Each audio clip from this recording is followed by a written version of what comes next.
Hey guys and welcome to the channel. Today I will be doing a what if, which is what if Deku was Iron Man Part 1. I did not make this what if fan fiction. The author of this amazing fan fiction is Mr. Kage, so please support their work.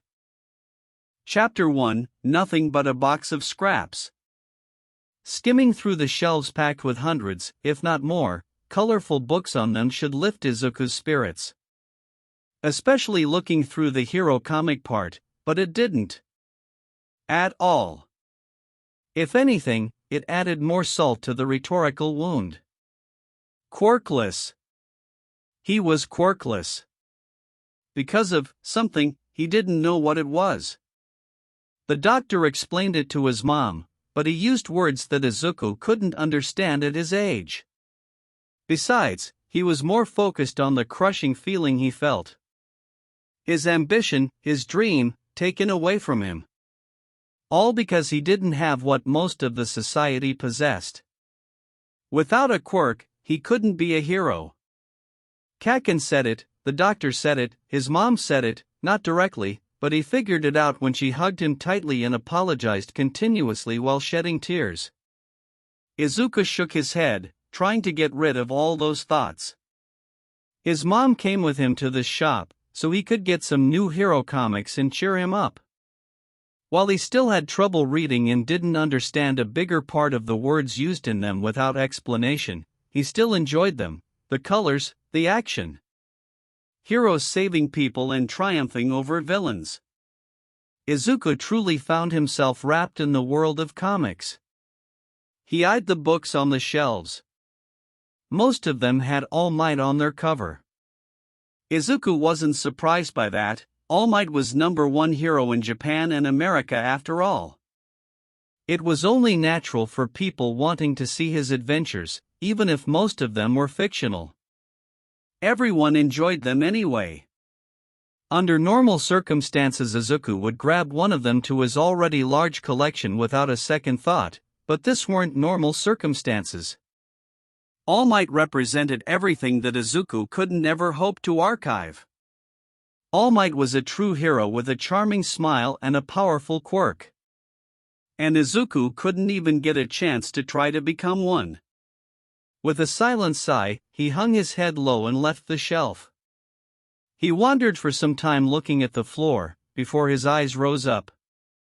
Izuku tilted his head to the side. He was still in the hero part of the comic section, but this comics were different. Lines were more sharp to them, colors more toned, but still somehow flashy.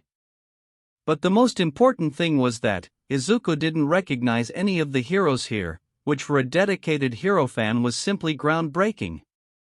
He deduced that maybe some older heroes, like more than 20 years before him. There was a guy with a hammer, red cape, and some kind of armor with lighting around him. Then a huge green human, whose muscles were rivaling All Might's, that was smashing through a wall. Next was a man in blue costume with a shield that had a fierce expression and explosions in the background, while jumping through the air. And then, some kind of flying robot, but the robot looked like a person. None of those rung any bells in Izuku's head, and as a dedicated hero fan he couldn't allow that kind of disgrace to shine upon him. Intrigued and determined, he took one of those with the humanoid robot. First thing he noticed was that the comics was rather dusty and the paper felt kind of old. Ignoring it for now, he started looking at the pages. Imagine his shock when it turned out it wasn't robot, it was a suit of some kind, that the main character made for himself to battle crime. Before Izuku knew it, had read 4 of those comics. "Izuku, honey, what are you looking at?" His mom's voice brought him up from his lecture. Izuku looked from the page he was reading at, to his mother who crouched next to him eyeing comics sprawled around the floor. "I've found this," he said, showing her the cover. "It's Iron Man." He felt his tongue twist at that, and judging from his mom's small laugh, he most likely messed it up. English words were hard to say. "I believe it says Iron Man, Izuku," she said the name slowly to show him the proper pronunciation. It probably means man made out of iron. Oh, that makes sense, he said looking at the cover. Man made of iron. Iron Man. The man who fought the crime in metal suit. Most likely he had some kind of strength-type quirk to be able to move around. But then again he could fly, shoot some laser beams from his chest and palms, and then there were rockets and other weapons in his suit. Multiple quirks? That sounded like a possible solution, but... Wow kid, you've got some brain there, came the voice with a weird accent behind him. Izuku jumped slightly and blushed. He was mumbling. Again. Getting over his embarrassment, he looked over his shoulder to find a rather old man with glasses and slicked back gray hair smiling at him. He wasn't Japanese, maybe American? He had a shirt with the store logo on it, so most likely an employee. The man looked at Izuku and then at comics laying on the floor. Nice taste, kid, no one really reads those anymore. Izuku raised his eyebrows at that. Why? This are good. I really enjoyed them. The man smiled even more, chuckling slightly. Those are pre-Quirks comics, kid. They're like over 200 years old. The employee explained, making Izuku gasp. Only guys working here read them, well, some of them, myself included. He pointed at the comic Izuku was holding. I like that series in particular, do you want me to tell you more about it? The man asked and Izuku found himself nodding his head rather vigorously, making the man chuckle again. It's about a smart inventor/millionaire who had a terrible accident happen to him and decided to save people by using a super tech suit of his making. Smart? He must be super smart to build that thing. Most likely he has some kind of intelligence quirk. No wait, it's a pre-quirk comic, so maybe some kind of power that makes him really, really smart. Izuku mumbled under his nose, stroking his chin, and judging the possibilities of such a hero to exist in his era. Only to be interrupted by the man laughing loudly. You really have a brilliant mind and colorful imagination, don't you kid? He said, making Izuku blush yet again and his mom giggle. Sorry to burst your bubble, but it's not that, man said, looking into Izuku's eyes. What?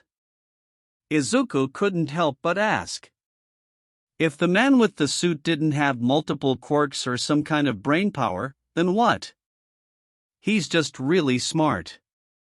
He's got a big brain filled with knowledge and ideas. That's it, kid. No quirks, no brain enchanting abilities. It's just him, man explained to Izuku softly. Izuku blinked at that, his brain coming to an abrupt stop. He had it spelled to him, but he needed to have a confirmation. For his own sake. So, he's quirkless, he asked, his voice barely a whisper. Man blinked at that. Well, using our age terminology. Yes, he's quirkless. Izuku moved his eyes from the man to the cover of the comic, that showed the main hero in his suit, helmet under his armpit, smiling gently and looking ahead. Looking at Izuku. Something warm filled his chest. And he knew what it was. That was the same feeling he had every time, when he heard or saw All Might. The feeling that told him that everything was going to be okay now. That he is here. That his hero is here, watching over him. Keeping him safe. Giving him hope. Izuku sniffed and felt his eyes water, so he ran his hand over them. Hey Mom?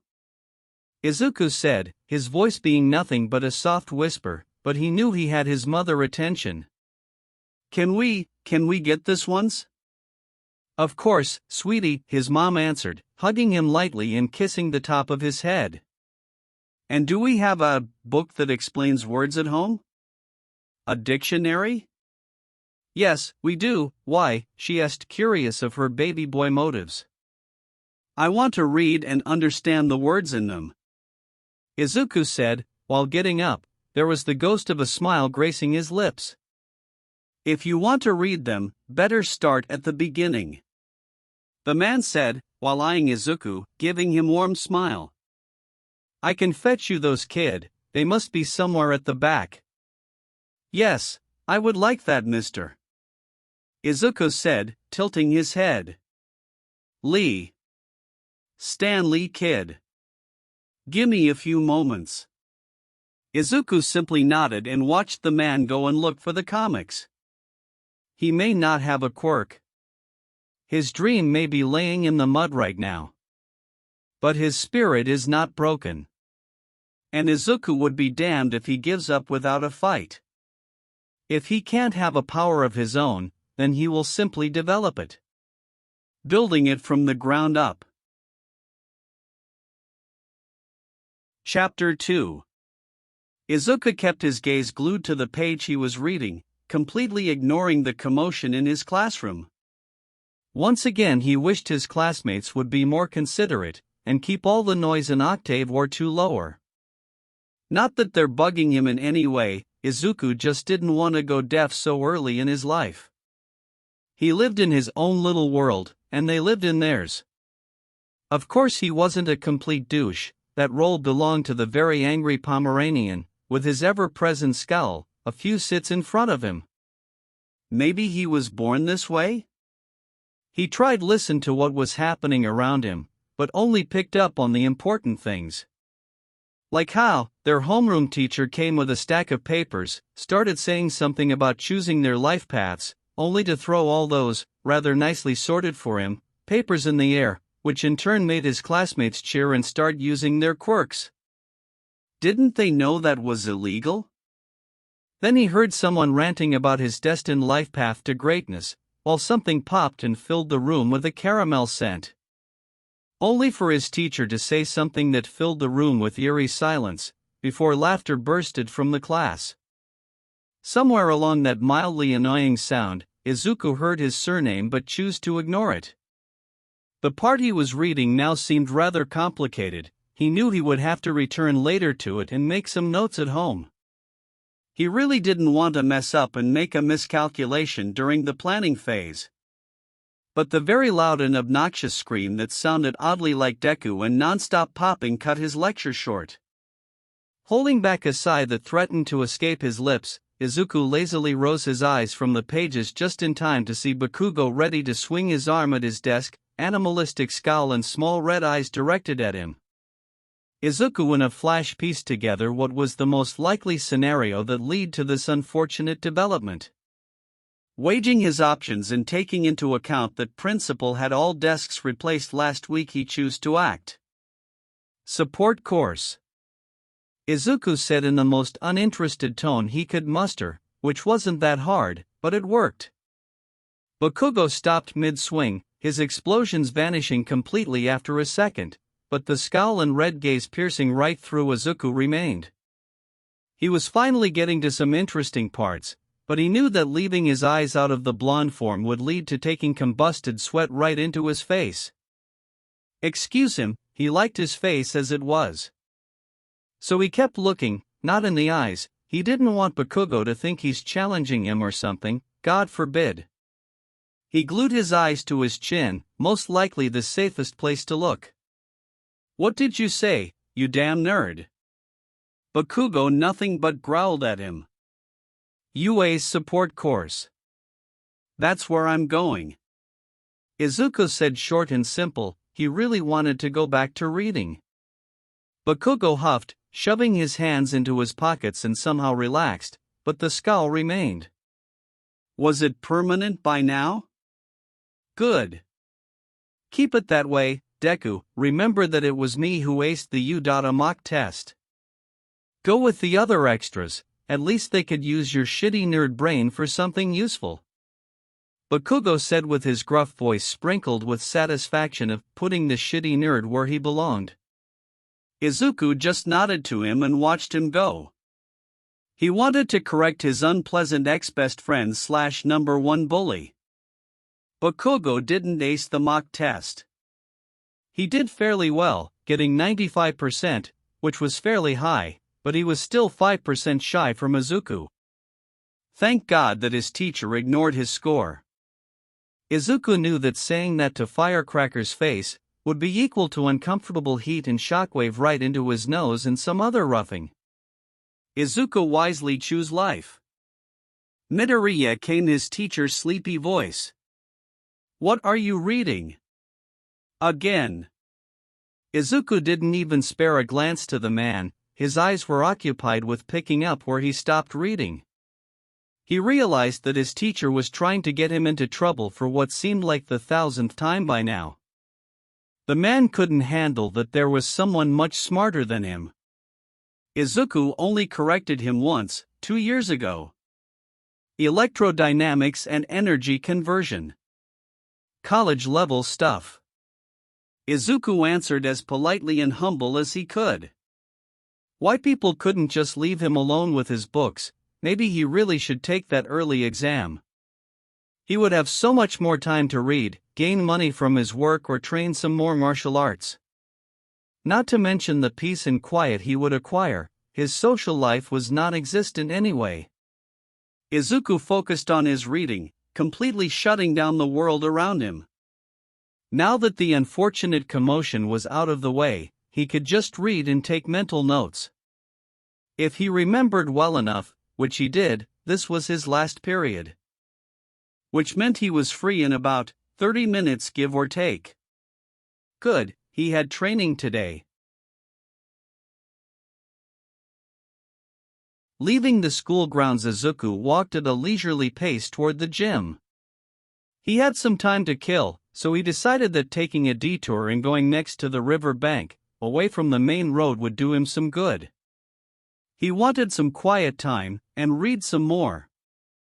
The devious bell had rung right in the middle of an important explanation. Seeing the under-bridge passage, he decided not to cross it and sit on the grass close to it. His mom said that he could use some sun, vitamins and stuff, and that he was too white. Mom once joked that he was whiter than a paper sheet. Excuse him, he wasn't. He compared it, and was a few shades away from it. Izuku was just about to open his backpack when he heard some weird noise from the passage. Like jelly dessert makes when you blow air into it using a straw. Intrigued, he rose up and looked into it. There he saw some kind of grayish-green sludge with creepy eyes and mouth.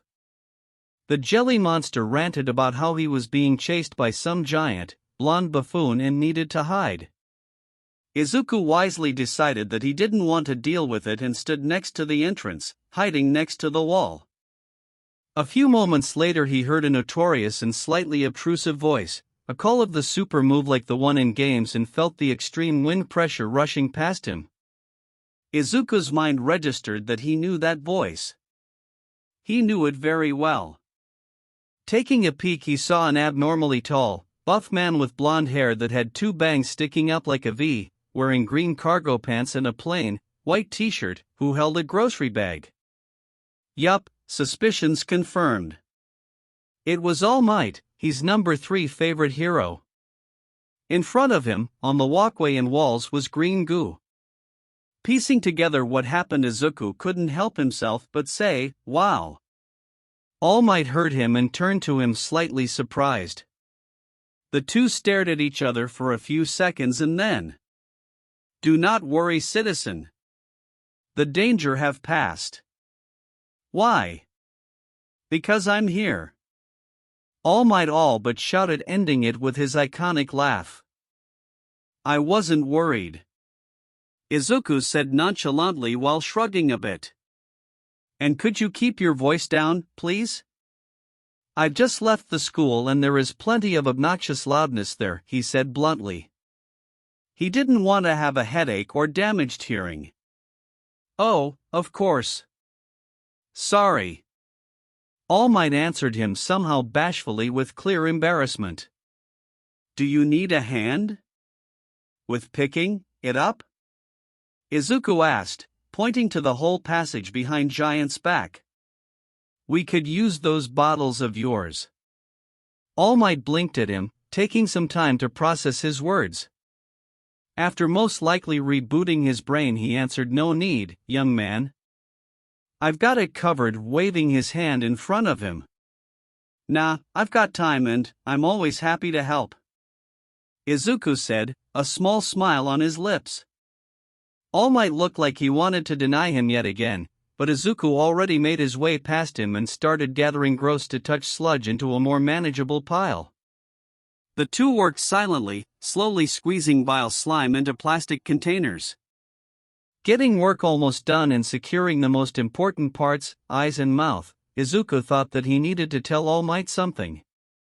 "You know, I'm quirkless," he started, dropping the rhetorical bomb at the hero, making him stop and look at Izuku with surprise evident on his face.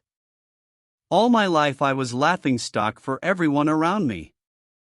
Especially considering that I want to become hero in the future. Thanks to you, I may add." He flushed a small smile at All Might, but didn't stop his hands from working. "I was, and still am, bullied for a genetic defect.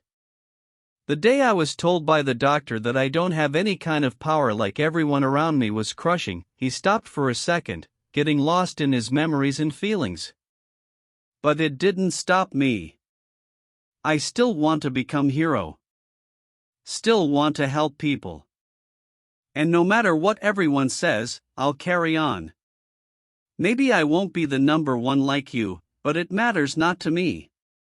It's all for the public and media anyway. I aim to become a symbol, just like you. Although symbol of peace may be out of my reach. I don't think I'll ever have power to be that. Maybe a symbol of hope or something like that." Izuku finished both his monologue and gathering the pile of disgusting goo. He felt somehow lighter, getting it all out of his chest to the man who inspired him to choose his life path. Izuku rose up, straightening his back and sending All Might a big grin while handing him a bottle. All Might took a while to wrap his head around his declaration. His face morphing from surprise to slight shock and finally to admiration? Recognition? Izuku wasn't sure, but the giant's smile and full belly, friendly laugh made him feel at ease. "Young man, those words you've just said move me deeply. I admire your determination and your dream. I'm going to be honest with you. The moment you said you're quirkless and still desire to be a hero, I wanted to stop you there. But I know my words would just dump down your spirit, nothing else. Let me warn you though, the path to heroics isn't padded with roses, and hero life is a dangerous one, trust me on that." His voice turned very serious at the end. "No doubt some kind of personal experience. But seeing the look in your eyes and hearing the drive in your voice.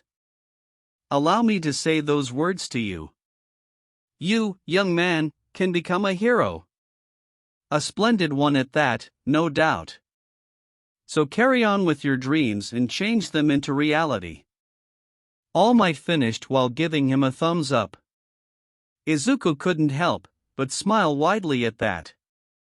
He felt his eyes itch a bit, most likely due to the tears that were threatening to fall from them. Stupid Midoriya waterworks. Quickly he rubbed them against his sleeve and looked at the hero. "Thanks. That means a lot to me." He eyed the bottles that were shoved into All Might's side pockets. Considering that All Might's most used way of transport was literally jumping into the sky, those two containers were sure to fall out. "Give me a moment, All Might. I have a duct tape in my backpack. We can secure the bottles with it." "Better be safe than sorry," he said, already looking for said item. "Good thinking, young man. And while we're at it, would you like an autograph?" Izuku blinked at the question. Did he want one? Yes, very. As a dedicated hero fan, he always wanted to have one. And having All Might's, no doubt he would frame it in his room. Did he have something to write it on? Not really. In his backpack were only book he was reading at school, some basic supplies, and his Inventions to Build in the Future Volume 13 notebook. While taping bottles secure, he was thinking about using the notebook. He would consider it as some kind of blessing. Yeah, that would be good. After getting All Might's signature, telling him his name and watching the hero take off into the vast sky, Izuku turned around and picked up his pace from leisure walk to march, barely containing his excitement. He didn't want to be late for his training. Izuku fished out a simple black earpiece and put it on. "Alan, please tell me that we have that recorded," he asked, while grinning from ear to ear. His cheeks hurt, but he didn't mind. "Of course, sir," answered him a computer voice in the earpiece. "I've already cut it and saved under a very appropriate name. Oh my god, it is All Might and I'm trying very hard to not fanboygasm right into his face. Alan Izuku started, his smile now strained. "I really hate you sometimes, you know? I'm doing my very best, sir."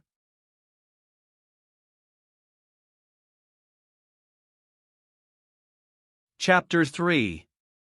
Nizu kept glancing around the observation room. Teachers slowly filled it, sitting comfortably in padded armchairs. Midnight and Mike were chatting rather loudly as usual. Snipe, Vlad King and Cementos engaged in small talk, 13 and Ectoplasm cutting in from time to time. All Might in his small, withered form observed the screens, watching candidates preparing to practical part of the hero course exam. He could bet his money that Yagi was already looking for potential successor. Eraserhead stood in the corner, his back against the wall and eyes closed. He seemed to doze off. Well, when time comes, Nizu knew that Aizawa would be very meticulous in watching kids struggle, and lastly, "Majima-san, did something happen?" Nizu couldn't help but ask. Ever since the support course exam last week, Power Loader was... Nizu had hard time placing his paw on it. Majima was going from being super excited and a bit giddy, to complete desperation and downwards Aizawa's dead inside state. He even caught him stealing some of Vlad's secret vodka stash. Power Loader turned toward Nizu and folded his arms on his bare chest. "It's just that I'm going to have two very unique students." He ended with heavy sigh. "Going to? We still haven't gone through support candidates' scores." Nizu inched closer, putting his head on his paws, small smirk dancing on his lips. Power Loader barked a laugh and shook his head. "Oh, trust me on this, boss, those two already are in our school. Looking at their scores is just a formality." Nizu couldn't help but grin at that.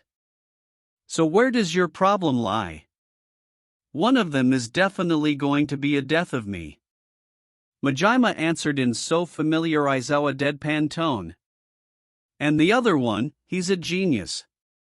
I had to ask him during the interview to explain some things to me, because last time I heard them was in college." Power Loader chuckled a bit. "You're going to like him." Nizu grinned widely at that, excitement bubbling in his chest. Maybe he's going to pay a visit or two in Support's studio. "But I'm fighting with my thoughts," Majima admitted, scratching his chin. Nizu just nodded his head to continue. "I'm sure that if those two click together, they'll push each other into greater highs." He paused for a moment, shivering slightly. "But I also fear that they're gonna do something that'll probably result in our early demise." Nizu laughed at that. Now he was sure that he's going to drop into studio to watch those two. "I can't wait and see what their inventions are," Nizu admitted and turned back to screen. It was almost time to start. Power Loader chuckled silently. "Oh, you're about to see one in the exam," he said, gaining Nizu's attention again, this time with puzzled expression. "Let's just say that I've taken a bit of liberty and added something that Genius Boy made." Ha paused for a second. "No spoilers though." he ended, gluing his gaze to the screens. Nizu fidgeted in his seat, excitement overflowing. Now he was looking at every monitor, searching for clues, wondering what the oh-so-talented future student did. He had to scold himself more than a dozen times. That riddle power loader left him with was keeping his attention away from hero hopefuls. It was subtle at first, so subtle that he was sure he missed it at the beginning, but then it started becoming more and more clear. He heard murmurs beginning to rise in the room, other teachers picking it up. Questions flowing from one to the other. Is it me or do those bots seem smarter? Finally Snipe asked what was in everyone's heads. Nizu heard cackling and looked at Majima to see his shoulders rising with every sound, huge Aizawa-like grin on his face. Majima-san, would you be so kind and enlighten us? Power Loader took few deep breaths and turned toward his fellow co-workers. What you're witnessing, my dear friends, is the work of a support student candidate. He savored their surprised reactions, even the ever-so-stoic Aizawa raised his eyebrow. In his mind he started thanking Genius Boy, his work was going to make his day. Long story short, Kid not only changed the whole bot operating system, he gave them a new one. He gestured to the screen to show how one pointer dodged a laser beam with movement too complicated and refined 4 old robots. Not only that, he also added a learning program to it. Bots now observe, analyze and develop counter strategies, and to spice things up, they share information between themselves. Lastly, if a bot judges that his opponent is too much for it, it calls for help. To sum it up, our bots think just like a normal human being. To say that teachers were shocked would be an understatement. Almost every jaw hung open, Aizawa's eyebrows seemed to vanish in his hairline, which was enough for Majima as he allowed his lips stretch into the biggest shit-eating grin he ever had in his life. He was sending this kid a basket. You're saying that a 14-year-old did that in 3 years? Came the question from Mike, his voice pure bewilderment. Oh no. Power Loader laughed, getting comfy in his seat. He did it in 2 and in the other hour he vastly improved the bot's power cores. At the interview he said to me if I had 1 hour more, I'd improve their AI even more or something like that. The choking noises from some of his friends were music to his ears. Then came the 0-pointer and they watched as students turn into massive headless chickens. All of them running away as far as possible, not caring about others, their own safety first and foremost. Displeased sounds made a round around the room. Suddenly screens switched to show a girl with brown hair stuck under a huge slab of concrete. She tried to turn around and touch it, but to no avail. The biggest problems? No candidates around her and a giant behemoth rolling towards her. Power Loader stopped that robot. Came the distressed call from All Might. No need. Majima answered nonchalant, checking his nail protectors. What? This girl is going to be rolled over. Yagi screamed, standing up, steam rising from his body. She won't. Power Loader pointed to the screen, smirking slightly. Just shut up and watch. They all watched in anticipation as the giant robot came closer and closer to where the girl was lying, and completely ceased its movement. Its head spun around, making it look like Lost Puppy. Then lowered its arm, swiping the concrete from the girl just to gently pick her up and leave her on the side of the road. Then it casually continued chasing after other kids, making girl stare at it with her jaw hung open. Kid added extra lines for the 0-pointer. If it can't go around students unable to move out of its way, it helps them. Tested it on myself. Majima simply stated, burning the image of his co-worker's slacked jaws with Nizu insane laughter in the background into his memory. He couldn't wait for that genius kid to come to school. If it lead to more situations of this kind, Power Loader will gladly take any consequences.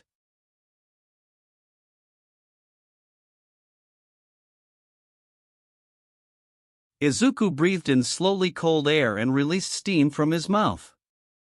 He was glad that he listened to Mom and took that hideous yellow scarf. It was super freezing today. He ran his hand against frigid stone, shoving accumulated snow on the ground. "Hey, Stan," Izuku said in a somewhat somber voice. It was closing on a year now, since his boss, friend and grandfather figure died. Izuku didn't remember last time he cried so much. Not even declaration of his quirklessness was that hard for him to deal with. He owed so much to that man. He alongside his mom shaped him into who he's today. It was Stan who gave Izuku the idea, no matter how insane it may look, to turn comics into reality. It was Stan who sparked Izuku's thirst for knowledge outside of anything hero-related. That's why Stan will forever remain as Izuku's number one, as his symbol. I had the support course exam 2 weeks ago, the answer will come by any day now. He paused, shuffling nervously. I'm almost sure I got in. You should have seen Power Loader face when I showed him some of my ideas. You would find it absolutely hilarious. Izuku chucked, utterly bewilderment in the hero's face still fresh in his mind. I didn't show him the suit. That's a total secret for now. Only, when I'm in the UA I'll share it with him, and ask for help if necessary. Izuku took deep breath and pursed his lips slightly. Honestly, I don't know what I'm going to do if they shot down the idea. He admitted with fear. The Iron Man suit was his only solution. His only chance to ever become a hero. He remembered when Stan joked around that Izuku'd become the live version of Tony Stark. Suit, company, lovely lady at his side and a mass of people asking for his autograph. Izuku didn't deny that he dreamed about it almost every day. But now, being so close to turning those thoughts into reality, he was terrified. He couldn't help but think of millions what-if questions. He guessed it was natural for anyone. But he still was scared shitless. Of course, if they said no, Izuku would most likely come up with another idea to become a hero. High-tech suit wasn't his only written-down invention, but it'd not be the same.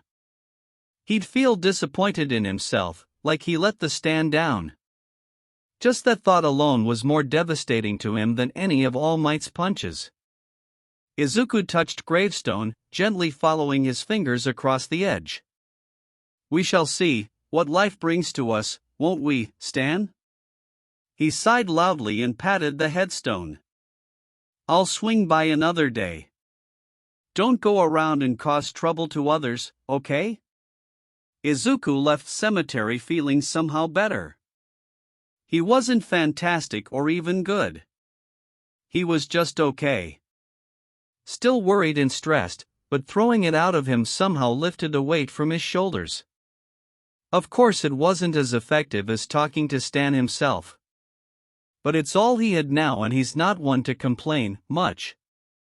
Arriving at his home he immediately spotted very stylish, carefully polished dress shoes that were ideal for 4-year-old child in size.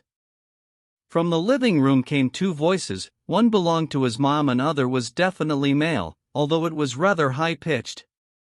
Taking off his outside wear, Izuku slowly made his way forward to greet sudden guest. Mom hasn't told him about a visit. There, in front of his mom sat a small. Izuku wasn't sure here. He knew that humans nowadays shared trades with animal. The police chief in Hosu had dog head for crying out loud, but this guest looked exactly like some kind of oversized rodent, in a super fancy suit with a long scar over his right eye, while drinking tea, and chatted with his mom, who looked like she had the time of her life. The rodent human saw Izuku enter the room, sent him a polite smile and put away his cup. If it isn't young Midoriya, he said, standing up and walking toward Izuku. He didn't even reach Izuku's hips, but his presence made Teen feel that this man was to be respected. He extended his paw. I could not contain myself and not pay you a visit, young man. Izuku bent down and shook Rodent Man's paw. His fur was very soft, Izuku duly noted. Thank you, sir. I'm honored. But I'm afraid I don't know who you are. Guest grinned at that. Who am I? Am I a bear? Or a mouse? Or maybe a dog? The answer is, I'm the director of Hi, he said, while making some sort of dramatic pose. Izuku was dumbfounded. The very man who was responsible for the best hero school in Japan and one of the most known in the world, came to his house to talk to him. Him. A nerdy, antisocial teenager. Sudden sense of dread crept down Izuku's spine. Was he in trouble? Did something happen during hero exam and he was responsible, because of his new system? Oh God, please tell him nobody died. Just the bare thought that his invention could be responsible for taking away someone's life made his heart stop. Was he going to court? Or maybe straight to prison? Was Principal here, because he wanted to present them an insanely long list of damage that was dealt to the school? Please tell him that the freaking 0-point behemoth didn't run rampant, because he messed up somewhere in the code. Oh my, Power Loader and your mother weren't joking when they said that you can talk. Principal said, chuckling silently into his paw. Izuku clasped his hand over his mouth and felt his face heat up. Let's sit down and have a small chat. The rodent man turned around and plopped himself back on the armchair.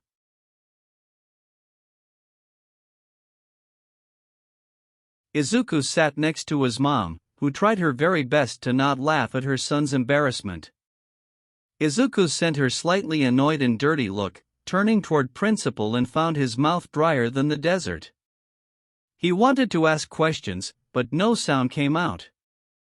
He was beyond nervous, partly wishing to go back to cemetery and lay beside Stan.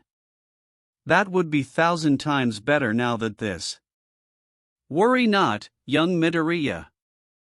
I didn't come here because you're in trouble. Quite on the contrary. Principal stated, allowing Izuku to let out a breath he didn't know he was holding. Normally we send out letters and to those who passed holodiscs. But there was no way for me to contain my excitement and wait for such a brilliant mind to come in April. I had to meet you, young man. Principal chuckled into his paw and took a sip from his cup. I must say you've left quite an impression on me and other teachers. He looked straight at Izuku, small friendly smile gracing his lips.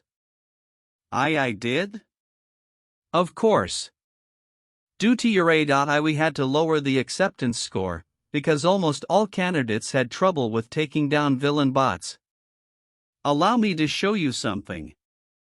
Principal said, digging into his briefcase, which laid previously beside the armchair. He took out a tablet, tapped a few times and presented it to Izuku.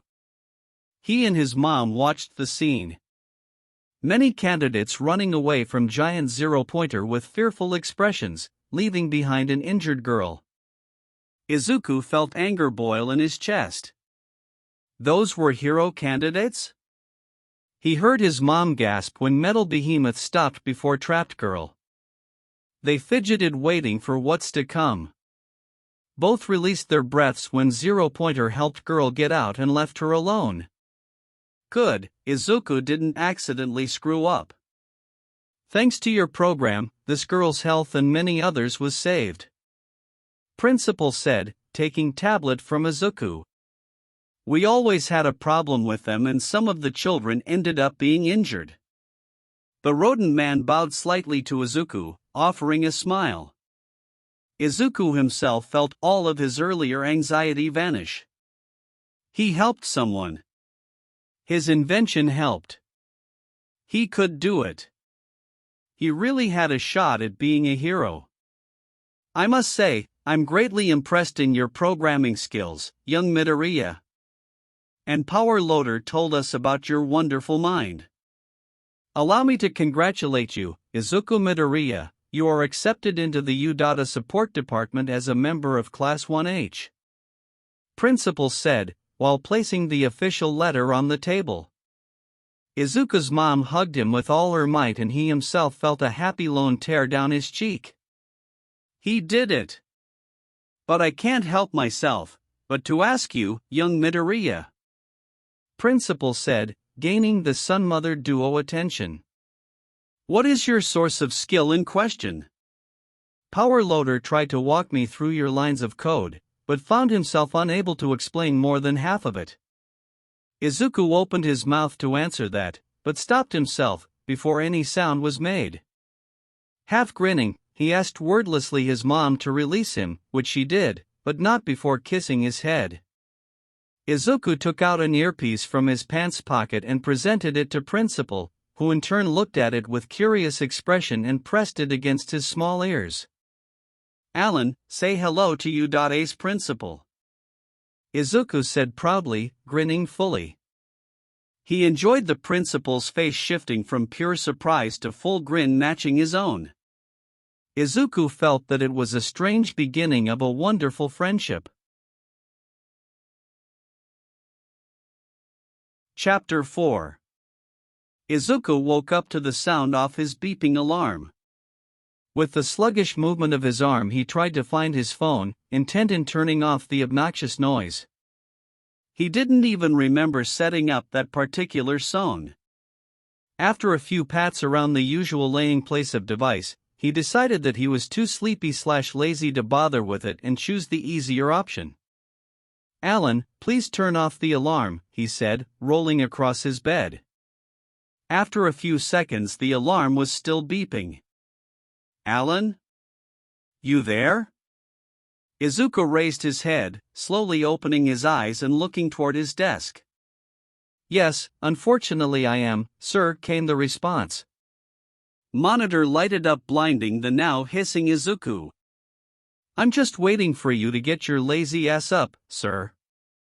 Well, I don't wanna. Izuku answered, falling back on the soft mattress. He stayed up till 3 a.m. to make sure everything was prepared and working properly as planned.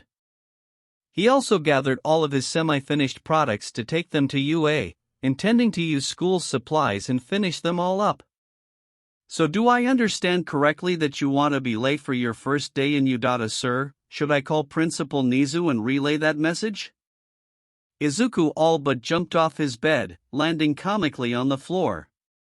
Why didn't you tell me sooner? He asked, while searching his dresser for his underwear.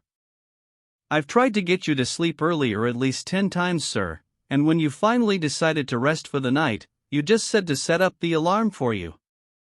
So if anything it is your fault, sir. Izuku opened his mouth to talk back. I've got it on the tape. Don't bother arguing with me, sir. Izuku just huffed, slightly regretting giving Alan a free will to create its own personality. He shook his head and left to get ready for the day. His first official day in high school, talk about exciting. After marking off the bathroom from his morning activities, Izuku slipped into his school uniform and marveled at his reflection. It still felt like a dream for him. Maybe he still was sleeping? He pinched his cheek and felt pain, so, unless he dreamed that feeling, it was real. After breakfast with his mom, grabbing his backpack and sport bag filled with electronics, he made his way out. Izuku, wait, came Mom's voice behind. Turning to her, Izuku saw her small and thin form tearing up a bit with proud smile on her lips. You look cool, sweetie. Have a good day. Thanks, Mom. Izuku smiled back, waving at her. During his train ride to school he felt people looking at him, sending him polite smiles. Was that the famous respect toward UA and its students? He was just starting school and everyone around him already were looking up to him, expecting great things. Most likely they thought that he was in hero course. If someone asked Izuku about it, he'd tell the truth. He didn't want fake admiration. He wanted people to recognize him for his deeds and inventions. UA's building was, as always, breathtaking for him. It didn't matter that for the last month he was coming here to work on a special project with the principal and power loader. It was his school now. Maybe he was still in bed? Another pinch said otherwise. "Sir, do you want me to guide you toward your classroom?" Alan asked, pulling Izuku out of his musings. "No, I'm good. I've already memorized most of the main campus layout," Izuku answered, stepping into school grounds. "Are you sure? We don't want you to end up in Midnight's arms." "Again." "Do we, sir?" Izuku shuddered at the memory of this particular accident. The worst part?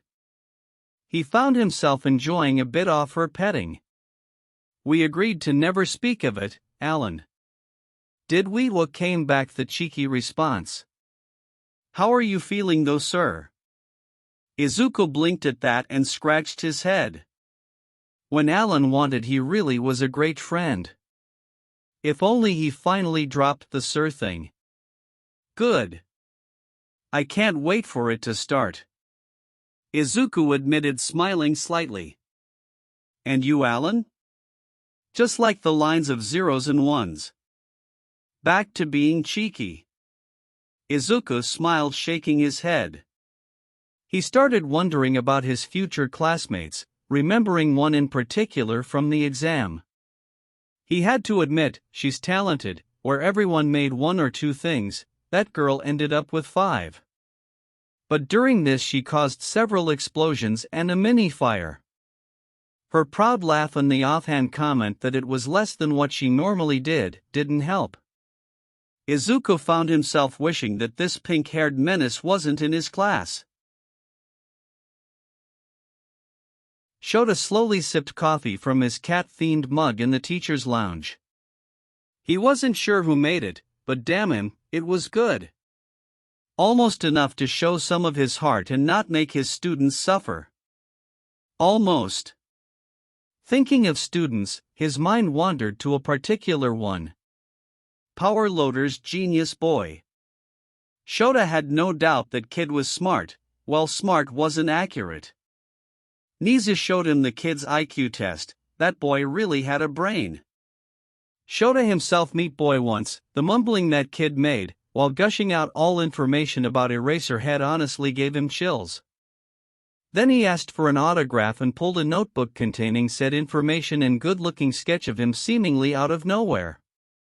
Shota didn't really know what to do. In his whole hero career he was never asked for one. In the end he just shrugged it off and fulfilled the kid's wish, gaining a blinding smile. Then Genius Boy gave him one of his inventions, a micro camera that was ideal for underground operations. Best thing about it? No one would be able to see it, because it blended perfectly into Shota's hero costume. But Shota knew a problem child when he saw one. Call it his 7th sense, because the 6th belonged to finding cute, fluffy cats. That Genius Boy was sure to bring trouble, especially with that odd, positive vibe he gave off. When he voiced his thoughts to Nizu, the accursed rodent laughed a bit and told him about the kid's plan for the future, or at the very least a part of it. Hearing it, Shota wasn't sure if he was impressed or scared. Probably both. His phone pinged, signaling him it was time to get going and meet his new students, or playthings as Midnight loved to say. She wasn't entirely wrong. Grabbing his beloved yellow sleeping bag and resetting his facial features to completely dead inside, he made his way towards 1A. Momo wasn't entirely sure what to think of her classmates. Her whole life she was homeschooled and didn't have much contact with people her age. Her only interactions were limited to balls and tea parties her parents attended. Every girl there were just like her, prim, soft-spoken, giving of polite smiles, and all of the boys there. Momo had lost her count after the 5th time she caught them secretly ogling at her body. But she was sure of 2 things.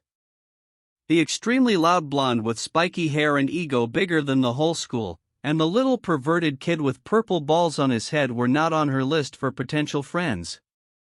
Ever. She wanted as little to do with them as possible. Already she caught little perverts stare at her body 4 times. Then came their homeroom teacher, and Momo again found herself unsure what to think. Judging from the dark bags under his eyes, he looked like he was about to drop to the floor on his next step. His state of wardrobe and hair made him similar to hobo living under a bridge.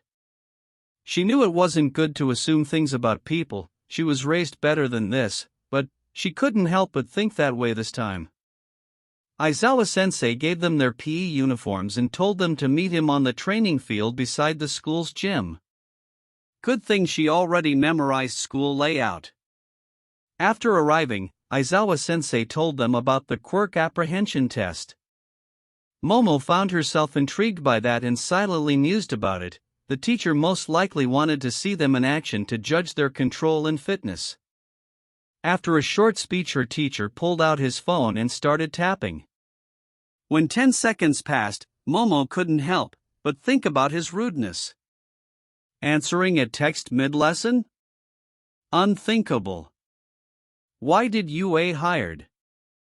God damn it. Aizawa said, irritated. Why is it not working? Stupid thing. Momo and many of her classmates tilted their heads at the scene. Did that man never had a phone in his hand? You know, you could just ask me to do something. No need for the rudeness, Aizawa-san, came the response from the device. What the heck, said someone from her class. Momo ignored the crude language and focused at the phone in the teacher's hand. Last time she was in UA, during her special exam for recommended students, she didn't hear it. Was it some kind of computer program or maybe someone called Aizawa-sensei? Sensei, what was that voice? Asked a girl with brown hair. Allow me to answer that, and Aizawa-san, please be so kind and stop blocking the camera feed from your shirt. I like to see my conversationalists. The device said again, and after the teacher rested his arm against his body, it continued, hello students of 1A, my name is Alan. Starting today you could consider me a helping program for the whole UA educational system.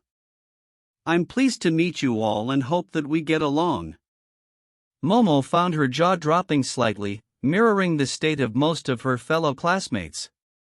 That thing, Alan, sounded just like a normal, skin and bones, human being, and he was so sophisticated.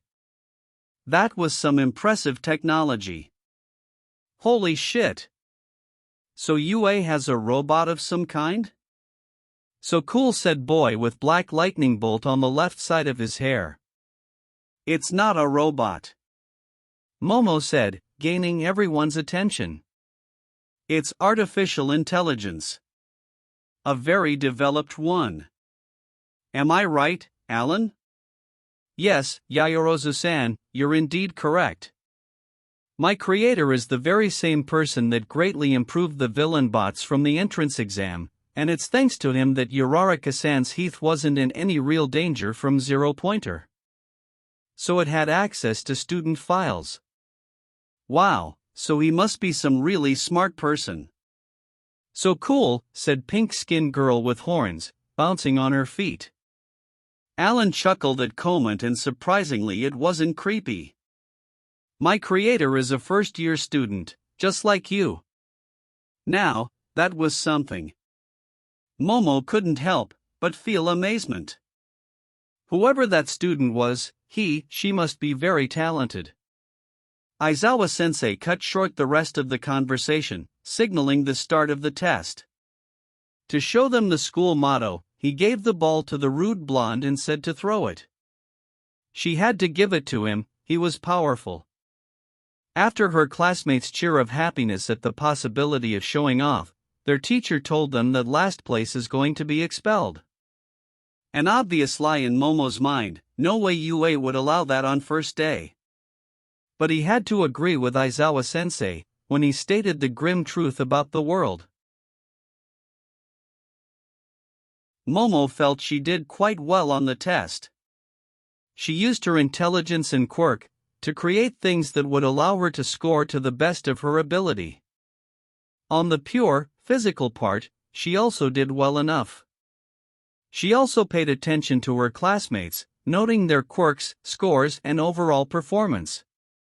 That would be useful in the future, and to help her make some friends. No, she wasn't in despair for a normal contact with people her age. Not in one bit. She noticed that during the exercises Alan talked with class, giving polite comments, motivating them to do their best. She felt slightly weird when her cheeks heated up at one of his compliments. Excuse her, not every day a super advanced computer program says that her intelligence is magnificent. Aizawa-sensei showed them their scores. She was very pleased with first place. Maybe she wasn't as powerful as some of her classmates, but the sheer versatility that her quirk gave was more than enough to secure the spot. She used the scoreboard as a chance to learn the names of her classmates. She couldn't help but blink at the third place, who was Angry Blonde Pomeranian. The fuck? Who the fuck did this? Well, there was her answer. Apparently Angry Blonde Pomeranian was that obnoxiously loud and rude boy with the explosion quirk. Momo, despite her well-mannered upbringing, found herself agreeing with the name displayed. He fumed, wild scowl on his face and popping sounds coming from his hands. Looks like his quirk matched his personality rather nicely. Or maybe it was the other way around? Why, I did it, I thought it was fitting for you, came Alan's voice. She could only imagine him with very pleased smirk. You wanna fucking die, you stupid program? Just wait till I find your unit. I'll blow you to fucking scraps. The Pomeranian screeched while popping even more explosions. He could use anger management therapy. Momo believed that she would be able to find some specialist for him. Alan just laughed of the treat. I would like to see you try, firecracker. That made Momo raise an eyebrow. Despite Alan's almost never-changing tone of voice, that sounded like something personal. Very personal. Now, I believe my time with you all is over, and I'm looking forward to our next meeting. Till then I wish you all a good day. Momo was very pleased that this program was so civilized. She hoped its creator at the very least matched Alan at that department. She looked at Aizawa-sensei, who was observing Pomeranian with narrowed eyes. He then moved his look from him toward a different student and pointed finger at him. You're expelled. Every sound stopped and all eyes looked at the boy, who had shocked expression. What? But I placed 11th, he all but shouted. Unlike Mineta, who gave his all, you simply took it at a leisure pace. You really think heroism is a game, don't you? I saw you during entrance exam, there you were at least trying. Get out of my class. Maybe the principal would be gracious enough to grant you a place in Gen Ed. Aizawa-sensei answered in a serious, if not also annoyed tone. Momo felt disappointed. She believed that teacher lied to them to motivate them in his strange way. Well, it motivated some, but she really thought that it was just a harmless threat. She looked at Mineta, who rose from his knees and cheered loudly at dodging a bullet. She hated to admit that despite all the shameless ogling he did toward the girls, he really tried his best in all of the exercises. Although her mood was slightly dampened by the whole deception thing, she found herself excited at the prospect of tomorrow. She was in the hero course and finally had a chance to show everyone and herself that she wasn't just some rich girl with influential parents. A big explosion followed by smoke came from one of the nearby buildings pulled her out of her thoughts. Hey guys and welcome to the channel. Today I will be doing a what if, which is what if Deku was Iron Man Part 2. I did not make this what if fan fiction, the author of this amazing Fanfiction is Mr. Kage, so please support their work. Chapter 5. Two minds are greater than one. Nizu looked at the monitor, his grin getting wider and wider. He really had to thank young Midoriya for suggesting it. Paying for those additional storage units was totally worth it. Nizu was sure about it. Watching his student progress in ultra-high definition while drinking a good cup of tea was his favorite thing to do now. All thanks to Alan and young Midoriya's micro cameras.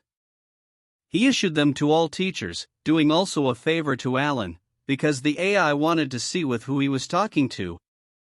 He said it made him feel more human, which in turn made Nizu cackle. He savored yesterday's 1A quirk apprehension, very pleased with results. He should thank Alan later for all of the encouragement he gave to the students, making their job so much easier. To help students develop even more, just show them the footage to find what they struggle with and voila. It could also serve so many more purposes. For example, oh, there it was. That quick anger, that hostility, that animosity. So that was exactly what Alan mentioned to Nizu. He had to admit, when he was first presented with that information, he just threw that the kid was just really passionate about it, but now, judging from yesterday's video and many others that Alan provided, while asking for secrecy, Nizu saw the issue loud and clear. No doubt changing young Bakugo's name to that rude, but extremely hilarious, fitting nickname was just part of proving his point. He had another endeavor in the making, and he wasn't sure if it was good thing or not.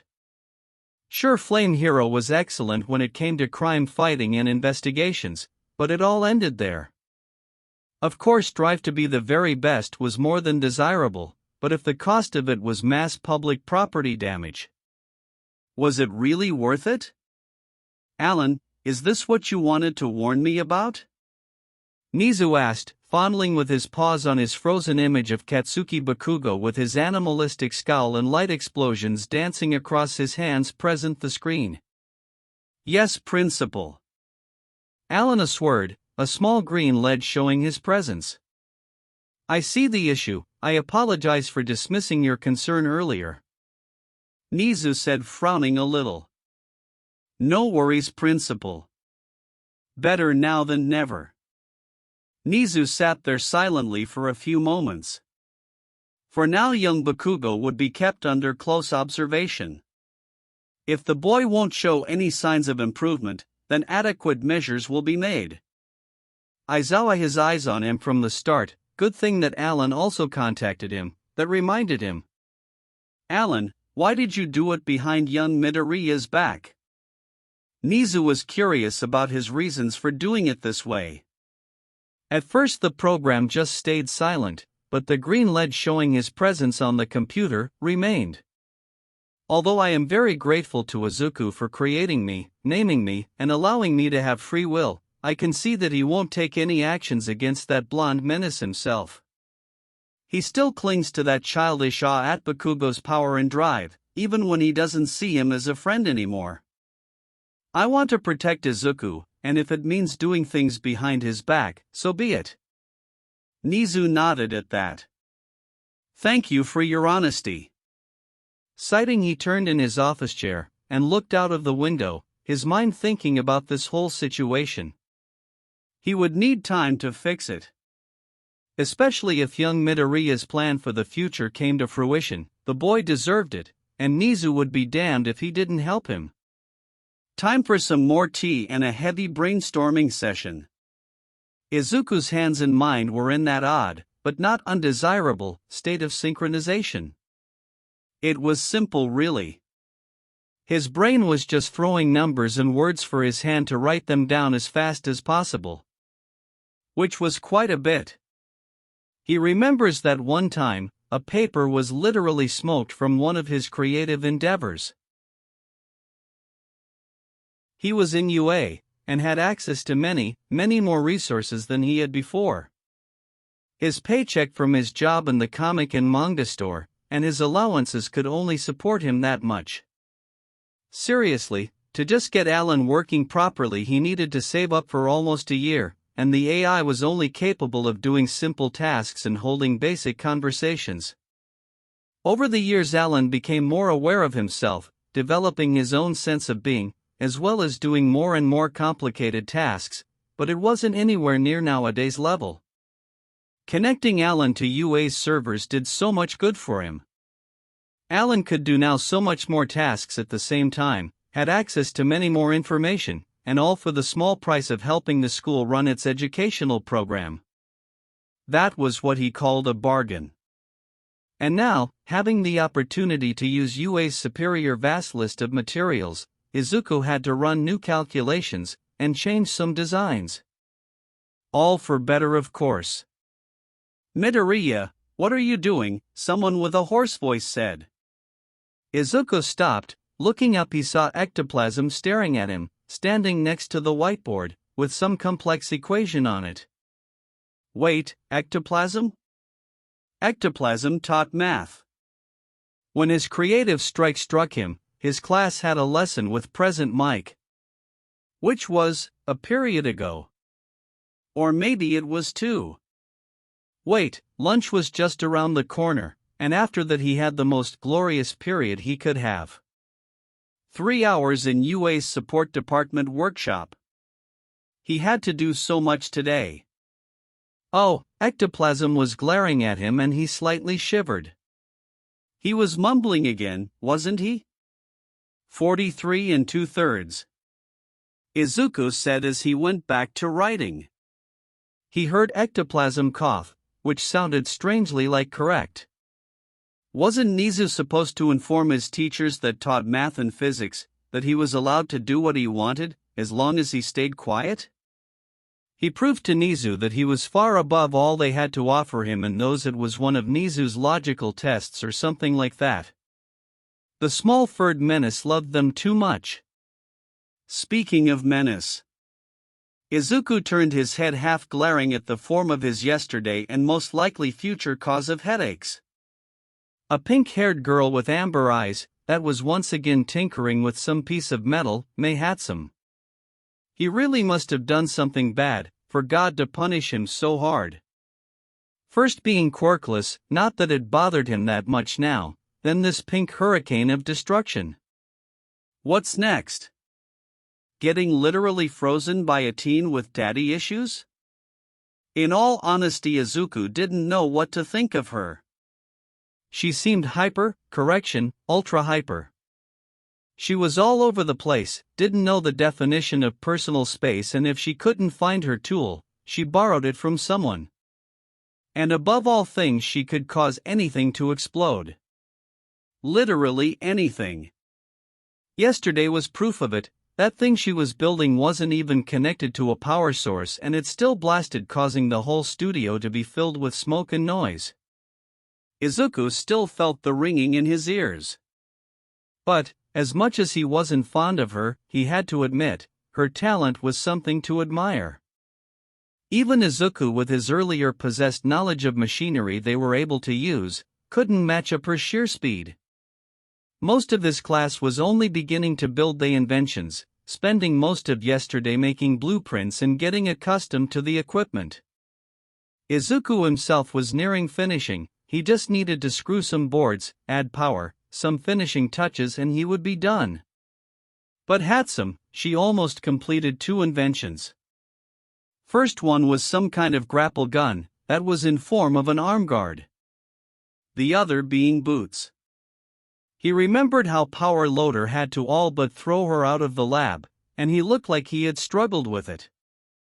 Izuku pondered about it and he decided that if the need arise, he'll try and do his best to befriend her.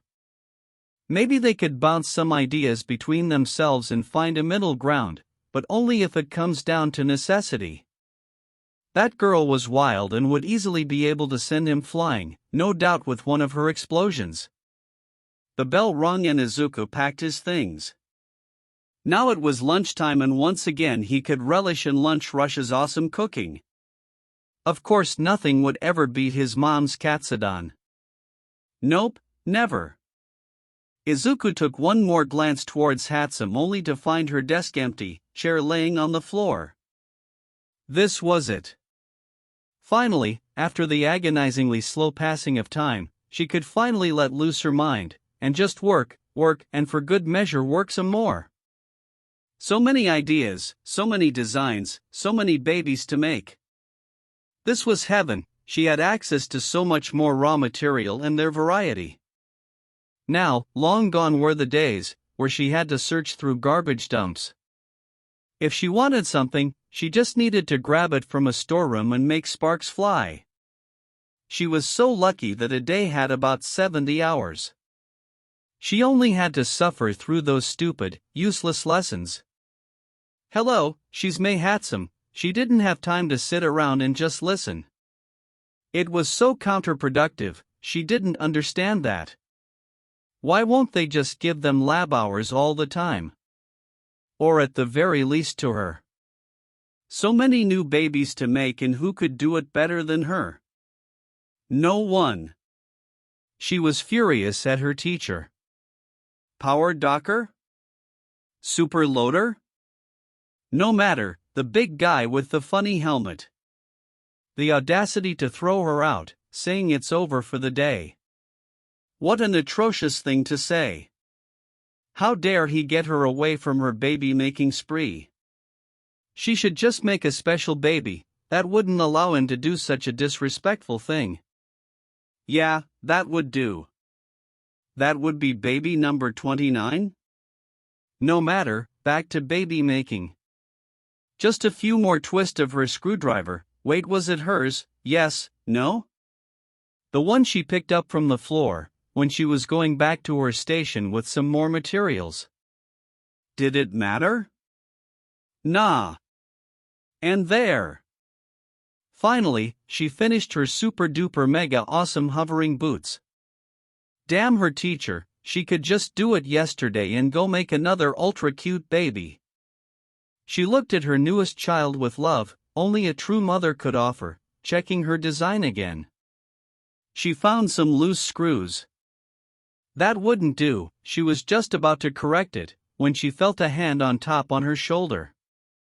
Who dares? I believe this is mine, said a guy with a stern voice. She looked at the person who had the balls to stop her. He was taller than her, with freckles on his cheeks and black/greenish hair. He was glaring at her hand that held screwdriver.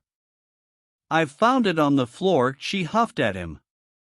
Really, what was with people interrupting her work? Was it some kind of competition? It pissed her off. Yeah, I've put it there to have it near my hand.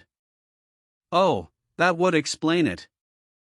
I need it, besides mine has gone somewhere. She really hoped that this guy would just go away. You mean that one? He asked, taking out her screwdriver from the pile of metal sheets. So that was where she left it. Can I have mine, please? I need it to complete my work.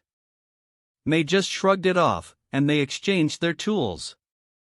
She felt somewhat bad for it. Just for a split of a second, she interrupted him in his baby making. No matter, now she could just test how her new baby worked and go to the next one. Are you about to do a check on it? Freckles asked. Why was he still here? She turned and found his eyes focused on her baby, interest evident in his gaze. Oh, so he wanted to witness the greatness of May Hatsum and her cute baby? She grinned at the potential future fan of her work. Why not give him a show? Yes, you want to see? She asked, excited. He simply nodded. She was just about to take them and put them on her feet. Did you check it functionality? What is wrong with him hindering her at every move she made? I'm just about to, she answered, her patience running thin. I meant dry test, to just see if it turns on correctly. It's powered by accumulators, right? Did you run the numbers to ensure if it was too much or too little? He told her, crossing his arms on his chest, looking at her eyes. Did she run the numbers? Yes. Once. One time was enough. Yeah, in my head. Let me guess. You did it once, he sounded somewhat done. She just nodded and he facepalmed. What? Was once not enough? Then he did an unthinkable. He took one boot, unscrewed the back panel and started checking her work. Now that wouldn't do. She would give him a piece of her mind. She was just about to show him her fury when he interrupted her again. It's loose, he said, pointing at one of the wires there. She took boot from him. It was not. No way that Great May Hatsum would miss something like that. The cable was totally loose. Just her grabbing her awesome baby caused it to fall out halfway through her mess of wires. And then some more followed. Well, what was a problem? It could no doubt cause her cute baby to not work at all or lead to some kind of malfunction. You're welcome, Hatsum-san, he said with deadpan voice, blinking at her. Thanks, I guess she laid it down on her benchtop, frowning deeply. How could she miss this? Then came a rumbling sound. Maybe a storm was coming. Hatsum-san? Freckles said, gaining her attention. Are you hungry? When was the last time you ate? He had worried expression. Wait, hungry? Was she hungry? She knew what hunger was. Now that she thought of it, that would be a very possible explanation for that weird feeling in her stomach. She had it before, she was sure of it. It always interrupted her work, so she just ignored it. Just like sleepiness. Nothing was more important than her babies. Dunno, maybe yesterday. Why do you ask? She started tinkering with the other boot. Yup, same case here. Lots of loose cables. Really, how did that slip through? She heard Green sigh loudly and ask something to their teacher. Well, she would thank him later. He just saved her adorable baby, he deserved simple thank you. Then her world turned upside down and she was looking at the floor. She saw herself moving, but that couldn't be possible. Her feet didn't touch the ground. She looked behind her and saw Freckles, or more exactly the back of his head. He was carrying her over her shoulder, taking them away from the workshop, where a cheer of happiness rung. What are you doing? She asked while struggling against his grasp. He had some nice muscles there. Wait, focus her babies. Taking you to the cafeteria. Lunch rush is still around, so he can make you something to eat, he simply stated. I don't wanna. I need to go back and make some more babies. May cried. Why didn't they understand the importance of her work? Babies, he asked, confused. Oh, you man your inventions. That's cute, I guess. Even makes sense in some way, he chuckled a bit. May ceased her struggling and looked at him with bewilderment. He understood. Finally. Someone understood. Now to somehow persuade him into going back to lab and continue her glorious baby making. You need to eat, Hatsum-san, he said sternly. Could he read minds? When you're hungry, your work suffers. Lie, she worked at her best every time. Occasional screwing up was just part of her work. My mom always says that a hungry inventor is bad inventor. I've found myself agreeing with that statement. With an empty stomach, our minds don't have the fuel necessary to work correctly, causing mistakes.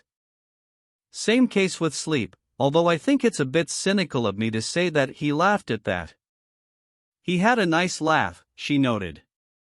Well, that made some sense and some treacherous part of her mind agreed with him. Her brain supplied her with memories of being more efficient having ate and slept a few hours.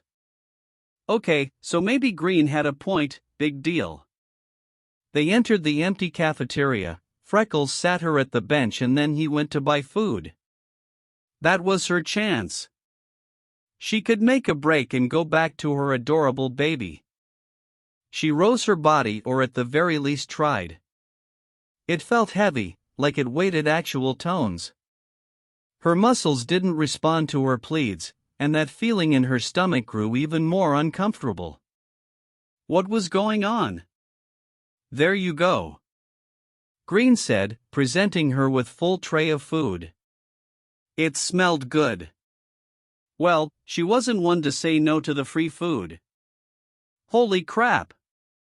This was delicious. How come no one told her about it? She took the next bite and another one, almost choking while inhaling the tasty meal. Maybe she would pay a visit here from time to time. She looked up at Freckles and found him smiling so brightly that she mistook it with the sun. Thanks, I guess, she said, confused between bites. Just happy to help. His smile changed to one more kinder and May found herself charmed by it.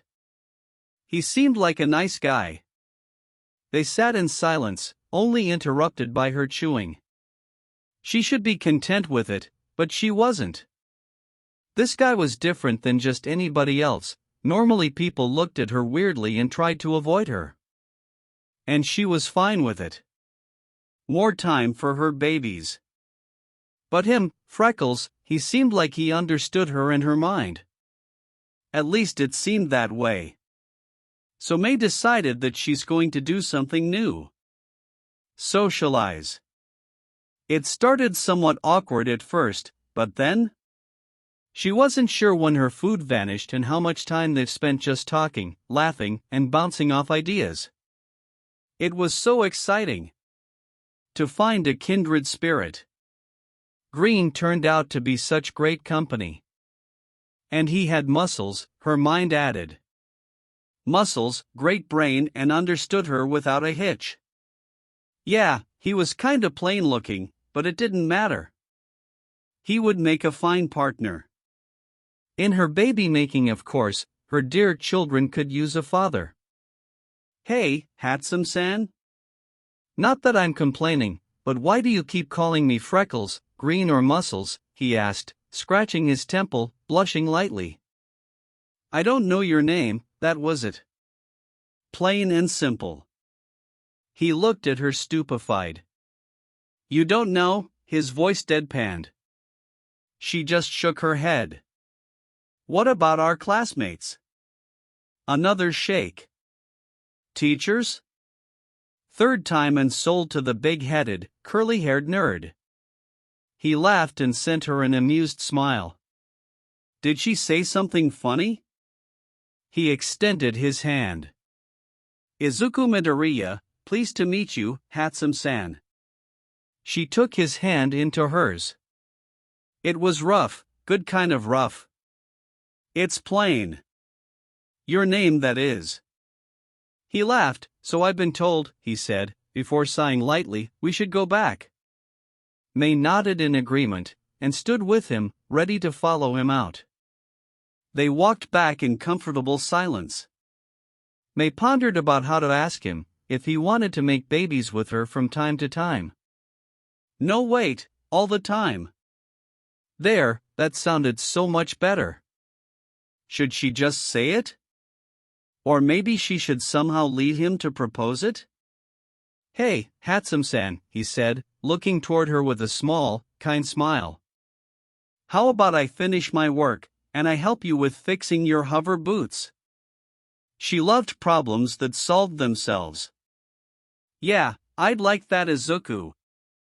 May bounced up and down, not even trying to contain her excitement. Izuku, he shouted, his face red and mouth open. May tilted her head. Yeah, it's less plain than your surname and shorter. The less we need to call each other, the more time we have to work on babies together. Her logic was as always perfect. Izuku's face reddened some more and then laughed loud and friendly, holding his stomach. She liked that sound. Well then, I suppose that I need to call you May in exchange, don't I? He said, smirking. Knew you would get it, she said, punching him lightly in the arm and laughing some. They continued their walk, thinking about the wonderful start of a marvelous friendship. By the way, May, your hands are really soft and nice to touch. Why were her cheeks hot? Chapter 6. Panic and Revelations. Why? How? Those two questions were constantly popping in his head, exchanging places, mixing together and giving him the headache of a lifetime. Powerloader, who was their homeroom teacher, after doing morning call of presence and saying some basic news, dropped a bomb on them. Choose your class representatives, was all he said. And suddenly almost all eyes were on him, their smiling faces, politely asking him to take the role of class president, and Izuku couldn't wrap his head around it. Him, the nerdy teenager, whose best friend was a computer program. What in the freaking hell? He was anything but social. Sure, he bossed a bit around the store when Stan wasn't there, and after his death everyone called him boss, despite him stating that he would only swing by every other day if he wasn't busy. Izuku asked them for their reasoning, and honestly their answer made him snort. Apparently he tamed May explosive hurricane handsome. Someone said that he was also super smart. He wanted to correct them, he didn't tame May. He, despite his earlier thoughts, befriended her. He took his time to understand her by the long conversation they held yesterday. That was all. She was still super hyper girl, that would make them go flying if someone, most likely him, didn't check on her inventions. To prove their point, that May would only listen to him, they started calling her, trying to gain her attention and failing miserably at it. Then he just simply said her name, ignoring curious gazes from his class. Like charmed, May stopped playing with her goggles and looked toward him with the curiously of little puppy. When asked who she thought would be a perfect for class president, she just glanced at him, from his toes to head, shrugged and told them that he was. Izuku wasn't sure if he was supposed to be flattered or murder her. Not wanting to be the only one suffering, he proposed May as his deputy, which everyone immediately agreed. Pleased with himself, he returned toward his seat.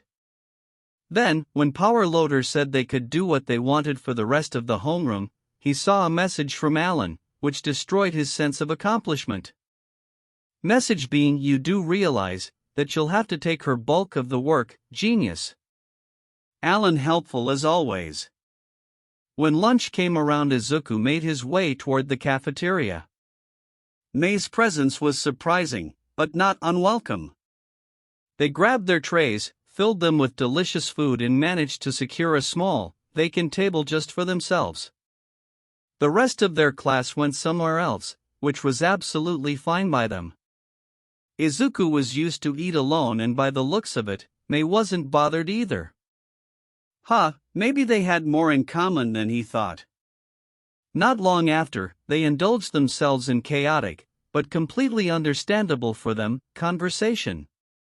But really, why don't you get the superiority of a simple switch or button? May huffed, sending him glare with no bite behind it. I'm not saying that they aren't useful.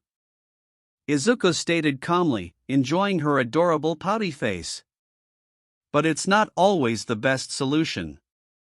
How so? She tilted her head, blinking, clueless expression evident on her features. Think about it. You want to make a super advanced, high-tech baby. He was surprised by how natural it sounded, and May literally started drooling at the possibility. And that baby would have many, many features. The amount of buttons, switches and wires you'd have to use to make it functional would be downward nuts. It's easier to just program it and do voice or a gesture command.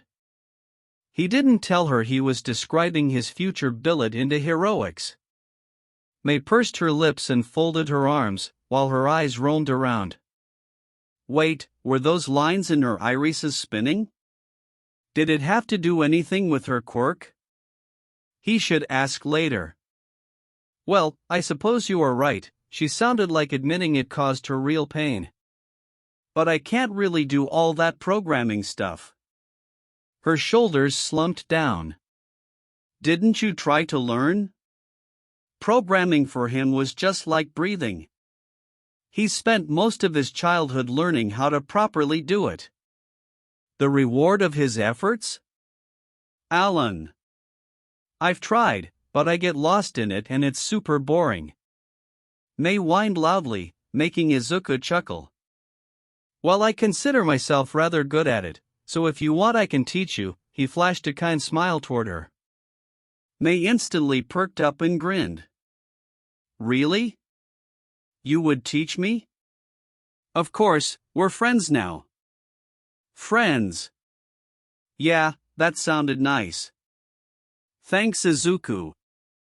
Mei bounced cutely in her seat, behaving like a little kid hearing it's going to get a candy for doing nothing. Man, it must be really nice to have an intelligence quirk. Izuku blinked. That was the moment he was dreading. Normally questioning about your quirk was asked even before the one for your name. He remembered all those woeful times when he was asked about it by someone, to only hear his answer that made them turn around and go away as far as possible. Sighing, he decided to just get it out of the way. If Mei didn't want to have anything to do with him anymore, he would manage, just like he always does. It would sting, and deal a serious blow to his mood, resulting in him sulking for a few days. But he'd take it like a man he is. I don't have an intelligence quirk, he saw Mei blink at him. In truth, I don't have one at all. I'm quirkless. He waited. Waited for her to laugh at him. To just stand up and go away. To scream at the whole cafeteria and tell everyone that he doesn't have what almost everyone else does. That's amazing. Mei shouted, suddenly right in front of him. Giant grin plastered on her face and eyes shining with excitement. Her eyes were really pretty, Izuku duly noted. So all those ideas and all just come from your brain without any kind of boost? Izuku just nodded dumbly, not being able to process what was going on. Wow, she sat back, but still looked at him with a flabbergasted expression. You're really awesome then, Izuku. Her voice was soft, but it carried so much power. He should have thought better than this of his friend. It was Mei, for crying out loud. All she cared about was making new babies, and having a blast while doing so. She was really simple, straightforward person, but there was also something beautiful about it. Hey, why are you crying? Mei's concerned voice brought him back to earth. Was he? He felt his cheeks wet. Izuku wiped his tears away and sent her the happiest smile he could muster. It's just... not many think about me like that. So, thank you, Mei. He saw her smile. Not her usual Cheshire cat grin. Just a normal, simple, kind-hearted smile. It really suited her. Before they could continue their conversation, an obnoxious alarm came to life and with it panic. He heard the generic computer voice calling a level 3 security breach. He vaguely remembered something about it being trespassing. They tried to move aside to avoid the panicked student mass of teenagers, but they were swept by the current and found themselves unable to move like they wanted. Suddenly they were separated by the mob trying to squeeze forward. He pushed through, slowly gaining ground in the general direction. He saw her disappear. He stood up on his toes to get a better view, and... there! He saw her pink dreadlock and then Mei herself, pushed against a wall, trying to protect her head with her arms. His heroic heart beat harder and a small spark of anger ignited in him. Shoving himself toward his friend, ignoring everyone on his way, he finally arrived in front of her. He then shielded her with his body, supporting himself with an arm against the wall. "Don't worry, I am here," he said loudly. Her relieved expression, and a small grateful smile was worth all those elbows striking his ribs and back. What the hell was going on? It was UA, surely they had to have some security drills. He became frustrated at himself. Why couldn't he do something? Except he could. Or more precisely, Alan could. If he was able to reach toward his pocket. Unfortunately for him, they were boxed against people and his arm moving was not possible. Well, desperate times call for desperate measures. May. I need you to reach toward my left pocket and put its content on my ear. Why, she shouted loudly, her voice muffled by his shoulder. No time. Do it now. He felt her arm move and take the earpiece from his pants. She had trouble reaching towards his face due to how crammed they were, so he tilted his head to the best of his ability. Soon he felt familiar plastic on his ear. Alan. What is going on? There have been a security breach. Someone is uninvited on the school grounds. So he was correct.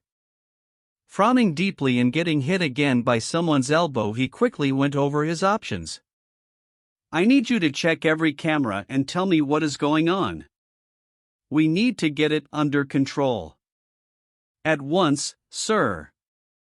There are only about 700 of them. No time for sass. Really? Where did he make a mistake with his beloved AI? I've got the issue. It's the reporters from this morning. Somehow they got in the premises. Those vultures? Izuku saw them when he wanted to enter school, like a pack of wolves blocking the main entrance. All they wanted was any piece of info about All Might teaching here. When he told them he was from support, they ignored him, which suited him nicely. But now? Didn't they know they just broke several laws? Alan, use the school audio system and relay that info. Let's hope it's enough to calm these animals. He wasn't one to insult others right off the bat, but excuse him. He could feel bruises forming on his ribs. As soon as Alan's voice came through the intercom, everyone ceased their flailing and evacuation proceeded in orderly fashion, just how it should been done in the first place. You okay, May? He asked, worried she got hurt in the whole ordeal. Yeah, I'm good now, she breathed slowly. Then sent him a sharp glare, which made him nervous. What was that back there? And what is the deal with that earpiece? Izuku blinked and chuckled a bit. Leave it to May to completely diminish the thought of them almost being trampled to death just to learn about some invention. Well, you remember that computer voice that we hear from time to time during lessons? He was amused at the memory when he saw his class going into uproar of questions, geeking out. May nodded to him, Izuku smirked, passing her his earpiece. Well, let's just say I'm a very proud father. He thanked God for giving him such good photographic memory, because now he will always remember her jaw-dropped face. I knew you were awesome, she shouted, hugging him. He had to admit, she was strong, despite her small build. You're pretty awesome yourself, May, he said, returning the hug. Come on, we need to get to the evacuation site for the head count.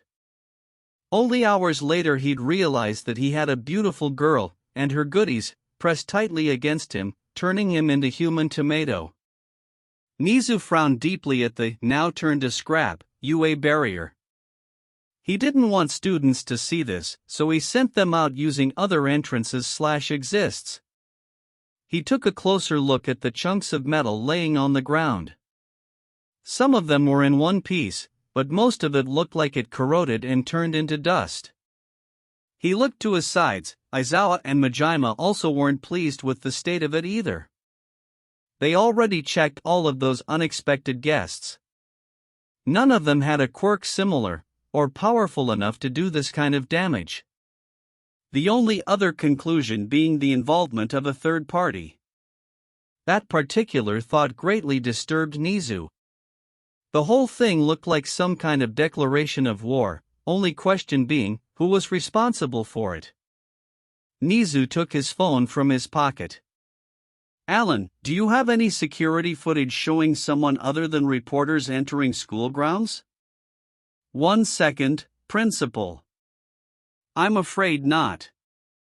There is no camera observing the other side of the school gate. So 0 leads then. Nizu's frown deepened greatly. Although sensors picked up someone blinking into existence near the teacher's lounge. Now, that was something valuable. Did you say blinking? Aizawa voiced Nizu's thought. Yes. They seemed to appear out of nowhere and a minute later they disappeared. Unfortunately, no camera caught who it was and there is none of them in the room itself. Thank you, Alan. Nizu said shortly. His mind was being occupied by many unsettling things. Looks like their enemy possessed a warping quirk, which was a real rarity, even more uncommon than healing ones. He'd need to develop countermeasurements. His hope that he'd have them in time. Chapter 7. A Creative Alliance. Something wasn't right. When the teachers told them to leave school using side entrances, he knew that there was information they were missing. So after he accompanied May to the train station, and returning home, he sat on his office chair staring blankly at the wall for hours. Pursing his lips after coming empty-handed, he deducted that he would need to use the so-called Big Brother. Alan, you there? Izuku spun toward his monitor, which immediately lighted up. If I say no, would you finally go to sleep, sir? It's close to midnight now. You know the answer is no, he chuckled slightly. There go my hopes and dreams. Izuku could imagine him sighing. What do you need me for, sir? What happened at the main entrance today? He decided to cut the chase. He needed to satisfy his curiosity. Reporters broke in. That I know, but how? Izuku narrowed his eyes. Don't try to sell me any crap, Alan, you know, but I can just open your detailed thought process. He wouldn't do it, and I knew it. It was invasion of Alan's privacy. Even if he was a program he wrote, he's a human being to him. Besides, he passed the Turing test. You do realize, sir, that you want me to reveal information that only teachers and police have access to? Yup. Then was a short silence between them, but Izuku saw Alan downloading few files. And I thought, you wanted to be a hero, the sassy AI stated, making him snort. Alan showed him a video in which he saw the famous UA barrier falling apart, some of it turning into dust, and a mass of reporters pouring in, running toward the school like a bunch of animals. There's no way that he'll ever remotely like media. The percent of truth they gave to society was so small, that Izuku long ago stopped watching news channels. Then Alan showed him the school detector log and building map, explaining the situation. So, whoever did that waited till lunch to have most of the corridors empty, and used reporters as a diversion to lure the teachers out of their lounge. Izuku said, drumming his fingers against his desk. Correct, sir. Are you perhaps Sherlock Holmes in disguise? He huffed, not amused by Alan's comparison. Are there any street cameras that show UA entrance? Why do you ask, sir? AI asked suspiciously. Because if there are any, I want you to break into the city cameras system and find the feeds. Izuku stated seriously. He wanted to protect his school and schoolmates from any kind of danger. That's what a hero would do. I didn't know that we switched business to villainy, sir, cheeky program retorted. Izuku let out humorless laugh. Are there any, or no? Unfortunately, sir, there's none. The two closest ones are at the junctions, which is quite far away from the gate. He sighed slightly, waving to Alan, signaling that he was done for now. Slipping under his duvet, and finding a comfortable position, he drifted to sleep. Tomorrow was going to be hectic, so he needed as much energy as he could get. And hectic it was. He could see some seniors from the hero course, going around the school, keeping a keen eye on any sign of trouble. Teachers constantly doing head counts, and looking behind their shoulders, like something was going to strike them at any given moment. And he couldn't really blame them, as he also felt that strange kind of dread, keeping him on high alert. He informed Power Loader that he's going to be slightly late for lab. When asked for a reason, he answered, "Going to visit our beloved psychopath." Power Loader just laughed at it. When he told May that he wasn't going to stay for the whole lunch, just a quick meal, she happily exclaimed that she's going to get a head start with today's dose of baby making. He made her swear that she's going to eat something later, on which she reluctantly agreed. She was going to be the death of him, he was sure of it. He made his way towards the principal office. His mind mulling over everything he wanted to say, he foresighted it to be a longer than simple chat, but this was important. If he was going to be a hero, then he'd need to start somewhere. Helping his principal with upgrading school defenses seemed like a good start. The humongous double doors that hid Mizu's office from the world at the end of the corridor opened, and through them stepped out a walking skeleton. This man was so thin and sickly looking that Izuku thought a simple breeze would knock him over. Shoulders slouched forward, blonde hair in total mess, and eyes sunken deeply into skull. And why was he wearing a suit, at least 4 times his size? Suddenly the man started coughing, putting his hand against his mouth. It sounded wet, and like his lungs were going to be ripped from his insides. Izuku quickened his step, gave the man an arm over his shoulder, and started massaging his back in circles. It always worked for him, so maybe it'd be helpful here. After a few moments it seemed to be working. The man's breathing returned to normal, and he unclasped his hand, showing Izuku red spots marking it. Without a second thought he pulled his package of small tissues, and gave man one, who looked thankful, albeit a little surprised. "Thank you, young man." Then Izuku's mind came to an abrupt stop, 1,000 red flags rising up per second. Despite his voice being raspy, he knew it. Getting a quick reboot, he did a fast checkup. Super tall? Check. Suit that could contain mountain of muscles? Check. Blonde hair with 2 bangs in front? Check. Electric blue eyes? Check. Ultra familiar voice calling him young man? Check, and check. He was sure he was mumbling at Mach 1 speed, but it didn't matter. Shocked, he could only ask for confirmation. All Might? Where? Man shouted, and started nervously looking around. Yup, that confirmed his suspicions. Folding his arms on his chest, and hardening his gaze, he could only press forward. I'm not going to be kid by such a simple trick, All Might.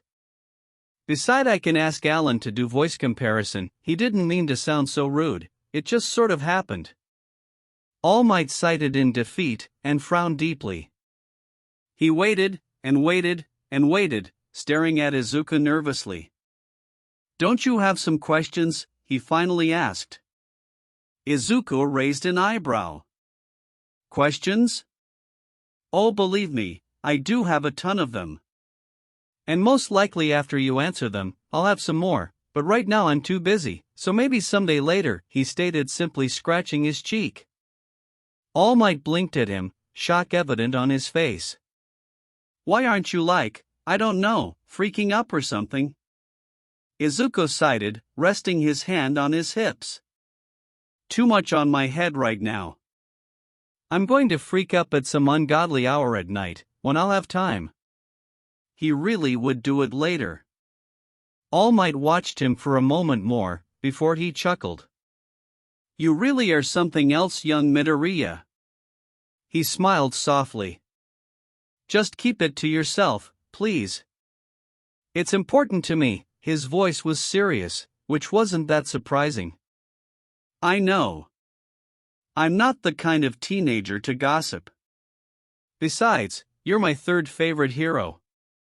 Izuku smiled a bit. I need to get going. See you later, all. No, wait, I shouldn't call you that. Izuku frowned, thinking of proper way to address the symbol of peace. My name is Toshinori Yagi, my boy. All. Yagi-san stated. Thanks. See you later, Yagi-san. Izuku stepped through the giant door into the principal's office. It seemed that nothing has changed from his last visit here. Spacious, fluffy red floor-covering carpet, dark wood furniture, most of them being bookshelves filled with books and folders. At the center stood Nizu's giant desk, that was completely covered with huge stacks of neatly sorted papers, behind it a large UA logo. Oh, young Midoriya, what a pleasant surprise. Nizu said from the armchair in his conversation area near the windows. Come, and sit down on the couch. Tea is still warm, so maybe you would like some. Principal sent him a polite smile. Izuku smiled back as he nodded. He couldn't imagine a long talk with Nizu, without the cup of aromatic tea. Sitting on the couch, once again marveling at how comfortable this piece of furniture felt, he took his steaming cup, and sipped a little bit of the warm drink. He also vaguely wondered if it was Nizu coping All Might with that young prefix, or the other way around. As good as always, he stated, giving the principal a smile of his own. They both sat in silence, and Izuku used it to sort through his thoughts, trying to predict how the conversation would go. He wasn't sure how to start it. So, why do I owe the pleasure of hosting a brilliant boy in my chambers? Well, that was one way to start a conversation, Izuku supposed. He knew that Nizu loved playing verbal games. Izuku also enjoyed them, but today he wanted to get straight to the point. Mirroring Nizu's posture, with his hands neatly folded on his lap, he sighed loudly. I'll cut the chase and get to the essence of this visit. I know exactly what transpired yesterday, courtesy of Alan. He looked right into Nizu's eyes while saying it. A smirk passed the principal features, before returning to the small smile, but his eyes shone with excitement and mischief. My, young Midoriya, I've never imagined that you would even consider doing a thing that could cause you to be expelled, he said with small chuckle at the end. Izuku's lips twitched slightly. I'm a future hero. You cannot expect me to sit quietly and do nothing. Nizu allowed himself to let out a short laugh. What is the point of your visit then, if you already possess the information? I want to offer solutions that are going to keep the school safer. He smirked and leaned a bit forward. Consider it a help from a beloved student. Good friend, or business partner. Choose a more suiting one. Nizu's lips stretched further, bouncing in his seat. I'm all ears. His small ears twitched when he said that. Izuku drank his tea before continuing. For starters, digitize all information about students, teachers, school schedules, and other important documents. To protect them even further, create a special server for them that's going to be completely separated from school network and only accessible through Alan. Don't worry, he's too advanced to be hacked by someone who doesn't know how he operates. Izuku saw Nizu nod, a pleased smile on his face. Next step is to increase the number of cameras, especially ones looking at the gates. In school there's still some blind spots that could be covered. Alan already marked them on the building plan and delivered them to you for inspection. He took a breath. So far so good. And lastly, a counter-measurement towards the warp quirk user. At that, the principal shifted slightly. As it was documented, all warp quirks leave the trace of their energy behind whenever the portal is opened. I believe that I mean Hatsum-san, can build a device that would be able to track that energy and alarm us before portal is fully open.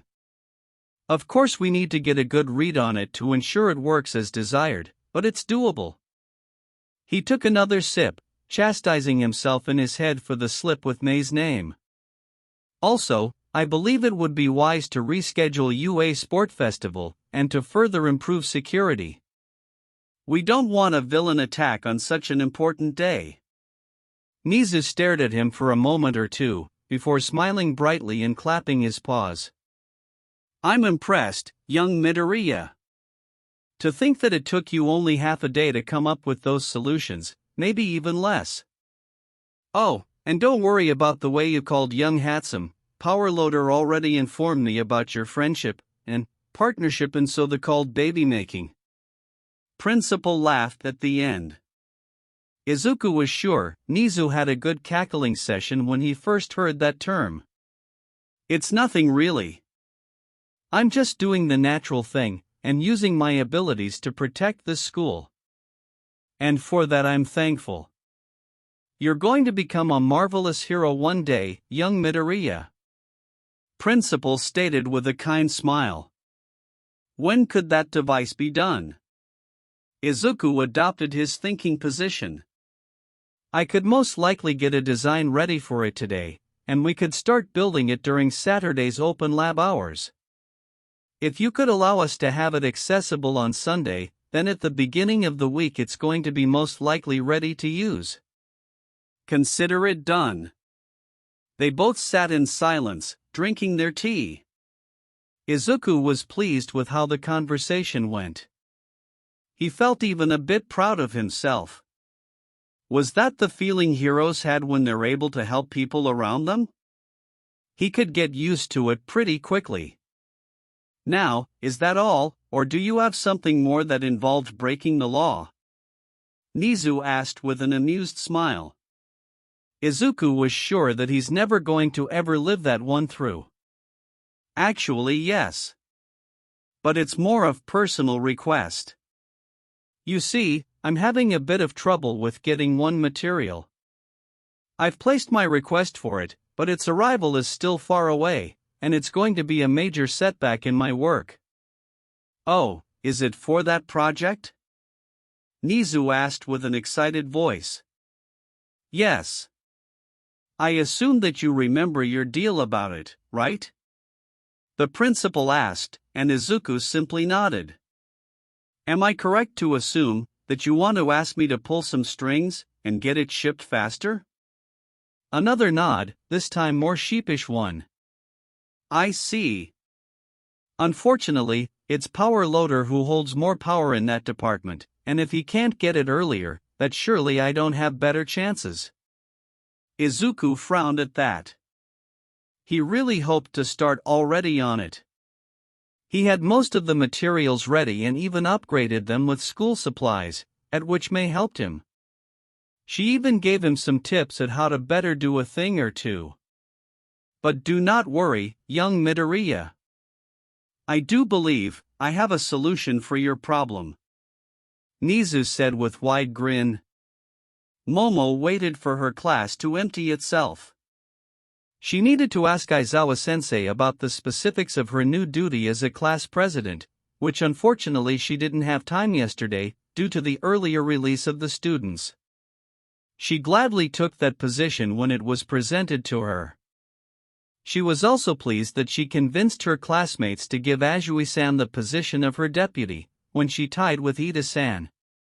She didn't have anything against him, she respected his determination, but she felt that he wasn't suited for that role. He seemed a bit too passionate about everything. She preferred the more level-headed frog girl. She also couldn't deny her utter happiness when Mineta lost the election.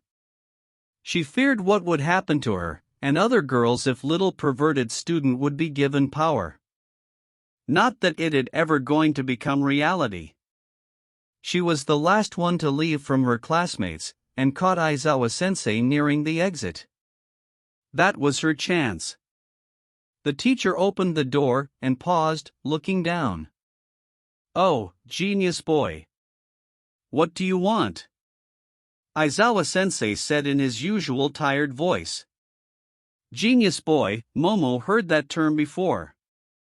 Mike-sensei and Midnight-sensei said it a few times while thanking Alan for something. Apparently that was their way of referring towards the AI's creator. She shivered at the memory of Midnight-sensei admitting how she loved to play with the poor boy. That would be considered as an assault, right? Eraserhead? Oh, so you're 1A's homeroom teacher? Hope you're not too hard on them. Genius boy said. Wait, Momo knew that voice. She heard it many times before, and there's no way that she could mistake it with someone else. Stepping next to the Aizawa-sensei, she saw the familiar bush of green hair with black roots, happy emerald eyes, and kind smile. Midoriya-san, she asked surprised, gaining his attention. Yayarozu-san, it's nice seeing you again, he said, showing her a wide smile, that he always has every time they saw each other. It's nice seeing you too, she admitted, smiling politely. I don't have time, so say what you need, or get out. I don't want to be late for my nap, Aizawa-sensei stated, his voice suggesting his patience running thin.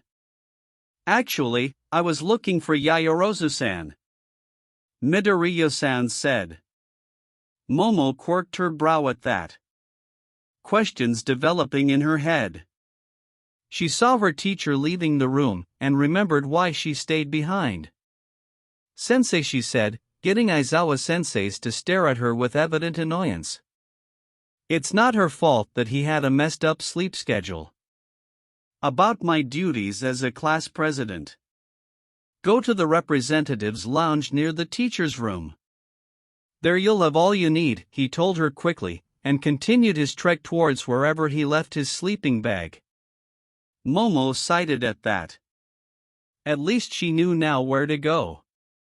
She turned toward Midoriya-san, and saw him waiting patiently for her to finish her business. Well, there was her answer at why was Alan so well behaved. Sorry for that, Midoriya-san. You said you were looking for me, right? No worries, nothing happened. And yes, I have a favor to ask, and the principal said you're the one that can help me. He looked into her eyes, and scratched his cheek. That was his way of showing he was nervous if Momo's memory served her right. That depends on what you need, but of course if it's in the range of my abilities, I'd be happy to comply. Polite down to the T as always. How about I show you? It's in the support workshop. Of course if you have time, I don't want to be a bother, he said concerned. Momo smiled kindly at the smaller boy. He always was considerate of others' well-being, and that spoke a lot of him. I'm free now, so I'll gladly go there with you. Midoriya-san brightened at her words, and they made their way towards the support department building. Although the silence was a comfortable one, she felt like they should have a small chat. She hadn't seen him in a while. He looked slightly taller, Momo duly noted. I didn't know that you were interested in engineering. But it's not a surprise seeing as you were the one to program Alan. She honestly didn't have anything better. Midoriya-san chuckled silently at that, and turned his head toward her. Well, I've never mentioned it before. And let me guess, the genius boy comment was that gave that away? Momo simply nodded. But being an inventor is not my end goal. How is a hero course treating our store #1 romance manga buyer? He asked with tiny smirk. She laughed at that silly nickname. Every time she wanted to buy new chapter of her favorites mangas, she only came to the shop where Midoriya-san worked. It was how they meet. So far so good, it's demanding, and going to get gradually harder, but I believe that the teachers know what to do with us. Her mind returned a few seconds back. If I may ask, his nod serving her as an answer. What do you mean by inventing not being your end goal? She truly wondered about that. Momo saw his shock, and then he started tapping his chin with his finger with a faraway look. His lips moved, but no sound came out. He seemed to be deeply in his thoughts. From time to time he sneaked a glance toward her. Momo gave him time, her curiosity raising every passing second. Finally he sighed, and looked at her with an unsure expression. Can I trust you? Simple question really, but his voice. Momo knew that tone, she heard it every day in her head. Midoriya-san was doubting himself. Which was odd, he always gave off that vibe of being rather sure of himself. Looks like she accidentally found something what could be considered a taboo subject for him. Could he trust her? Momo liked to think of herself as a trustworthy person. Yes, he could trust her. She'd keep whatever he said to herself, and if she was able to help him, then she would. She was a hero in training, and helping people in distress was something that she's going to deal with almost every day.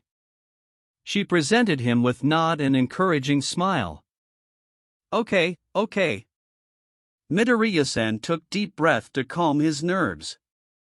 I'm quirkless. Not that uncommon, but still surprising. But all I wanted my entire life was to become a hero. Was this what people considered as dropping a bomb?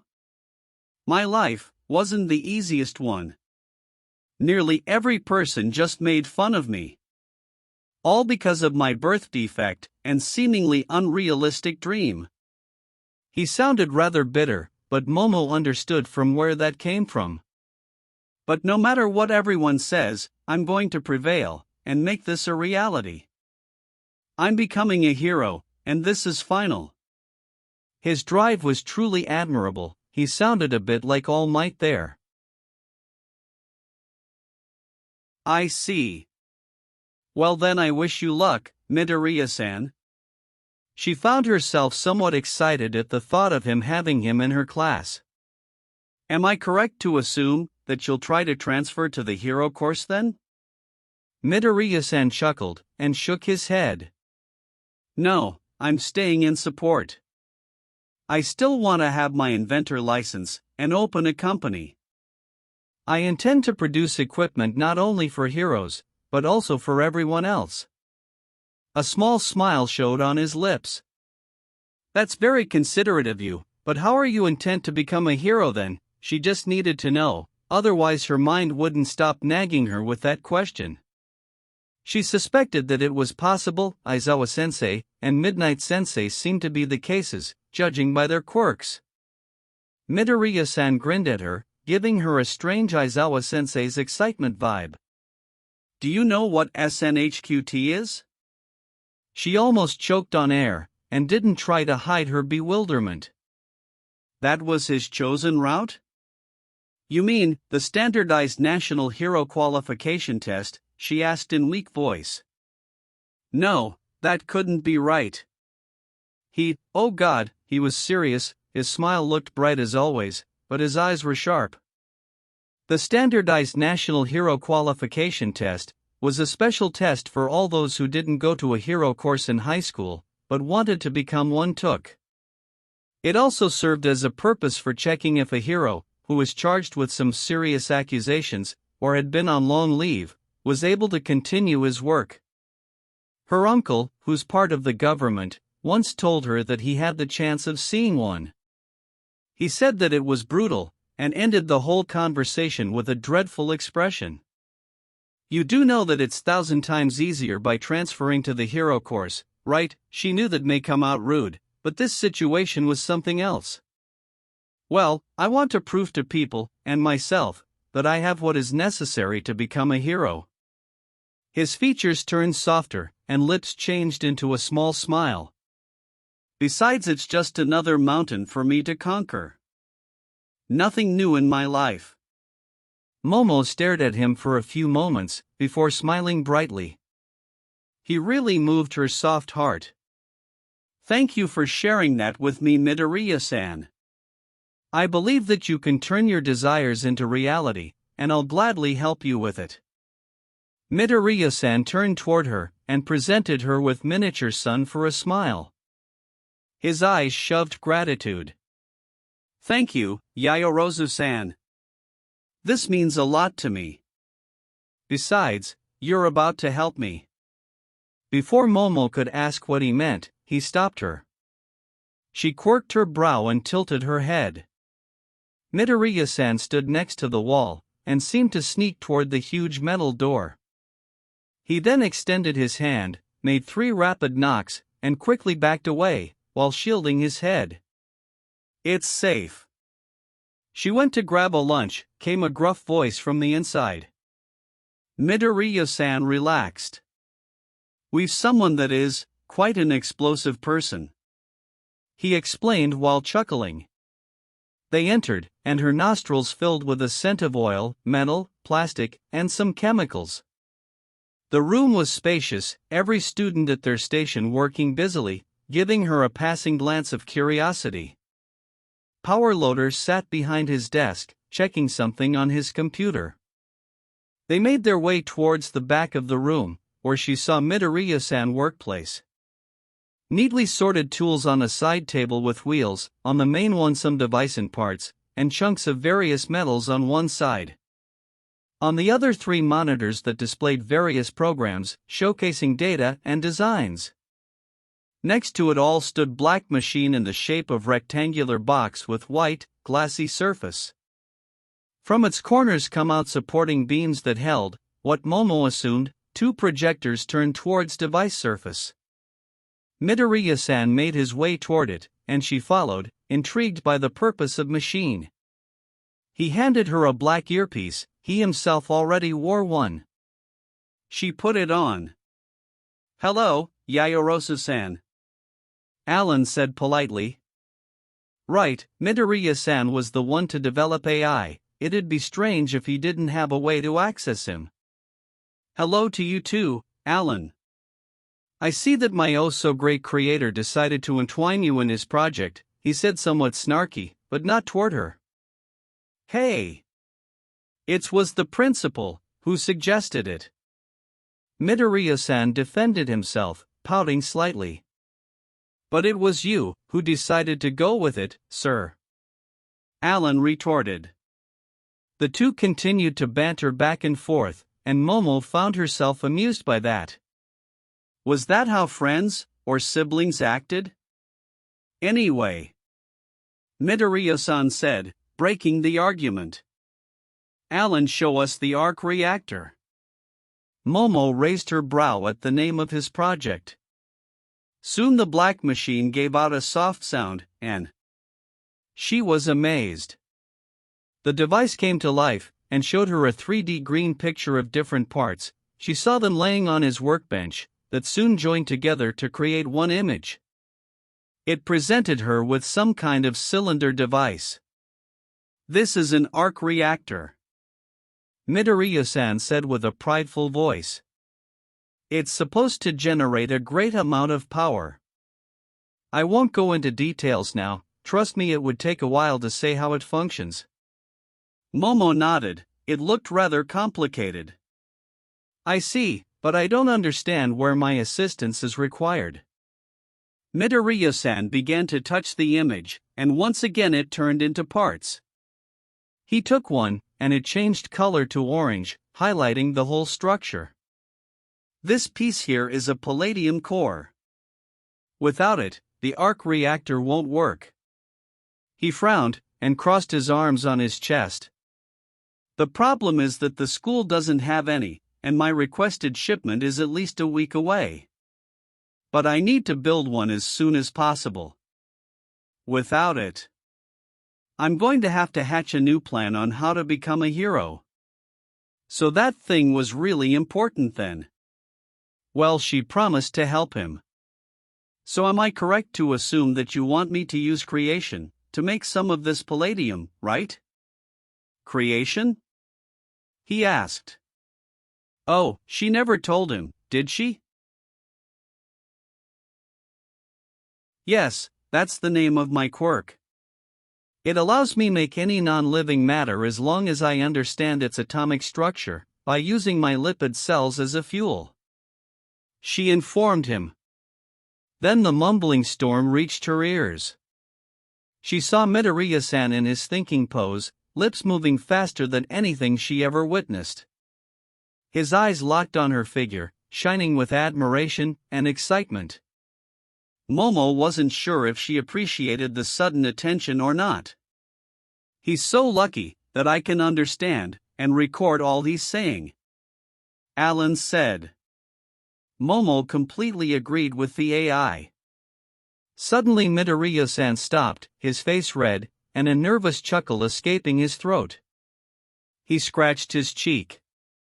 Sorry, I'm a bit of a quirk enthusiast, he admitted. No problem. I find myself interested in them as well, she said with small, amused smile. Back to the topic. Could I ask you to do it, Yayarosa-san? He asked a bit pleadingly, at which she nodded, gaining a bright smile that quickly turned into a small frown. I have to warn you though. The isotope that I require is a bit radioactive. Concern was very clear in his voice. Momo blinked. She had some experience with that. She once created a bit of uranium in a controlled environment.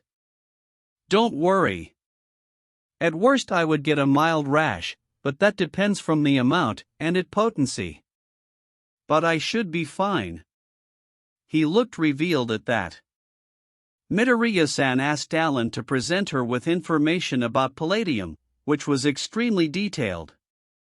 First she created a container for the material, at which Midoriya-san gave another mumbling storm like the real quirk enthusiast he was. She then proceeded to make palladium in the requested form, giving him double the amount he needed. To say he was thankful would be an understatement. They said their goodbyes, and Momo made her way towards the school exit. The halls of the building were empty, not counting a girl with pink dreadlocks that passed her running. Momo thought about what she heard, and did for Midoriya-san. She liked him, he always had something interesting to tell her, whenever she visited the comic book store. And after today she found herself strangely attracted toward him. His determination, his drive. She remembered when she saw him helping her, other customers, and employees around the shop. He always had a huge smile plastered on his face. Now she understood that it was all part of his heroic spirit showing itself. She would help him, she promised herself. No matter what, she was going to make sure that he prevailed. Before she exited a support department building, she heard loud explosion, which immediately was followed by Midoriya-san's voice screaming May. Chapter 8. Building a Treat. In May's mind, the only thing better than 6 days of using the UA workshop to produce all of those adorable babies was 7 days of doing exactly that. She couldn't thank Izuku enough for the present he gave her. When he told her that the principal himself gave them a special request, she knew that was her chance. If she, the wonderful inventor, May Hatsum, was able to show the principal her brilliance, then that would no doubt open her so many new doors. Izuku explained to her why they were building it. Needlessly to say, it wiped her grin off and dampened her mood. Hearing the gravity of the situation, she understood why the baby needed to be made as soon as possible. They decided to do everything together. They had time for it, and neither of them wanted to accidentally jeopardize the success of their first real baby would no doubt make. So despite her wanting nothing more than just go right away into building, she listened to the voice of the reason, that was her intelligent baby-making partner, and took the step back. Turns out it really was needed. During Friday they designed a special detector, that would be linked to the already existing sensor system all around the school. Whole Baby was relatively small, but it needed many components connected in the right way. She had to admit, even she couldn't build it right off the bat. Plus she got to use the super awesome holodable to make the blueprints. It was so much fun. Unfortunately they couldn't pre-program it. Izuku once again showed his marvelous knowledge, and explained her that every warp quirk had a special energy signature original for its user. So until the potential attack happened they were only preparing for securing school in the future. During Saturday they begun the slow process of piecing together their new cute child. Thanks to Alan running 3D printers all night, a significant bulk of the work was lowered. But things like electronic boards would have to be made by hand.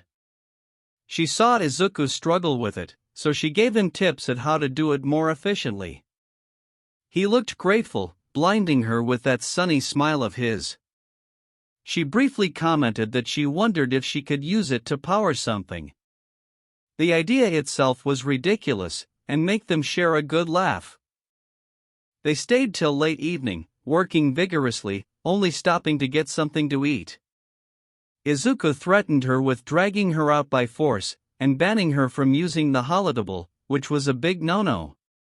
She fell in love with that baby, and wasn't planning on allowing it to be taken away from her. Mei was actually glad that they went out. Getting to know Izuku was very important to her. How otherwise she could understand him better, making them even better baby-making duo. Plus he was fun to talk, which was a real bonus. And now on Sunday they made finishing touches, and started programming the whole thing. Well, Izuku programmed, his hands a blur on the keyboard, hitting multiple buttons at one time. She just sat next to him, listening to him explain her what different parts of code were responsible for. It was still black magic to her, but he seemed to make it somehow more doable. But still, she learned the best when she did things with her hands and mind at it. Not just her brain. Taking a hold of the situation, she thought how to fix it. Simple solutions always were the best. She couldn't take the keyboard from him, but what she could do was take a place in front of it. Standing up, totally ignoring Izuku's quizzical expression, she pulled his chair slightly away from the desk and plopped herself into his lap. Mei? His voice was strangely tense. Yeah, she looked behind her, to see his very red face. Was he hot? It was warm today, so that could be a possibility. What are you doing? He sent her a strange smile. I learn the best when I do stuff. So walk me through all that programming thing, and I'll do my best to remember it all.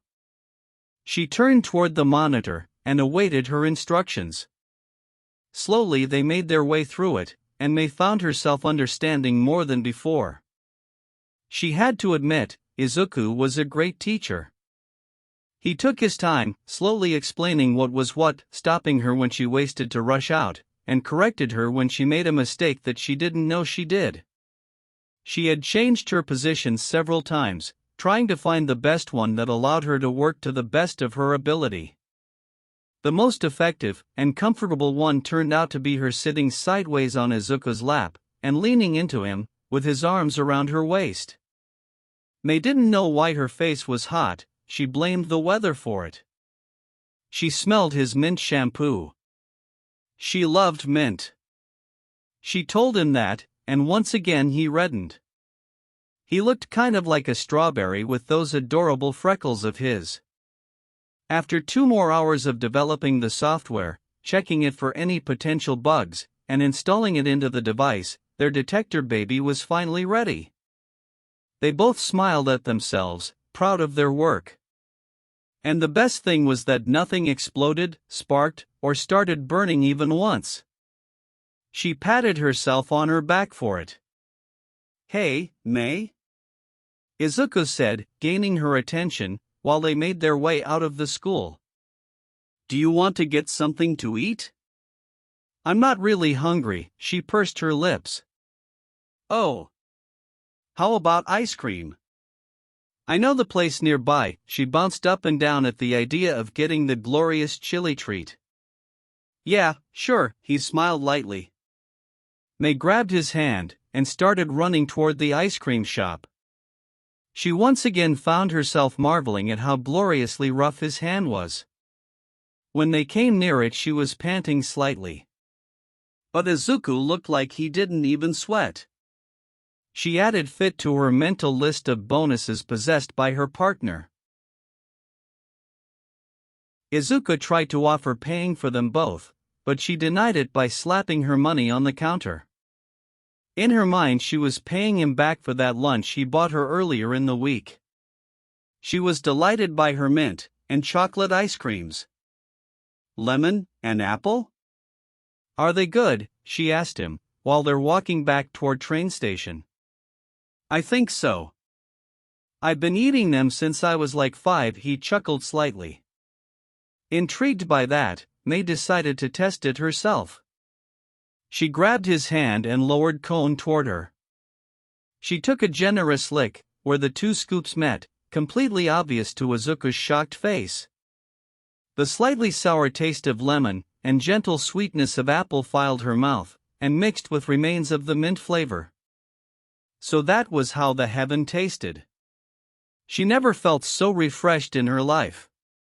She hummed in delight, and turned to yet again red Izuku. You need to try them both with mint. It's divinely delicious. She almost shoved her cone into his face. He reluctantly licked a bit of her mint scoop, and mixed it with his too. She was overjoyed when she was his eyes go wide and smile brightly at her. Wow, you were right. It tastes super good, he happily admitted. Of course I was right. If I didn't have a talent for engineering, I'd be making ice creams. Oh wait. We can make a baby that would produce delicious icy treats, and sell them in school. They both laughed at the thought of such a machine. Soon they arrived at the train station and parted their ways. They lived in different directions of the same line. At least if one wanted to visit the other, they didn't have to make any transfers. May was happy, and somewhat sad.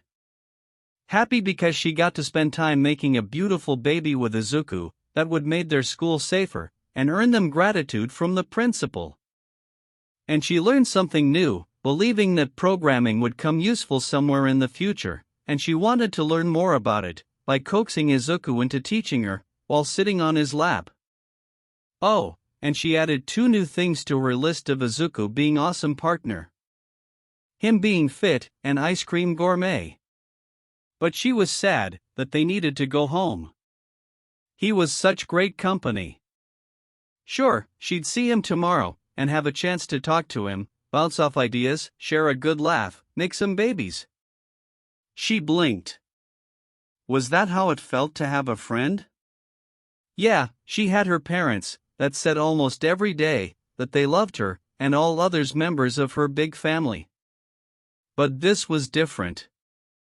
Now she didn't have to sit alone and eat her food, she had someone to appreciate her work and admire her genius. Was Izuku her friend? Absolutely. Was she his friend?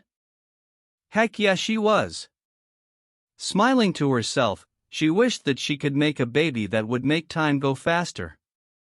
That way she would see Izuku sooner, and have that strange, funny, but welcomed, feeling in her stomach again. Hey guys, and welcome to the channel. Today I will be doing a what if, which is what if Deku was Iron Man Part 3. I did not make this what if fan fiction, the author of this amazing fanfiction is Mr. Kage, so please support their work. Chapter 9. Better than a cave. Izuku wasn't one to swear. Sure, from time to time he said shit or crap, but he was raised better than that. He disliked the crude language that angry blonde Pomeranian spoke fluently. But he couldn't help but say fuck in his mind. He dreaded this situation, and did his best to develop several contingency plans over the weekend. He even made backup plans for them, and backups for the backups. All to assure that this very particular situation would never, ever happen. But of course he couldn't foresee this. He really had to piss off God in his past life. This was it. He was sure of it. That was literally the beginning of the end of the world. And all because Mei met Yaoyorozu-san, who couldn't find a free sit to eat her lunch. He was absolutely terrified at how fast the two of them became friends. He had seen Yaoyorozu-san's bounciness before, but never to such degree. Mei also was ecstatic, because of her new friend. His partner right off the bat said to use her name, and Yaoyorozu-san happily suggested to call her by the nickname her class gave her. He had to agree that Yamamo sounded cute, and suited her. He was happy for them, he really was, but god damn it, why it was in dooming the whole world to perish in the flames of Mei building babies with the help of creation? Izuku took a deep breath. Okay, he still had a chance to be a hero, and save world from the doomsday. All he needed to do, and there she was, Yaoyorozu-san telling Mei about her quirk, coincidentally ripping to shreds his only hope. And did Mei's face just turned into a sun? Her excited features made him have to squish his eyes. Wait, why was she panting?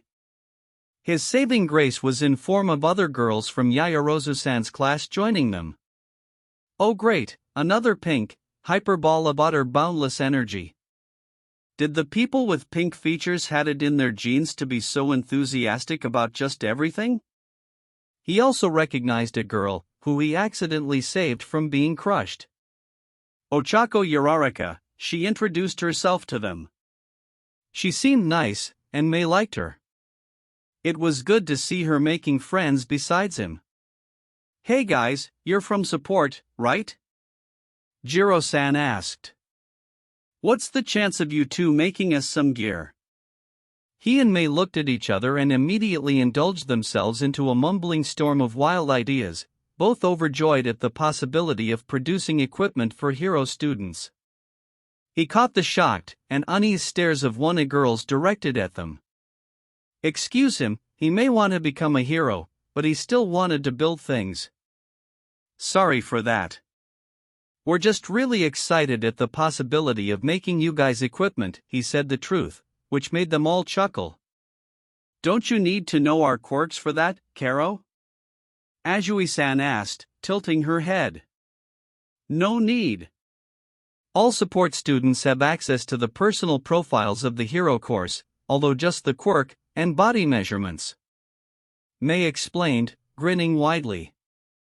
And if we need a specific information, Izuku can just ask Alan to get us some more detailed ones. All girls, besides Mei, and Yaoyorozu-san, looked at him with wide eyes. Wait. You have free access to that awesome AI? Ashido-san voiced their thoughts. Midoriya-san is the one who developed him. Yaoyorozu-san stated. Izuku sighed. Well, it was bound to happen eventually. He just didn't expect it to be so soon. He caught Uraraka-san looking at him with gratitude. He smiled kindly at her, signaling that he knew. Girls looked thrilled at that, and started to praise him. He wasn't a snob, but it felt good being praised for his work. Why you named him Alan? Uraraka-san asked curiously. Alan Turing was the man who has built the precursor of modern-day computers. I thought it was fitting to name him after him. Izuku stated with a smile. Oh, that's nice. We must thank you. Hagakure-san said, making other girls nod. For what? He asked, puzzled. We have a male student in our class that sees women body as a... Yaoyorozu-san tried to put it into nice words like a proper lady she was. He's a pervert. Jiro-san said bluntly. All girls, even Mei, had a displeased expression. Yes, that. On our first hero class, Alan told him that he's never going to put him in the team with a girl, or against one. He didn't want him to legally assault us. Yaoyorozu-san shivered at that thought. Izuku sighed happily. He was so proud of his AI. Oh, and he also makes funny nicknames for Bakugo. Uraraka-san happily added. Izuku wanted to murder Alan. Why? Why? Why did he have to do that? Yeah, on the first day he changed his name to Angry Blonde Pomeranian, and the next one All Might asked us, completely lost, which one of us was Boom Boom Boy. Ashido-san said, making everyone except him laugh or chuckle. Oh, and another time he gave him a nice burn. Hagakure-san supplied. He said to him that today he felt merciful enough to just call him Firecracker. Jiro-san ended, while snickering. Did Alan wanted to get him killed? What did he do to his beloved AI to throw him right into the burning barrels of nitroglycerin? Sure, he could deal with Bakugo, but it involved him making it look like Firecracker always was right. Alan was basically saying that Izuku was up for the challenge, which he absolutely wasn't. Midoriya-san? You look pale, are you alright? Yaoyorozu-san's concerned voice brought him back to reality. He turned toward the girls and gulped loudly. Girls, I need you to swear to me that you will never tell Bakugo that Alan is my invention. Seeing their quizzical expression, he simply added. He knows where I live. All of them adopted somber expressions. Mei's and Yaoyorozu-san's eyes shone with clear concern. Looks like 1A already knew how trashy Bakugo's personality was. Midoriya-san, I meant to ask you. Yaoyorozu-san started, wanting to change the topic of conversation, which he was very grateful for. How is your arc reactor? Before Izuku could answer, he heard something snap in front of him. He gazed at Mei, who held a now broken chopstick. Her whole body shook, and her face was marred with betrayal. He saw tears forming in her eyes. All this raised one enormous red flag in his mind. How come that Yamamo knows something that I don't? Her voice absolutely broken. I thought that I was your baby-making partner. A lone tear fell from her eye. Oh, he screwed up. He felt like he'd just killed a million puppies in front of children. To Mei, their partnership was more sacred than marriage.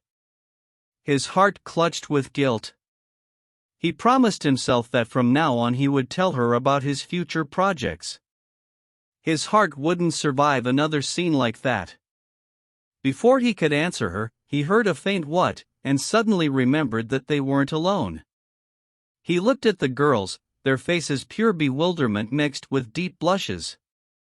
Yaoyorozu-san covered her mouth with her hand, eyes roaming between him and Mei.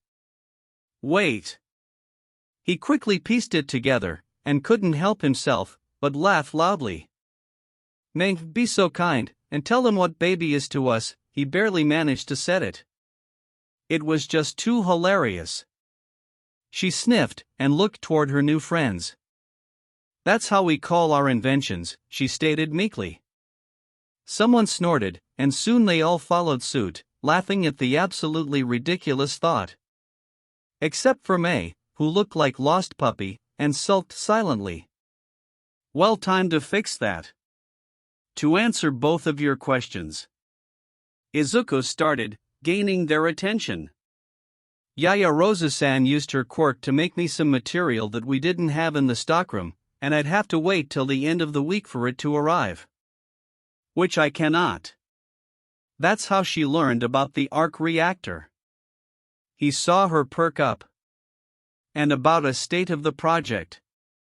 During the weekend me and Mei had a special build to do, but I finished most of it during Thursday after we vented our lab. Today I'm going to complete it, and run a basic diagnostics. Maybe tomorrow it'd be ready to activate it.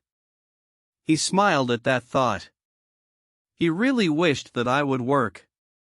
So, we're still baby-making partners? May asked, sounding pleading and hopeful. Yes, May. We're still making cute babies together, he said with small, kind smile. He was rewarded with her giant, million-yen smile and a small bounce. He couldn't marvel at how adorable she looked. Smiles and grins suited her the best, without them she wasn't his May. Wait, what, brain? Still, I'm a bit mad at you. May cutely pouted, trying, and failing miserably at sounding angry. Sorry. It's just something I'm not sure if it's even going to work. Besides, it's potentially dangerous. Izuku scratched his cheek. Dangerous? How so? Uraraka-san asked, leaning forward. All girls looked at him with curiosity. He just smiled weakly, giggling a bit. Well, if something goes wrong, then the best case scenario is a city-wide blackout. And the worst? Ashido-san pushed forward. Let's just say that I hope I'll be remembered. He knew that this sentence shouldn't be said with such serenity. Suddenly he remembered something very important, which made him ignore everyone's scared faces. His other special project. He turned toward Yaoyorozu-san, who despite the shock at his words, still had red on her cheeks, and grinned at her. Actually, I have a support item ready for you, Yaoyorozu-san. She raised an eyebrow. I've left it in support department this morning for Alan to install the software. He quickly turned to May, who was ready to pout yet again. And you can't be mad at me. It's a thank you gift for the Palladium. May huffed, but a smile soon crept on her features. Momo followed the baby-making duo, as they dubbed themselves, to the support department.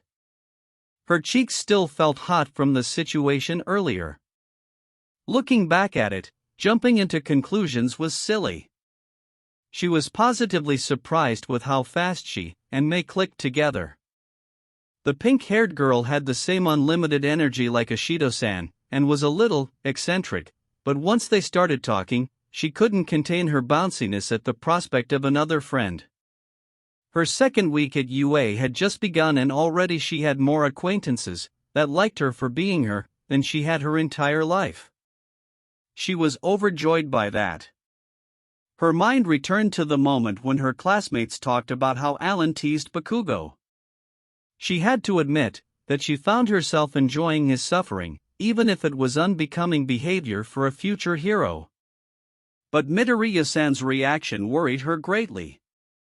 He was so white, whiter than he ever was. Like life was leaving him. His request and comments suggested that he and Bakugo had story, which explained Alan's hostility towards the explosive blonde. She wanted to ask him about it, but it wasn't the time. It looked like another taboo subject for him. So until the ideal situation arrived, she would withhold her questions. As a hero, and his friend, Momo wanted to help him.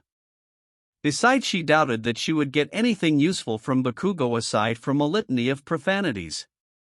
When they arrived at their lab, the bell rung, signaling that her hero training lesson with All Might would begin soon enough. She asked her classmates to inform him where she was, if she didn't arrive on time. It left her a bit uncomfortable, but she didn't want to be rude towards Midoriya-san. He told her that he had pulled an all-nighter to finish it in time. Besides, she was really curious what he made for her. She believed that support items wouldn't be beneficial for her, due to creation, but Midoriya-san was one of the smartest people she knew, so she gave him the benefit of doubt. All of 1H was slowly filling the lab, getting ready to work. Midoriya, handsome, why are you still in school uniforms? Power Loader Sensei asked, coming next to them. We'll change in a minute. I just want to give Yaoyorozu-san a support item I made for her, Midoriya-san stated. Power Loader Sensei and Mei stood next to her and waited, all of them curious. Her pink friend was bouncing on her toes with a gleeful face. He checked something on his computer and nodded to himself. He opened a drawer and pulled a pair of glasses? Not the typical looking glasses. In place of the lenses was one piece of red tinted plastic. There was a simple rounded cut at the center, so it would sit nicely on her nose. It was slightly curved to make whole gadget elliptic and a bit wider than her eyes. On the left side was earpiece with 2 buttons that would cover her whole ear. On the right she saw a mechanism that would go around her ear and shut to keep whole thing stable. Finally there was a plastic regulated band that would go around her head. All in all it looked well made and futuristic. Midoriya-san passed her the glasses with a huge smile. I really had to do a good brainstorming session to come up with those, but here there are. It admit it presents itself very good. Momo said, eyeing the gadget in her hands. What does it do? You said that you need to know the atomic structure of things you want to create, right? Put them on, and I'll continue. Momo raised her eyebrow, but complied. After regulating the band to keep the whole thing secure around her head, and locking mechanism around her ear, she nodded at him to proceed. Okay, so upper button is for power. He simply stated. Momo clicked it. She gasped slightly when she saw a welcome popping out on the screen. Now. Alan say hello to Yayarozu-san, he smirked slightly. Good afternoon, Yayarozu-san, his voice resonated in her left ear. Good afternoon to you too, she replied with a short chuckle. Every part of it is reinforced, and the plastic is bulletproof, so whole gadget won't be broken so easily. Now anytime you need to make something you don't know, you just say it to Alan, and he'll quickly gather information, sort through it, and present you with list of ingredients. If you don't know the component, ask him to split it further up. I've set the display timer to 10 seconds, but if you think it's too long, or too short Alan can change it, he explained in proud voice. I see. It's certainly useful for more complicated builds.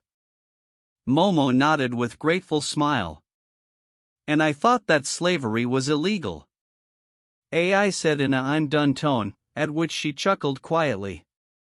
Midoriya-san blinked and adopted Aizawa-sensei's deadpan look.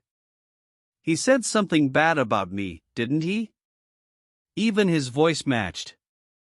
Ignoring the bratty program of mine, the other button is the save option. Click it once, and the currently displayed list will be saved.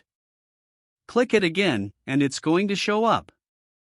Hold it for 3 seconds, and you'll free up the memory. It resets automatically after you turn it off. So what do you think? Midoriya-san asked, scratching his cheek. I love them. They certainly will be useful to me, and I can't wait to try them out. Momo said, her lips stretching into a huge smile. That's good. Of course you'll need to get used to reading and doing other tasks simultaneously, but I believe that you can pull it off. He smiled brightly. Her cheeks heated up at the praise. She still was just getting used to it. This baby is so awesome. Mei shouted and started jumping around her, looking at the gadget. There is a room for further improvements, for example an aim support system, but all in due time, Yayarozu-san. Midoriya-san added. Suddenly it felt distant, him calling her that way. It just sounded wrong, and didn't sit well with her. Momo's friends referred to her differently. You can call me Yamamo. We're friends, right? Midoriya-san blinked, giving her the perfect impression of an adorable, lost puppy. Then he smiled softly. Only if you drop San from my name. Fair enough, she nodded happily. Now I'm pumped for today. It'll be a glorious baby-making day. Mei jumped up and down, showing her excitement. Oh no, You don't, Power Loader Sensei stated in a tone that held no room for argument. What? May stopped, her eyes and mouth wide. But why? Don't get me started on how you blew up entire workshop again on Thursday. For now you're banned. If you get your own space, then you can go blasting it whenever you want. But it wasn't my fault really. May whined, dropping her head down. Not even an ounce of her usual cheerfulness remaining. So that confirmed Momo's theory about May being the explosive student, as how Midoriya put it. In her head she knew that it was most likely deserved punishment, but it didn't change that she felt bad for her. Sad May was just something unnatural. Faint muttering reached her, and she turned towards Midoriya, who was in his thinking pose. She thought that she heard cogs turning in his head. Suddenly he stopped, and looked at Power Loader Sensei. Hey, Power Loader, are there any unused rooms, or the ones empty, are used as a storage? He asked in hopeful tone. Yeah, at the ground floor. Why you ask? Teacher answered slightly dumbfounded. Midoriya smiled brightly. How about me, and May take one? I need a space for future projects anyway, and May is my baby-making partner. She heard loud cheer from his classmates, and pleas for Power Loader to grant permission for it. She saw May literally glowing at the possibility of her own lab, and catching Midoriya in a bear hug. Midoriya! Power Loader said in serious voice, causing room to go silent. He stepped forward, and put his hand on Midoriya's shoulder. Your sacrifice will be remembered. Momo felt that those words shouldn't be spoken toward a student with such gravity, but Midoriya just nodded, and laughed it off. May, still hugging her partner, was blissfully unaware, probably already thinking of her own lab. I'm happy for you too, Momo said with a kind smile. Unfortunately, I need to get going. Thank you for a wonderful support item, Midoriya. No problem, Yamamoto. See you later, he waved at her. Bye, Yamamoto, May exclaimed with her Cheshire cat grin. Momo made her way out of the support building, and jogged towards the training ground beta. Alan told her where the lesson would be, for which she was very thankful for. She promised herself that she'd visit her inventor friends in their own workshop in the near future. Chapter 10. Close Encounters. She was ecstatic, overjoyed, and simply couldn't contain her happiness. She barely was able to sleep at night. Her own lab. Second week at UA, and she already got her private working space. Well, they had. She'd share it with Izuku as a good baby-making partner would. She already saw the utter gloriousness of it. Both of them tinkering with their cute, adorable babies. She couldn't wait. They'd found a spacious room yesterday, filled with broken equipment, and decided to claim it. Power Loader showed them where to put it all. Izuku suggested to sort it through, and try to find any useful parts for them to use. She complied. The more components, the more babies they'd be able to make. They used all 3 lab hours, and 1 extra after school to get most of it ready. She was glad that Izuku suggested getting ice creams later. They deserved it. Now, after almost half an hour into their afternoon period, the room was clear of any and all scrap. Only things left were 2 workbenches, few racks filled with the salvaged parts, and shelves that'd allow them to store things like bolts, rivets, and so on. They've found 2 3D printers that could be fixed, so they left them in the corner. Izuku already claimed a place for the holotable, which was perfectly in the middle of the room, and between their workbenches. Now she wouldn't need to cross half of the room to use that marvelous baby. It was good thing that Izuku thought forward when he was building it, and already added wheels, which were hidden from plain sight, courtesy of the framework. They could simply push it out of their class lab, and use the elevator to transport it down. She didn't know how otherwise they would haul it. Probably make a baby to do it for them. Yeah, that sounded about right. She stood at the center of the room spinning in circles. Using her imagination, she could see herself, and her Izuku changed the whole room into the best workshop in the whole Japan. Wait, her Izuku? Was he hers? He's her partner in the glorious mission of baby making, so yeah, he was hers. Oh, they should get bean bags, just like the one she had in home. Better, one bean bag. Then they would have to share it, and that funny feeling in her stomach would be even stronger, like every time she touched him. She honestly had no idea what it was, but she didn't care. Babies, and Izuku was more important. Speaking of Izuku, Mei thought that he was taking his time. He left about 10 minutes ago to get cleaning supplies. Maybe she should go find him? Nah, he was big boy and could handle himself. So she decided to wait for him. Patiently. Patience wasn't her forte. She stepped outside the room and looked around. There he was, standing next to the staircase, all bottles laying on the floor. He spoke in a hushed, urgent tone, and had a concerned look on his face. Mei tilted her head. Last time she saw him like that was when he told her about that whole villain's secret mission to steal something from school. She still had goosebumps from that thought. She walked closer, but he didn't seem to notice her. She managed to somehow hear some of the words he spoke. It looked like he talked with Principal about something very serious. It involved police. Was someone in trouble? He? She? Both of them? She observed him until he ended his call. He sighed heavily and hid his face in his hand, while shaking his head. Izuku, she finally said in unsure tone. He tensed a bit, and after few seconds looked at her right in the eyes. She didn't like the look he held. It made her stomach churn. He opened and closed his mouth several times.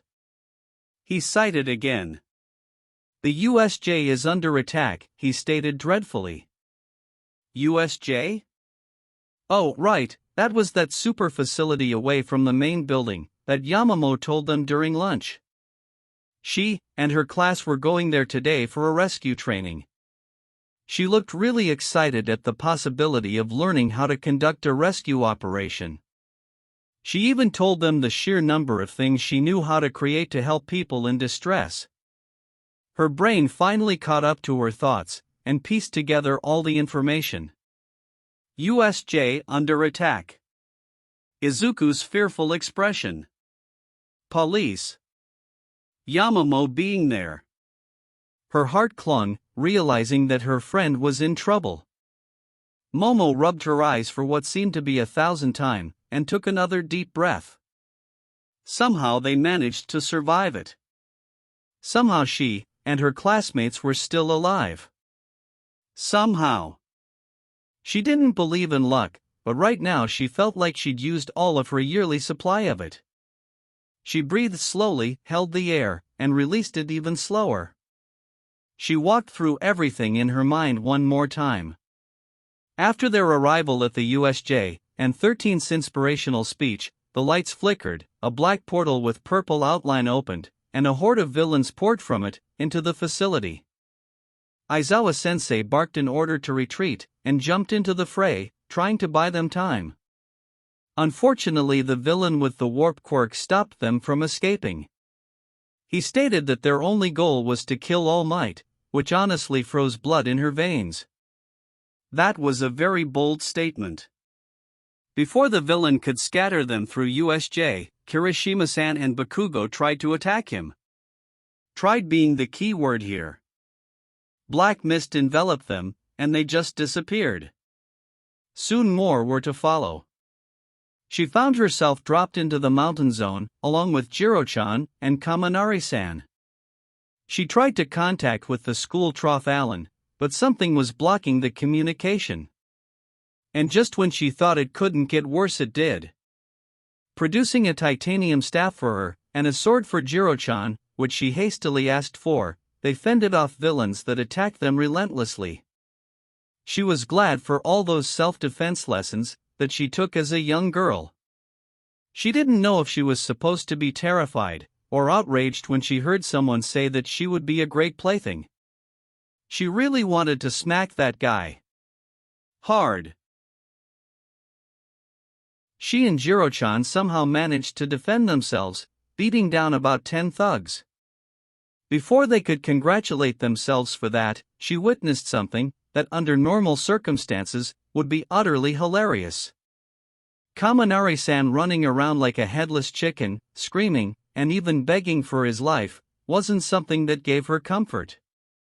When he said that they can rely on him, after Jiro-chan changed him into human stun gun, she lost all hope for a second.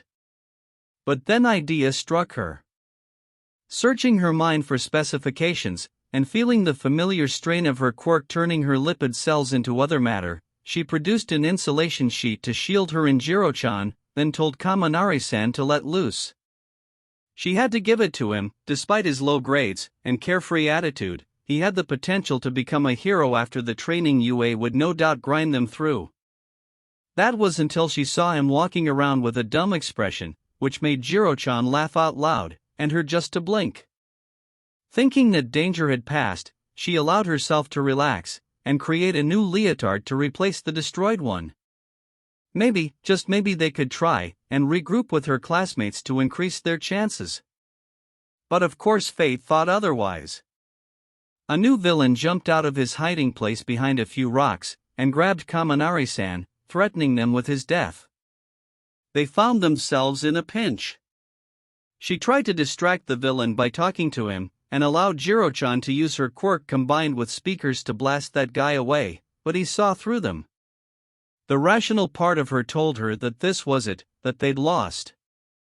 But other part, her hero spirit, screamed at her to do something. She found herself torn, not knowing how to proceed. She thought really hard on what she could do, and came out empty-handed. Momo felt that she should just give up. But then a memory came to her. It was that day, when she saw Midoriya in his workshop looking for her.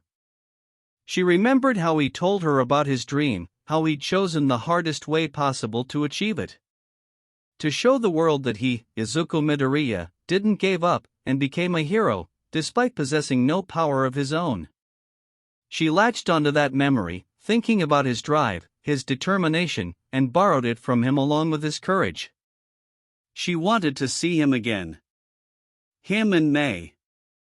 Despite knowing the girl for only a day, she considered her a great friend. She wanted to see them, and spent time with them. Her mind went on semi-autopilot. In her outstretched hand a stun gun materialized. She created it faster than anything she ever did, and aimed it towards the villain's exposed leg. Before the thug could even do something, he was laying on the ground paralyzed. Then came a sound similar to bomb blowing up. She looked at the central plaza, and saw All Might, who held his hand high, above him, huge hole in the ceiling of the facility. She was so focused on the standoff with the villain that she completely missed the symbol of peace arrival, and fight with whatever he was fighting. Alan's voice suddenly resonated in her earpiece. She immediately started telling him what was happening, but he cut her off, stating that school knew, and reinforcements were almost there. She sighed loudly, allowing a wave of relief to embrace her. But she knew that it was far from over. Not even a minute later every teacher at UA arrived, and secured the whole facility in record time. They were gathered at the entrance, and she made a head count. Everyone was there, and almost completely unharmed. Only Ojiro-san had few minor burns, but other than that her classmates were relatively fine. She held her head high, trying to show her class that everything was alright now. They were packed into the bus, and transported back to the main building. After quick a change of costumes, they were ushered into their classroom. Two of the police officers came and started asking them questions. To avoid a chaos that she was sure would come, she ordered her classmates, with a stark voice, to speak one at a time, and keep it rather short, telling only important things. After every one person was done, they were allowed to leave and go straight to home. She was the last one to be released, and felt absolutely drained. Hearing all of her classmates' statements took a lot of her. She was both glad at how well they managed, and terrified by their experiences. Stopping near the school's main gate, she pulled her phone out of her bag, intending to call a driver to take her home. She just wanted to sleep. Momo. Momo. She heard her nickname screamed by two people. She snapped her head toward the school, and saw Midoriya and Mei run at her. Fear and relief mixed on their faces. She took a short breath, and made sure that her face held a little polite smile, and her posture was as straight as it could be. She would bet her money that they already knew what had happened thanks to Alan. She needed to tell them that everything was all right. That she and her classmates were safe. That the villains were apprehended. Before she could utter a word, they all but slammed into her, nearly sending them tumbling, and hugged the life out of her. She had to give it to Pink Inventor. She may be small, but she was really strong. She didn't get a chance to open her mouth when another pair of arms embraced her. "It's okay now," Midoriya softly whispered into her ear. Her breath hitched, and her vision blurred due to the tears gathering in her eyes. She felt like a dam broke inside of her, releasing all the emotions she bottled during the last few hours. She moved her arms and pulled them closer, crying into Midoriya's shoulder. They stood like that for God knew how long. Midoriya rubbed her back gently, and Mei just held her while pouring out her own tears. It was a bit strange to see her so emotional, but not unwelcome. Mei gave off the vibe of an utterly clueless person when it came to social relations, but it looked like she cared for her deeply. Slowly releasing them and signaling them that she was better now, she took a small step back to peer at them. Midoriya did his best to look strong and reassuring, but his eyes shone with concern. And his body was tense. Mei hiccuped, and had dried tears marring her face. Momo guessed that she looked the same as her. "Thank you. I needed that," she admitted meekly. "No problem, Momo," Midoriya said, showing her a smile. "Yeah, you're our friend," Mei added. "Hell, you're my best female friend." She grinned, but soon it turned into a frown. "Both of you are." I've never had friends before." Her voice was barely audible. Oh, that explained a lot. So she was kind of like her. She eyed Midoriya, who also looked like he had similar thoughts to his partner. So they all were similar in that department. This time Momo initiated the group hug, at which they both compiled. This one was different though. If the last one served to express their fears and concern for her well-being, then this one was to show the gratitude of having what they secretly always wanted. Friends. It was desirable state of being, she mulled in her head. "I'm really thankful for having you too," Momo said, after the hug broke, and sent them her kindest smile. "But I need to go home before the news reach my family." She hated to be the one to destroy the moment. "We'll go with you," Mei stated seriously, which was odd for her. "There's no need for that." "You're right," Midoriya said with steel in his gaze. "There's no need. But we want to do it." His voice denied her any room for the argument. She wanted to argufy with them, but the looks they sent her left her with no such possibility. She complied, and found herself grateful for it. They trekked toward the train station in a slow pace, enjoying each other's company. Suddenly Momo felt Mei grasp her hand with her own. She looked at the smaller girl, who just simply grinned happily at her. She was intrigued by how soft her palm was, despite her dealing with all kind of tools and materials. She didn't pull back. Soon enough she felt Midoriya's rough palm grab her other one and squeeze lightly. His hand, despite its harsh skin, felt nice. Momo turned her head to him, just to see a kind expression with a small smile. She squeezed back. They didn't say a word during the train ride. They didn't need to. Momo just held their palms and rubbed her thumbs against them to show that she knew what they were thinking and thanking them for it. Occasional clutches were her answers. When they arrived at her stop on the suburbs of Mizudafu, the sun was starting to go down. They exited the train station and stopped on the sidewalk. Reluctantly they released their holds. Momo took a step forward and turned towards them with a serene expression and small smile. She opened her mouth to say something, but once again was interrupted by them hugging her. She wasn't mad at that, and embraced them back. After a full minute they returned to their previous positions. Nizu said that the school won't hold any classes until Friday. Midoriya said. So I've heard, she simply replied. But on Thursday it'll be open if someone wants to come, he added. We're going to finish cleaning and arranging our workshop on that day. Mei said in excited tone. So if you want to. I'd love to. Momo cut her, already knowing what she was trying to tell her. They smiled at her, Midoriya with his warm one, and Mei with her Cheshire cat grin. She couldn't help but smile back. After what felt like hours they unwillingly went in their own directions. They went back at the train station, and Momo towards her home. She was somewhat sad that they had to part ways, but the thought of them stating that they considered her their best friend filled her with great warmth, and made her lips stretch into a large, joyful grin. If that was how a true friendship felt, then she would gladly accept it and return. Chapter 11. Making It Real. Nizu sat in his office, looking into the campus through the wide window, with a small frown on his face. His teacup was cold, and half drank. His paws moved nervously on his lap. League of Villains.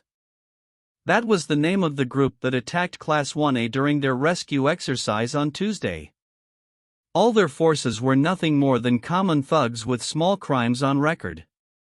Cannon fodder, his mind supplied. To take care of the students, and slow Aizawa and 13 down. Most of them just did it for a promised pay. Their leader sounded like a child stuck inside an adult's body. Whining, screaming, laughing, destroying. From what he gathered, he had some impressive skills and was rather perceptive. His quirk was very destructive, most likely, it was the one to turn the UA barrier into dust.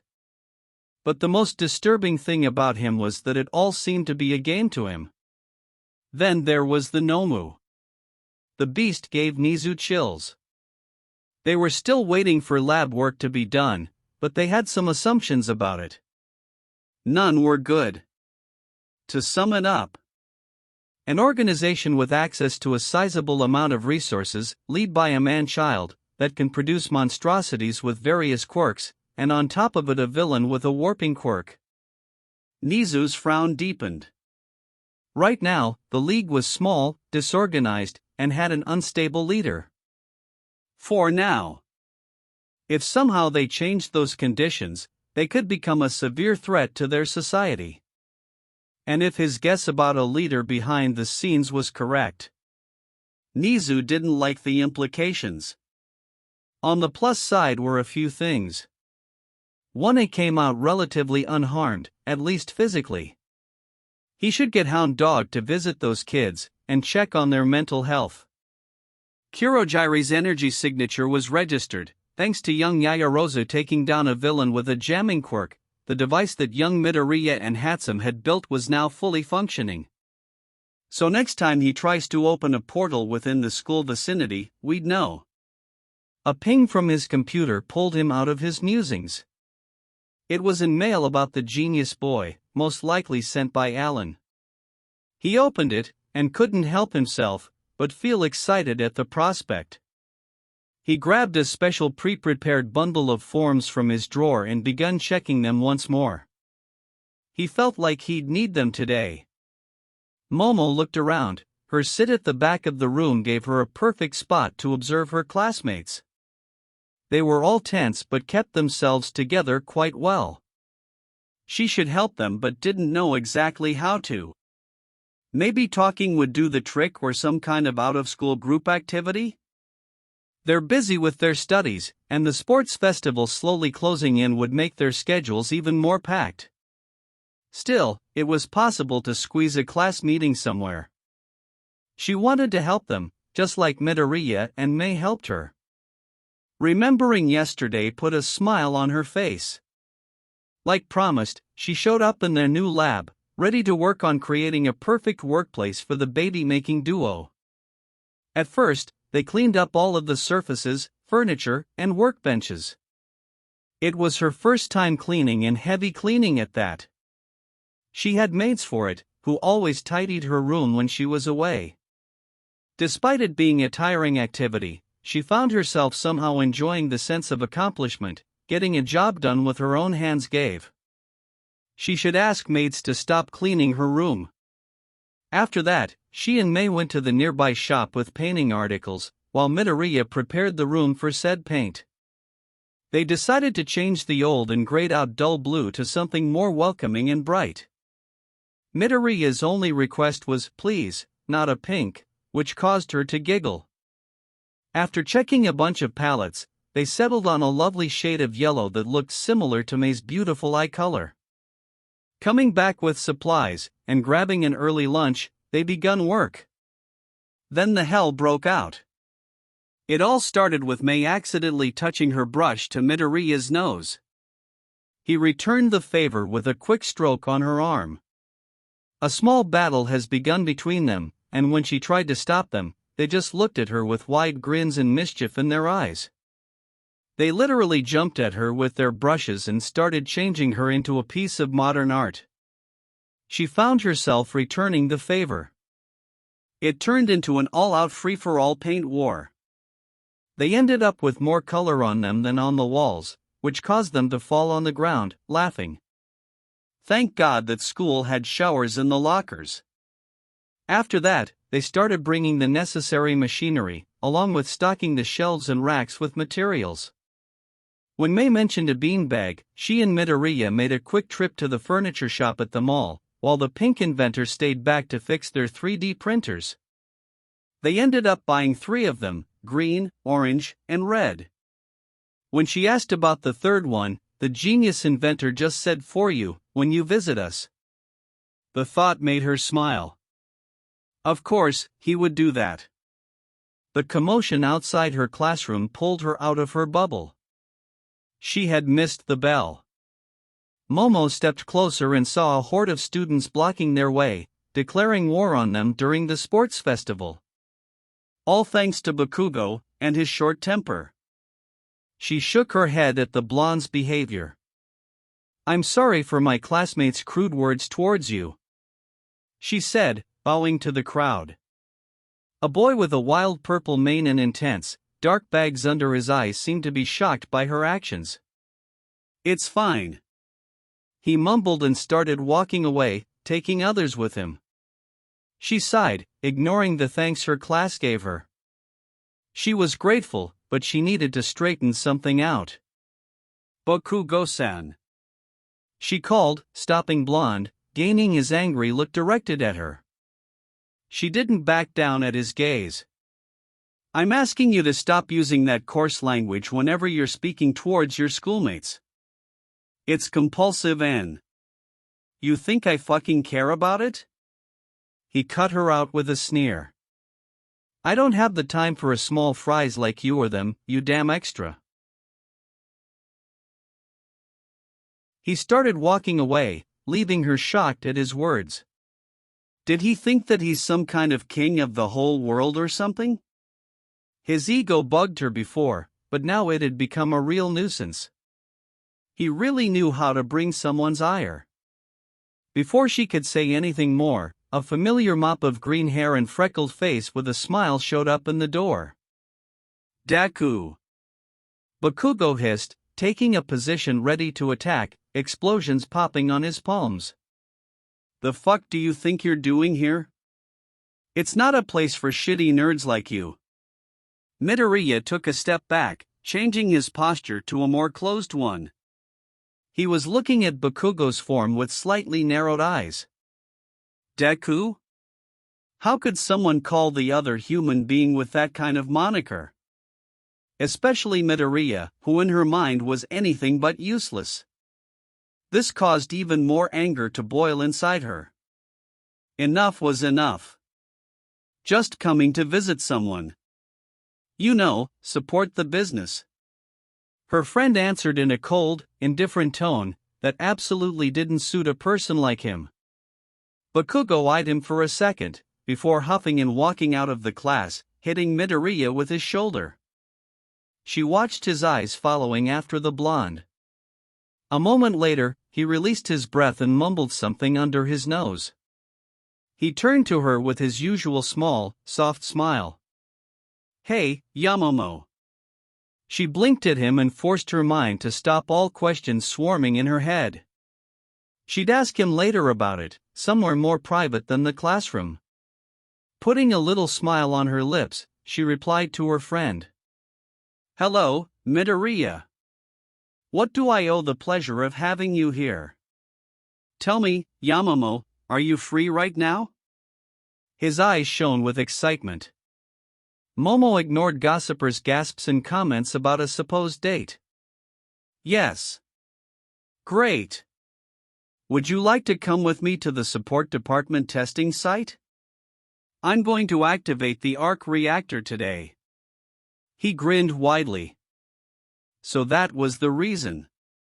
She wouldn't lie, she was pretty interested in that device. Not just because it seemed like something important to Midoriya, but because she was curious as well. Wow, you're gonna turn on that reactor thingy? Ashido-san said, stepping toward them with her usual excitement. Is it some kind of science project? Asked Kaminari-san, who looked over the pink girl's shoulder. Hey, can we come? Uraraka-san bounced on her feet, she looked similar to a child asking parents for something. Sure, why not?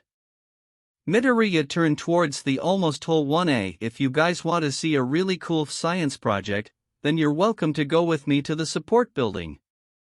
Murmurs rose, she heard her classmates questioning one another about the project.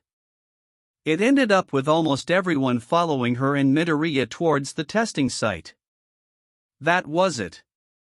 It was one of the most important moments of his life. The state of his mind and dream depended on whatever his theory behind how arc reactor functioned was correct or not. He never was so nervous as his entire life. Having an audience in the form of Mei, Yamamoto, the principal, Powerloader, and a big chunk of 1A both helped and didn't. Izuku gulped while looking through the reinforced window of the control room at the testing room. It was fairly big, but the only thing stationed there was his arc reactor, laying on a simple table, connected to a transformer, which would supply electricity to jumpstart the whole thing, and one supercapacitor to gather energy produced by the device. He took a deep breath. It was showtime. Alan, are we ready to begin? Izuku asked, hovering his hands over the keyboard. Yes, sir.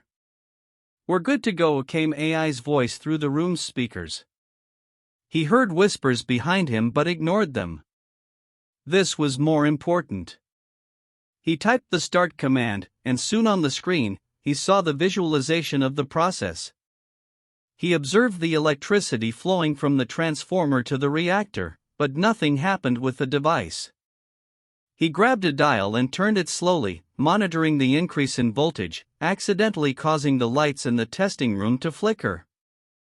Then a soft whine could be heard, his eyes went from the screens to the reactor, and his breathing stopped. There on the table, a pale blue light could be seen, the result of the reaction inside its rings, glowing, proving all his effort wasn't for nothing, making fiction reality. It looked just like in the comics, the movies, and his dreams. He couldn't believe his eyes, holding his breath for a few seconds longer to confirm his mind is not playing tricks. He could barely believe it. Alan. My eyes are occupied. Please tell me the numbers. Congratulations, sir. The arc reactor shows above optimal readings. The device is fully functional. The AI happily replied. Izuku clasped a hand over his mouth and took a step back, shaking slightly. His legs felt like jelly, and soon he'd fallen on his back.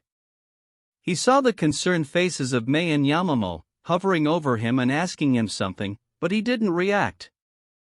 His brain was busy with processing what just happened. It works. He whispered. It didn't feel real. A chuckle escaped his mouth. It works. The chuckle turned into full-blown laughter of happiness. He conquered another mountain and was a step closer toward his dream. With the help of his friends, he stood up and glanced at the screens. All parameters were in the green zone and the energy output was about the level he calculated so many times over and over again. He heard applause behind him and turned towards his audience. They were clapping and cheering at him. He allowed himself to bask in the praise. He deserved it. Over 8 years of studying, brainstorming, and theorizing, mixed up with many sleepless nights, were poured into this exact moment. So, how does it work? Came the question from a tall redhead with sharp teeth. Yes, I'd also like to know how it functions, young Midoriya. You only told me what it would do. The principal stated. He saw everyone looking at him expectantly. Mei was even bouncing next to Yamamoto, who had a hard time not joining her. Well, it was time for nerd talk, as Stan called it. Izuku licked his lips and breathed deeply. The idea for it came partly from an old project that would use hot fusion, the tokamak. The most significant differences here are the fuel and what it's generating. The tokamak mashed two isotopes of hydrogen at high velocity, thanks to a powerful magnetic field, to create helium and a neutron, which are lighter than hydrogen. The missing mass produces energy in the form of heat, which is in turn used to power a turbine, and change that energy into electricity. This is where the second difference comes into play. The arc reactor generates pure electricity and a little bit of heat. The fuel here are two isotopes of palladium, PD-103 and PD-107. Whole device functions thanks to the material's interesting capture and decay properties. PD-103 produces rhodium-103 via electron capture, and during that, it creates a neutron in gamma rays.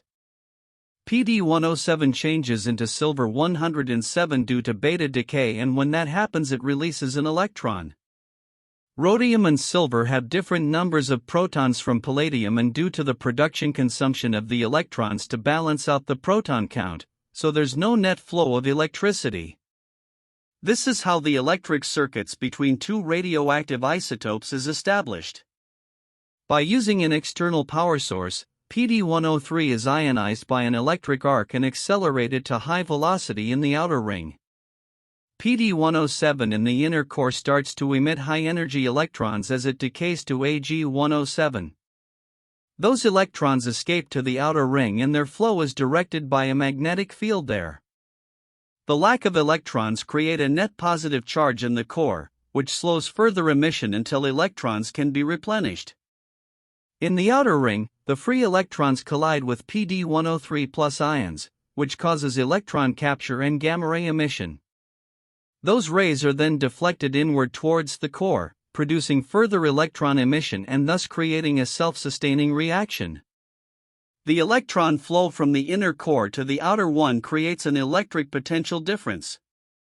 Giving it the power output, it creates the current, which relieves the electrostatic charge accumulations that initially slowed the reactions. So the less energy is drawn out, the slower is the radioactive decay and vice versa. When palladium converts to Rh103 and Ag107, the reaction runs out of power. The glow that the device is emitting is due to Cherenkov radiation. It occurs when an energetic particle enters a medium, such as air, at near light speed into it. To put it in simple terms, it's just a very fancy cold fusion reactor. Izuku gazed at his audience and saw their stunned expressions. One had their jaws on the floor, and someone whispered, "Simple my ass." Most of them looked like they had learned more about physics in the last 5 minutes than in their entire lives. He thought that he saw steam rising up from a few heads. He heard the principal's manic laughter and witnessed him ripping apart a piece of paper and throwing it in the air. It looked like his IQ test. Power Loader just stood there like a stone figure, mumbling under his nose. Yamamo's eyes shone with admiration. She looked really impressed. And May. She terrified him. Honestly gave him chills, and this caused his fight or flight response to trigger. Her was face all red and sweaty with pure ecstasy, dreamy, half-lidded eyes looking right into his soul. Her whole body was squirming. She was panting like a wild animal, ready to pounce on its prey. Did she? No, Izuku didn't want to know. Nizu, after collecting himself, stepped forward and presented him with a stack of papers and a pen. Just like we agreed, young Midoriya. He took them and started looking through documents. When he confirmed that everything was like it should be, not that he believed the principal would lie to him, he signed it and gave back. "Principal, if I may?" Yamamoto asked, gaining a nod. "What was that?" Nizu chuckled at the innocent question. "Let's just say that from today, the school and young Midoriya are kind of business partners." "Partners?" Hagakure-san asked. "Yup." Izuku answered happily. "I'm granting permission to use my design to build a big arc reactor that'll provide power to the whole school.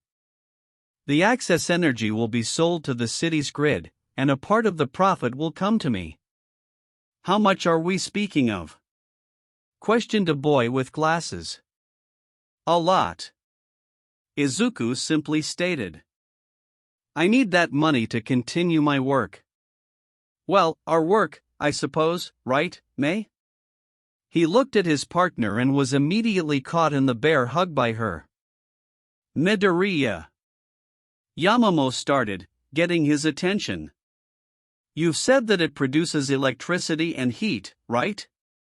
Then it means that the reactor produces clean energy? What's the output?" Her voice was laced with disbelief. He couldn't really blame her.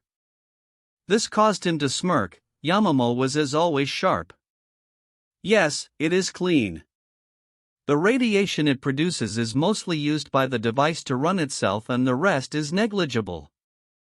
As for the output, at max, it can produce the 300 megajoules per second. I'm guessing it's a lot, right?" The blonde with the black lighting asked. Izuku chuckled. "It's nearly 2 times more than the least powerful nuclear plant in the USA. How can you give an output of such high energy with cables that small?" Power Loader questioned, looking through the window.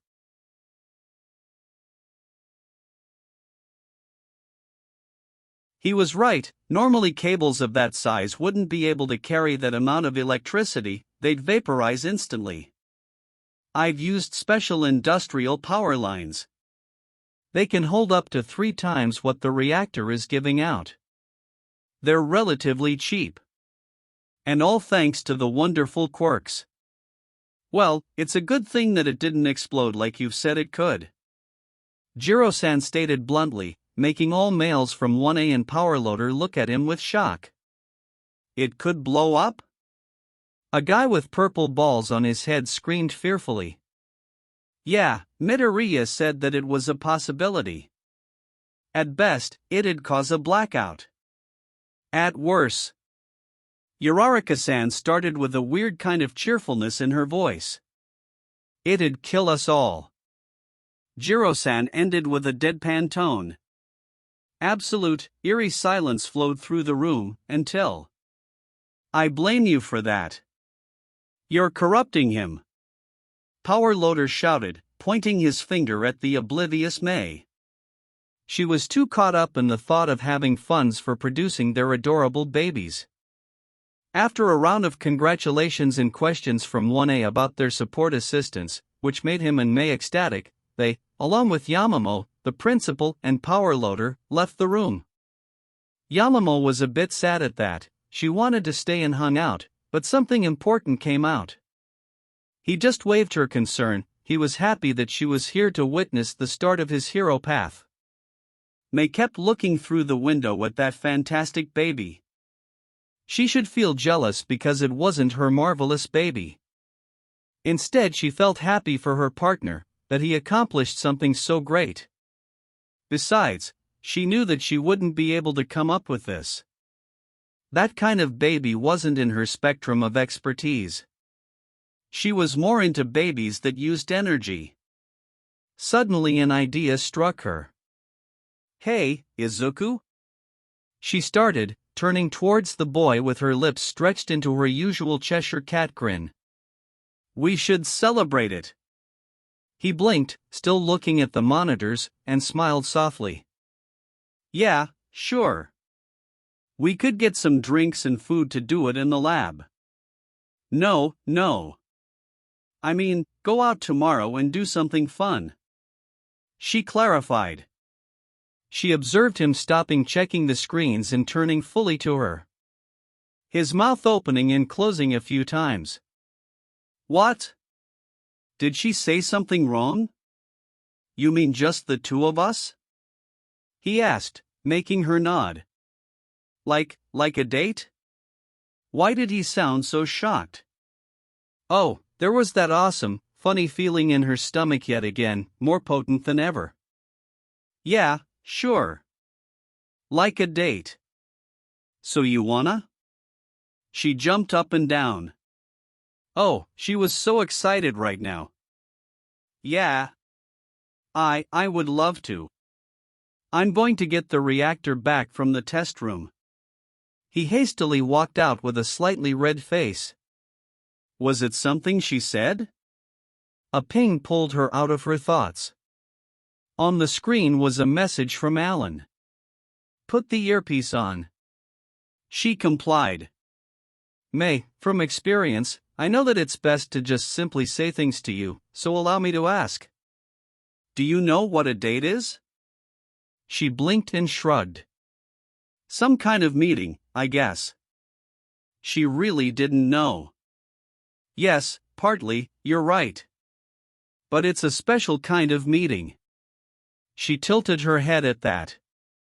Like a business meeting?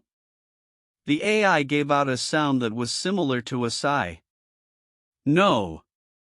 It's for people that are interested in each other. May quirked her brow at that. She was interested in Izuku and them making babies together. Did that count? Romantically interested. Alan added like he could hear her thoughts. Romantically?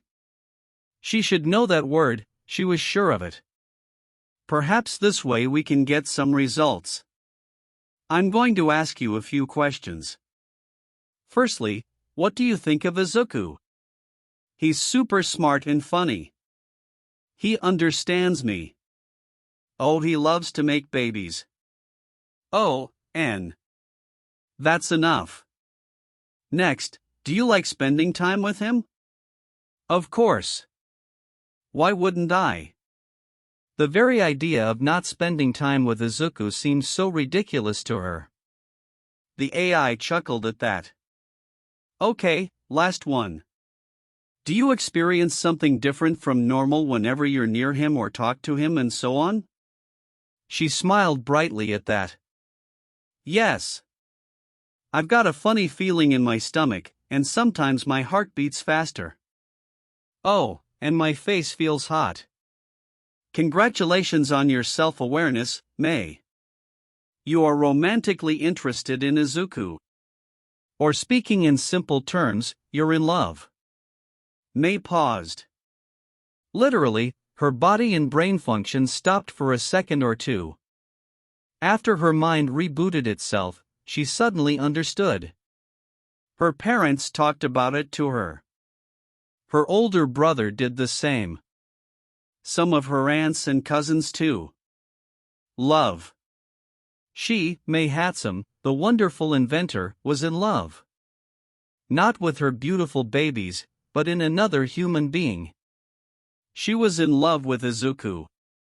In love. Her cheeks heated up, and the feeling grew stronger. Her heart started beating so fast that she thought it's going to explode. In her current state, she commented on it in the most intelligent way she could. Oh. Oh, indeed. Came the response from the sassy AI. Chapter 12. What's the origin of your dreams? This had to be a dream. He wouldn't believe it otherwise.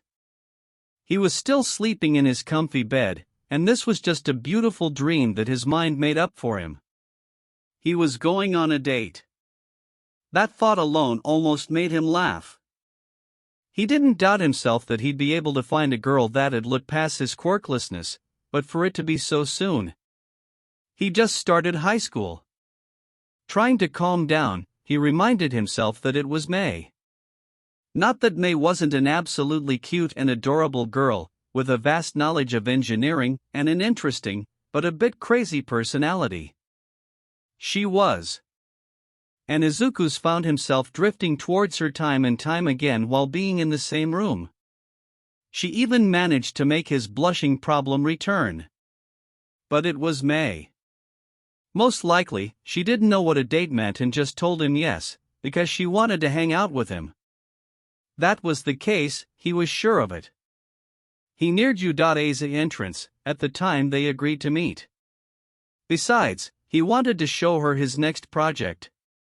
He really wanted to show it to her. He had no doubt about her agreeing to help him, but he wanted to ask. He didn't want to impose himself on her. Then he saw her, and his mouth dropped. While the school uniform looked good on her and her shop clothes showcased her lean, muscled arms, the outfit she was sporting now really showcased her good looks. Nothing fancy, just a pink pair of sneakers, blue jeans, a white tank top, and a pink-yellow checkered shirt. A similar set of clothes to his. He got closer while shooting her a smile. He hoped that they'd be able to have a fun time together. He didn't have a plan, and knowing May, she didn't either, but they could form something together. She had absolutely no idea what she was doing. And wasn't that exciting? It was similar and yet so different from when a thought struck her, and she just went into a baby-making spree. She didn't know in what direction she was moving, but that was all part of the fun. She was going on a date with Izuku, whom she was in love. Oh, hello there, funny, happy feeling in the stomach. Gosh, she was nervous and excited. She had read some dating advice on sites that Alan provided her. It had said something about arriving on time, but she couldn't help herself and came 20 minutes earlier. If she stayed home any longer, she would literally explode. She knew that Izuku was very punctual and would arrive a bit before the setup time. So she just needed to wait for him patiently and try not to do something. There he is. Wow, those clothes looked really good on him, and they matched. The only difference being he had a t-shirt and his checkered shirt was green and black. He sent her a smile, and she grinned back in her typical May fashion. She really wanted to start this date. Hi, Izuku, she said cheerfully. Hey, May. I hope you didn't have to wait long. She shook her head. It was only like 10 minutes. That wasn't long, right? No matter, time to party or whatever. So where to first? She hoped he had some kind of plan. It was Izuku, he always had a plan. And the dating site said she should ask. I wanted to show you something on the Holotable first. Then. I don't know. Arcade, he said, scratching his cheek. She nodded energetically. If her memory served her right, her brother took her from time to time to the arcade. It was fun. She vaguely wondered about the games they would play. While they walked towards their lab, they saw workers and cementos working on a building. Oh, they're preparing to build a bigger version of Izuku's latest baby. She felt a wave of heat hit her at that. She was still deeply impressed by the device. They stepped into their workshop, and once again, May had to stop and just take in sight. The room felt so much like a second home now that she wished she could just live here. Preferably with Izuku. They would be able to produce so many babies. She looked at him. He was talking with Alan, asking him for something. Then he turned towards her and waved to come closer. The Holotable came to life, and models of parts started to show and connect together. Soon May was looking at the very humanoid-looking robot. Scratch that, it was human in almost every aspect. Knowing how to operate the table, she started manipulating the hologram to get more detail about the new baby, that she would very much enjoy building. The image changed once again, and May had to raise an eyebrow. Izuku? Why is your robot empty inside? Was it that he didn't know what to put inside? Or better yet, he wanted her to end the project. Her partner chuckled and tapped the table to make the image whole again and enlarge it. It's not a robot, May. It's a suit. She tilted her head at that. Why would he build a suit instead of a badass robot? Robots were ultra cool in her mind, and she always wanted to make one. And having Izuku with his super brain and programming skills as her partner, it was more possible than ever. Why would you want to do that? There was something in his eyes, and his face became more somber. He kept looking at the hologram. It can make my dream come true. I know it will. He smiled softly, softer than he ever did, and gazed at her. I know that you have your builds, your dreamed up babies to make, but I'll be delighted if you'd help me do this one. May felt her heart skip a beat. She didn't have a photographic memory, but she was sure that she'd remember this moment forever. It was sweet of him to think of her ideas for cute babies, but it looks like he'd forgotten about one crucial thing. She placed her hands on her hips and pushed her chest forward. You know that we're partners in baby making. Of course, I, the wonderful inventor May Hatsum, would help you in creating a new, adorable baby. She saw him smile brightly at her and tear up a bit. Thanks, May. Now, we should get going with our date, right? Oh, right, the date. She almost had forgotten about that. They quickly made their way out of the school grounds and took the bus towards the nearest arcade they'd found on the internet. During the ride, May remembered one of the advice from the dating sites, which was to talk to her date. So she engaged in conversation with him. About baby making, of course. There wasn't anything better for both of them to talk about. Barely stepping into the arcade, they were assaulted by loud music and bright colors. She was sure that the arcade she went as a kid wasn't nearly half as big as this one. Did that mean this place would be 2 times more fun? She couldn't wait to find out. Quickly buying tokens, they make their way towards the racing games. She remembered that it was the same franchise that her brother made her play with him. Placing a few tokens, they chose their cars and started racing. It was somehow natural to her. Like her body just knew how to do what. Maybe she should get a license and build her own vehicle? Oh, that sounded great. Suddenly a green car overtook her orange one. She peeked at Izuku and saw his smirking face with a challenging look. Oh, game on, genius partner. Every other game they've played changed into a competition between them. Hero-themed fighting games, shooting games, basketball throw. Even a DDR that both of them were terrible at. Every time they wanted to do better than the other. And they were having fun. May really found herself enjoying their silly competitions. And from the grin Izuku had plastered on his face, he did too. They checked the time, and it turned out to be almost 2.5 hours since they arrived, which surprised them. Deciding was enough, and they were out of tokens anyway. They've left in search of food. May wanted to just fill her stomach with glorious ice creams, seeing as the weather was unusually hot today. But of course, she had to listen to Izuku's argument about it being unhealthy for her. He always made good points, which was another thing she added to her list. They've settled on takeout burritos. Walking through the streets and searching for something to do, they caught heroes in action. Immediately they followed and squeezed to the front of the crowd. May was disappointed. She hoped to see some awesome babies at work, but neither of the heroes used them. Even their costumes were just a simple piece of clothing with some twist to add more style. Both of the heroes relied on their quirks. Mumbling reached her ears, and she turned towards Izuku, who had his eyes glued to the fight while breaking down both sides' quirks, pointed their strong suits, and their mistakes in their strategy. For May, it was more interesting than the fight itself. So she just stood there and listened to Izuku throwing words out of his mouth at inhuman speed and tried to make sense of it. It was similar to when they delved into talk of possible babies for the 1A students, but at another level of nerdy. After the fight was over and she snapped Izuku from his little bubble, May proposed getting some ice creams.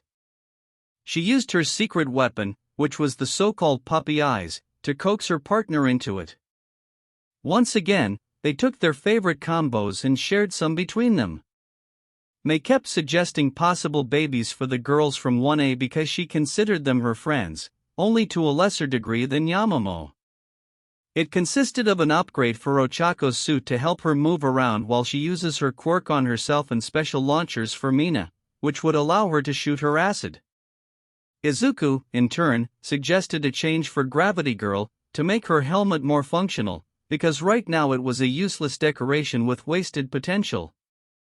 And if they agreed on something, which was almost all the time, it was that they hated things that did absolutely nothing.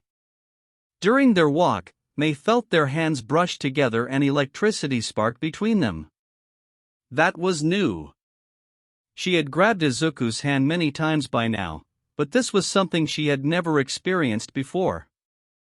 Intrigued, she took hold of his palm and once again marveled at its warmth and roughness. With every tiny move and touch of their skins, sparks danced across her hand. It was intoxicating, and she wanted more. May? What are you doing?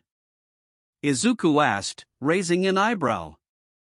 Holding your hand, she happily replied. I can see that, but why? Just felt like doing it. Which was true.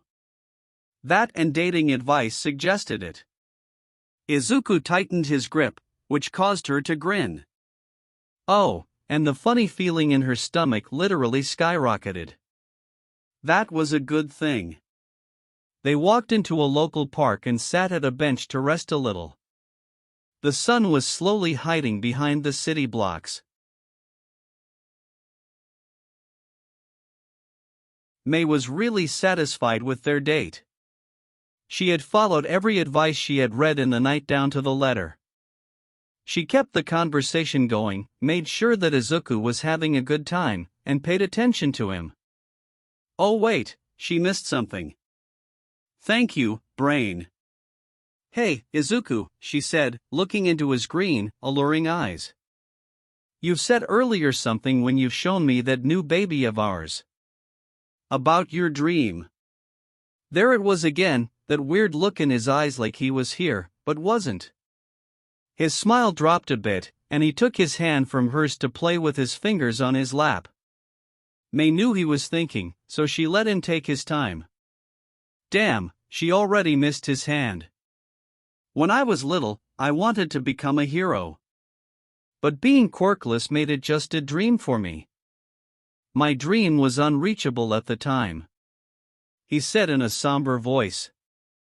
May hugged him, making his lips quirk up a bit. But then I've met a man who had shown me something that renewed my hope to become a hero. It's because of him I'm who I'm today. He made me study all different things, saying that knowledge is the greatest power in our world.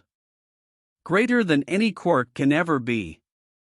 So instead of delving into my self-pity, I've read, theorized, and brainstormed to become an inventor. Because that was the only thing that would allow me to materialize my dream. I want to help people, not only as a hero with my suit and its equipment. I want to build things for the masses to use every day, to make their lives easier. May listened to his monologue and found herself moved by it. She assumed that her partner had a heart of gold, but that now this confirmed it. May was sure that Izuku was going to succeed, and she wanted to be there, next to him. The funny feeling in her stomach grew even stronger, and her heart beat harder. Did it mean that she was falling for her nerdy friend even more? She really hoped so. What about you? Why do you want to become an inventor? He asked, looking at her softly. Now, that wasn't something that May told everyone. It was kind of her secret that only her closest family knew. Not that she had any other human being to tell it to. But now she had Izuku. And he understood her maybe even more than her parents and brother. She closed her eyes and smiled gently. Bittersweet memories filling her mind. My grandpa was a hero. Not a very well known, but a hero nonetheless. Despite nearing his 70s, he was still on active duty, doing simple patrols, giving people directions, helping to get cats off trees, that kind of stuff. And he was a super grandpa, he spoiled me rotten. Her smile fell, and her tone turned to a more somber one. But one day there was a shop robbery. Grandpa tried to stop it. The guy had a gun and shot him. Grandpa had a folding shield in his costume that could stop the bullet. But it didn't work. She felt Izuku embrace her. She was thankful for that. So then I thought that if I can make babies for heroes, that would work perfectly. I can keep them safe and make their jobs slightly easier. It helps that my dad runs a repair shop. He taught me a lot of stuff. Izuku shifted, and her head rested on his shoulder. She nuzzled it as close as she could and breathed his mint-scent shampoo. Her partner's hand petted her hair. She loved the way it felt. It felt the same way when her grandpa did it. He sounded like a really awesome grandpa. Izuku whispered. She nodded. Maybe he and Stan have met up there. He chuckled at that. Stan? May asked, turning her head a little to see his face. He's the man I was telling you about. He became someone akin to a grandpa for me. That's nice, she simply admitted and closed her eyes again. They stayed like that for a while before raising and slowly walking towards the train station.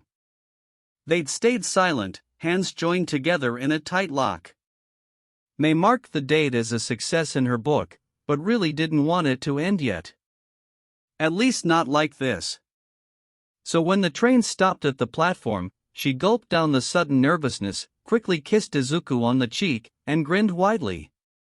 See you Monday, Izuku, she told him, jumping into her train, enjoying his shocked expression. Hey guys and welcome to the channel. Today I will be doing a what if, which is what if Deku was Iron Man Part 4.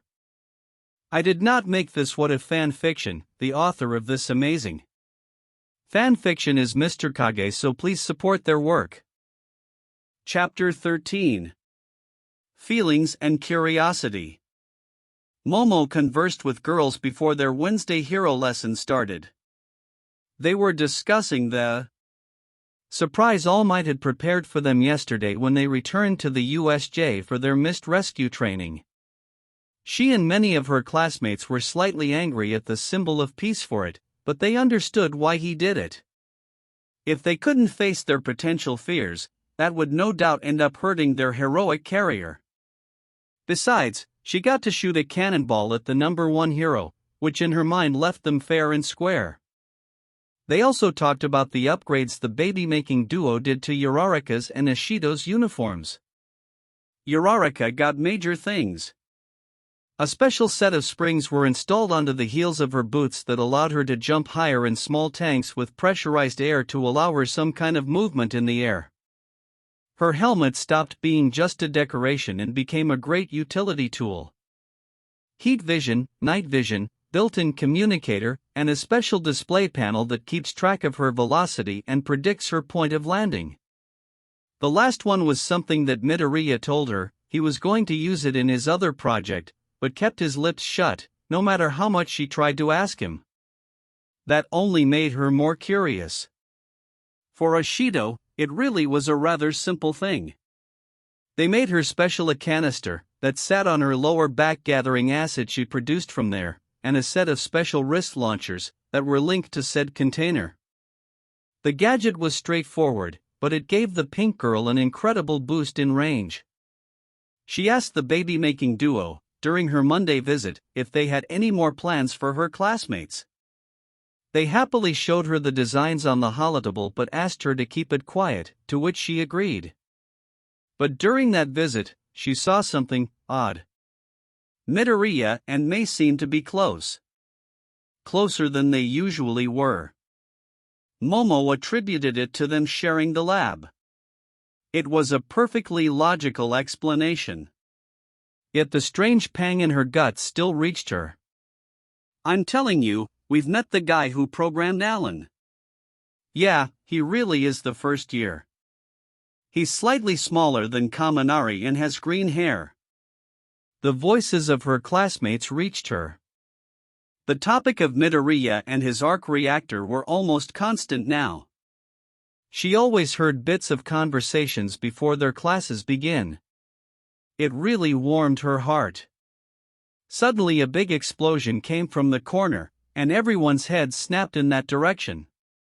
They saw Bakugo and part of a destroyed wall. Red flags began to rise in Momo's head. Oi, weird hair.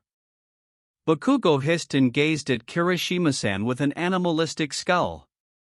Did you just said that the fucker who built that shitty AI has green hair? Kirishima-san rubbed his head, oblivious to the situation. Yeah, green hair and eyes. He had freckles too. His name is Midoriya. Bakugo laughed. But it wasn't a pleasant laugh. It was malicious and gave Momo chills. So this was why Midoriya asked her and other girls not to tell anyone about his invention. She wasn't surprised why he was so white back then. Momo heard Bakugo rant under his breath, using curses like commas. Her mind went into overdrive. She knew his violent tendencies, he was glad to present them, time and time again during their first week. Taking into account his volatile personality. That was a recipe for a catastrophe. Momo chose to avert the crisis. Bakugo, I hope you're not planning on doing anything to Midoriya, she said in a stern tone. Blonde snapped his angry gaze at her, but she didn't give. It was about her friend's safety. And what if I do, you shitty extra? He barked at her, explosions popping on his palms. Then, I'll have to inform the teachers of said intent. She saw him shift and got ready to create a bow staff. The murmurs from her classmates and Ida-san loud comments about behavior fell deaf to her ears. She she knew that this was far more important. So, you're gonna be a freaking snitch? He growled, his eyes narrowing dangerously. If it means keeping my friend safe, then yes. She stood behind that statement. All Might's arrival stopped any further development, but Momo saw Bakugo sending her a dirty look. It was far from over, which was surprisingly fine with her. Today's exercise revolved around a hostage situation. The live model decoys would be placed somewhere inside the buildings and would be guarded by two villains. The hero's job was to rescue them without injuring the robots and apprehend the two evildoers if possible. The civilians' well-being was far more important than catching criminals in real life. Momo was placed in a team with Tsu, which she was very pleased with. The level-headed frog girl would do for a great scout and could potentially rescue LMDS, while she took the villains' attention. Their enemies were Sato-san and Tokoyami-san. Momo knew that both of them could be pretty troublesome opponents, mainly the raven-headed student with dark shadow. When their turn came, the girls stood before a 3-story department store. Momo looked at the plans of the building but found nothing useful. Sue, do you think you could use the ventilation system to go inside? Momo asked, pointing at a vent on the side of the building. Frog Girl climbed a wall and lifted the vent hatch. No, it's too tight for me, Caro. Momo frowned a bit, her mind sorting through available options. I'll go around the building and peek through the windows. If I find anything, I'll tell you. Momo nodded at that. She entered the store and began checking inside the rooms that didn't have windows for her teammate to look through. They were all filled with almost the same type of things, mainly clothing articles and some old toys. She kept close to the walls, to avoid possible detection from being an open center that held a miniature fountain. With a hand mirror, she checked around corners. She didn't want to walk right into a trap. She scoured through the first floor and was slowly looking around the second one when Sue's voice cut in. I've found them. 3rd floor on the far left. 5 hostages. They barricaded the entrance. Windows are too small for me to sneak in, Caro. Momo stopped and started thinking about strategy. They couldn't risk a possible confrontation with the duo. They held too much power for 2 utility quirks like hers and her partners. Sue, do the windows of this shop face another building? She asked, hopefully. Yes, I'm in the space between the department store and an office. Great. Meet me on the 1st floor, next to the security room. Roger that, Caro. Alan, is there any type of device that could break glass without making too much noise? She asked while jogging towards the meeting point. Yes, there are, Yayorozu-san. Would you like me to present you with the most efficient one and walk you through its usage? AI asked with his usual politeness. Yes, please.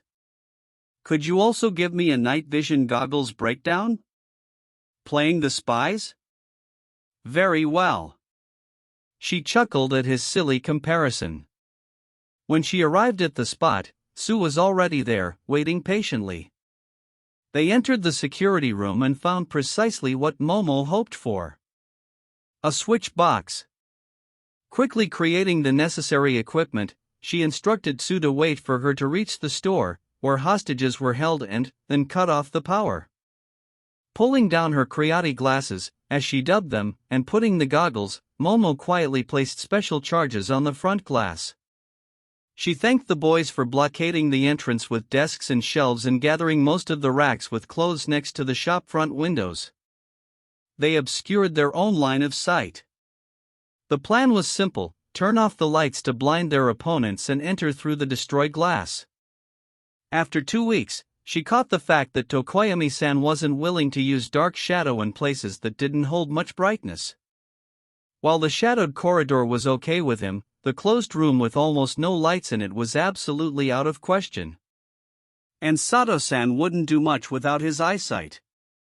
Ready to go, Sue? She quickly informed her partner.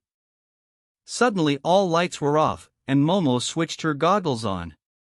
With a click on the detonator, she heard a quiet squeak and the sound of glass pieces hitting the floor. She quickly entered and silently moved through the mass of clothes. There she saw the 2 villains standing in front of the LMDS in the corner of the shop. They were tense, looking around and swiping their hands to try and touch something. She created a stun gun and aimed for Sato-san, judging him as the bigger threat. She fired and witnessed him fall, trash on the floor. Before she could produce another device for Tokoyami-san, he turned to the wall and called for his quirk. Dark Shadow shot forward, destroying a massive chunk of the wall. Sudden brightness blinded Momo. She threw her goggles away. In front of her floated a dangerously looking dark shadow, most likely the biggest she ever saw it be. "Got you, little mouse." The creature growled menacingly at her. He swiped his massive claws, making her dodge, barely missing her. The sentient quirk followed her, driving her further and further away from its controller and hostages. "You did well, coming so far, hero. But now it's time for you to meet your end," Tokoyami-san said gravely. Momo's back hit a wall. Dark Shadow was blocking all her escape options. She started thinking hastily. If the creature was contained by light, then all she needed to do was to produce a light source. But seeing its size, she doubted that simple flashlight would suffice. Quickly remembering how a halogen lamp built, she created it from her stomach, and soon, a small accumulator followed. Dark Shadow shrieked and got smaller. Seeing her chance, Momo got closer, basking the creature in light. The beast made a desperate charge at her, swiping its claws. She rolled to the side and threw the halogen at the quirk. She rapidly stood up and turned towards Tokoyami-san. Before he could do anything, a tongue shoot from the entrance and hit him in the face. Sun Tzu jumped into the fray and efficiently apprehended the teen. With just a minute to spare, the hero team wins. All Might's voice cut through their communicators. Momo took a deep breath and went to check on Sato-san. He was awake, and just had a slight pain in his leg, where he got hit. While going back to the observation room, Momo walked through the simulation in her mind, particularly the end of it. She was glad that her team won, but wasn't pleased with her encounter with Dark Shadow. She deducted correctly about bright light being its weakness. Still, being under assault, she couldn't produce anything that would give her an advantage. And when she finally could, it took her the few seconds that the creature granted her due to being sure of its victory. Another weakness of her quirk, besides the needed knowledge, was the time necessary to create. The bigger and more complicated the thing she wanted to make, the more time-consuming it was. And atop it, all was the restriction about producing one thing at the time. Any more was just like trying to look at the left and right at the same moment. After a fast debriefing of how their simulation went and pointing out their mistakes, the next batch went to their starting site. Momo stood at the back of the room and frowned at the screen. Bakugo, who was in the hero team, didn't even try to communicate with his partner, Shoji-san. All Might barely said start, and the blonde was already bursting through the doors, running around the building, loudly searching for the villains, Shiro-san and Mineta. When he finally found them, he assaulted them ruthlessly. Even their provisional trap didn't stop him, he just dodged it with a strong blast. From her perspective, he didn't really care about the LMDS.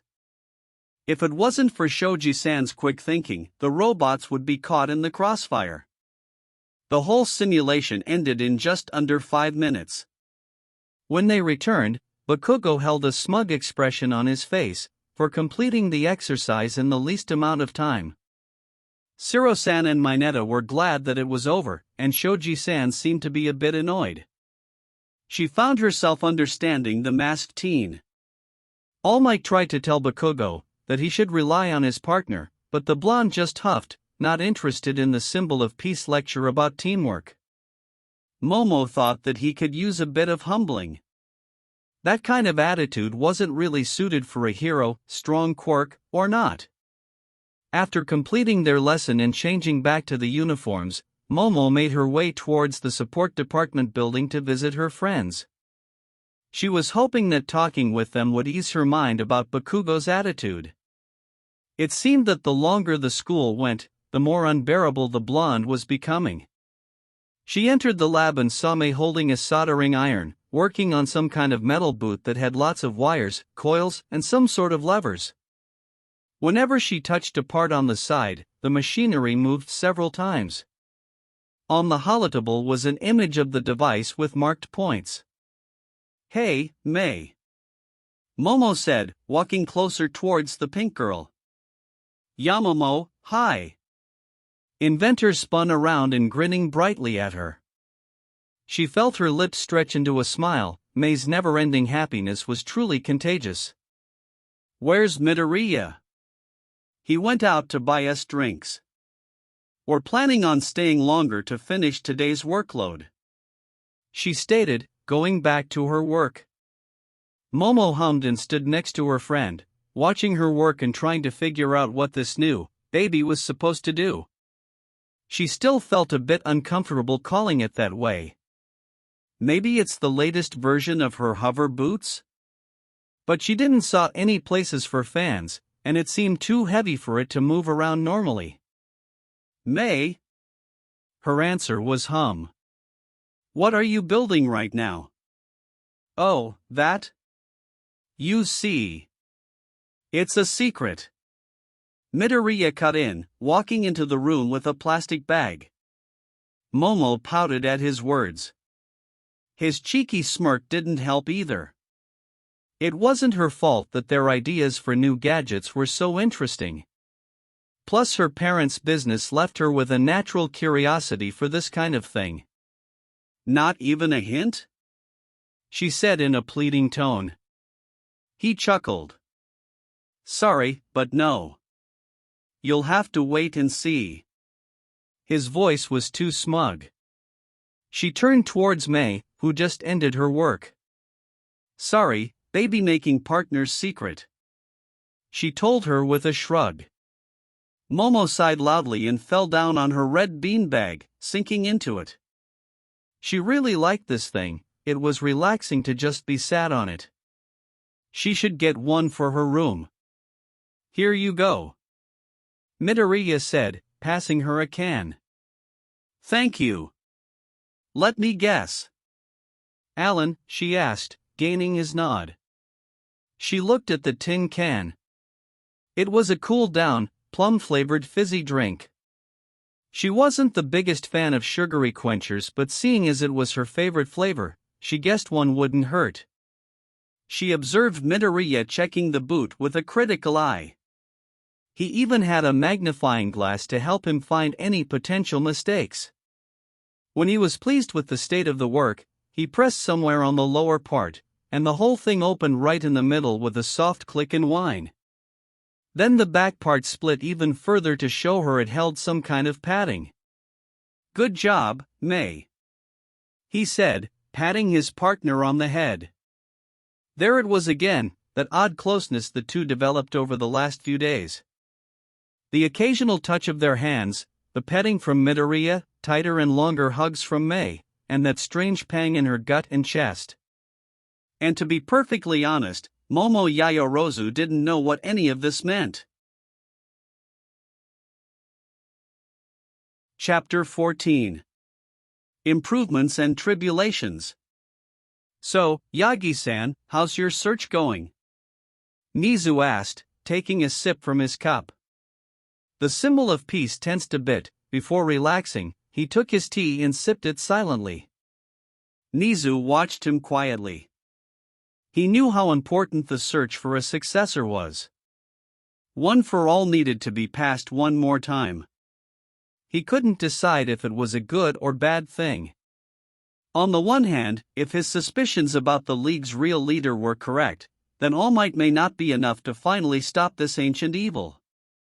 Especially in his condition and decreasing time. On the other hand, he feared about the next wielder of this quirk. If Yagi was so powerful, then how much more strength would be possessed by this new bearer? It was both exciting and terrifying. "I'm still torn in that matter," All Might admitted with a frown. How so? Nizu asked politely. He really wanted to help. Yagi worked his jaw, catching his lip from time to time between his teeth. I want to find a young man or woman who I'd be sure holds the qualities of a true hero. But I don't want to waste too much time searching too long. Time is not on my side, he said gravely. Nizu nodded and nicely folded his hands on his lap. Anyone caught your eye so far? Yagi frowned. There are some. But I'm not really sure of them. I have yet to see them shine. Maybe the sports festival would provide me with a breakthrough. Nizu smiled gently. I certainly hope so. And if not? Symbol of Peace sighed loudly. Then I'll most likely go with a boy knight I had found. He's the third year, right? Yes, young Togata. He certainly has the traits you desire. The boy even gives the same vibes you do. They fell into comfortable silence after that. Nizu's mind already presented him with some scenarios of young Togata using one for all. The boy already possessed extreme strength, had the right sense of justice and charisma to sway people onto his side. Just like All Might. But then there was a simple, quiet voice in the back of his head suggesting him someone else. Taking that possibility into consideration, Nizu couldn't help but laugh silently at how ridiculous it'd be. Sure, his candidate had everything Yagi wanted, but Nizu could bet any amount of money at a negative answer. Principal, am I interrupting something important? Alan's voice came from his desk speakers. It pulled Nizu from his musings. He looked towards Yagi, who shook his head. No, Alan, all is good. Did something happen? No, but something is about to happen. I'm very sure you're going to enjoy it, he said in a mysterious tone. Nizu grinned at that. Talk about interesting. He had a girlfriend. Holy crap, he had a girlfriend. Wait, did he? Yes? No. Maybe. It was so complicated. Even more than designing the arc reactor in a way to make it work. Were they really? Sure, they hugged more, held hands, even gave each other a kiss on the cheek or forehead from time to time. But other than that, nothing really changed. They still built babies together, ate together during lunch with Yamamoto and her classmates, and went to the train station together. Izuku felt like he should just ask her directly. But he admittedly feared the potential answer. During their date, especially at its end, he felt that his crush on Mei that he didn't know he had changed into something more. He could without a doubt say that he fell in love with her. From the looks of it, Mei also was into him. At least he thought that was the case. He hadn't read any books about relationships. All his knowledge on the subject came from Mom's soap operas, and he didn't take them as a valid source of information. He guessed he'd just need to wait for the right moment. Besides, he had more important things to work through. Are you sure it's safe? Yamamo's concerned voice brought him back to reality. He looked towards her. She was sitting on a chair with a little frown on her face. Next to her, Mei typed on her laptop, which was linked to a camera on a tripod. They hid behind a perspex barrier for protection. And Izuku himself? He stood idly in the center of the testing room. An arc reactor strapped to his chest, which was connected to a control box and from there to his boots, that he and Mei completed yesterday. Yeah, I'm sure. He answered in his most reassuring voice. He sure is. Plus, my baby is there to put out any potential fire. Mei chimed in. Izuku narrowed his eyes and looked towards the said baby. It was a mechanical arm on an extendable crane with a caterpillar track. She built and programmed it herself. And he honestly had no idea when, but he was sure of one thing. This baby was utterly stupid. Yay! Izuku still eyed the bot nervously. Oh, come on. You taught me how to program.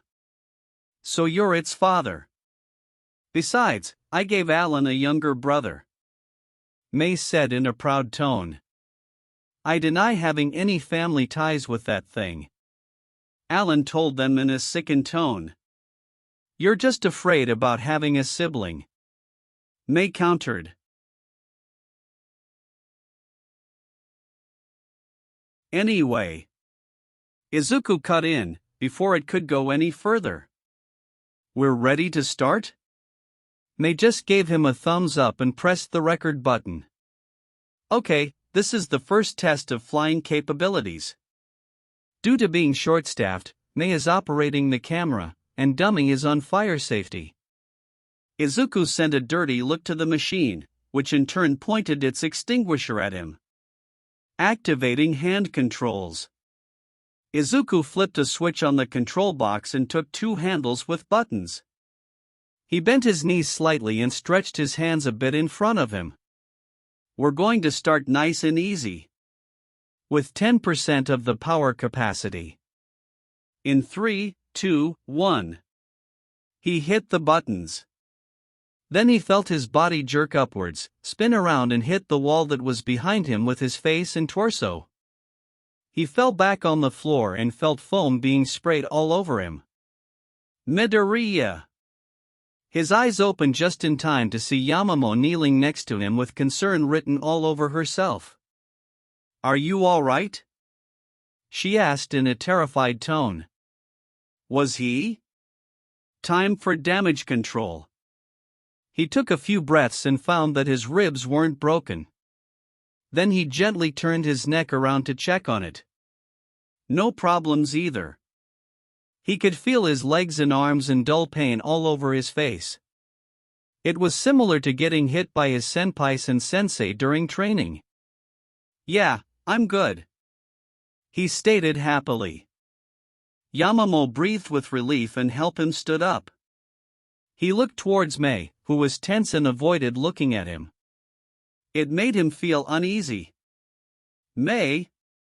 She still didn't raise his eyes. He walked towards her with Yamamoto at his side. May? He repeated with worry. Sorry. She whispered. I shouldn't rush the test. You're hurt because of me. He kneeled in front of her and looked right into her amber eyes. She was visually disappointed in herself. Tears started to gather and threatened to fall. He brushed them away with his thumbs. Izuku really didn't like seeing her like that. Hey, don't cry.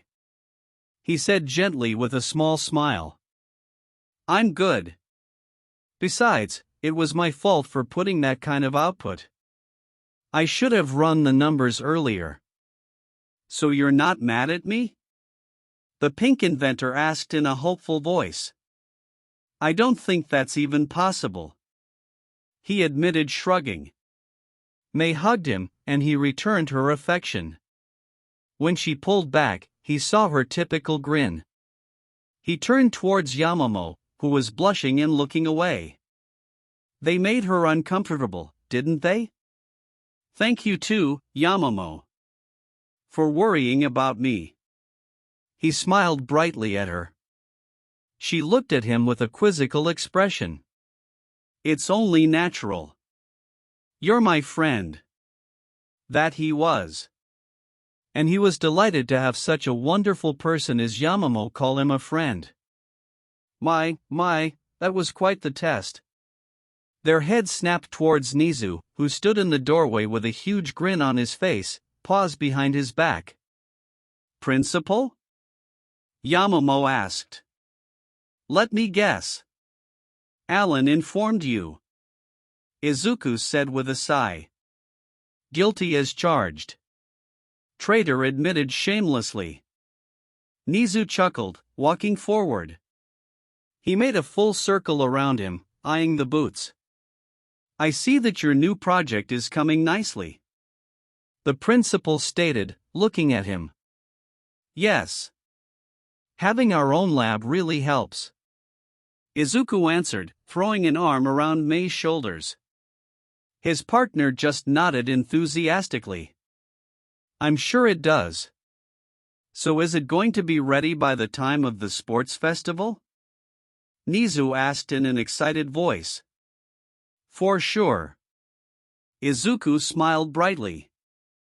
He had no doubt in the Mark-I being ready. Principal, do you know, what is their new build? Yamamoto asked hopefully. Of course. But I've sworn not to say a word, Nizu happily told her. Izuku looked towards his friend. She seemed both curious and sad. She even pouted cutely, sending him a slightly mad look. I've seen what I wanted, so I'll take my leave.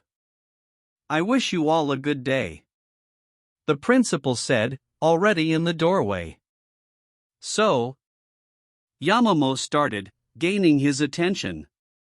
I'm going to see it at the sports festival then? She sounded quite dejected. Izuku chuckled at that. She really wanted to know, didn't she? Unfortunately for her, it was a surprise. He was okay with her seeing their tests of the parts of his equipment, but not the whole project. He planned to show it to her when it was completed. Nah. You just have to wait till it's ready. So, about a week and a half. He smiled at her. Yamamoto perked up at that, showing him her brilliant smile. Speaking of which, how are your preparations going? For the sports festival? Izuku couldn't help but ask. Maybe he would be able to help her somehow. I'm reading and memorizing useful things, she stated. Okay, that was a start. Seeing as her quirk absolutely dependent on her knowledge, it was a necessity. What else? She looked taken back by his question and started to play with her hands, avoiding his gaze. That's all I planned on doing, she admitted shyly. His brain came to an abrupt stop. What? Izuku blinked, staring dumbly at her. That was all? Didn't she know that the last round is always one-on-one? Anger spiked in his mind, which he quickly squashed. No, he couldn't blame Yamamoto for that. It was just the philosophy that society poured into everyone's heads. The philosophy he opposed with all his being. He would not allow his friend to succumb to that twisted logic. Mei. Izuku turned towards his partner, who was checking something on her laptop. We're going back to the lab to get equipment and a flight stabilizer. Then he looked at Yamamoto with a sharp look that made her gulp. Good. We're going to the training gym. A fist flew towards her head. She tilted it to the side, taking a graze on her cheek. She didn't have time to think of what to do, because the other one hit her shoulder, making her take a step back. That's going to bruise. Momo threw a desperate kick, which was easily blocked and caught in a firm grip. Then her foot was swiped, and soon her back hit the floor, knocking the air out of her lungs. Immediately she felt a weight on her waist, and a clenched hand was barely a centimeter in front of her nose. She patted the floor 3 times, and when Midoriya stood up, she took a deep breath. How many times did she get beaten like that during the last half an hour? She lost count after the 12th. She eyed her self-declared sparring partner. She honestly didn't know that Midoriya possessed this side of him. He could be serious, like when he bossed around the store and kept every employee in line, or when he told her about his dream. But otherwise, Momo saw him as a big teddy bear. He was always smiling brightly, had a polite way of speaking, not counting the occasional joke or tease, and his kindness towards people couldn't be measured. How did he turn from that mellow, friendly boy to a brutal and ruthless punching and kicking machine? He fought better than the better half of her classmates. And he hit hard. How could he be so strong? Honestly, Momo had no idea. She accepted his hand and rose up. She eyed him, searching for any kind of answer. They both wore the UA sports outfit, so it nicely showcased Midoriya's lean, muscled arms, that he usually hid under the school uniform or with that long-sleeved, loose shirt he wore in the workshop. Momo deducted he must have worked hard to achieve them. Then he used his shirt to wipe his face of sweat, and there Momo saw them. His abs were, for the lack of a better word, impressive. She could easily compare them to Kirishima-san's. Midoriya really worked very, very hard. Her mind suddenly reminded her that she was staring at him. She averted her face and felt her cheeks grow hot. Wait, was that wetness on her chin sweat? She shouldn't be ogling at her friend. But some treacherous part of her was glad she did. We should take a break, Midoriya said, pulling her out of her bubble. They sat on the floor next to May. The pink inventor once again had the soldering iron in her hand and was working on flight stabilizer, as it was called. Compared to the bulky boots filled with all kinds of stuff, this device looked almost too simple. It was similar to a two-part, metal arm brace that had some wires running along its length. At the end of it was some kind of round object with a glossy surface and metal band, which she assumed would sit on the palm. Midoriya passed her a bottle of water, which she was grateful for. She needed a drink. After taking a few gulps and sighing with content, she looked at the green inventor. I'm astonished by your fighting skills, Midoriya, she admitted. How is that you're so good? He chuckled under his breath and scratched his cheek. Well, I have a green belt in Oyama Karate. May snorted, and soon it changed into a laugh. Momo blinked at her behavior. Why was she doing that after Midoriya? Wait. Midoriya. Green hair and eyes. Green belt. She quickly joined her friend.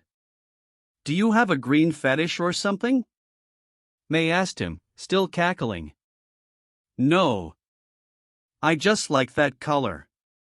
He pouted at them, which, in Momo's opinion, looked absolutely adorable. Besides, I didn't have time to rise higher. After getting her breath under control, she looked at the ground and frowned. She had some experience with fighting, and her hero lessons were allowing her to gain more. But it wasn't enough.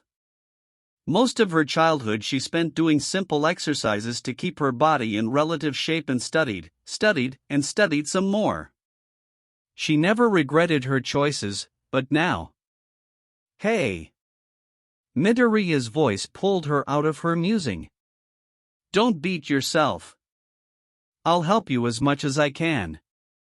Then you're going to wipe the floor with your competition. He sent her a wide smile. Yeah, I'm sure you will do amazing. May chimed in with her usual grin gracing her lips. Those two always knew what to say to make her feel better, didn't they? She smiled back. I hope so. I just wish I could do something about my quirk to help me even more. Like what? May asked, raising her eyebrows. The best route is making things faster. She sighed. I'm sensing a but here, Midoriya said with interest. But I'm not sure it's possible. She half whined. Why? They both questioned in sync. Not counting the much-needed knowledge, I have to visualize every part of the thing I'm creating. Layer after layer. She told them. Momo was met with silence. She looked at her friends and saw them staring at her with wide eyes and slack jaws. She couldn't fathom why. Sorry, Yamamoto.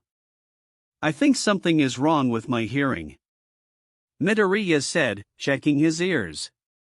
Yeah, I thought you've just said you visualize everything layer by layer, May added with a weak chuckle. I did, she simply stated. That was how she always created things. You're not kidding, right? Midoriya asked, getting closer. Momo just nodded, oblivious to the reason for their shock. Holy crap, Yamamoto. Do you understand just how complicated and amazing that is? May said, bouncing slightly with excitement. Exactly. That kind of process. I doubt that there are a lot of people who could do that in the time you do it, Midoriya added. His eyes shone a bit. Momo took her time and analyzed their conversation. Now that she thought about it, it really sounded amazing. And she was doing it since she was 4. Baby-making duo bewilderment wasn't so unjustified. Thank you. She really was thankful for their words. Back to the topic. Do you think it's even possible to go faster? Midoriya questioned. Momo blinked and looked up. Was it really? She had tried to speed up the visualization process many times, but her mind just couldn't keep up. Then her brain supplied her with a simple memory. Maybe. I did it once, she admitted reluctantly. When? May asked curiously. At the USJ during the villain attack, she said somberly. Suddenly she felt her palms being grasped. She looked down and saw her friend's hands on hers, just like how they held her during the ride home after that day. Looking up, she saw their concerned faces. She was glad for it, for their support.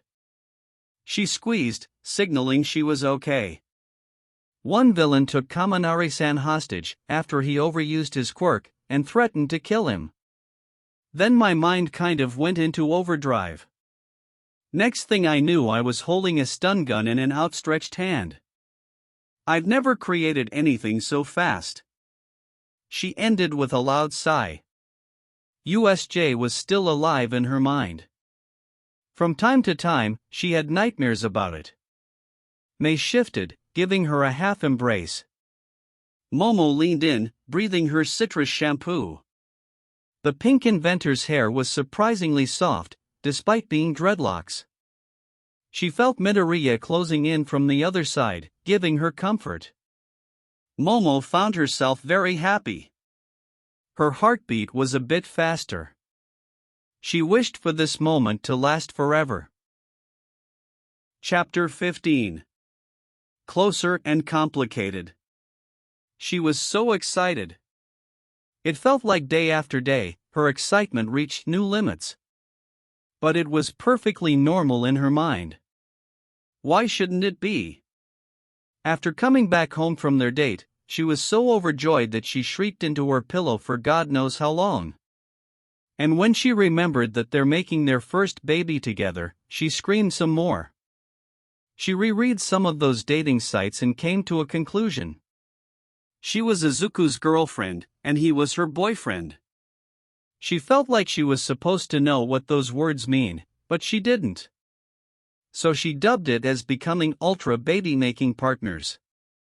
She was very content with that. But something weird was going on. Since their hugging session in the training gym, almost 2 weeks ago, she grew closer to Yamamoto. That still was too long to say, but better than her surname. She was glad that the girl understood her. Just like Izuku. She spent time with her, just like Izuku. She laughed at the same jokes, just like Izuku. Basically, she was like a girl version of Izuku in almost every aspect. And what was odd about it? The funny, happy feeling returned and popped up whenever she was with Yamamoto. The peak so far was when she shared her reason to become an inventor with the girl. Yamamoto came to visit them after school, as she always does. Her partner was out, doing some class business, that she felt she should help him with. Her friend collapsed on her beanbag, looking utterly exhausted and mad. That were rose flags in May's mind. She sat next to the girl and grasped her very soft hand. Then Yamamoto told her about a troublesome blonde prick that was giving her headaches. Apparently, it was the same guy that Izuku didn't like. May swore that she would never make a baby for him. She tried to cheer up Yamamoto, talking about how she's going to make something explode and scare that jerk. Somehow it worked out, making both of them giggle. Her friend relaxed, leaned into her side, and started petting her head in that all-too-familiar way. Then May told her about Grandpa. She didn't know why it just happened. But she was happy it did. Not that it cleared any confusion about her feelings. May didn't really know what to do now, so she did the best thing she could. She left it for later. Who knows, maybe it would resolve itself automatically, without her input. That would be for the best. For now, she had more pressing matters to attend to. The Mark-I was almost completed. Oh, she so wanted to see this baby rock. She wouldn't pilot it, they took measurements to match Izuku, and she was shorter than him. But just being able to build it was enough for her. She was sure that the Mark-I would make her a proud mother. Momo kept sending glances at Midoriya. He seemed to be bothered by something. She observed him, munching his lunch, glaring at the table as it committed some kind of terrible crime. And whenever May giggled at his discomfort, he pouted cutely. Midoriya, did something happen? She asked worryingly. May laughed, making him look down. So it was something harmless then. But problematic enough for her friend to be mad at it. I have to cut my hair. He mumbled, tugging one of his long bangs. Momo raised an eyebrow. That was a reason for his behavior? It seemed childish for her. Which was absolutely not something that she would use to describe Green Inventor. I don't see the problem, she said, trying to push the matter forward. Have you ever touched his hair? May asked with a dreamy voice. Momo shook her head. Try it. Trust me, you'll love it. She looked at Midoriya, who just tilted a bit towards her. She took one bang in. Oh, God. They were so soft and fluffy. Almost like silk. She started playing with them, combing her fingers through that vast, green jungle, trying to straighten his curls. It was so relaxing. Honestly, she could do it all day long. She remarkably enjoyed it. And judging from Midoriya's smile, he did too. You see now? May said with a grin on her lips. Yes, I understand. But still, a little haircut wouldn't hurt. Momo replied politely. Midoriya sighed and scowled a bit. I need to get them short. Like really short. Oh. That changed everything. She couldn't really imagine him in short hair. Buzz cut with longer top and back, maybe. But completely short? She frowned at the mental picture of it. Now that she knew of the wonderful hair of Green Inventor, she wanted to protect her new stress release toy. Why do you need to cut it? Maybe she could avert that catastrophe. For the new baby. They would be stuck in the mechanism and potentially be pulled out. He said displeased. Momo hummed. So that meant some kind of helmet or complicated headset. Add that to the boots and that flight stabilizers. Were they making some kind of suit? Or maybe that was all part of a gear? Something to think about later. What about something similar to a swimming cap? That way, you could keep your hair and use that device. She really wanted him to keep the current haircut. Midoriya looked at her astonished, which morphed into gratitude and then turned into disbelief. He smacked his forehead. Why didn't I come up with that? He whined. May burst into laughter, and Momo couldn't help but giggle as well. Looks like even a genius had to use a little help from time to time. Midoriya turned towards her with a smile as bright as the sun. She thought of creating a pair of sunglasses. How could someone's smile shine so bright? Thank you so much, Yamamoto. She felt her cheeks heat up and smiled gently. Yet again, her stomach had that weird knot in it, and her heart began beating faster. She frowned mentally. That was the case for about 2 weeks now. Whenever she was near either of the baby-making duo, she felt like the happiest, luckiest person in the world. And when she was with both, she couldn't decide if it was better or worse. She really needed to search for the answer to that weird feeling.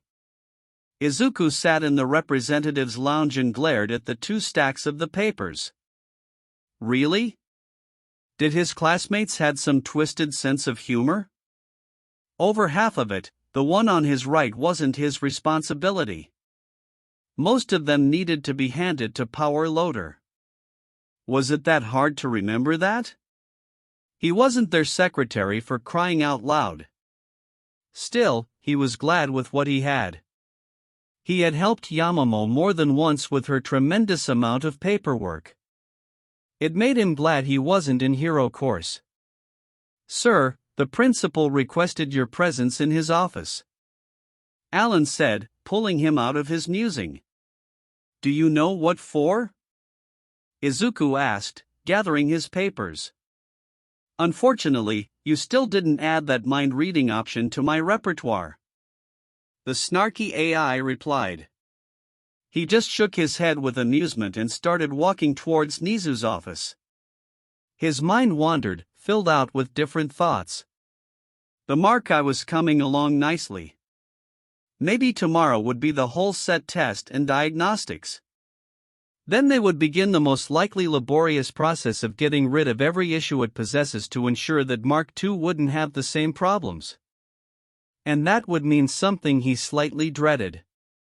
Weaponizing. There were a whole bunch of regulations about heroes using weapons and gadgets. All of them had to be as far from lethal as possible. Which was a problem because anything could lead to death. Besides, it was a bit hypocritical to not see quirks as potential harming tools. Comparing the list of rules about using those two in the line of work, quirks had, at best, 2/3 of what support equipment possessed. Did they forget about All Might's monstrous strength or Endeavor's super hot flames? Or Ryukyu turning into a freaking dragon? And that were just quirks that looked lethal from a first glance. So many more were potentially dangerous as well. That meant they would need to be smart about it. All devices would have to be designed with the intent to capture or disarm threats. But even that wasn't 100% foolproof. There always was a risk involved. He just hoped that his suit wouldn't be seen as a weapon of mass destruction. Izuku sighed, he would cross the bridge when he gets there. Another issue, while not really an issue, was Yamamoto. Or, more precisely, his feeling towards the girl. They changed, and he wasn't sure what to think about it. Yamamoto was close and important. She neared the level that he held his partner at a terrifying speed. And he was dating May. He still needed to sort that out, but still. His friend from the hero class was becoming someone more than just a friend. And he was torn in that matter. Was he? Izuku frowned deeply. He needed to sit down and think about it carefully.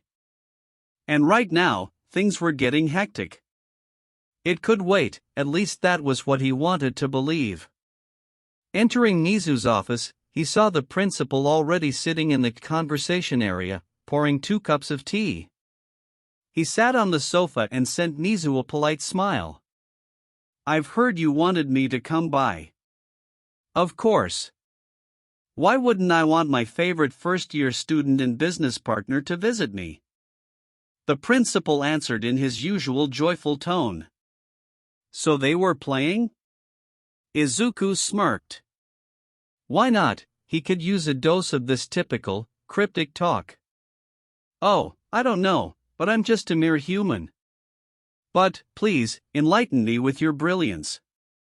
He replied with theatrical humbleness. Nizu's lips shifted into a grin for a moment, before returning to the usual, upwards lifted line. I'm keen on knowing how is your inventing going?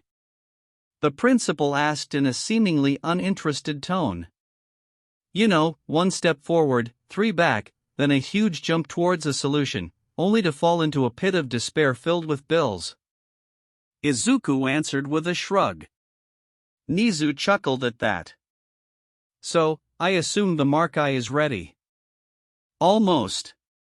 But don't worry, I'll wave while flying by your window. He simply stated. They looked into each other's eyes and kept their gazes still. After a few moments they both laughed. It was good to play some word games. I'll hold you to that then. The principal told him. They sat in silence and drank their teas. Izuku glanced from time to time at Nizu. He looked relaxed, but occasional twitches of his ears said otherwise. That and he was looking into the empty cup for over a minute now, which was creepy. Something wasn't right. That thought made a pit in his stomach. So, what's going on? He asked, folding his arm on his chest. Principal frowned deeply. He set back his teacup and pulled a folder from behind his pillow. I shouldn't really do this. I'm basically breaking the law right now, but I'm doing it in good faith, that it's going to help both society and you, young Midoriya. Nizu said gravely, making Izuku lean forward. You're still dead set on becoming a hero? That sounded more like a statement, but he nodded anyway. Good. As you are aware, while I don't have a hero license, I do possess a detective one. Now, consider this as your first step onto your heroic career. The principal passed him a folder. Izuku saw that it held the police logo on its front. He opened it and began looking through it. The more he read, the more his scowl deepened. If this was his first step, he dreaded what a second one would look like. Do you wish to help me with it, young Midoriya? Nizu asked in a serious tone. Izuku took a deep breath and massaged his eyes. He licked his suddenly dry lips, looking upon Principal. Where do we start? Chapter 16. Izuku rubbed his eyes for what seemed to be 1,000 times. Just today, and it was barely noon. He had hard time with his extracurriculum assignment, as Nizu nicely put it. He understood why they were doing this and how big of an impact it would make on his future hero career. But it was still a lot to take in. All the data, all of possible ideas for resolving the crisis, all of the work they needed to do. His sleeping schedule was basically non-existing. Not to mention his other personal activity. The one he started during second week, without anyone knowing. That one was giving him absolute headache from the sheer amount of information he had to process. If all went according to the plan. Izuku couldn't help but smirk and give silent chuckle. He couldn't wait for results to be shown. Bell rung and he stood up, gathering his things. It was time for lunch. He peeked at May, who was already bouncing up and down. She was already ecstatic about today. Well, so was he. They went to canteen, holding hands. It became sort of habit for them at this point. He still needed to clarify things with May, but right now it seemed to be a formality. After grabbing their meals, they joined Yamamo and her female classmates. He saw his friend moving her eyes between him and May one moment, just to look down and bit her lips lightly. She was in deep thoughts. Should he ask? He probably should. Good friend would do it. Wait, was he a good friend? He hoped so. Midoriya. Azui-san voice pulled him from his musing. I must thank you for those goggles you made. They're very useful. He blinked. Goggles? Oh, right. Frog Girl new support equipment. No need. Besides, May did most of the work there, he said, smiling politely. Yeah, but it was you who worked out the whole waterproofing. Without it, the baby would be useless. May said back. He did? Yes, he did. He was about 90% sure he did. Lack of sleep was real pain right now. He wanted nothing but a few hours of good rest. At this rate, he would develop insomnia, which would be very troublesome. Izuku didn't want insomnia. Deku. Something growled behind him. Deku. He hated that name at first, but now he didn't care. Not that he was in right state to care. But only one person called him that. And that person always meant trouble. He should deal with the nuisance, but he had absolutely no energy for it. Oi, look at me, when I'm talking to you, shitty nerd. He felt something grab his shoulder and forcefully twist him around. His tired eyes met menacing red ones. The permanent scowl was in full display. His mind suggested him that it was category 6 on the scale of pissed Bakugo. Maybe 7.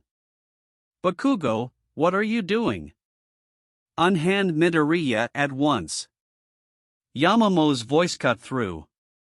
She sounded really mad. You think it's funny, you fucking nerd? Having your stupid program call me names? That was really cynical of him. You look like you've forgotten your place. I'm on top, and you're below bottom, you quirkless freak, he screamed right into his face.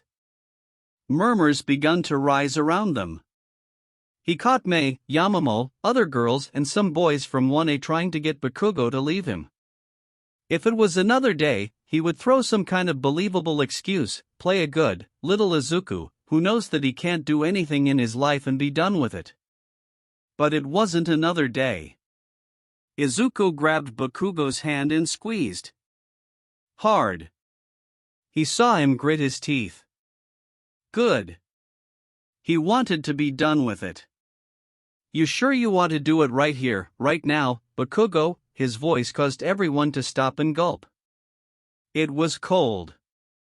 I'm very sure that this kind of attitude is not applauded in UA, unlike in our middle school. Besides, aren't you a hero course student? You should set up an example for people. Is this what you want them to see? Rabid dog barking at everyone for petty reasons, he growled at the end. Eerie silence rolled over them. He felt everyone staring at them, but for him worlds seemed to vanish. He kept gazing right into Pomeranian's eyes. He saw a flicker of disbelief, which caused him to smirk. Who do you think you are? Ha? Are you throwing a challenge at me, shitty nerd? Bakugo forced his voice low, but it was still filled with fury. Izuku narrowed his eyes and leaned forward. And what if I am? Scared? Bakugo wrenched his palm away and sent him a dirty look. He answered with his own. Then Blonde Menace huffed, turned around and walked away without another word. It was far from over. And surprisingly he was fine with it. Midoriya? Are you okay? Yamamo asked him worryingly. He turned back and saw concerned faces of all girls. He sighed, getting anger out of his system. Not really, he admitted. They all returned to their lunches in complete silence. He felt May grab his palm in tight grip. He peeked at her, giving her ghost of a smile. He caught Yamamo's hands twitching, undecided to reach across the table for his. He appreciated it. It really warmed his heart. He pushed back the sudden influx of emotions that were swarming in his chest. He would solve it. Later. But he would do it. Before leaving canteen, he quickly caught his friend's hand and squeezed. He wanted her to know that he was okay. Or going to be. She rubbed her thumb against his palm, giving him answer. He and May entered their workshop. His mind already was checking the mental list of things needed to be done before today's test. It had to go well. Perfect was desired outcome, but he didn't count on it. Suddenly he was all but thrown onto bean bags. Moment later he felt a very familiar weight on his chest. May, he asked with evident surprise. She looked up at him, with those beautiful, amber eyes of hers. She shifted close to his face, her grip tightened. Shoo! You need a nap, she whispered gently into his ear. And hug. Don't worry, I'll get everything ready. Till then go to sleep. She kissed him on his cheek. He should protest, but his eyelids were closing themselves against his will. That was interesting development. Usually May was absolutely clueless when it came to human interactions, but she had her moments, when she just knew what to do to make everything better. He loved that part about her. Loved? Yeah, he loved it. Just like her petting his hair, exactly how she was doing it now. That only further plunged him into blissful and desperately needed sleep. May stood up quietly and looked at Izuku. Soft sigh escaped her lips. For the last few days she observed him becoming sloppier and sloppier. Dark rings under his eyes became more pronounced and it seemed like all energy left him. She even saw him biting his hand, just to stay awake during lessons. He wasn't telling her something. She just knew that he hid something from her. But should she ask about it? Especially since it all started after his visit to Principal. She didn't know Nizu like Izuku did, but if the person who runs a whole school wants you to visit them out of blue, it means something serious. At least she assumed that. No matter. She was going to support her partner anyway. And if it turned into something batshit insane? Even better. That meant more fun. And possible babies. She walked towards workbench and turned on computer. They had a list there. She needed to make sure everything goes perfect, so Izuku wouldn't stress himself further. The test needed to be done before the lab hours were over. After that, Yamamoto was sure to come by. She was such a sweetheart. But new baby was a surprise, so test had to be done before that. That meant she could give Izuku about 2 hours of sleep. It didn't sit well with her, but what could she do? Her mind wandered back to the lunch. That blonde prick had some balls. But dude had some serious problems. She didn't like him. Honestly, he was probably the first person to ever be hated by her. And he was hero in training? She let out a bitter laugh. She knew him mostly from girls' stories and already she was sure he wasn't suited for heroics. That jerk wasn't quarter the hero Izuku could be. Or her grandpa was. Heck, even she would make better hero. That thought made her pause. Would she? Maybe? Did she even want to become one? Sure, as a little kid, when her grandpa was alive she told him that she'll be a hero, so he could sit back and relax. But how many years ago that was? Probably over a decade now. She shook her head. She didn't have time for this now. Preparations needed to be completed. Izuku needed to buy Mei a chocolate or something. That nap could easily count as one of the best he ever had in his entire life. He still needed a proper 8-hour rest, but at least now he would drop on his next step, which was very important right now. He dragged Zipper up and made sure that his hair were contained by his jumpsuit added hood. Yamamoto also deserved chocolate for that. He looked into a mirror, his body clad in form-fitting, black, sturdy fabric. His pilot suit as Mei dubbed it nicely. Stepping behind a curtain, he walked toward platform. They coaxed Power Loader into giving them another room, which then turned into some kind of launching station and storehouse for armor and its equipment. And after nicely asking Nizu for his consent, they added a garage doors that led outside the building, via Cemento's help. Ready to rock? Mei asked, laptop already in her hand. She bounced on her feet, grinning at him. Yup. Let's do this. He took a deep breath. Alan, please initialize suit up sequence. Your wish is my command, sir. Platform floor opened and mechanical arms with tools rose from its inside, along with silver boots. He inserted his legs in them and mechanism closed, making whole thing sit tight. He lifted his arms to the sides and felt gloves slipping in, shutting with short hiss on his limbs. Other parts were slowly added to his body, starting with skeleton, which contained all wiring, then all of the armor that also held pistons. They would allow him to move and generate enough strength to lift about a ton. Finally he felt helmet being added and soon mask shut in. His world went black for a second, before video feed came in along with green interface. Holy crap! That was awesome! Mei shouted, then started laughing.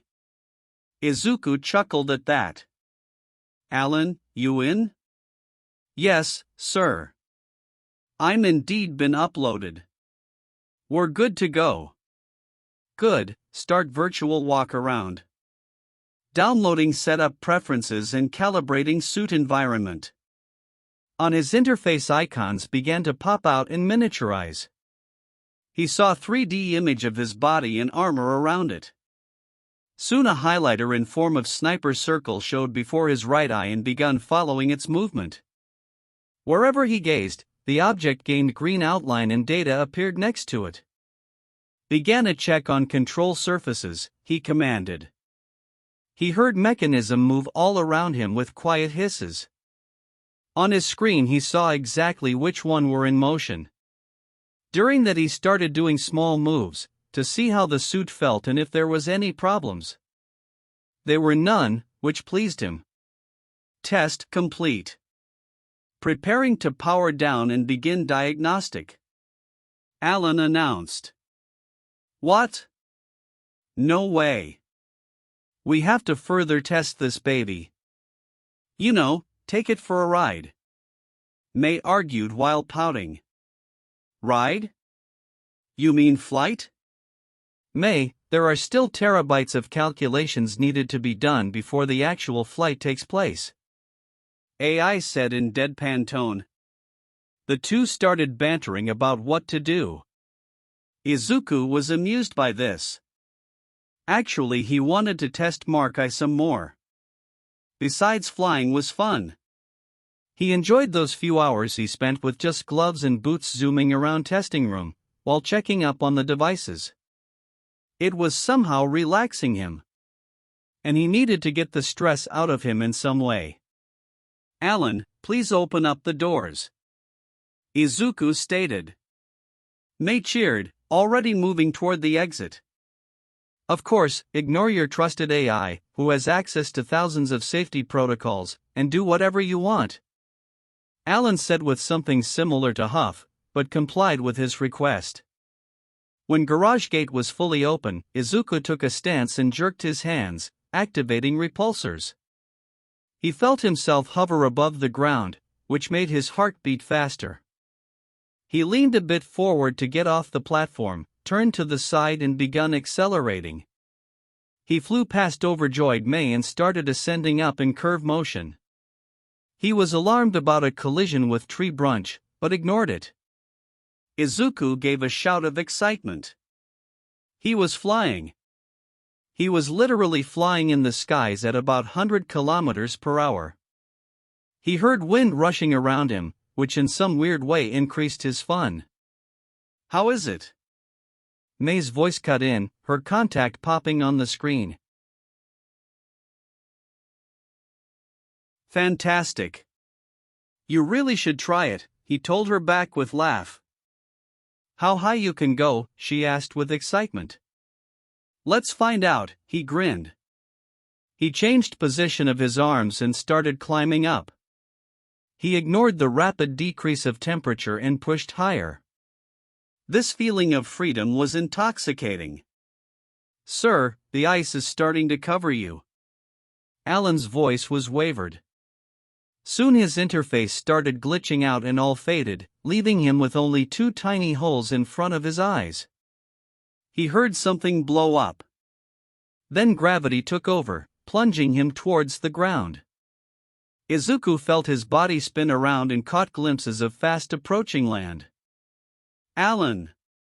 Deploy flaps," he screamed in mild panic. "Alan?" Silence. Of course, the power was gone, so was communication. He needed to manually restart whole suit. Which meant getting rid of the freaking ice. Izuku reached towards his right hip and flipped open a lever there. He grabbed it and twisted. He heard flaps open and arc reactor whine. Almost immediately screen came back alive, video feed with it. After few seconds of loading up, his repulsors activated, making him zoom forward in sharp slope.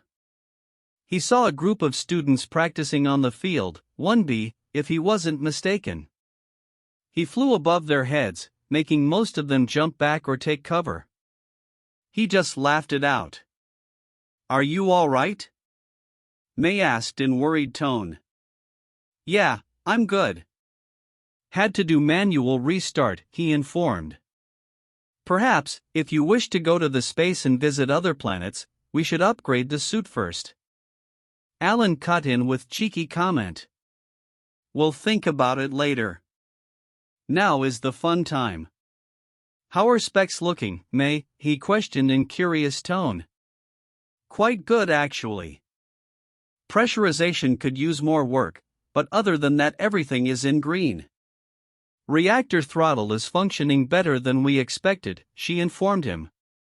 "Good, they worked really hard on that part." He was flying near main building.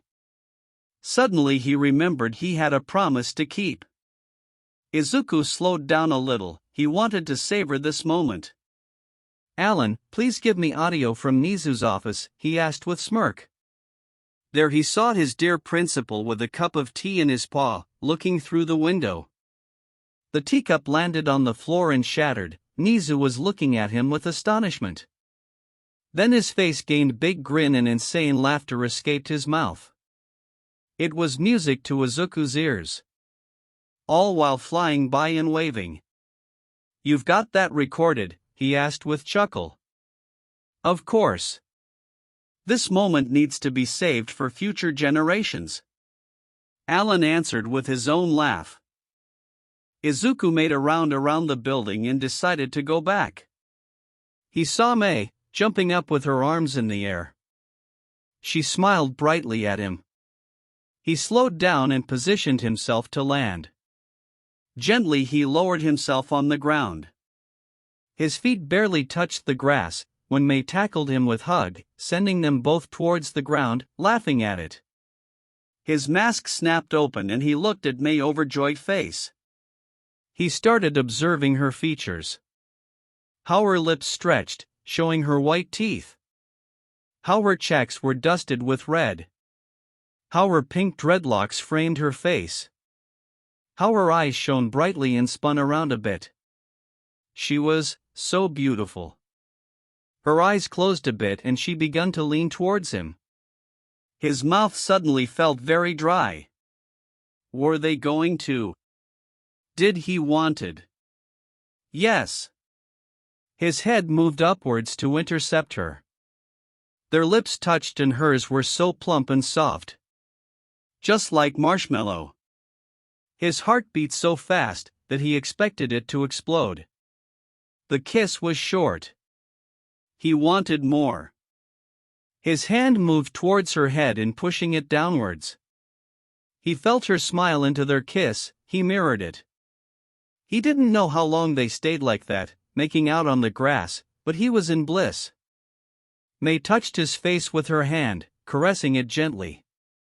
"Make," he said in whisper, looking into her amber eyes. "Are we a couple? Like girlfriend and boyfriend?" She quirked a brow. "Weren't we since our date?" she asked innocently. He laughed and kissed her again. That answer was so like her. Izuku was glad for it. He really was. He was overflowing with joy. But he couldn't help but think that something is missing. Hey guys, and welcome to the channel.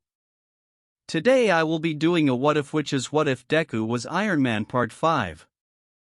I did not make this what if fan fiction. The author of this amazing fan fiction is Mr. Kage, so please support their work. Chapter 17.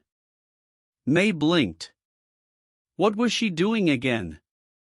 Oh right, tinkering with her baby. Since yesterday she was distracted. And the reason? She turned around and looked through garage doors. There he was, Izuku and Mark I, using repulsor blasts on the moving targets to get a hang of aiming system. She still wanted to know how this repulsor baby worked. She used her quirk and zoomed closer on his head. She wanted to see his face. His green eyes and freckles. She wanted to kiss him again. Kiss. Her checks heated up. She kissed Izuku on the lips. Or maybe he kissed her. Did it matter? Not really. It was, she didn't know how to describe it. Like she was struck by the lighting. And she wanted more of that. Was this the feeling her female cousins told her about? When you love someone and want to always be by their side? May didn't know. She remembered him asking about them being a couple. She laughed silently at his silliness. Of course they were. May, I'm going to fly around a bit, okay? Izuku asked in slightly muffled voice due to the suit. She smiled and nodded. When he rose up, she stepped outside and started following him with her gaze. Using her quirk, she zoomed in and out. She watched him do barrels, stopping and turning around in midair, climbing up and diving down. That was a show she could watch all day. Suddenly something weird happened. Just like during yesterday's test, when she followed him with her eyes. The strange feeling of calmness started overtaking her. She still felt her never-ending energy and excitement, still could think of ideas for adorable babies, but that composure made it all more clear. It was giving her better control of her mind and body, everything was in sync better than it always was. Before she could think about it more, Izuku gave out the disturbed cry. She snapped her gaze towards him, just to see him skydive. What she heard next made her heart stop. Momo looked around the corner to check if she was being chased. It was clear. She breathed out and continued her escape from the building. She still had more than halfway towards the door. Today's training involved something that didn't possess fighting at its center. It was all about a stealth. Hero Team had to get into the building and get back a flash drive with data that was protected by Villain Team. She had a very strong feeling this scenario was made by Aizawa-sensei. It ended up with her being the odd one today, due to the uneven number of students. She knew that it would be helpful for her future hero carrier. Not always you could have a backup. But of course she had to get the short straw. Her enemy was none other than Bakugo, who was parried with Uraraka-chan. She pitted Gravity Girl. No one wanted to be in team with Explosive Teen. Maybe Kirishima-san, but other than him, everyone tried to avoid the blonde jerk. Mei was starting to rub on her. After studying the building plan and being previously informed that flash drive was somewhere on the last floor, she decided that using the fire escape to climb up and get through the roof entrance was her best course of action. She entered the building without much problem and started looking around. Fortunately for her, she followed Uraraka-chan's angered voice. She was arguing with Bakugo rather loudly. From their talk, she was sure that Blonde once again left his partner to try and search for her. That meant he was on lower levels. Momo created a stun gun and shoot at unsuspecting girl when she had her back towards her. After quick usage of capture tape to eliminate her classmate from exercise and grabbing the needed item to complete her mission, she started going back towards the roof exit. But of course, due to it being a training, All Might announced that Uraraka-chan was captured. After that she heard a loud explosion. Bakugo was gunning her down. To secure a USB stick she created a small pouch and pinned it to her skirt. She used the new method of utilizing her quirk. That thought put a smile on her lips. She, Midoriya and surprisingly Mei spent some time theorizing about the case of what they called flash creation. Trying to replicate the thing she did during USJ, they discovered something. Turns out creation was semi-sentient. If she possessed the knowledge of how something was built and trained herself to visualize that object as fast as she could, then her quirk learned that. So with just a basic thought of what she was needing, creation reacted, searched for necessary information and produced it. She was so overjoyed by it, that she hugged baby-making Duo as hard as she could. Which ended up with her being absolutely embarrassed later. She heard explosion behind her. It was close. Too close. Making a quick decision, she abandoned a stealthy trek and started running toward the exit. She could make something to shut the door for a while, giving her time needed to escape. Suddenly, from the corridor on her right, Bakugo jumped in front of her with outstretched palm. The loud noise and searing hot reached her next. She protected her face with her arms, but the shockwave still pushed her back. How did he manage to catch up and sneak on her? Got ya, you extra. Bakugo growled. Surrender and I may not explode you to pieces. That wasn't something a hero in training should say, she thought bitterly. She rose up and narrowed her eyes. Creating a metal bow staff, she took a stance, preparing for fight. Have it your way, he sounded almost too happy. With vicious sneer he ran towards her. Before he could outstretch his hand, she struck him on the shoulder and jumped back. She possessed a longer reach and needed to utilize it. Just like Midoriya taught her. Every time, when Bakugo got closer, she hit him and evaded. She tried to turn it into a battle of attrition, by accumulating a damage on her enemy. But that seemed to cause Blonde's anger to rise even more. He pulled his hand forward and caused explosion. But this one was different. It was bright, causing her to close her eyes. A big mistake. When she tried to open her eyelids, she felt a fist connect with her stomach, pushing air out of her lungs. Then next one hit her cheek. Finally a kick to the shoulder sent her rolling on the floor, only stopped by the window. Momo coughed a few times, her vision was blurry because of the tears. She blinked them away and tried to stood up. Her legs were shaking. She peeked at Bakugo. He had a satisfied sneer on his face. Just stay down, like a good extra you are, his voice was smug. Or else, she asked, showing her determined look. He scowled at her, explosions dancing on his palms. Or I'm going to teach you your place, just like I did with Deku. That spiked her anger. Momo wasn't the one to be ruled over by her emotions, but Bakugo's behavior utterly pissed her off. She hated the way in which he referred to other people. But hearing how he called her dear friend, that brought forth her ire. "Don't call him that," she said in low, threatening tone. Her eyes narrow. He paused, shock passing his features for a second, before it turned into the animalistic scowl. He bored his gaze into her, but Momo didn't allow him to intimidate her. She wasn't scared of him. "You don't know who Midoriya really is.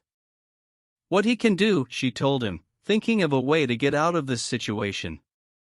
"Right, forgot you like that loser," he said with weird, disturbing calmness. Bakugo pointed his arm at her and grabbed a pin from his grenade gauntlets. "Then you can just fucking die." He pulled out a pin and explosion rocketed towards her, tearing apart floor and walls. Flash creating a riot shield from her stomach, Momo braced for impact. She hit the glass, but almost immediately it gave. She was blown away from the building. 10-story building. Adrenaline rushed through her veins. She started panicking. She was falling down fast. Momo closed her eyes, her mind started going through the list of things that could save her from impending death. Harpoon shooter. That could help. She thought about its components, but her mind went blank. She couldn't think of anything. Her breathing stopped. She was going to die. Right here, right now. She was. "Momo!" Someone shouted in desperate voice. Then she felt something metallic caught her, behind her back and under her knees. The sound similar to rocket engines reached her and soon velocity decreased, until it fully stopped. "Are you all right?" She knew that voice. Even with it was muffled, she would recognize it everywhere. Opening her eyes, she saw a silver face mask with greenish-white eyes.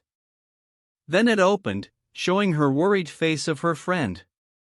"Midoriya," she whispered, completely bewildered. She took a good look at him.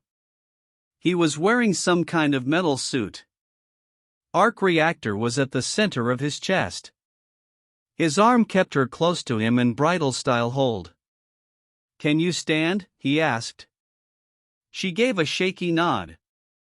He lowered her gently and supported, when her knees almost gave. Her heart was still beating very fast, like it wanted to jump straight from her chest. "Young Yayorozu, are you all right?" All Might asked, suddenly appearing next to them with a rush of the wind. Her voice was weak and mouth dry. Swallowing her saliva and catching a deep breath, she looked at Symbol of Peace. "I think so. Do you need to go to the recovery, girl?" Number 1 hero continued, looking at her with concern. "Yeah, you're absolutely right," Midoriya added with anxiety. "No. I just need to sit down for a while," Momo answered, licking her lips. "Of course. Go the observation room and rest there." "Actually," she started, gazing nervously at Green Inventor. "Could I go with Midoriya to his workshop?" she asked hopefully. All Might blinked at her and turned towards her friend. He just gave a nod and smiled reassuringly at her. "Okay then. Young Midoriya, I'm counting on you." He almost had a heart attack when his UI showed him that the person who was blown away from the building was Yamamoto. His body moved before his brain could comprehend it. He dived down and swooped the girl in his arms, keeping her as close as he could. The thought of losing her. He couldn't bear it. Her body was shaking and she was so pale.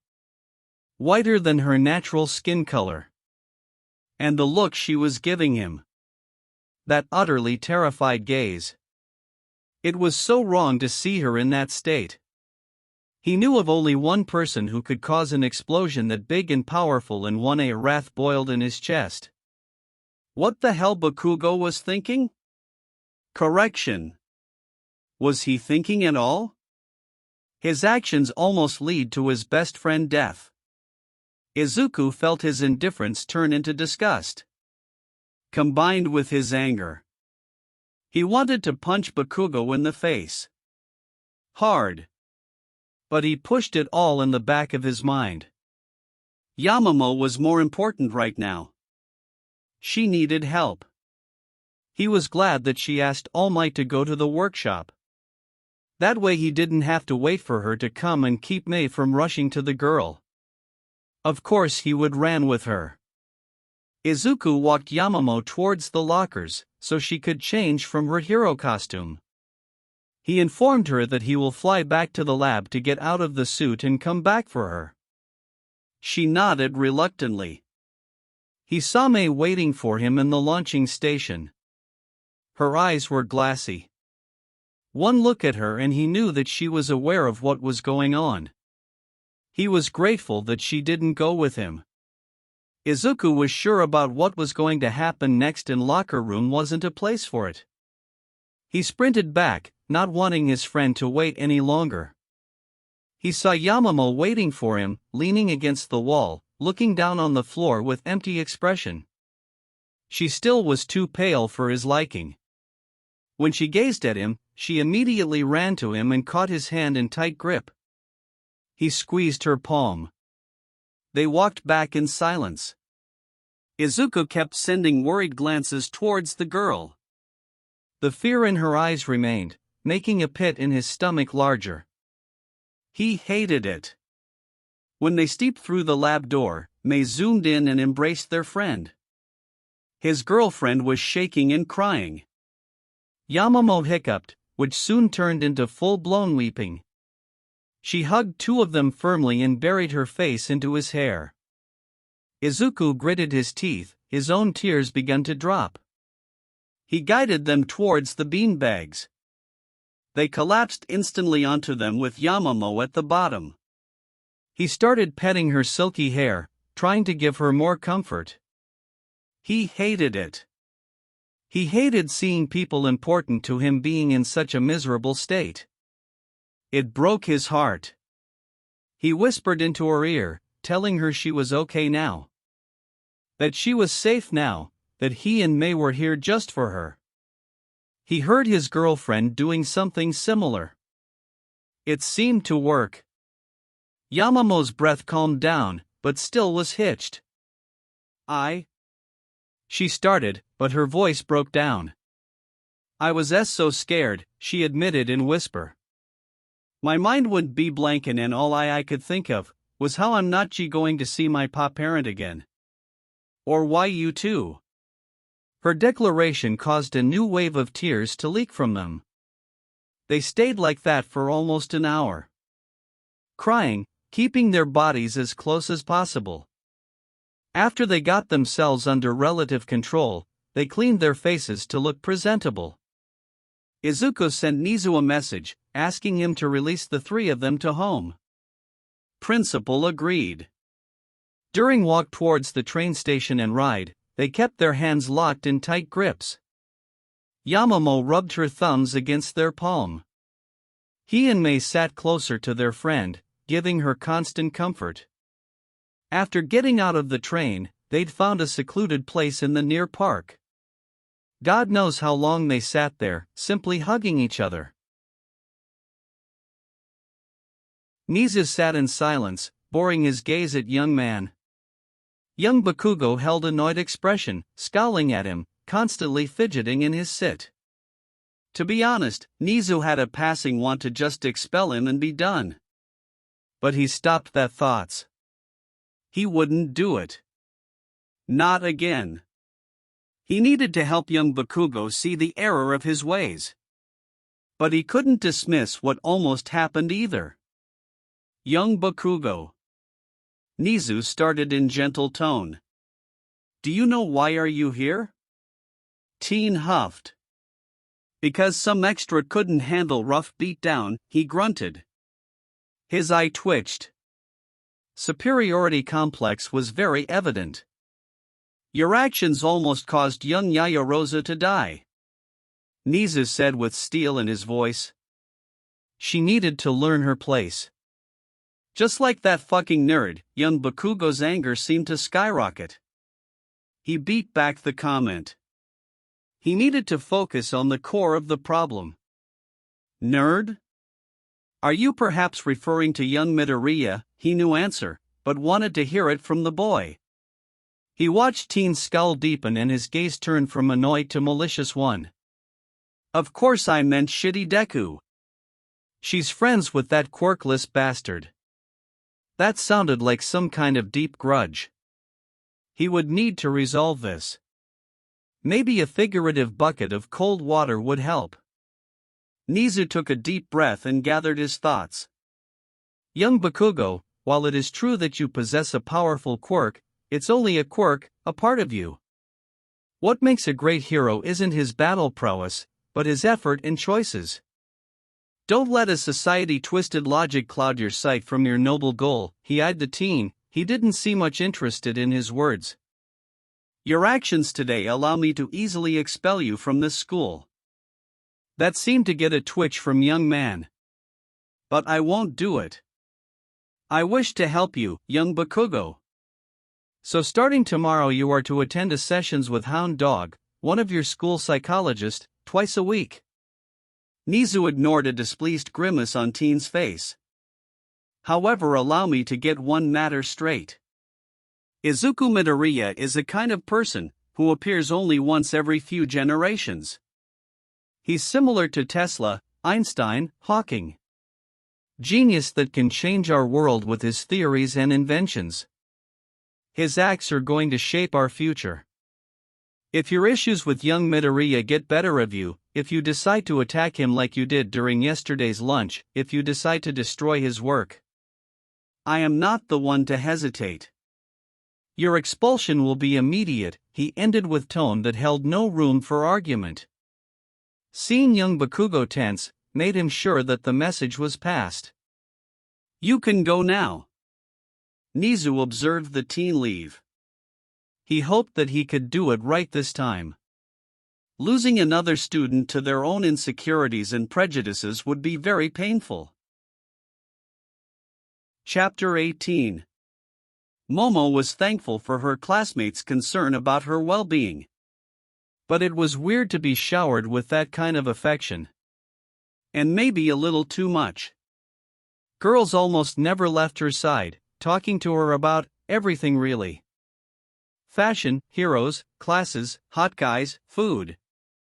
Boys were sending her worried glances, some of them expressed their joy that she was relatively unharmed. Even Mineta in his own weird, perverted way. Then there was Bakugo, who became utter class hermit. No one, except for Kirishima-san, tried to talk to him. At best what he received was a cold, dirty glance or fearful look. She was Aizawa-sensei peeking at the blonde from time to time. Momo knew that the treatment Bakugo received was a tad too much. But she couldn't bring herself to care. Using May wording, that absolute jerk almost killed her. She was glad that her friends stayed with her until dusk in the park. She needed them and their contact. After she got home, she was immediately tackled by her parents into a tight hug. They were aware of what happened, due to principal call. Momo told them about Midoriya and May, how they helped her. That seemed to ease her parents' worry at least a bit. She left the part of how Midoriya saved her from death with his Mark-I suit. Mark-I, armor powered by arc reactor she helped him create. That was some amazing piece of technology. To create something like that. Once again she marveled at Midoriya's brilliance. Although he said that without May and some of her ideas the suit wouldn't be ready and functioning as good as it does. Their friends really were amazing. She walked through packed canteen, trying to find the baby-making duo. She saw them sat on the small table, near exit. They were glaring at each other in silence, a tablet between them. That didn't seem right.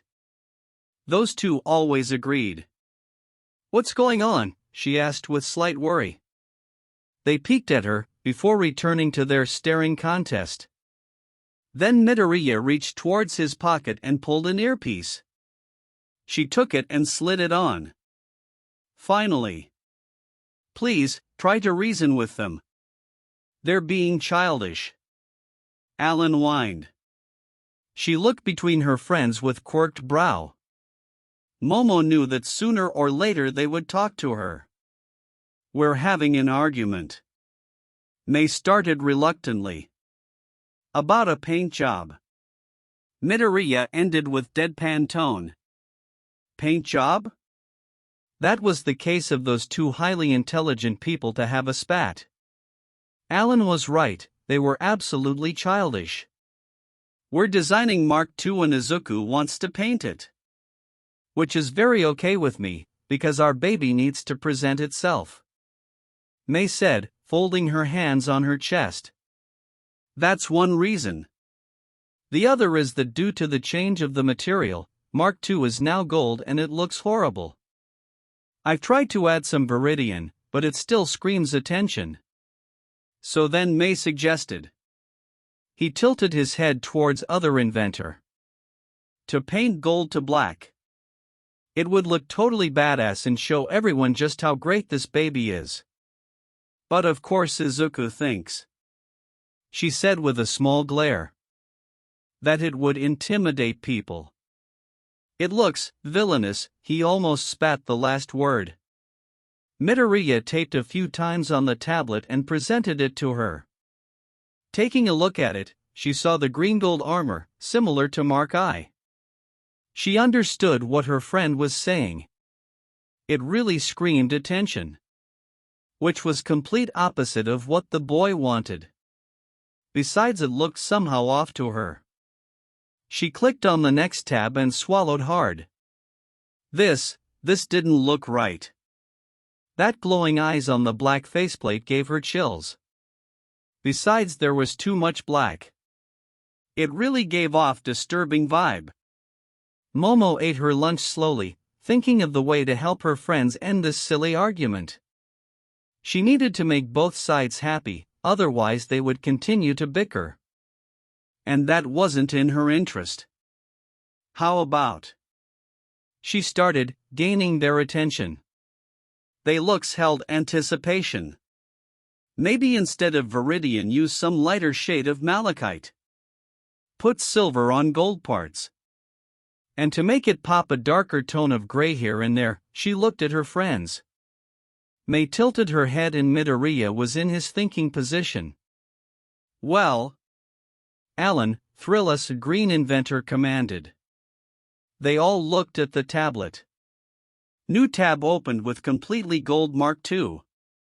It really was horrible. Then it begun changing colors from its bottom. After the render was complete, it strayed slowly spinning, showing itself from every angle. "Wow! It looks great," May said with excitement. "Yeah, I love it. That's exactly what Suit needed," Midoriya added. The baby-making duo turned towards her with bright smiles. Momo was ecstatic that she could help them. But she had to squish her eyes. How did those two do it every time? Izuku was working on the equipment design for Mark II. He hoped that it could be ready before the sport festival. He would no doubt need it. The ping stopped him. This wasn't the message sound. It was for his personal project. His lips stretched into huge grin. He decided for it to be one of the last batches of needed information. This was more important now. He needed to analyze it all and update his files. The sound of opening doors made him turn away from computer. Yamamo walked in, her polite smile immediately changed into one filled with joy. That was the thing he observed over last few days. Ever since the accident, whenever the girl was with him or May, she was at ease and let her prim persona fade away. Sometimes she leaned a bit into them or brushed their hands. Every time this happened, his heart skipped a beat, which absolutely confused him. He was in love with May, they were couple. And those feelings, he shouldn't have them towards his best friend. He really needed to solve this whole emotional mess soon. "How is the work going?" Yamamoto asked, sitting on the other office chair. "Good. We're getting babies for Mark II ready. Some are still in the design phase, but I'm sure we will get them ready for Sport Festival. At least some of them," May answered with her usual excitement. Then, happened something he wasn't prepared for. May walked to Yamamoto and sat on her lap sideways. Judging from their friend's slightly open jaw, she wasn't expecting it either. He observed as she timidly moved her hand and started petting his girlfriend. His partner leaned into her touch, her smile changed into a satisfied one. Somehow this scene looked good for him. It was just right. Basically what she said. Izuku answered after getting rid of his bewilderment. "Of course Mark II needs to be built and tested, but we're expecting it all to end well," he ended with small grin. "I'm glad to hear it." Yamamoto nodded. "Actually, I came to ask you about something." He tilted his head. "Did she want an upgrade for karate glasses?" "That would have to wait until after Sport Festival." "Or maybe it wasn't connected in any way to the hero support business?" "If so, what could that be?" "I'm very interested in how have you managed to make your suit fly. You said something about repulsor tech, but after researching it, I found nothing about it," she said, looking at him with expectancy. "Right. You still haven't told me about that baby," May added, wriggling on Yamamoto's lap. How could he say no to their thirst of knowledge? He couldn't. But that didn't mean he couldn't get a little bit fun from it. Putting his elbow against workbench, he supported his head on his palm and sent them teasing smirk. "Oh, I don't know. That stuff is pretty hard and boring." "I don't want you to fall asleep," he said in the smuggest voice he could muster. Seeing them pout at him with annoyed looks was absolutely worth in his opinion. Izuku stood up and went to Holotable. Getting the Mark II design, he highlighted repulsor system and turned towards the girls. "Okay, as you can see it all starts from arc reactor. Not only it's the power source, but also it gives necessary stuff to the repulsors in chest piece, hands and soles of the boots, but about that later. Repulsor's system is a bit similar to Hadron Collider, it's a miniature particle accelerator. Part of its product are muons. For those who don't know atomic physics, muons are subatomic particles, similar to electrons, but much heavier than them. Also they possess a short half-life time, but they can penetrate very deep. Their sources are cosmic rays or particle accelerators. To make muon you need to have a bundle of proton, which are supplied from reactor, collide with a sort of barrier. That barrier is placed at the end of those special cables, just before the repulsor outlet. Of course to do it, protons need to be accelerated to a near light speed. You archive it thanks to the coils placed around those cables. The other part that is produced in repulsors is plasma. You get it due to the energizing the air supplied by other system. So muons and plasma mix together and that super energetic mixture can give the suit necessary thrust to archive liftoff and flight. It can also be used as a weapon. Repulsor blast can do some serious damage if I desire so, but I use them mostly as a sort of knockout tool, he ended with satisfied smile. Looking at the girls, he saw Yamamoto with glowing face and open mouth. She blinked at him a few times. Her lips moved like she wanted to say something, but no sound came out. As for May, once again he found himself absolutely terrified of her. She was turned on by his nerd talk. Her face was dusted with pink and eyes were hazy. She panted hard, small drool escaping her mouth. Her body was shivering but not from cold. Faking a cough, he got girls from their astonishment. So yeah. That's basically it. A fancy particle accelerator, he laughed softly. I don't know what to say. Yamamoto admitted weakly. How can you come up with such marvelous babies?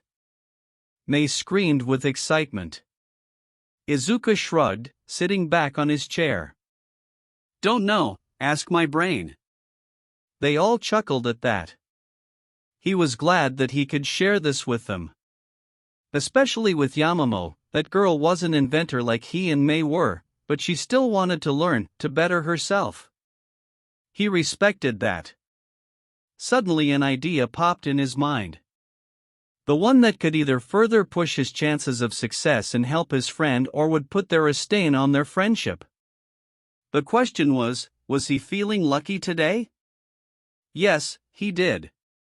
Smiling innocently at Yamamoto, he begun. Actually, I have something else to share with you. Something that will help not only you, but all of us, to get a rather decent placement in Sport Festival. Maybe even win a whole thing. He saw her interest spark at his words. Good.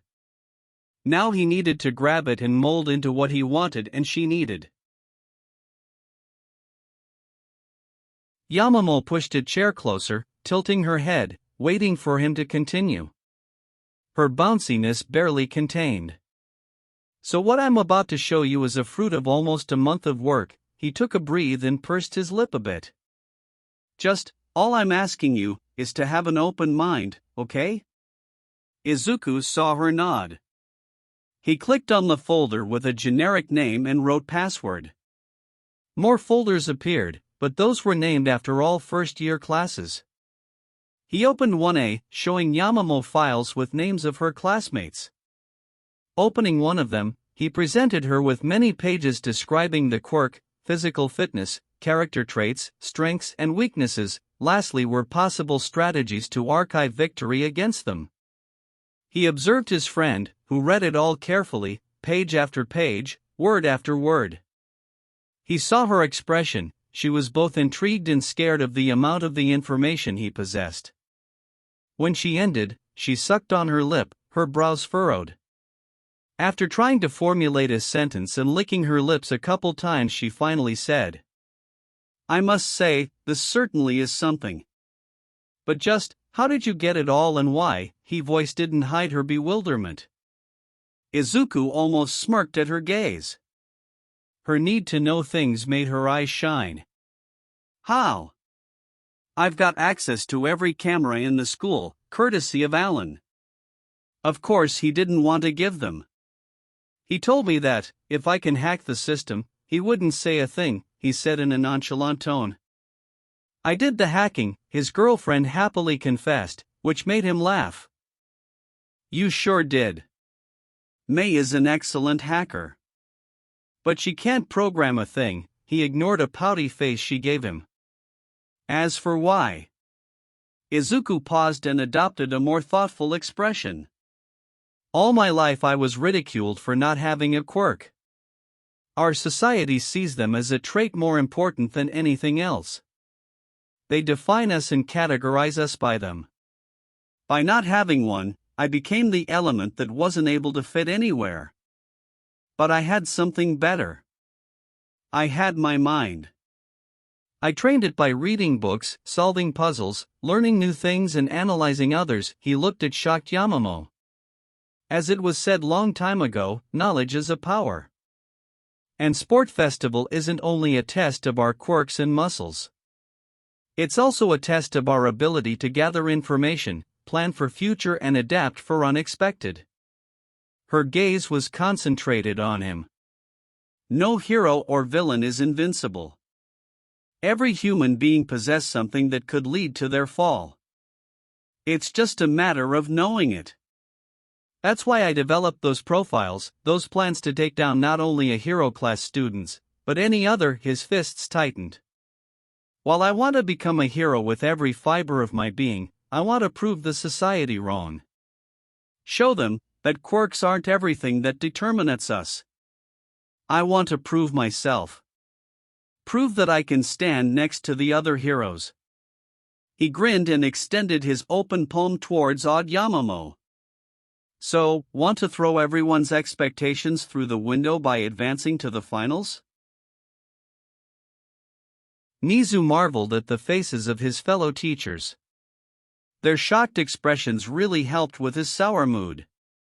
Mike, Midnight, and Vlad looked like they were about to pass out. 13 and Ectoplasm spoke in hushed tones. Hound Dog had his jaw open. Aizawa's eyes were closed as he rubbed his scalp. Yagi was absolutely odd. And Powerloader just joined him in mutual, borderline insane laughter. All thanks to Midoriya's explanation about the repulsor technology. He needed to thank Alan for putting it on the speakers in the middle of the meeting. How is he in high school? Vlad asked in weak voice. Yeah, he should teach physics in the college. Mike added. I never want to hear anything about the physics. Ever. Midnight said with groan. Knowing the kid, he's going to do something like that again. Powerloader said with chuckle. I certainly hope for that. I still remember how he called his arc reactor. In simple terms, it's just a very fancy cold fusion, but Nizu told them with fond smile. He built something that was previously thought as impossible. And in such small scale. Ectoplasm stated with his usual gruff voice. Midoriya just rewrote some of our physics laws. 13 added, utterly gobsmacked. We can marvel and talk about it later. Now I must ask everyone except Hound Dog and Aizawa to leave my office. Nizu told them with polite voice. When door closed, Nizu's small smile dropped. He turned to Hound Dog, along with Eraserhead. After few moments and heavy sigh, psychologist begun. To be honest, I don't really know how to work with that kid. I had some problematic ones before, but he sees every questions like a sort of disgrace and thinks, quoting him, that I'm looking down on him. The case of superiority and inferiority complexes are clearly evident. He just stares at me with those angry eyes all the time, and when the time is over, he walks away, slamming the doors shut. I can't press on him, because that will only make matter worse, but I'm running out of the ideas of what to ask to not trigger him. Hound Dog reported. Perhaps a detailed background check would help us? Aizawa suggested. Nizu played with his paws for a moment, frown marred his features. I'll get it done as fast as I can, he stated in somber tone. Principal. Hound Dog said softly. That kid, he wasn't your fault. And we learned from it. We won't make the same mistake again, he tried to sound reassuring. Nizu looked through the window with sad look. I really hope you're right about it.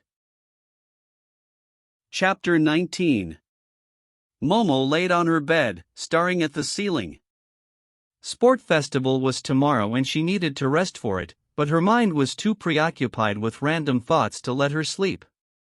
And it all was connected to the baby-making duo. Not even her beloved romance manga helped. She extended her right hand upwards and stared at it. The same one that took Midoriya's palm, signaling her want to be a part of his grand master plan. Of course, May also added her hand.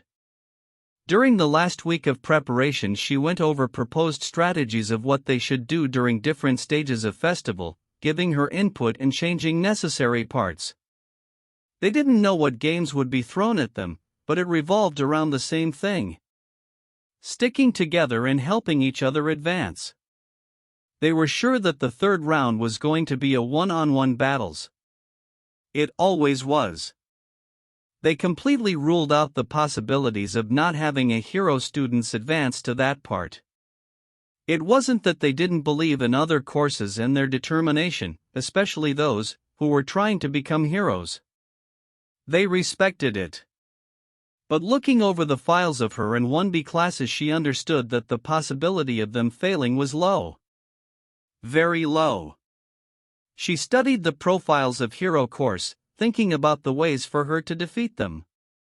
Some were easy, others were tricky, lastly were those which all came down to what she and her opponent did. Momo sighed and turned to the side, still gazing at her hand. Midoriya and Mei, her best friends. Her first real friends. Midoriya, that stopped being right. She found herself wanting to call him by his name, just like Mei does. Izuku, she whispered, trying out how that sounded. She liked it. Her heart beat faster. She also wanted them to refer to her by her name. She wanted to be close to them, hold their hands, hug them, look into their beautiful eyes, pet their soft hair, hear them talk and laugh with her, see their bright smiles. Her mind paused. Was that how you were supposed to feel about your friends? She had others, like girls and few boys from her class in Kendo from 1B Momo, also though of them in friendly terms. She wanted to spend time with them, but none of them were as close to her as baby-making duo was. She closed her eyes, trying to fall asleep. Soon she dreamed about her spending time with Izuku and Mei, with fond smile gracing her lips. Mei twisted her screwdriver a few times before she felt resistance and couldn't turn more. Last bolt was secure. Putting her baby away, she jumped onto her bed and stretched. Excitement about tomorrow was already making itself known. Finally she could show the world her brilliance and her adorable babies. Well, not only hers, but she and Izuku shared rights to them, so it was the same thing. Right? She remembered the plans that he and Yamamoto made. Of course she shared her ideas here and there. She wasn't much of the strategies, but after listening them talk about it over and over again, some things started popping in her head. They were really glad for her input. At first she wanted to just survive until one-on-one phase, go for one match, where she could showcase her awesome babies and be done with it. But her boyfriend and friend told her how important it was to indicate that those cute children of her would work in different scenarios. Her main concern was that the batteries wouldn't last that long, but Izuku was a good boyfriend and helped her upgrade it all to accommodate arc reactors. She kissed him good for it. Now she didn't need to worry about her babies to stop working in the middle of the fight. She still didn't know when he made over 20 of those, but it didn't matter. She didn't really know how to fight, but Izuku and Yamamoto drilled into her head a few things about CQC and gave her tips on what to do with what. To maximize her chance of advancing, she would read a file on her opponent before the match and think of something fast. She was good at improvising, so she hoped it would all end well. If she came empty-handed, she could always ask Izuku or Yamamoto for help. They would gladly lend her a hand. No doubt here. Yamamoto, it was still too long. Momo, Momo, Momo. She repeated the name a few times. It sounded better. And was faster to say. From this day on, she would only refer to her friend per Momo. Oh, hello funny, happy feeling in the stomach, that was almost constant in her life by now. Seriously, ever since she sat on girl's lap, that feeling never left her. Did she liked Momo? Stupid question. Of course she did. But did she liked her the same as Izuku? Wait, she loved Izuku. They were dating, that boyfriend-girlfriend thingy. Back to the matter at hand. Did she? She wasn't exactly sure. Comparing Momo to her other friends from 1S seemed like a silly thing to do.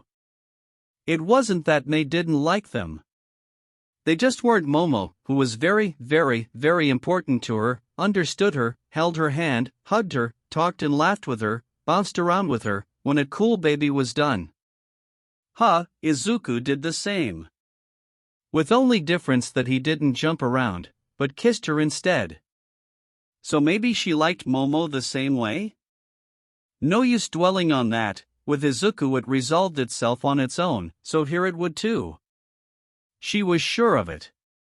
She closed her eyes and stayed dreaming about the world, marveling at her babies. Izuku and Momo were there too, holding her in tight hug. She grinned in her sleep at the scene. Chapter 20. Momo looked around the locker. Everyone were already in their sports suits.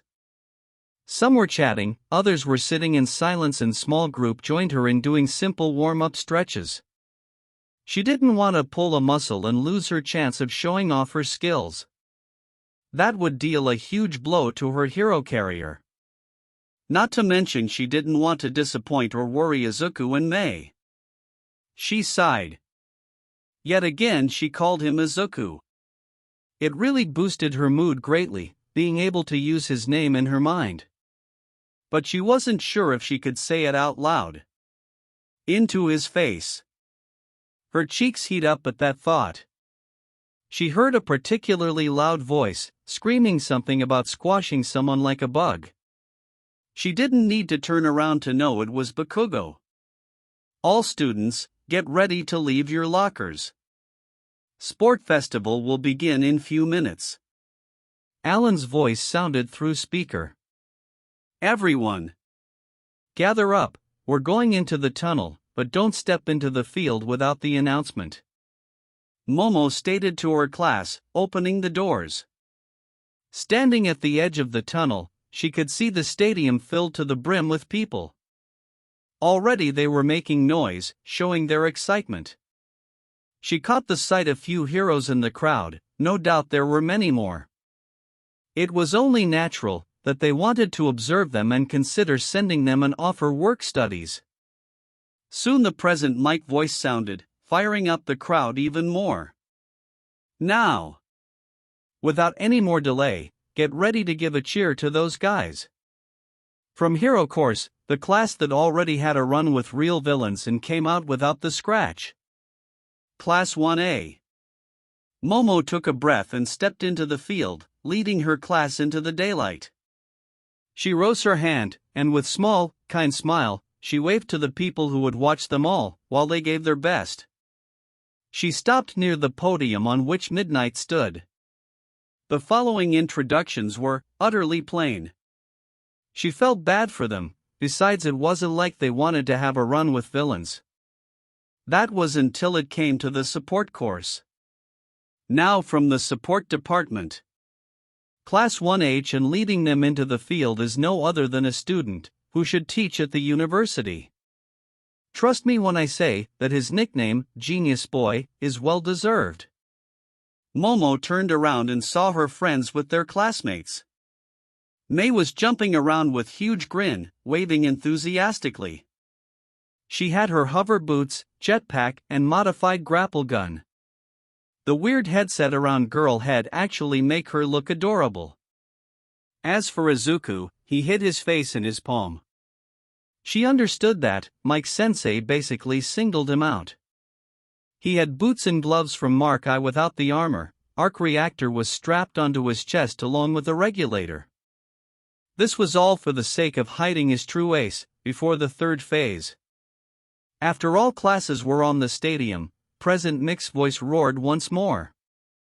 Now the judge for the first year will be yours favorite. R-rated hero, Midnight. As for the cue, the woman started posing, showing her well-endowed figure, gaining the cheer from mostly the male part of the public. As for the commentary, today I'm joined by two gentlemen. One of them is a grumpy ninja, Eraserhead. And the other one, our beloved principal, Izuku. Indeed, I am here. Principal voice carried across the stadium. I couldn't miss the opportunity to not see, with my own two eyes, the show first year would give us. There is so many talented young man and woman down there, he sounded very giddy. Right as always. Now we hand the voice to the midnight. Thank you, she pulled out her whip and struck air with it. Let us start with the athlete oath from the student, who placed first on the entrance exam. Katsuki Bakugo, please come here. Oh no. Momo looked with dread as teen rose step by step towards the microphone. This was bad. This was terrible.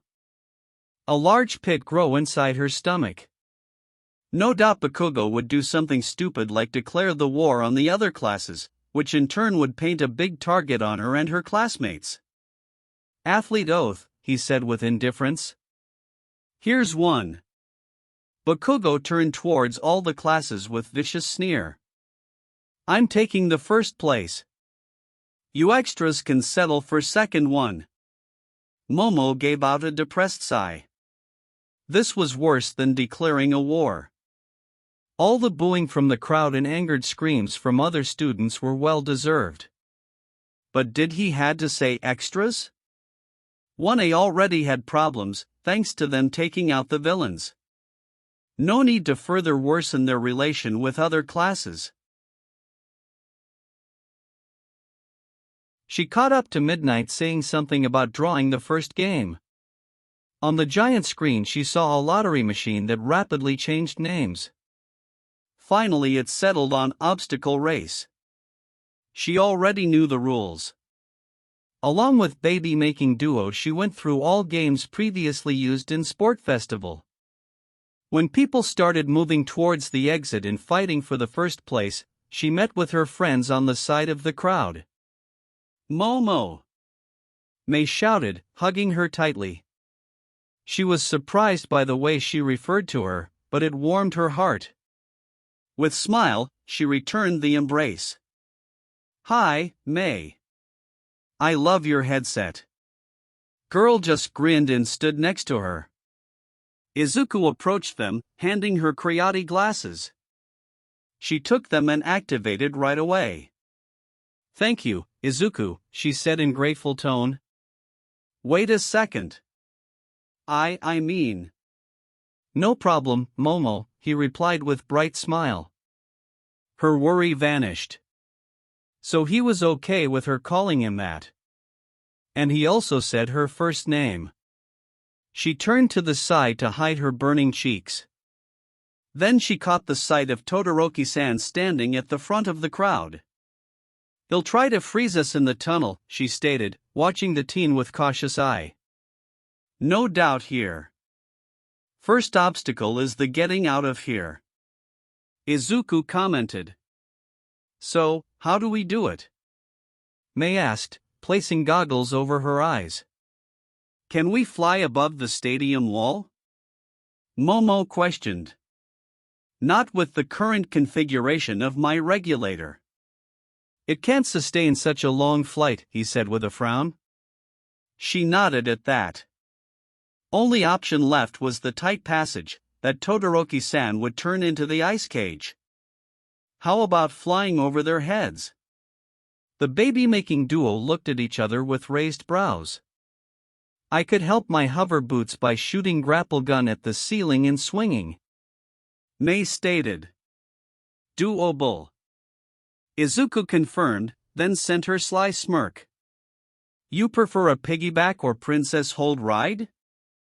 Piggyback, please, she answered with red cheeks.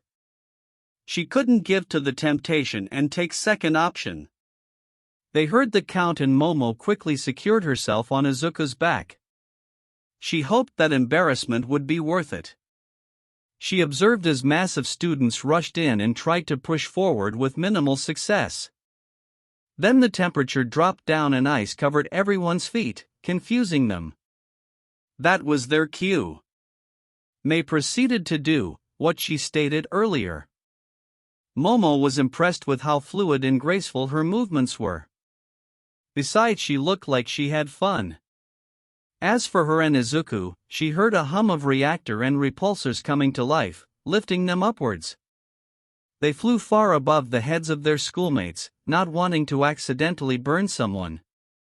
She saw some of her classmates breaking out of the ice and gunning after Todoroki-san, hoping to steal the first place away from him. She wished she could cheer at them in succeeding this task, but she knew the bitter truth. The teen was just too good for it to happen. After landing and getting off Izuku, they started running with moderate speed. The plan was to end it somewhere in the middle. It served few things, like not attracting much attention to them, saving up their energy and not showing what they could really do. Besides, Izuku couldn't run fast in those boots. Suddenly she heard a scream from the front. Gazing forward, she saw the massive robots blocking their way along with a bunch of smaller ones. Those were used at the entrance exam, if she remembered correctly. She witnessed one 0-pointer being turned into icicle and falling down shortly. Momo frowned. Looks like they would need to use creation to get through it. She looked around to find the safest way. There, at the side, was lone 0-pointer, which looked around not sure what to do. She didn't know why, but it gave of the lost puppy vibe. This way, she said, pointing towards confused robot. Baby making duo nodded and they run towards it. When they're closing in, 0-pointer snapped his gaze at them and started approaching them, happily. She was ready to use flash creation and bring out the cannon, but the robot laid down in front of them. Its red eyes brightened. There, it gave out a whine that hurt her ears a bit. Momo almost choked on her saliva. What? What was going on? Oh my god. It recognizes you, Izuku. This baby recognizes its creator. Mei shouted, jumping around the teen. She looked at her friend, who was staring at the 0-pointer with open jaw. Right, he reprogrammed them during his entry exam. Suddenly, he turned towards them with the slyest smirk she ever saw him make and dangerous glint in his eye. I've got an idea. He knew it. He called it. He was right. His seventh sense was working correctly and almost all teachers owed him money. But that still couldn't get rid of the sheer bewilderment he had. And Nizu's insane laughter didn't help with that matter. Izuku Midoriya was a freaking problem child. And he had a partner that Power Loader said was going to be a problem child. But of course it had to get worse. They were corrupting his class. It just had to be one of the most rational students in his class. Why always him? What did he do to suffer that much? Still, Shota had to admit, watching three problem children riding on the 0-pointer's shoulder and gaining on their competition make him excited enough to grin widely. Do you see it, people? I don't know how that happened, but let me say you this. Only Genius Boy could do something like that. Mike shouted into his microphone. Alan, which 0-pointer is it? Nizu asked, finally getting his laugh under control. The one that dug out Uraraka-san from under the concrete. AI answered. Oh. It's Puppy. Hizashi said with giant smile. Puppy? Shota couldn't help but ask at the ridiculous name. Yeah, he behaved like a lost puppy when he tried to find a way to move around the girl. Huh? Shota supposed it made sense. Woohoo! Mei couldn't help but scream with joy. This was so exciting. She never thought that she would be able to ride such a huge baby, but here she was. She heard Izuku and Momo giggle at her reaction. Come on, guys. Do one with me, she pleaded. Making things together always was more fun. They all gave out a shout of happiness with their arms thrown into the sky. Her boyfriend and friend were the best. So? What now? She asked them. They were the brains. We're closing to the front of the race thanks to the 0-pointer. Momo pointed out. We need to fall behind a bit. Yeah, but thanks to the... Izuku started, looking at the head of the robot. Puppy, she and Momo said quickly and smiled at each other. There couldn't be a better way to name a beautiful and loyal baby. Sure, why not, he chuckled. Thanks to Puppy, we've saved more energy for next event, he said with smile. The next on is a team thing, right? May asked, tilting her head. Yes. There's always some kind of game that forces students to show their teamwork skill. Usually the size is between 2 and 4 people. Momo explained, looking forward. So they could add another person? Would they need to? Probably depends on the type of the event. She hoped she could finally show some of her babies. How else support companies would center their offers? May, can you see the next obstacle? Izuku asked with curiosity. She used her quirk and zoomed in. It's some kind of rock formation? There are platforms of various sizes and ropes connecting them together. Oh, there's a pit between those platforms, she reported. Can Puppy get us through? Momo asked in hopeful tone. I don't think so. He can get us to first one, but he won't be able to move across. May frowned.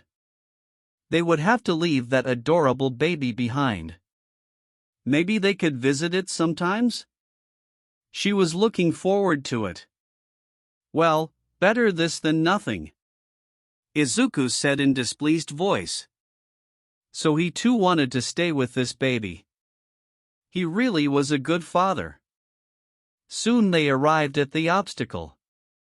Some people standing next to the chasm were looking at them with shock. Good. That was a correct reaction when you see a fantastic baby.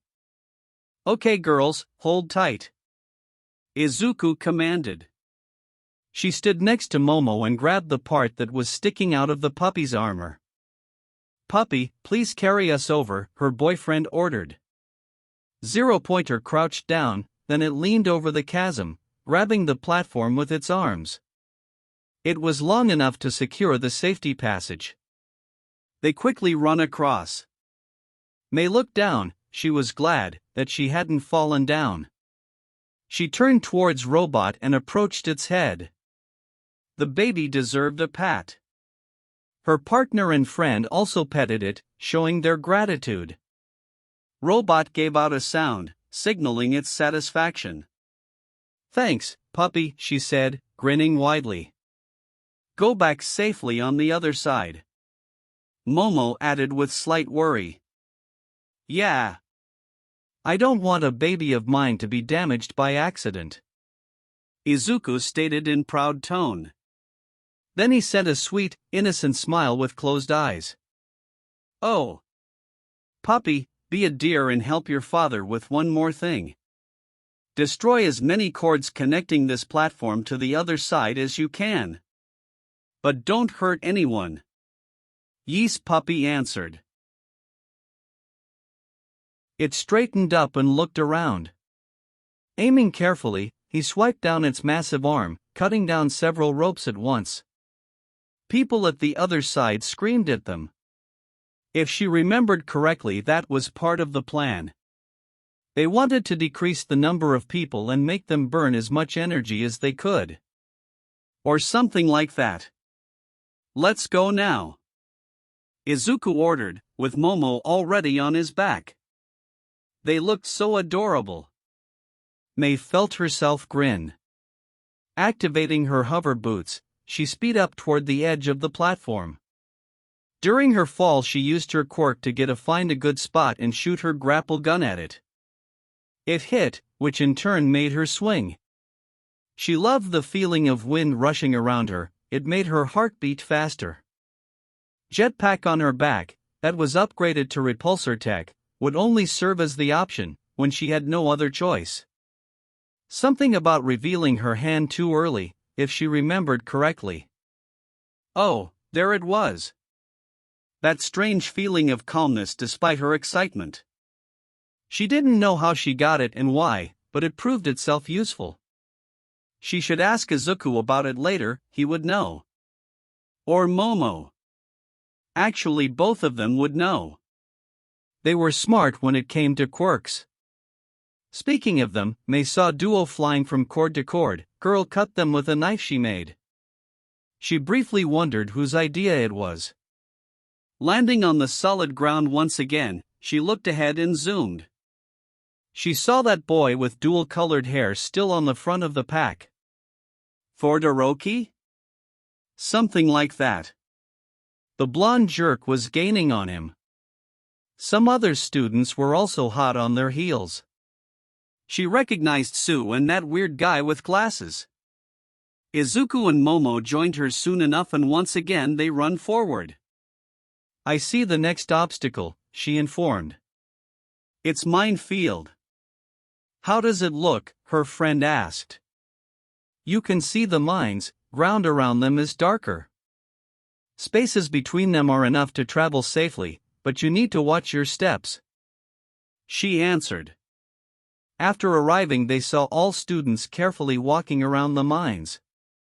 Unless you were the leaders. Two of them were far into the field and fought, trying to get ahead of the other. Blonde Jerk was using his quirk to fly above ground. Izuku walked forward and extended his right arm. He grasped his wrist with other hand and aimed. Izuku? Momo asked, curious of his actions. His lips stretched into a grin. Just watch. He fired a blast at the ground, near the leader's feet. Mines started exploding around them, making a huge amount of pink smoke. Soon more followed, completely obscuring the vision. She heard her boyfriend laugh and her friend shook her head with amusement. May didn't understood why though. Soon the smoke rose and she joined Izuku in laughter. Apparently his shot and initial detonation made two boys stumble, which in turn cleared most of the field from its half towards the end. Leaders already were running to the visible stadium entrance. Now we can cross, her partner happily stated. May activated her hover boots and helped them move around. Especially Izuku, who had trouble due to his boots. She wanted to ask them why they did this, but student passing them were her answer. Right, they wanted to end somewhere in the middle. She didn't know why, but it was their call. Running through the tunnel, May got an awesome idea. She caught their palms, making them all move shoulder to shoulder. They looked at her with quizzical expressions. That way we can get the same place, just like the team should, she exclaimed, grinning widely. Izuku and Momo chuckled, but their holds tightened. They gazed at her, sending her small smiles. They stepped into the field at the same time. She heard the crowd cheer, which really excited her. She hoped that they would appreciate her babies. Of course they would. After riding a giant robot, destroying most of the cords in half of the minefield, Momo Yaoyorozu, May Hatsum and Izuku Midoriya take the 22nd place together. What's up with those kids? Are they some kind of power team? Present Mike screamed with enthusiasm. They came 22nd? Was that good? She hoped so. And of course they were a team. The best that could be. She peeked at her teammates. They were pleased with result. So was she. Hey, that's not fair. They've equipment, someone whined. May turned around and saw a tiny crowd around them, small guy with purple balls on his head at the center. If she remembered correctly, Momo told her about this guy being a pervert and staring at all girls, especially her friend. She didn't like the kid. Actually, it is fair. Izuku said smugly. Yes, support students are allowed to bring their inventions and use them. Momo happily added. But why do you have your glasses, Yaoyorozu-chan? Sue asked, tilting her head. 2 reasons. May shouted, grinning at the clueless students. First one is that, it is a device I created and brought it with me, her boyfriend informed. And second one is that I've filled a special form to allow it. As long as the item doesn't give you direct advantage, you can freely use it. Things like Aoyama-san's belt or Sato-san's sugar containers. Momo ended with small smile. You could do that? Mina questioned with wide eyes. Yup, it's in the rules. You can read them on the school internet side. May answered. Even she knew that. Thanks to Izuku. Okay, but why were you guys working together? Kyoka asked, making others nod. May grinned widely at that. Hugging tightly Izuku and Momo, who also embraced her, she gave out a short laugh. Because we're a team. Chapter 21. Izuku was satisfied with the results of the first event. Thanks to the accidental creation of Puppy, they saved much more energy, which was pretty evident. Most of the people, who passed to the second event, were panting from the fatigue. Sure, writing zero-pointer attracted some attention to them, but he and Momo agreed that it outweighed the benefits. Besides, they had fun. He really should look into what happened with Puppy's program to make him so different from other robots. Momo, that sounded both weird and right.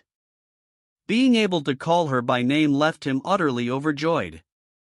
But swirl of emotions got worse. He didn't have time to dwell on it. Gather up. We're heading straight into the second event. Midnight called, waving with her whip. All 42 students stood next to the podium and waited for the game to be picked. Izuku's mind started going through the plans. Second even always had a team-focused activity. His boots and gloves would provide some power, May'd give them necessary ability to move around freely, and Momo, being Life Factory, would create equipment to cover their needs. Maybe they would have to go and take one additional person, but it all came down to what game they had to play. Izuku looked up when machine stopped and saw it displaying Cavalry Battle. That one would be a bit problematic due to their height differences, but they could manage. Most likely by finding someone to match Momo. He felt May pull him by hand. Right, they needed to grab their friend. Squeezing through the crowd, he caught the sight of Bakugo being asked by his classmates to form a team with them. He looked really annoyed, but that was natural for him. They finally saw Momo, who was talking with Todoroki. From the looks of it, he wanted to recruit her. Well, tough luck, icy boy. Sorry, she's taken. May declared happily, grabbing girl's palm. Yup, we're team. Hope you understand, he added, and taking other hand. Right, I'm with them. Todoroki-san. Momo smiled softly at the teen and squeezed her palms a bit. He blinked at them and nodded dumbly, before turning around and looking for other possible teammates. Thanks for the safe. His friend said with sigh. No problem. Izuku nodded. Now we need to find someone. Momo quirked her brow. Do we really need to? I guess. Unless you want to be a writer, but May would be a better one. She could freely observe around and aim better if she's up, he explained, looking through the crowd for potential candidate. That's some nice boots you have there, Pinkhead. A tired voice said. Thank. Though. May answer ended abruptly. Izuku snapped his head to the left. He saw a tall guy with wild indigo hair and similar eyes, that had deep bags under them. He quickly remembered the file about teen and felt himself smirking. He hit the jackpot. May? Are you all right? Izuku asked, faking his obviousness towards the situation, and grabbed girl by her shoulder. What? She blinded and gazed around her, clearly lost. He pushed her back to Momo and gave them a nod. Looking back at the boy, he saw him scowling and getting ready to leave. Hey! Izuku called, making Teen stop. Do you want to join our team? Boy gazed at him with bewilderment. Looks like his info was right. He really was socially awkward. We were searching for fourth person and you're high enough to match Momo, which would balance our team nicely. He sent him soft, inviting smile. I'm Izuku Midoriya, he extended his hand. What? Teen asked with shock. Are you sure you want me? He sounded rather torn between being overwhelmed and happy. Yeah. You're going to fit nicely. I'm sure of it.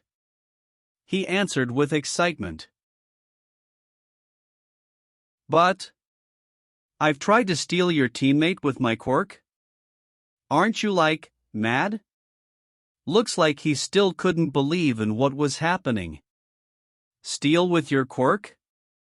Izuku asked, keeping his obvious act. Oh, you have some kind of mind control power?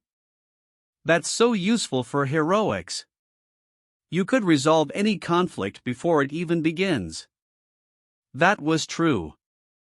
Quirk like that really would be beneficial to Hero. Have you thought about applying to Hero course? He knew the answer.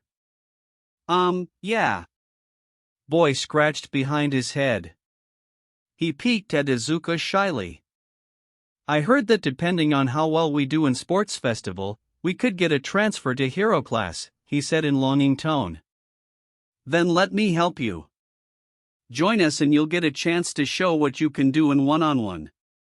We're all aiming for third round. So, his arm was beginning to stiffen.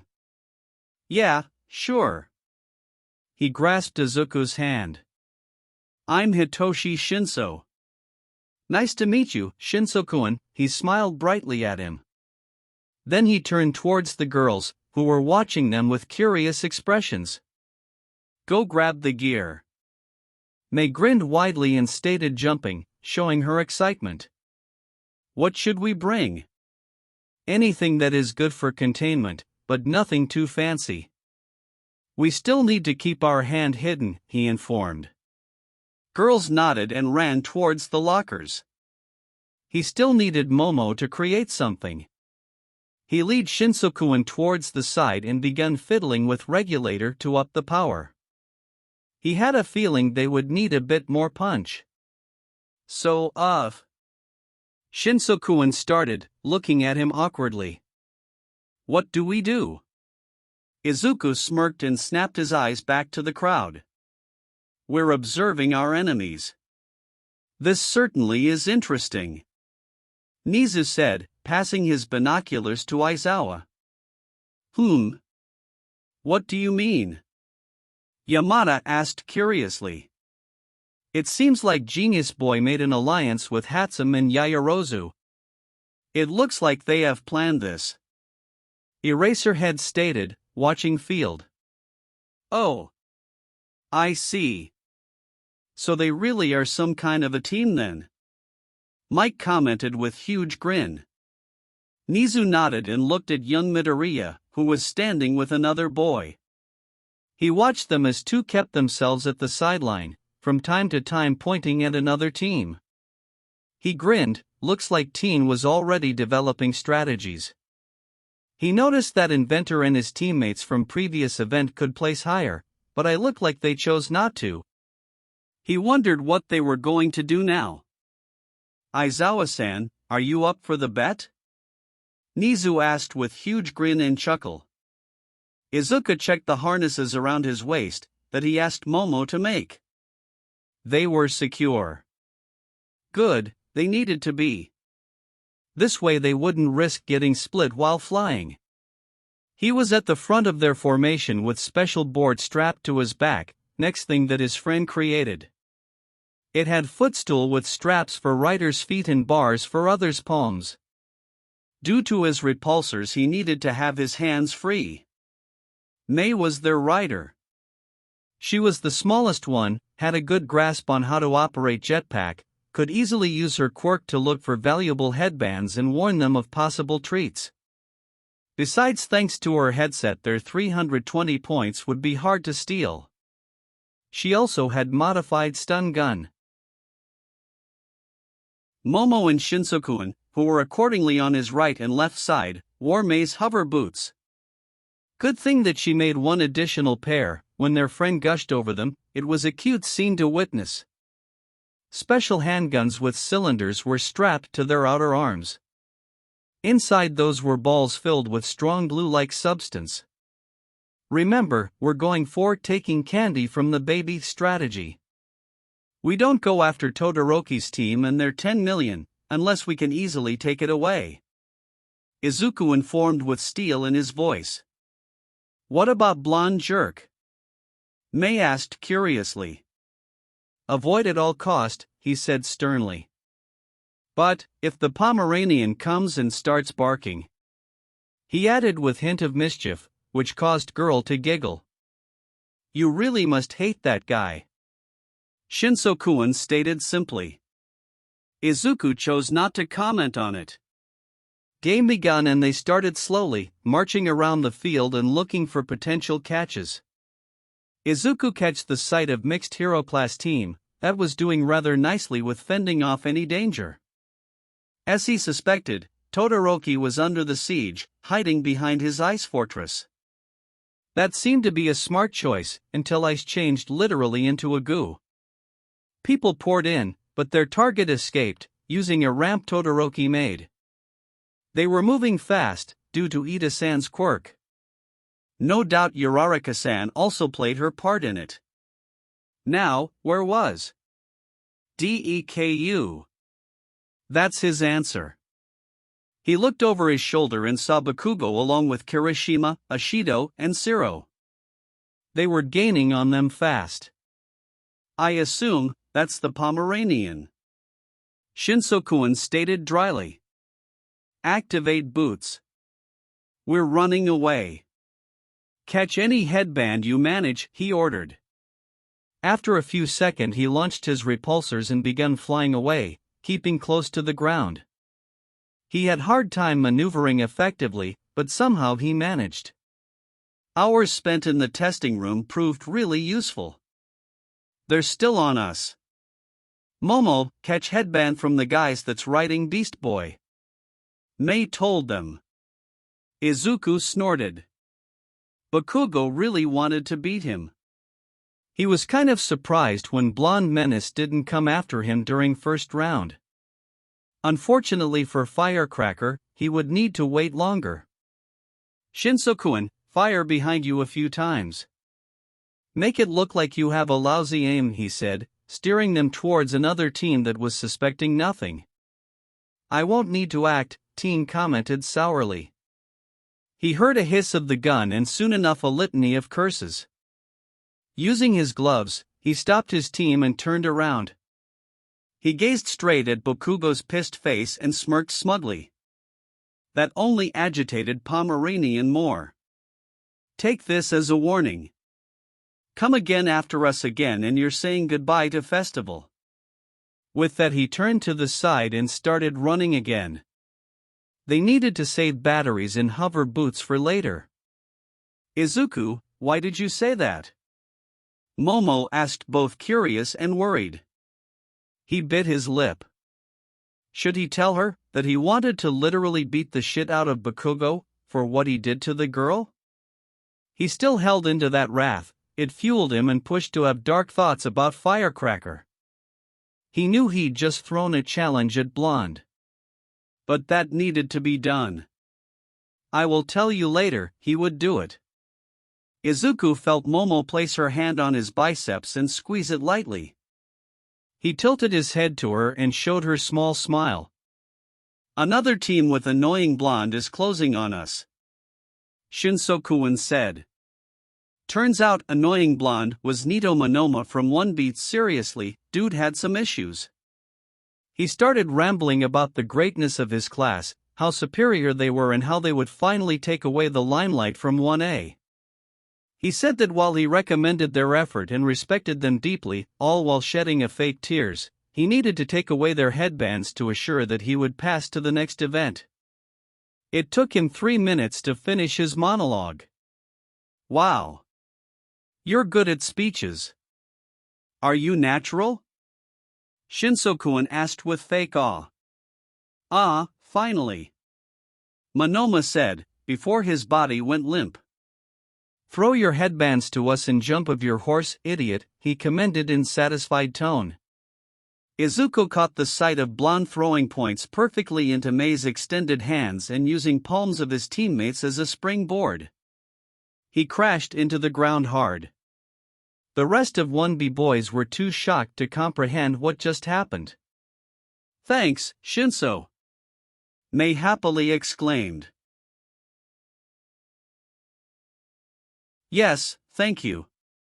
He was starting to get on my nerves.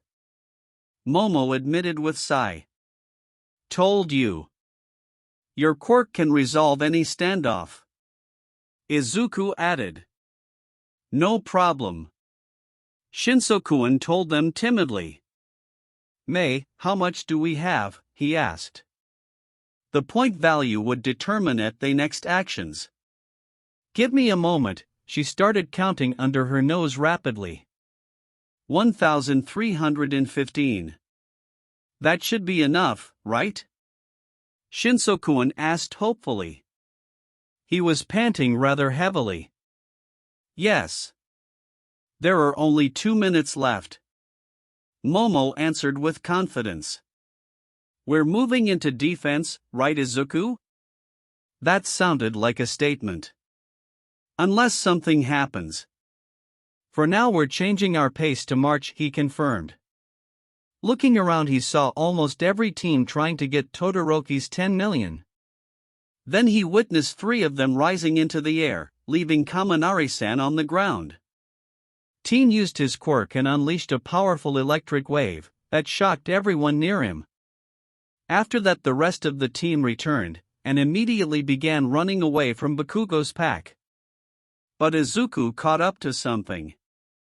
First place squad wasn't moving as fast as earlier. Mei, does Uraraka-san look green? He asked to confirm his suspicions. Yeah. She's about to barf, girl stated bluntly. Izuku stroked his chin, thinking if the gambit was worth it. They could get 10 million points. No need trying to get attention away from them now, when they'd no doubt advance. But they couldn't just go in. If they only had some kind of cover. Wait. Momo, he turned towards his best friend with small, sweet, innocent smile. Can you make us some smoke grenades, please? Nizu couldn't help but fidget in his seat. Cavalry battle proved to be a real thrill. He left most of the commentary to his teachers, savoring the chaos down on the field. Young Todoroki's team was focused on the speed young Ida provided. Thanks to young Uraraka, most likely, the only things Teen had to drag were clothes.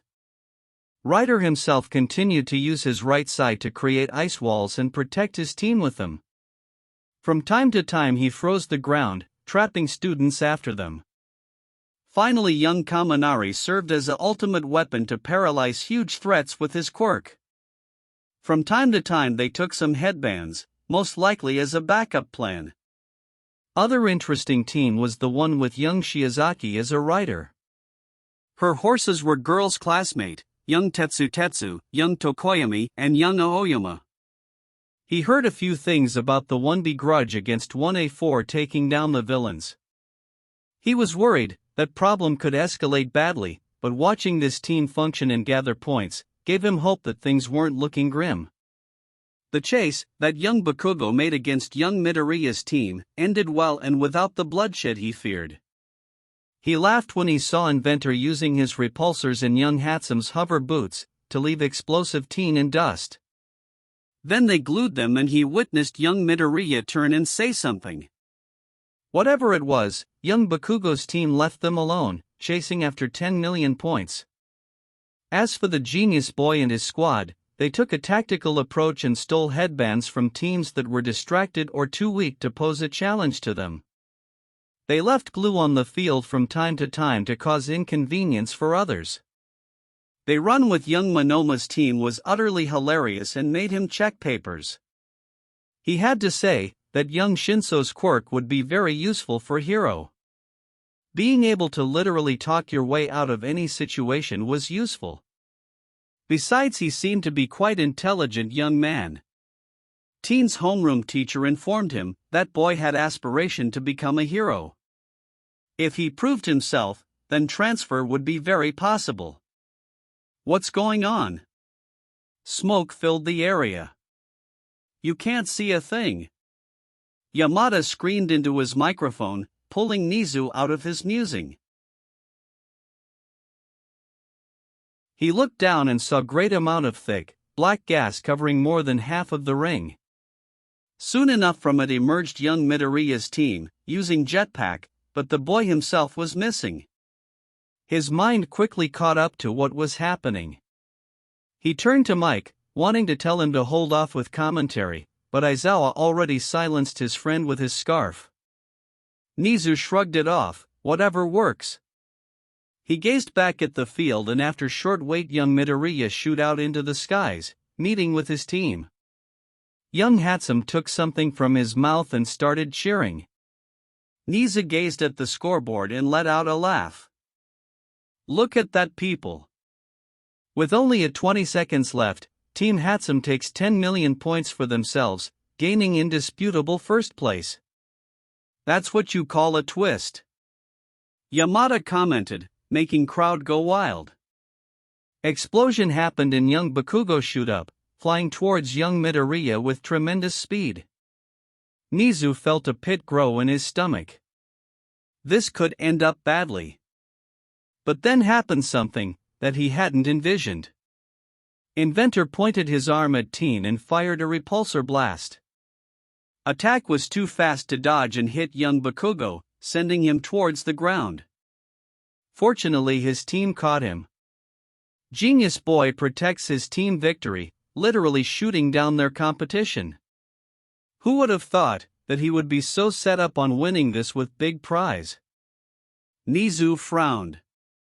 That kind of fall would easily put young Bakugo's life in danger, if not outright kill him. He took his binoculars and looked at young Midoriya. He had scowl on his face and seemed displeased with the result of his action. Aizawa-san, young Yaoyorozu is rather close to our inventors, right? He asked in curious voice. From what I know, she's eating lunches with them and visits them daily.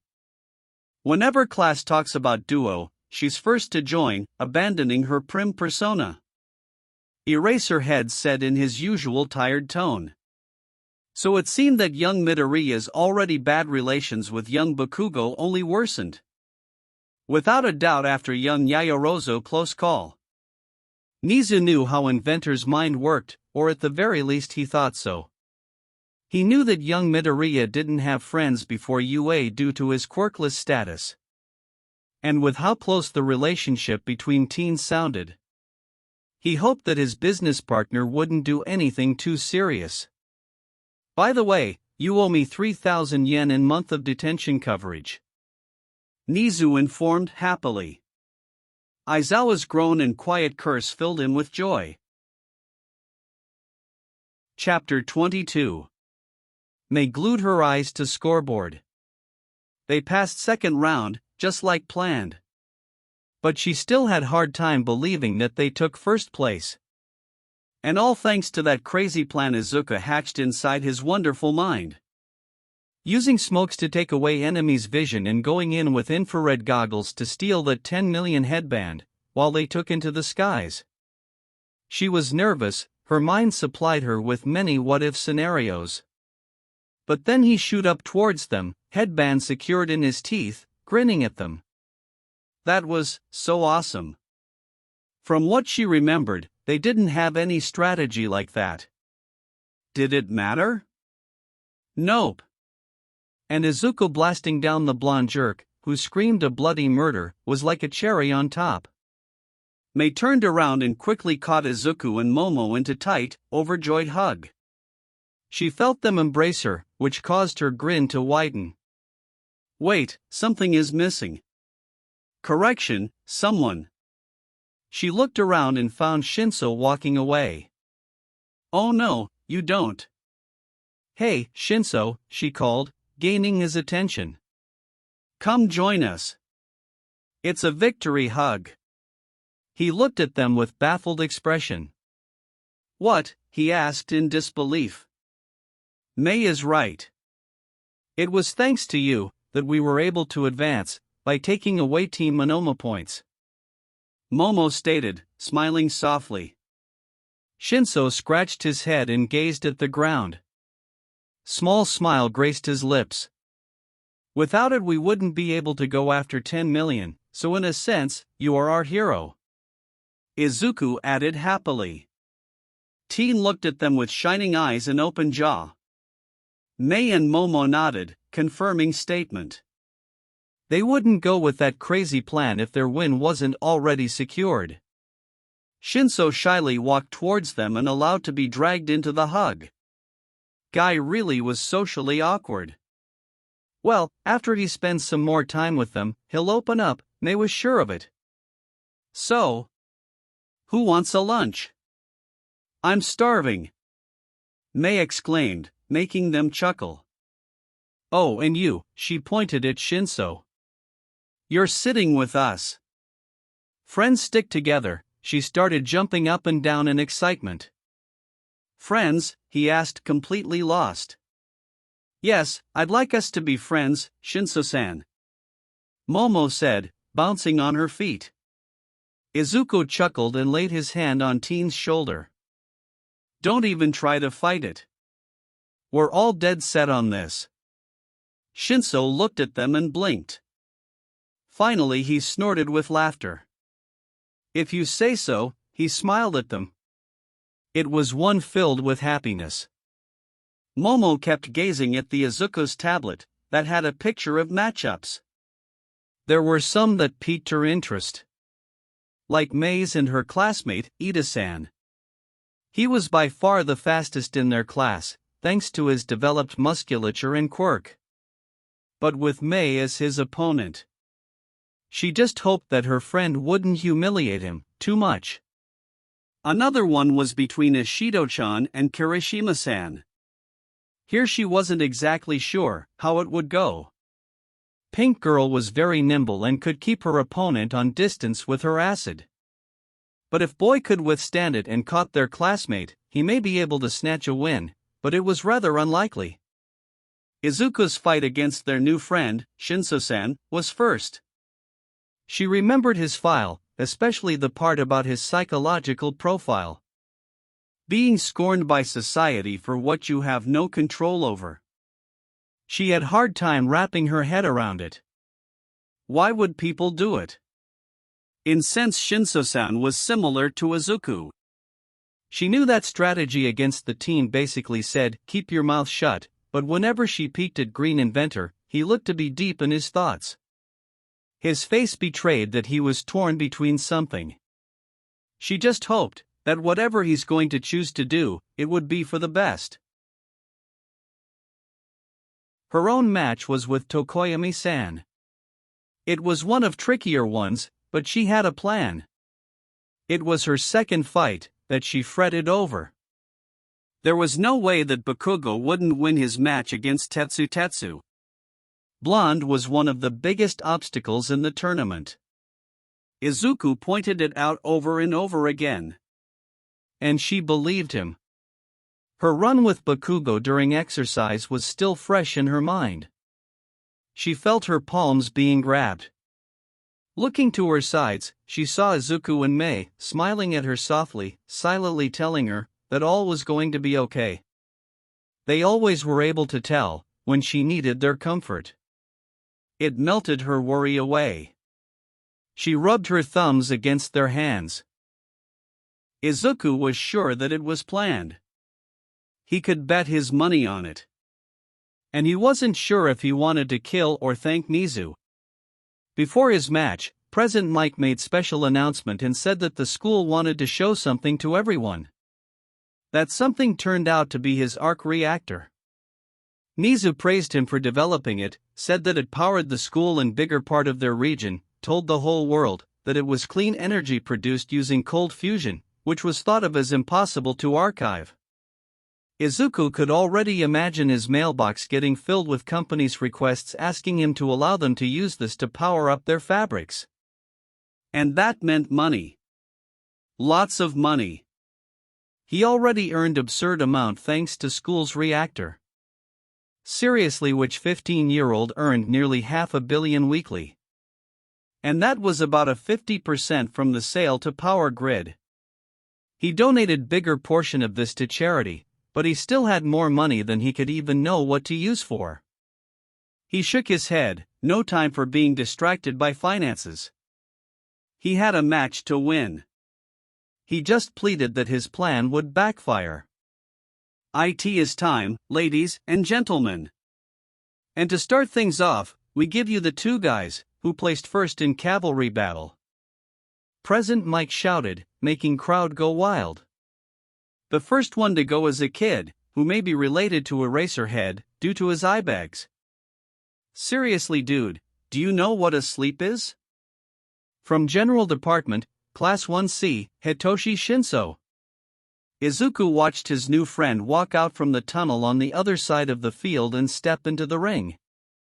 He had his hands inside the pockets of his pants and his shoulders were slouched, but his face held determined expression. He knew what the stakes were and what Teen wanted to archive. And his opponent, the smartest kid in the school. Honestly, he should be teaching at the university right now. How his brain fits inside his skull, I have no idea. From Support Department, Class 1H, Izuku Midoriya. He stepped out from his passage. Crowd cheered, but he paid no attention to it. He gazed at Shinso-kun and smiled kindly at him. As it's a first match, allow me to explain the rules. Midnight started, her voice carrying through the stadium. You need to push your opponent out of bounds, make him unable to continue or surrender. Everything is allowed, but don't use tricks that are too dirty or I'll disqualify you. Same with doing a serious harm. I can end match at any moment, if I see that one of you can't go any longer. Is everything clear? They nodded. Begin, she said, striking the air with her whip. Hey, Shinso-kun. Izuku called quickly. How about we level the playfield? He saw Teen opening his mouth to say something. I won't use my equipment and you won't brainwash me. Just good old fist fight. That way you can show that you're not your quirk, that you have some others' qualities and get into the hero course. What do you say? He really hoped for it. He could easily blast him away, but that wouldn't do right to him.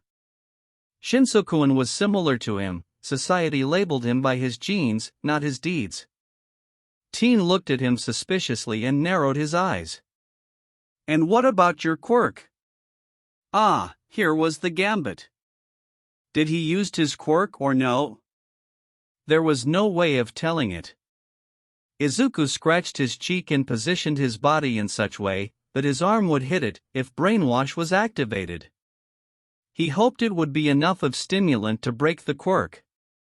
Chuckling a bit nervously, he gave soft smile. I don't have one, he said in sincere tone. Nothing happened. His mind didn't go blank, his body wasn't limp. He saw Shinso-kun's shocked expression, that morphed into the understanding one. Okay, he said quietly and got into fighting position. His posture was full of open spots. Izuku reached towards the regulator and switched it off. He didn't want to accidentally use Repulsor's blast. Taking the initiative, he rushed at his opponent and jabbed at him. Shinso-kun barely dodged and tried to shoot his own punch. Izuku grabbed it and thrown Teen over his shoulder, gaining a pained groan.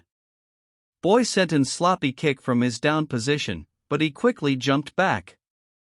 Shinsokuan took that opportunity and rose up. Teen rushed at him, throwing punches and occasional kick.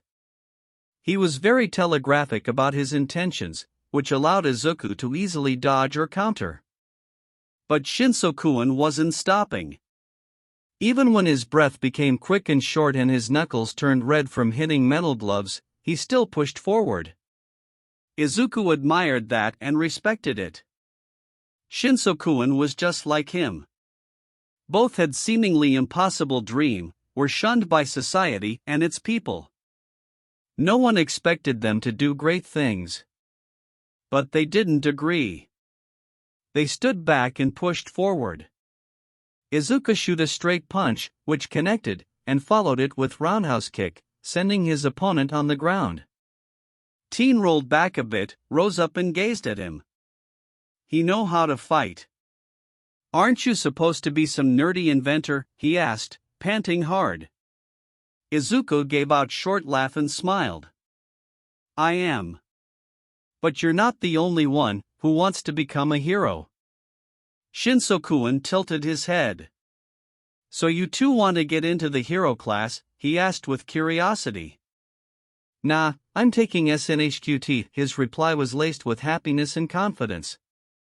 Boy's jaw dropped, his eyes went wide and he choked on air. He vaguely remembered that Momo had similar reaction. "You nuts or something?" Shinsokuan shouted. Izuku just shrugged. He only wanted to take the hardest possible route to make his dream come true. Besides, his girlfriend was Mei Hatsum, the girl who could cause explosion with anything really. Maybe he had some loose screws? Deciding that it was high time to end it, Izuku rushed at Shinsokuan and grabbed him by his jacket without much trouble. Then, planting his foot on the ground hard, he spun around and threw him out of the ring onto the grass. Honestly, how light that guy was? Hitoshi Shinso went out of bounds. Izuku Midoriya advances. Midnight called. He heard crowd clap and cheer, but ignored it and walked to his friend. "Need a hand?" he asked, extending his palm, smiling softly. Shinsokuan took it and stood up with a groan. "I got my arse handed to me," he commented dryly. Izuku patted him on the shoulder. "If you want to change it, be sure to swing by my lab. We can train together." "I may take up your offer," he replied, walking towards the tunnel. "You want to watch the rest of festival at my class booth?" Izuku asked quickly. He wanted to get to know his friend better. Not that he had anything against Mei and Momo, but having a guy to talk to was kind of a fresh breeze. His answer was Shinsokuan stopping for a moment, then turning around with ghost of a smile and walking into the Izuku's passage. When they arrived at his class booth, he was positively surprised when he saw Momo sitting next to Mei. Both girls smiled at them and pointed to free sits. He thanked to his classmates, who congratulating him. Taking the chair, he turned to his friend from Hero Course. "I thought you'd sit with your class," he couldn't help but comment. "I was, but they were a bit too loud for my likeness. Besides, Monoma popped up every now and then behind the wall and pick a fight with us," she answered truthfully, sighing loudly. He nodded at that. Guy really was unpleasant to be around with. Nick's voice caused them to end small conversation and snap their gazes at the field. Two of Momo's classmates were down fighting now. Denki Kaminari and Achiko Uraraka. This match was pretty one-sided in his opinion. When Midnight signaled the start, air around Kaminari-san sparkled and electricity discharged in all directions. Uraraka-san tried to dodge it by using her quirk on herself and jumping slightly up, but was still shocked. Fight ended instantly. Kaminari-san really could use something to control his quirk better. All that wasted energy. Mei, he turned towards his girlfriend with giant grin. "I have an idea for awesome baby." They delved into their baby-making talk and started bouncing off ideas, obvious to the outside world. The baby making was too important to them. And this idea could be used for his suit, so it made that even more significant. "May, aren't you next?" Momo's voice, mixed with chuckle, pulled them out of the inventor's talk. "I am," she asked, blinking. "Oh, I am." "Against that weird, speedy guy with glasses, right?" She tilted her head. "Ida-san. Just don't let him get close and you're good," he said with big smile. He and his friends and classmates wished good luck to the girl. Izuku wanted to give her a kiss, but this level of affection in public still was a trouble for him. "Baby?" Shinso-kun asked in weak, unsure voice. "That's how they call their inventions," Momo clarified happily. "Don't worry, you'll get used to it." She looked at him with understanding. "Is there a way to get out of this friendship?" Teen asked hopefully. Izuku and Momo just laughed at him and his depressed sigh. May checked her babies again. Jetpack was good to go, hover boots ready to rock, glue gun sat comfortably on her forearm and stun gun was attached to the utility belt, along with fuse cylinder filled with markings and gas mask. She was ready to go. Present Mike screamed their intros. He called her a wild hurricane of madness. Excuse her, she wasn't mad. Her mind just worked in a way that others didn't understand. Except for Izuku and Momo. They were special and could keep track of her spawn of ideas. Maybe Shinso could too? She remembered the look he gave them when she called him their friend. May really thought that he could use some people who would accept him. Besides, that was one more person to praise her and Izuku's babies. Wait, no time for sappy things. She had a match to win. Finally her babies could be used and show everyone their awesomeness. About time. Midnight told them to begin and her hover boots came to life immediately. The glass guy sure was fast. He was almost right in front of her almost instant. She did the only thing she could. Activated the jetpack. Shooting into the sky and using fans in her hover boots to steer her direction, she began shooting at Speedy with glue guns. He easily avoided them. May furrowed her brows. Time to use another baby. Grabbing gas mask and putting it on, she took one cylinder with pink belt, shook it and threw on the ring. Pink gas poured out of the container shrouding the field. Weird guy tried to avoid it, he even took a deep breath. Remembering what Izuku and Momo taught her, she dived down and got closer. She wasn't much of a fighter, but she didn't need to hit him. The more you moved, the more oxygen you used. So she just kept outside of his range, shooting with her glue guns.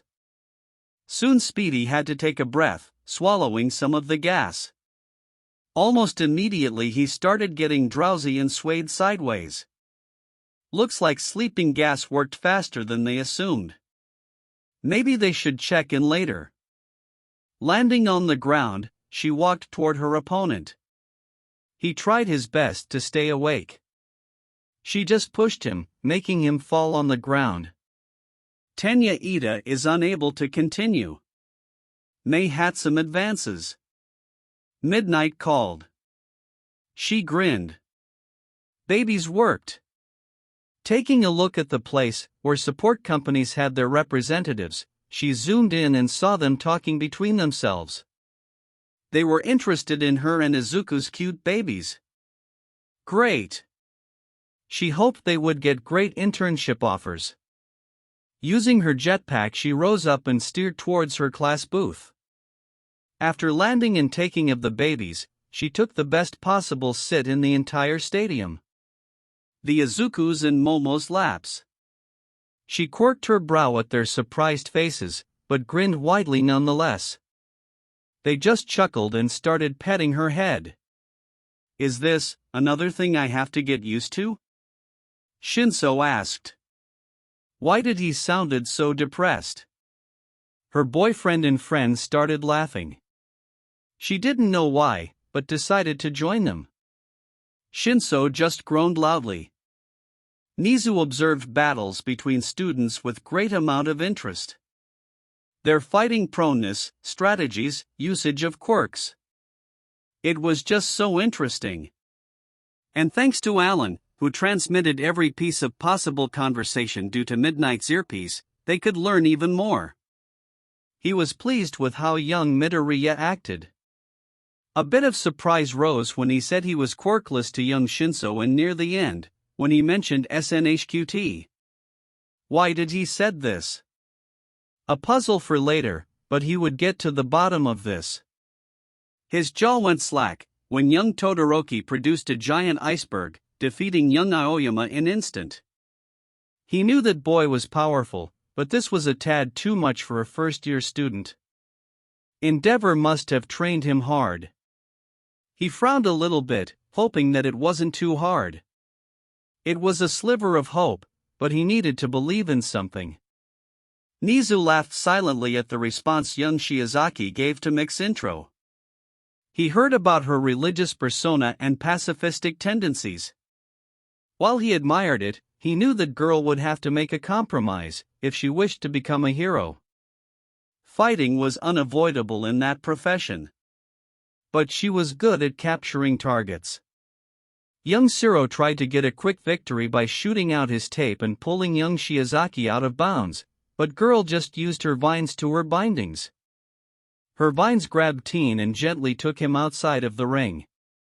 Young Ishido and young Kirishima looked like they dancing. Girl abandoned her shoes and used her acid to glide across the field, literally making circles around the boy, who tried and failed to catch her. It ended with Midnight's calling the fight, when young Kirishima couldn't hold his quirk any longer, losing the protections from the acid. Young Ishido threw at him. Next match was between young Tetsu and young Bakugo. Like he suspected, it was kind of the bloody fight. Blonde student was relentless in his onslaught, setting explosion after explosion at the metallized teen, who didn't back down and answered with his own assault. He needed to turn down the volume due to the loudness, but young Bakugo's foul language still cut through. Sessions with Hound Dog really were for nothing. The fight ended with Blonde using giant explosion on young Tetsu and sending his opponent flying with hard crash against the wall. Young Bakugo looked pleased with himself, which didn't sit well with Nizu. Before going back, Blonde looked towards 1H booth with his normal scowl. "It's time for your problem child's fight, Aizawa-san," Nizu happily announced, getting growl from the man. Momo thought about using creation to get some ice and hoped to cool down her red face. Why? Why did May have to kiss her on the cheek, wishing her good luck? It was normal, but at the same time it wasn't. Why was her heart beating so fast? Why was she feeling butterflies in her stomach? And why was she grinning like an idiot? Was that happy squeal that escaped her mouth? She took few deep breaths. It was okay. Everything was fine. It was just a simple gesture from her friend. Yes. Nothing more. It was normal for female friends to plant a kiss on each other's cheeks. It was normal for May, because she was touchy, adorable, bright, full of joy, cute, smart, with weird sense of humor that made her laugh, quirky, beautiful girl. She hated her mind. And would her face finally stop blushing? Get ready for the last match of the first round, people. The fight will be between those two. The Lord of Darkness, the Raven of Destruction, the eggiest kid in this tournament. From Hero Class 1A, Fumikichi Tokoyami. Versus the recommended student, who can create things at her whim. Anything is doable for her. The class president of 1A, Momo Yayorozu. Quickly getting a hang of herself, she walked out of the tunnel. Stopping across her opponent, she gave a short bow, silently wishing them to have good fight. Tokoyami-san answered with simple nod. His eyes were slightly narrowed, keeping his gaze at her. Midnight barely called the beginning of the fight and Dark Shadow already was out, speeding towards her. But she was prepared. Momo ran straight at Tokoyami-san, surprising the teen, and at the last moment she slid under the creature, dodging a swipe. Quickly rising up, she continued her sprint, and glanced behind her shoulder. Dark Shadow was gunning her down. Pulling her jacket up, she used creation and produced 2 flash bangs without the pins from her back. Grenades exploded and Beast shrieked. She locked her eyes on Tokoyami-san, his face had displeased grimace. After watching video and reading his file, Momo learnt his biggest weakness, that made Izuku scowl. He was absolutely quirk-reliant. When she thought about it, Tokoyami-san always had trouble during no quirk sparring session and frequently lost. Momo engaged him in combat and began pushing towards the end of ring. Boy had a hard time dealing with her assault. Compared to Izuku, he was moving in slow motion. She landed a few good hits and defended against any that he tried through, desperately trying to get her away. "You're wide open." Dark Shadow screeched behind her. She smirked and squatted down, a huge claw flew over her head. She created some more flash bangs, making the creature roar in pain and hide inside Tokoyami-san's body. Doing a leg sweep, she caused her opponent to fall on his back. Jumping at him, she pinned him down and got ready to strike. Her classmate's shocked expression made her smile. "Surrender," she proposed hopefully. Tokoyami-san sighed and relaxed his body. "The victory is yours." Crowd cheered when Midnight called her the winner. She rose up and helped him stand up. "I must say, Yaoyorozu-san, that I underestimated you. I believed that Dark Shadow would be able to easily defeat you." "You've really improved lately," he admitted, before turning around and walking away. Momo blinked at his words. Did she? Sure, Flash creation was big addition and helped her tremendously. Her sparring sessions with Izuku also were beneficial. Now she knew the do and don't, could make a decent punch or kick and was able to keep track of people faster than her. But was it that noticeable? She returned to the booth and was immediately hugged by grinning May. She happily returned the embrace. Peeking up, she saw Shinso-san nod shyly at her. She hoped that he would eventually open up to them. "Where's Izuku?" she asked, realizing that he was missing. "Oh, after you won he ran back to the lab to suit up," May replied, sitting on her lap. Momo found herself enjoying that and begun petting her friend's hair. "Suit up?" Shinso-san asked, interested. They smiled cheekily. "That's a secret," they said in a sing-song voice. Chapter 23. Welcome back after the short break. Without the further delay, let's jump straight into the second round of the tournament. In the right corner, the boy who can give you a free shock therapy, from Class 1A, Denki Kaminari. In the left corner, Genius Boy, who showed us that he doesn't need his toys to whoop someone's butt. Class President of 1H, Izuku Midoriya. Present mixed voice carried through the stadium, making crowd go wild. Izuku chuckled a bit at the intros and took a deep breath. This was it. He was going to show the world his way of becoming a hero, a thing that would keep them safe in the future. Wearing his Mark I armor, he walked out from the passage into the daylight. He could fly there, but he wanted to save it for the big entrance with Mark II. That is, if Alan finishes debugging and checking its functionality. He and May barely finished it yesterday. He heard people murmur and saw his opponent looking at him with wide eyes and open mouth. Zooming into the company's representatives area, he saw them talk enthusiastically and taking pictures. It gave him strange sense of accomplishment, which in turn made him feel happy. he allowed it to wash over him. He wasn't attention craving, but it was nice. What is it? Midoriya brought out some kind of costume? Midoriya? Is that you? Midnight asked with astonishment. He snapped open his faceplate open and smiled brightly. Sure is, sensei. Holy cow! Dude, this is awesome. Kaminari-san shouted ecstatically. Thanks, he smiled brightly. But sorry, you're about to lose, dude, he said with cocky grin. Lighting cracking around him. Izuku just smirked and shut his face mask close. He was prepared for it. When Midnight called the beginning of the match, Kaminari-san shoot out a huge wave of electricity at him. Normally it would paralyze you or get you knocked out. But thanks to the arc reactor and supercapacitors that he emptied down before the fight, it only tingled him a little and made screen glitch. Power capacity is at nearly 300%, sir.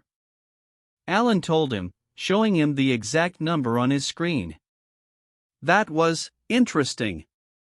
This arc reactor wasn't new, and during Sports Festival its efficiency dropped to only 43%. To think that Teen could generate that much power. Well, how about that? Izuku said in smug voice. Kaminari-san looked at him stupefied. From the looks of it, he slightly overused his quirk. That meant he was harmless. And all due to being awfully quirk-reliant. He charged up his hand repulsors and shoot a double blast at the Teen, sending him out of bonds in about a second. He walked over and saw his opponent laying on the grass, with his jacked burnt a bit, but other than that there was no damage. Izuku let out a breath. He was a bit unsure if the powering system wouldn't go crazy with all that excess energy. He decided to go back to his class locker. He didn't wish to get bombarded by his classmates' geek questions or sit in the sun in his suit. Cocked Midoriya wasn't on menu today. Alan, please inform Mei, Momo, and Shinsokuan that I'll be in class locker. Of course, sir. And would you like something to drink? Tea? Coffee? AI answered with usual cheekiness. Tea, please, he answered happily. He turned around the corner and almost bumped into someone. He looked up and saw red, spiky hair, narrowed, cyan eyes and flaming beard. Izuku scowled deeply. He disliked Endeavor. Sure, man was number 2 hero in Japan, but his attitude and that tense air he had made him absolutely unlikable. Besides, after reading countless damage reports and blogs about his fights, he was sure to say that Endeavor was his number 1 disliked hero. Boy, he said sharply, with superiority in his voice. I must say, I am impressed with your plan-making skills and intelligence.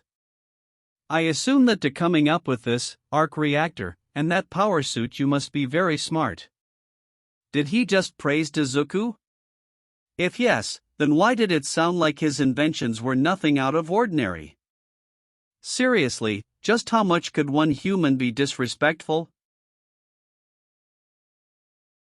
Thank you, sir. Izuku said in neutral voice. He hoped that Endeavor would just leave him alone. Your next fight would be against my Shoto.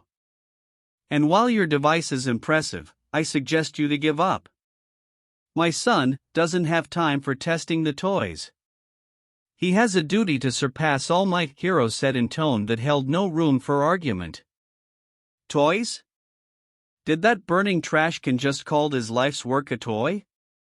Izuku really wanted to use remaining power and blast the jerk with his repulsors. He still have to fight Mei. She's no pushover, he replied, trying not to sound too angry. Endeavor snorted and shook his head. That girl is going to lose. Enjoy the rest of the festival and try not to embarrass yourself too much when you face my Shoto. With that, Hero turned and walked away. Izuku continued his trek, but was fuming. How could one of the top heroes have such audacity? Did that man thought that he was some king of the world because he won the genetic lottery? Endeavor was just like Bakugo, jerk with gigantic ego. He shook his head. He wouldn't allow those words to get to him. He knew his worth, knew what he could do in archive. He was aware of it all. Opening the doors, he was met with sight of Momo and Shinsoku helping Mei strap her equipment. Jetpack and hover boots were already on her. But glue guns were gone. Against Todoroki-san, they would be useless. In their place was something they called a sound rifle. It was a speaker connected to amplifiers and oscillator, powered up by the cord linking it to arc reactor in jetpack. It was quite large, taking most of Mei's arm. Fortunately, the version for his suit was more compressed. He saw that she still had some cylinders and stun gun. "Nice fight," Mei said, her usual grin stretching her lips. "Thanks. You ready to take down the icy boy?" he asked, opening his mask. "Yeah. Hope that our present Mike 2.0 will work against him," she answered, playing with dial. He nodded, sharing her hope. Izuku caught Shinsoku looking at him and admiring Mark eye. He smirked at that. "You like it?" he asked, pulling his friend out of his bubble. Teen blinked at him and scratched behind his head. "Yeah. It's impressive," he admitted. "All done, Mei," Momo said, straightening up with huge smile. "How about we walk you to the tunnel?" "Yeah, sure. You can watch the match from there," she agreed happily. During their walk, Izuku saw Mei using her quirk non-stop, not taking a part in conversation. Which was absolutely weird for his girlfriend. Was she nervous? They witnessed Todoroki-san bringing out a massive glacier in a span of few seconds. He had that information, but reading it and seeing were absolutely different things. "Mei, you good?" he asked worriedly. She hummed and blinked at him. She had a strange expression. Normally he saw it when she was concentrated while building babies. "Yup. Just doing something that may help a bit." "What exactly?" Momo asked, showing her interest. "Not sure really, but it links to my quirk. Two of you can figure it out later," she replied with small smile. Mei stood in front of her opponent, waiting for match to start. To do something kept looking at her without much curiosity. Was he utterly uninterested? Rude. How could one not show even a tiny spark of excitement for witnessing her and Izuku genius? Their adorable babies were too cute not to admire them. Oh, midnight was about to start the fight. She remembered the advice Izuku and Momo gave her. The word begin barely sounded and a wave of ice traveled towards her. Her answer to that was activating jetpack and taking a comfortable place in the skies, making it much harder to turn her into icicle. Putting gas mask on, she dropped 2 cylinders with orange markings. Those one had a rather nasty version of pepper gas. But before containers could release their content, Lollipop Guy froze them. She pouted. She liked those babies. And to give them such a cold treatment. Her opponents started making ice pillars, trying to hit her. But thanks to that strange concentration, she archived due to her quirk, she easily maneuvered around them. Then an ice spike from a pillar shoot right in front of her, followed by dozen more. Did this guy try to turn her into the shish kebab? Flying further up, she pressed a button on PM 2.0 and pointed it downward. Baby started sending sound waves in rapid succession, but ice structures still stood. She touched the dial and began turning it up slowly. Finally the pillars began to crack and soon breaking apart, shattering into pieces. It worked. Better than during test runs. But it was loud. Even with sound protecting plugs, she heard the noise. She zoomed in to see what her opponent was doing. She saw him on his knees, hands covering his ears, mouth wide open and eyes shut. He was in pain. May pushed the button again and cut out the power. She gazed at the field. Ice pillars turned into a dust, and in some places concrete seemed to have some cracks. Peeking at Lollipop Guy, she saw blood leaking down from his ears. And then he puked. Okay. PM 2.0 was working too well. They would have to change it here and there. Or give everyone in Japan a sound-protecting headphones. She lowered her altitude, hovering above the ground. Tadu stood up and sent her an annoyed look. Excuse her, this baby was theoretically still in testing phase. He looked like he still wanted to fight. Well, May also wanted to win. Normally she would just step out from the ring and go to the lab to work on her cute babies. But Izuku and Momo were here and watched her. And they wanted to rise to the top. So how couldn't she? Besides, they promised each other to meet in the finals. If she won, then she would have to fight Izuku. And that strangely excited her. Deciding to get her win, she took the stun gun. Lollipop Guy sent another ice wave at her, but she steered with her boots to the side and dodged it. Charging forward, she got into the necessary distance and shoot Tadu with her cute baby. Immediately he went down, squirming on the concrete, screaming in pain. May peeked at Midnight, who was about to call the fight, when temperature dropped down. Snapping her gaze at her opponent, she only saw a giant wave of ice, rushing at her. Cold. It was so cold. Like someone threw her right into the bathtub filled with ice.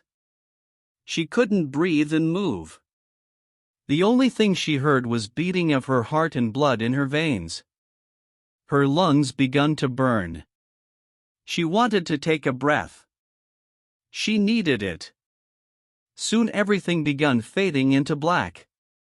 Ice in front of her exploded and finally she could take a huge gasp of fresh, chilly air. She coughed, her throat was strangely dry.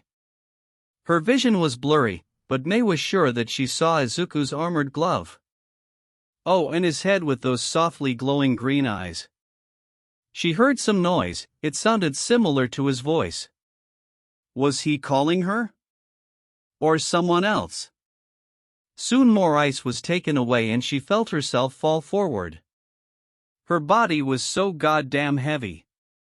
Someone caught her. Izuku's helmet was really close. Some of the weight from her right arm and back disappeared.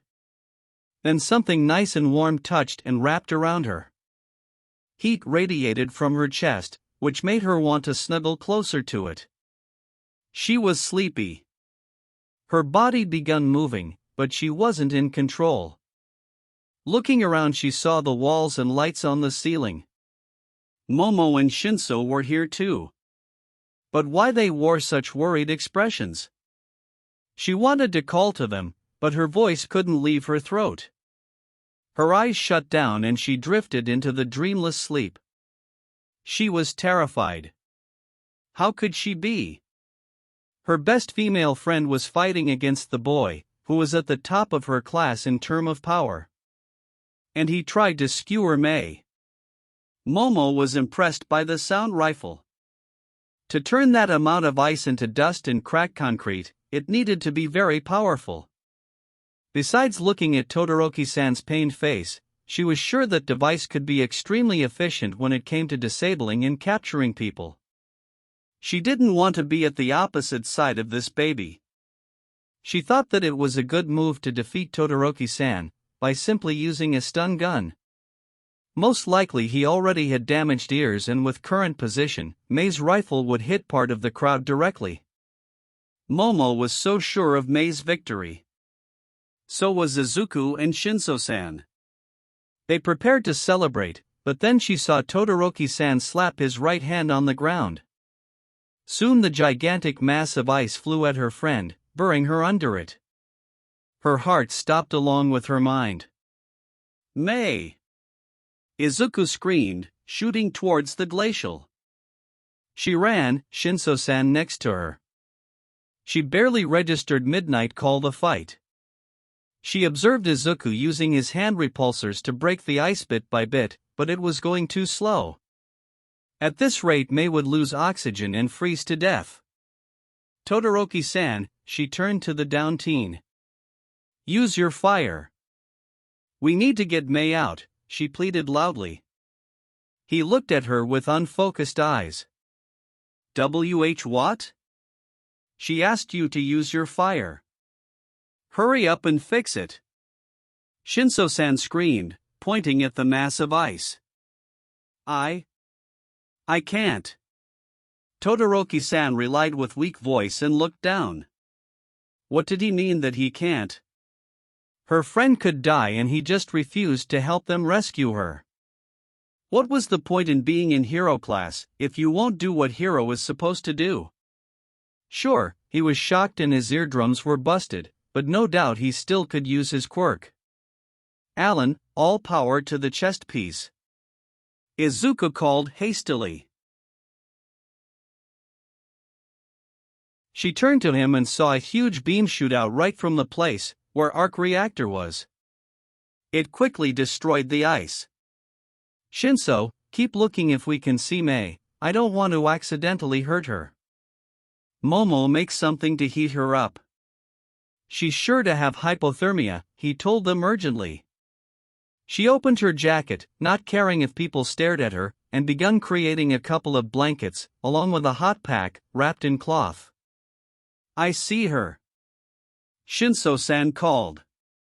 Izuku stopped using his beam and ran forward. He used his hand repulsors to get last chunks away. When May's face became uncovered, she took a deep breath and began coughing. Her face was sickly gray-blue and her eyes were hazy. When her friends finally dug her out, her body fell forward limply, but was caught by Izuku, who held her close. "Get jetpack off," he ordered to Shinso-san, working on taking off sound rifle. Momo watched her friend closely.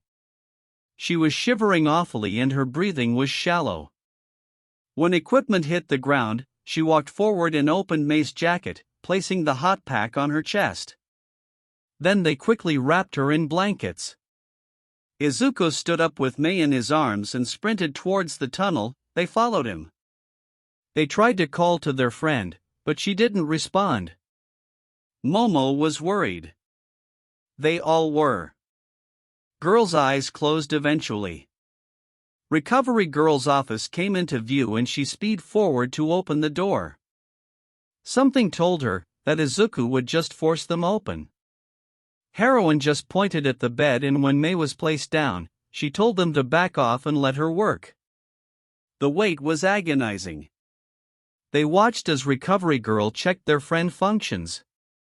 During it May woke up, but it looked like she didn't recognize where she was or what was happening. Heroine gave Girl some warm drink, but she only sipped a bit, before coughing roughly.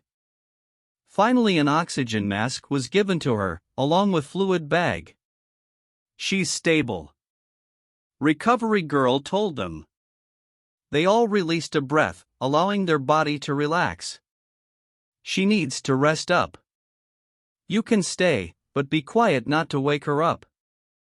They walked to the bed and closed the drape. Momo sat on the bed and began petting May's hair. Girl responded, snuggling closer to her hand in her sleep. Izuku leaned against the wall, massaging his face. He kept his gaze locked on their friend features. She peeked at Shinso-san, who stood on the other side of the bed and fidgeted. He caught her eyes on him and looked away. "Sorry. I've never had any friends," he admitted shyly. "I don't really know what to do," he sounded slightly mad at himself. Him too? Was it a curse or something, that all of them didn't have any people their age around them, before UA? She smiled kindly at him. Just being here counts as a sign of support, she said softly. They continued to sit here, watching girl sleep. Somewhere in the middle of that, recovery girl came in with new uniform and asked Momo to help change May. Boys went out for it. She was still cold, but at least she wasn't as sickly looking as before. I'm going to make Todoroki regret it, Izuku told them, breaking the silence. His voice was cold. Momo looked at him. He kept his gaze locked on May's features. But his eyes, they were shining, a raging inferno of wrath behind them. Dude, no offense, but that guy can make freaking glaciers pop out like mushrooms after rain. Yeah, your suit is awesome, but do you even have a chance to do anything? Shinso-sen questioned with disbelief. Izuku just laughed out humorlessly. It was part hollow, part menacing. It made her shiver. She never saw him like that. Then he turned to them and smirked. You haven't seen me do a shit yet, he simply stated. Yaoyorozu-san, your match is about to begin. Please go to the tunnel B. Alan informed her via her glasses. Izuku turned to her. His face turned softer and his lips stretched into a small smile. Go. We'll keep an eye for her. Yeah. May wouldn't want you to forfeit the match, Shinso-san added, looking at her shyly. At least that's what I think. Okay. She agreed reluctantly, taking of her glasses. She wouldn't need them. Before she left, she leaned forward and kissed girl on her forehead. Momo felt like this was right, like something she was supposed to do. She was sure that May would do that to her. Walking out of the drape, she saw Todoroki-san on the bed. He peeked at her with his usual indifferent gaze. She snarled at him. Did he even care that her friend could die? From the way he behaved in class, she doubted that. It was wrong to think of him in such way, but her friends were too important to her. She stepped into her passage. Crowd cheered on present mic introductions, but she couldn't really care for them now. Her opponent was Bakugo, a dangerous foe. Izuku told them many times over and over again about him. His file was the most developed in database, no doubt due to knowing the blonde. She looked for a chemical compounds that could neutralize nitroglycerin that he had in his sweat. One of the solutions was sodium hydroxide, but could very easily severely harm teen or kill him. So she took different approach. Momo looked at Bakugo. He already was in his position to shoot forward and end fight quickly. His annoyed gaze was firmly kept on her form, scowl deeper than usual. She cleared her mind and focused on her opponent. She couldn't mess it up. Midnight called the beginning of the fight and Bakugo rocketed towards her. She quickly created goggles and protective mask around her nose and eyes. Then from her hand came out a silver cylinder. She threw it at the teen, who did what she expected him to do. He exploded it. That led to setting free a white powder, which completely covered his arm. It was dextrose. Using his momentary distraction, Momo created 3 grenades filled with that substance and threw them forward. Soon Bakugo turned completely white and coughed violently. Rushing at him, she made herself a metal staff. Using her momentum, she jumped up and brought her weapon down. He raised his hand to set up an explosion, but nothing came out. The look of pure bewilderment pleased her remarkably. Her weapon hit him on the shoulder and Bakugo grunted in pain. He tried to get into close range, but she fended him off with her staff. She had the advantage of range that Izuku taught her how to use. She wasn't giving it up. Still he attacked relentlessly with his fists and legs. He kept growling at her and throwing profanities left and right. Bakugo was just like a wild animal with rabies. Dodging his hook, by stepping to the side, she hit him on the back of his knee, which to him losing balance. Momo kicked him under his jaw, sending him on his back. She swiped down with her pole, hitting him hard on the stomach. She was going to win this. Yield, Bakugo, she told him, putting one end of her staff next to his throat. His eyes snapped at her and face twisted into expression of utter wrath. Growling loudly, he swatted her stick and tried to kick her, but she jumped back in time. Bakugo rose up, a single, little explosion popped on his right hand.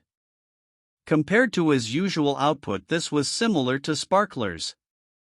He ran at her, and when Momo hauled off at him, he closed the distance by jumping at her.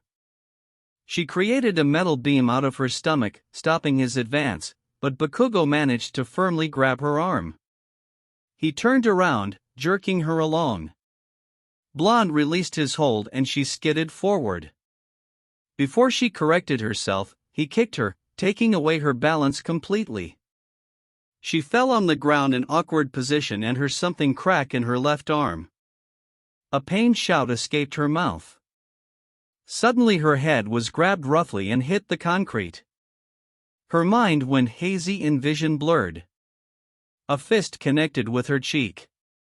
She saw Bakugo with vicious sneer above her, ready to strike again. She lifted her good arm to protect her somehow, but he simply swiped down and produced an explosion. It wasn't powerful, but it managed to move her hand away. A kick to her temple followed almost immediately. She produced a flash bang without a pin, which got Bakugo to back off. She stood up, her legs shaky. She needed to do something. Blonde was already charging at her. Momo created a bunch of glass balls from her stomach, which scattered on the ground. Her opponent just jumped up and used his quirk to shorten the distance. He fell on her, bringing them down on the concrete. Her back hurt from the impact. Before she could do something, he began hitting her with his fist over and over again. Her consciousness started fading away, due to the pain. "You thought that you could win, by covering me in that white shit? Think again, you fucking extra," he shouted at her. "That's enough." Midnight's voice reached her ears. But he didn't stop. He continued punching her face, even after being declared as a winner. Only after Midnight and Cementos dragged him away with great effort, the beatdown stopped. She could barely keep her eyes open. Heroine checked on her. "Medbots are coming, Yaoyorozu," she assured her. "Hey, you extra," Bakugo called her. "Tell Deku that if he doesn't lose to the fucking icy hot, he's getting even worse treatment." After those words, her world went black. Chapter 24. Momo cracked her eyes open and smacked her lips. She was dizzy. Her face, arm and back were in dull pain. She blinked and looked around. She was laying on the hospital bed. That suggested infirmary. She tried to rise up, but a pair of hands caught her by shoulders. "Hey, easy there," Shinso-san said in gentle tone. He was sitting on the stool. "You have concussion. Recovery girl healed you as much as she could." "How long was I out?" Her voice was hoarse. "About 20 minutes. May answered, walking towards her, wrapped in a blanket. She looked much better. "How are you feeling?" she asked worryingly. Girl sat on the bed and took Momo's hand in her. "Like I ran into an angry Pomeranian," she joked, making them all chuckle. She squeezed the palm. "And you?" "Still a bit cold," girl admitted with a shrug. "Thanks for all those blankets," she grinned at her. "No problem," Momo replied with small smile and looked around. "Where's Izuku?" "After recovery girl patched you up, he left to prepare." Shinso-san informed her. But he told me to give you this, he said, presenting her with earpiece. She slid it on. Izuku? Momo? How are you feeling? He asked in concern. Better. Where are you? Back in the school. I'm bringing out a big guns, he said in smug voice. Big guns? She questioned. You'll see. Keep your eyes on the screen. With that, the line went silent. She heard May cackling and looked at her quizzically. Girl sent her a Cheshire cat grin and her eyes held spark of mischief. You're going to love this. Nizu played with his pawns, deep frown marring his features. He was glad that crises were averted, but he was still worried. By all logic, young Hatsune won her fight against young Todoroki. She utterly dominated it with that sound device. It was awfully loud, but it worked splendidly. He was concerned as to why young Todoroki tried to skewer the girl, but time for questions will come later. The outcome. Nizu didn't like it. From the looks of it, boy's quirk went haywire or he just panicked. Nonetheless, it almost caused the tragedy. Nizu could only imagine how terrified the girl was, after being buried alive under a glacier. Thankfully, young Midoriya, Shinso, and Yaoyorozu came with a rescue and got her out. He was interested in that powerful beam his business partner used to carve his way through, but again, question for another time. Recovery Girl informed him that young Hatsune's life wasn't in danger, which lifted a weight out of his shoulders. Everything seemed to go okay from that point. That was until last fight. He was impressed with young Yaoyorozu's strategy. Covering young Bakugo with that white substance completely shut down boy's quirk and gave her tremendous advantage. Girl's fighting skills also improved, no doubt thanks to those training sessions with young Midoriya. But young Bakugo was relentless, attacking with enormous ferocity. It was a shame that finally he overpowered young Yaoyorozu. What worried him was that the boy didn't stop punching her even after he was declared a winner. If it wasn't for Midnight and Cementos, would he continue? Nizu didn't want to know the answer. Teen final words worried him greatly. Honestly, at this point he really considered expulsion. However, the face of other troubled teen showed in front of his eyes. No. He wouldn't do it, at least not yet. He believed that he could help young Bakugo. Right after the sports festival, Nizu would start his private investigation. He felt like they should disqualify the teen, but young Yaoyorozu wasn't in shape to fight. Besides, they already had students who took it even further. Endeavor being prime example. Welcome back after the break. Yamada yelled into the microphone. Before we move into the semifinals, let's hear the opinion about matchups. Eraserhead, what are your thoughts? Aizawa neared his mic and turned it on. Both seem pretty straightforward. Todoroki and Bakugo are powerhouses and getting through them is really hard. But I would cross out Midoriya and Ishido yet. They can prove to be quite a challenge, he said in his usual tired voice. Principal, what's your input on the matter? Mike asked with his typical excitement. Nizu cleared his throat and grabbed his microphone. I agree with our co-commentator. Young Todoroki and Bakugo are very strong, but we cannot outright say that the matches are over before they even began. Everything can happen. Especially with young Midoriya out there. Yeah, Genius Boy is still a mystery to us. Honestly, I think it's the first time that support student came so far. Yamada said while nodding to himself. Now, without further delay, let's start semi-finals. The first to arrive is the kid, who can bring back the Ice Age. He was a bit cold lately, so give him a warm welcome. From 1A, the Ice King, Shoto Todoroki. Mike called and Teen walked out into the arena. Before Yamada could continue, an electric guitar sounded through the stadium, soon to be followed by drums. On their laptop was a message from Alan: "I'm borrowing the speakers. I don't know who turned on the music, but it is good. With that, let us welcome the boy who can give you a headache with the lecture about the physics without even trying. Our favorite inventor from Class 1H, Izuku Midoriya." Young Midoriya didn't walk out from his passage. Instead, the image on the big screen changed. It showed the fast approaching stadium from top perspective. Nizu grabbed his binoculars and looked through them. He saw it. The shining green-silver armor nose diving towards the arena at high speed. When young Midoriya got closer, he did a flip and used his repulsors to slow down his descent. He landed on his knee and slowly rose up, giving them a good look at his suit.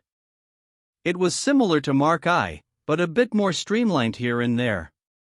On his shoulders were two boxes. Nizu had no idea what purpose they served. "Now, that's what you call an entrance," Mike shouted into his mic.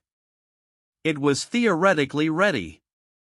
Alan finished the diagnostics and debugging. Everything was uploaded and ready to go. Mark II was going to get a baptism of fire. And he was fine with it. He needed to show that his inventions were on par with overpowered and glorified quirks, if not better than them. He couldn't allow May hard work with making his grand entrance go to waste. She spent too much time working on it to be simply thrown away because he was pissed. Correction. He wasn't pissed. He was furious. The humongous wrath filled him. Normally he would be disgusted with himself. That wasn't what a future hero was supposed to feel. But honestly, Izuku didn't care. He was angry and wanted to vent his frustration. Both Todoroki and Bakugo hurt important people to him and didn't show any kind of remorse for it. Well, if they couldn't be remorseful on their own, then he would beat it into them. Music started playing in his earpiece and he cracked a smile. It was good that he left Alan in charge of it. He loved this piece.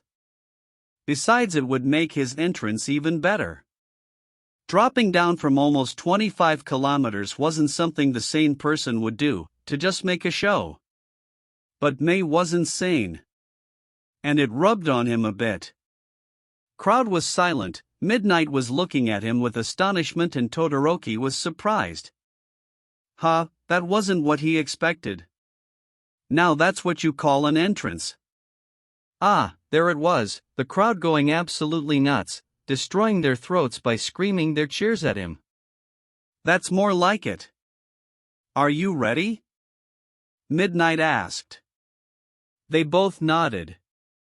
Begin. Right on the cue, Todoroki unleashed the wave of ice at him. Honestly, how much more predictable and monotonous one could be. All better for him. He lifted his hands and fired double blast, one at the concrete, other at his opponent. Floor was destroyed, stopping the advance of ice. As for the teen, he was hit right on his chest and pushed backwards. His saving grace from losing was making the wall of ice. Todoroki stood up and looked at him with annoyance. Bold of him to do that. Okay, next trick. Izuku called, tapping his foot. I've seen this one many times now. Show us something new. He tried to sound like owner talking to his dog. His answer was another wave of ice, but this time bigger.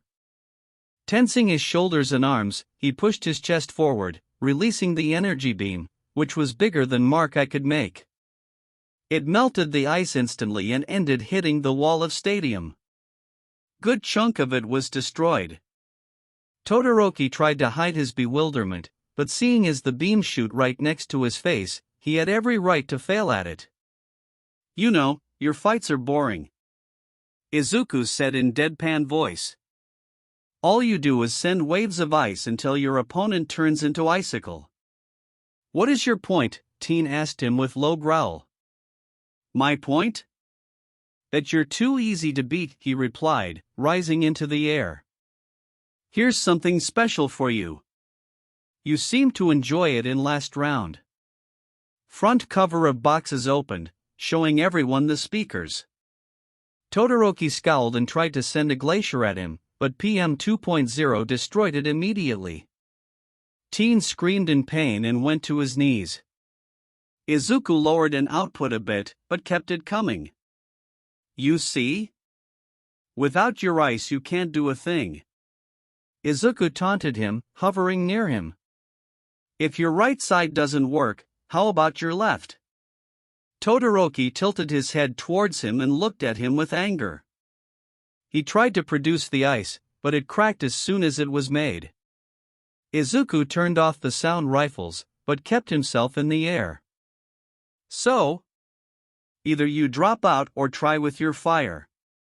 Both are fine with me. His voice was the one of absolute indifference. I won't use it.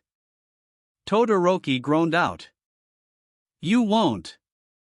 Okay, fine. You want me to give you the mic, so you can say whole world, that Shoto Todoroki will not use all of his quirk to protect the people as a hero? I'm sure they will be overjoyed with it, he laced his voice in fake excitement. Shut up, Teen screamed, standing up on his shaky legs. He swayed to the sides. You know nothing about me. Izuku huffed. Yeah, I don't. But just from watching you today I know that you're just like your father. Endeavor must be proud of you, he didn't try to hide his anger. I'm nothing like him. Todoroki shouted, unleashing another mass of ice. Izuku rose higher and started shooting at his opponent with hand repulsors. Teen tried to save himself by making the ice dome, but soon it was blasted into bits. Zooming in, he saw a frost covering most of the right side of Todoroki's body.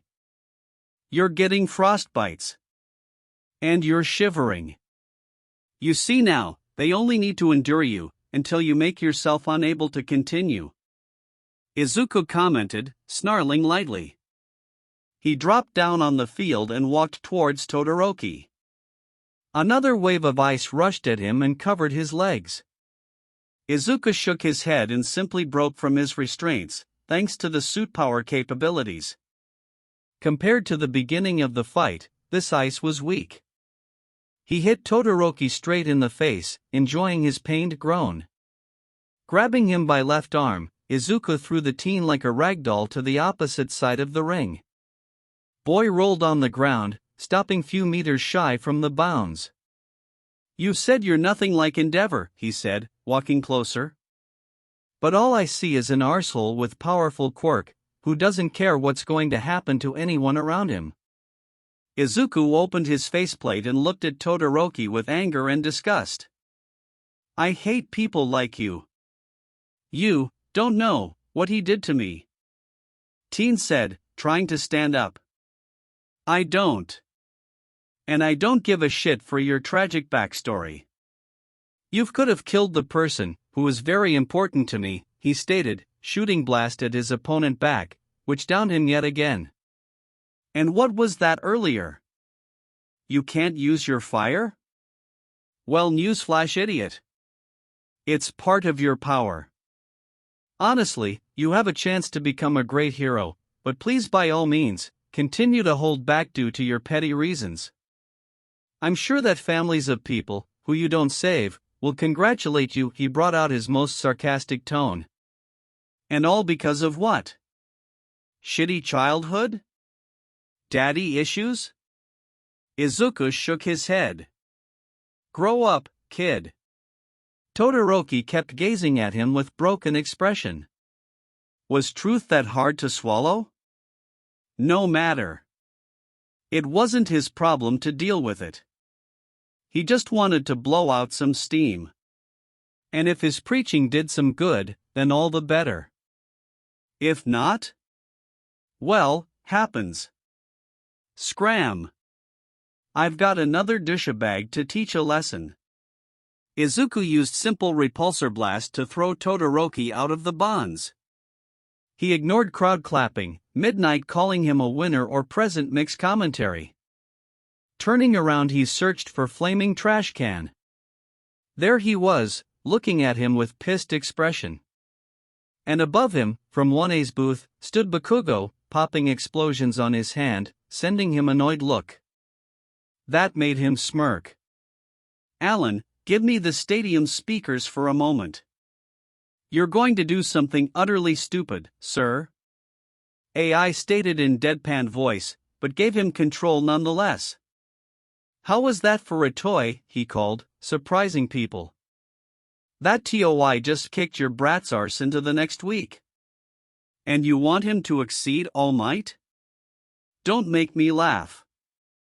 Looks like the apple doesn't fall far from the tree.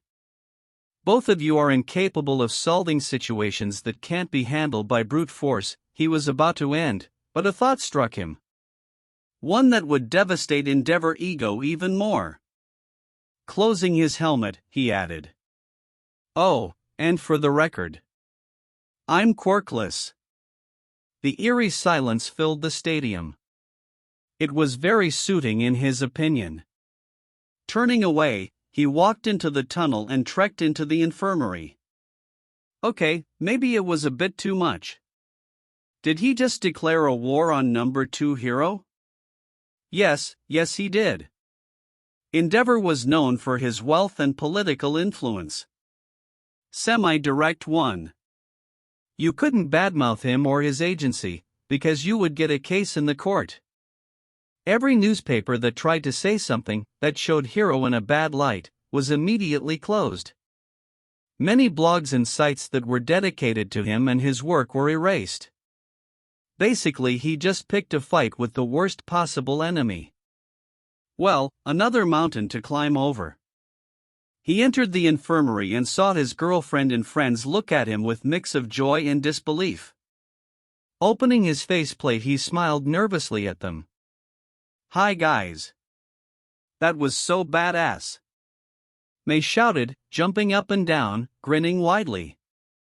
It was brutal. But I think that Todoroki deserved that. Momo agreed reluctantly. She smiled a bit at him. Shinso-kun just looked straight into his eyes. Remind me to not get on your bad side. Like ever. He chuckled at that. Taking off his helmet, he stepped closer and leaned against the wall. He was glad that they enjoyed the show he put out. Izuku, Momo said, gaining his attention.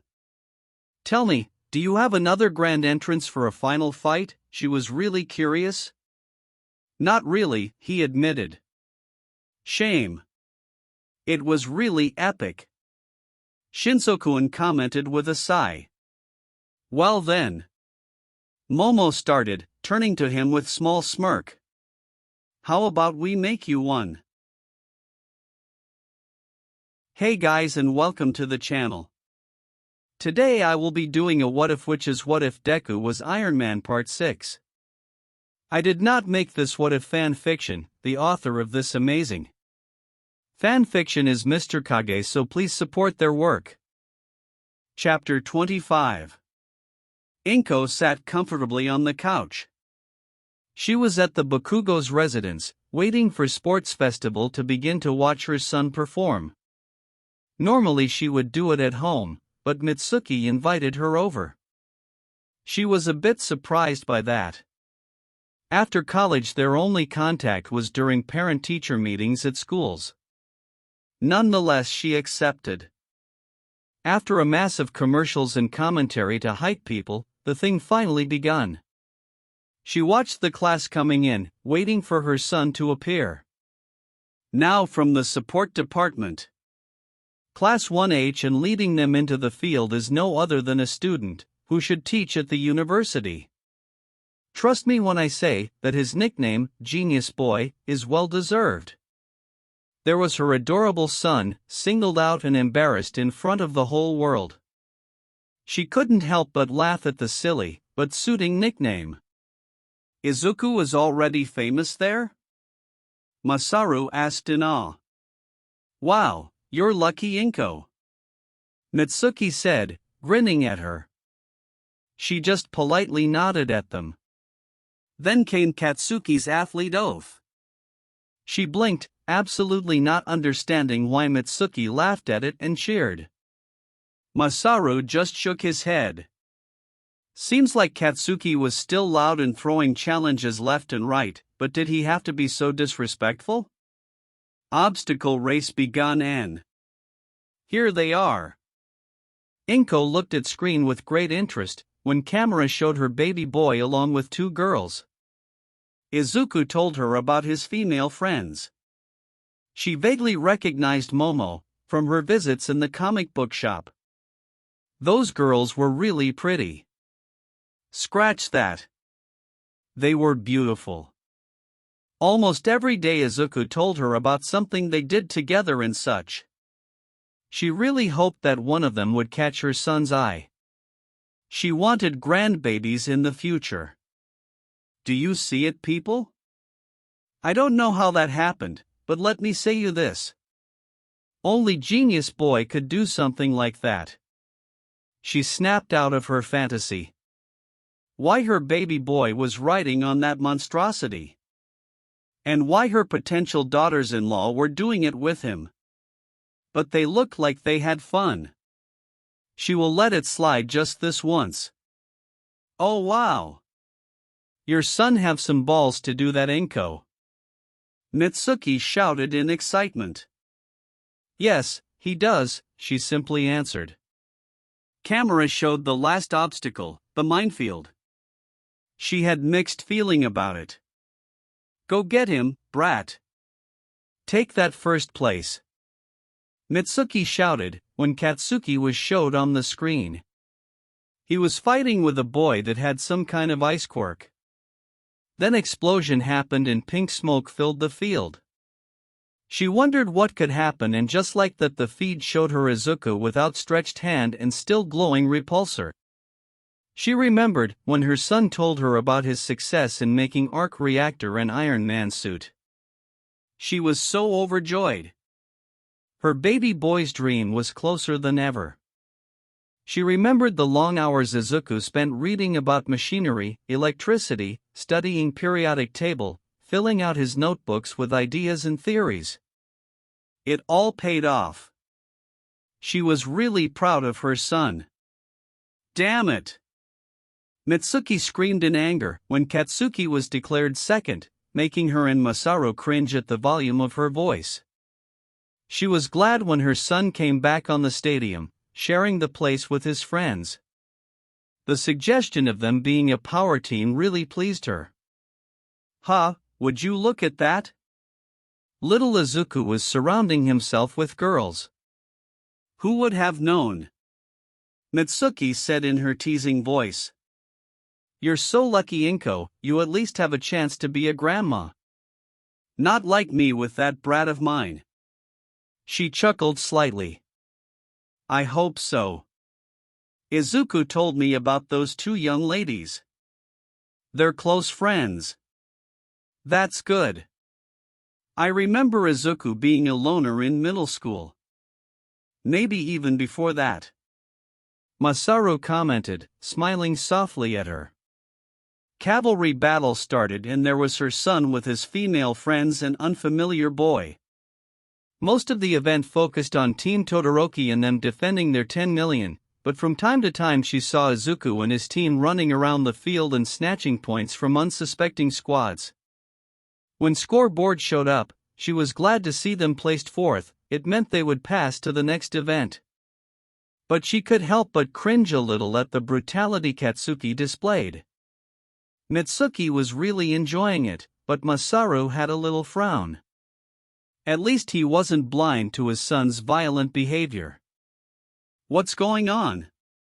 Smoke filled the area. You can't see a thing. The top-down perspective was shown and most of the field was covered in thick, black gas. Soon Izuku's teammates launched into the skies, but her baby boy was nowhere to be seen. After few more seconds of wait, her son shoot up and stopped near his squad. Mei took something from him and they all cheered. Look at that, people. With only 20 seconds left, Team Hatsum takes 10 million points for themselves, gaining indisputable first place. That's what you call a twist. Her baby boy swooped first place. She was glad for him and his team.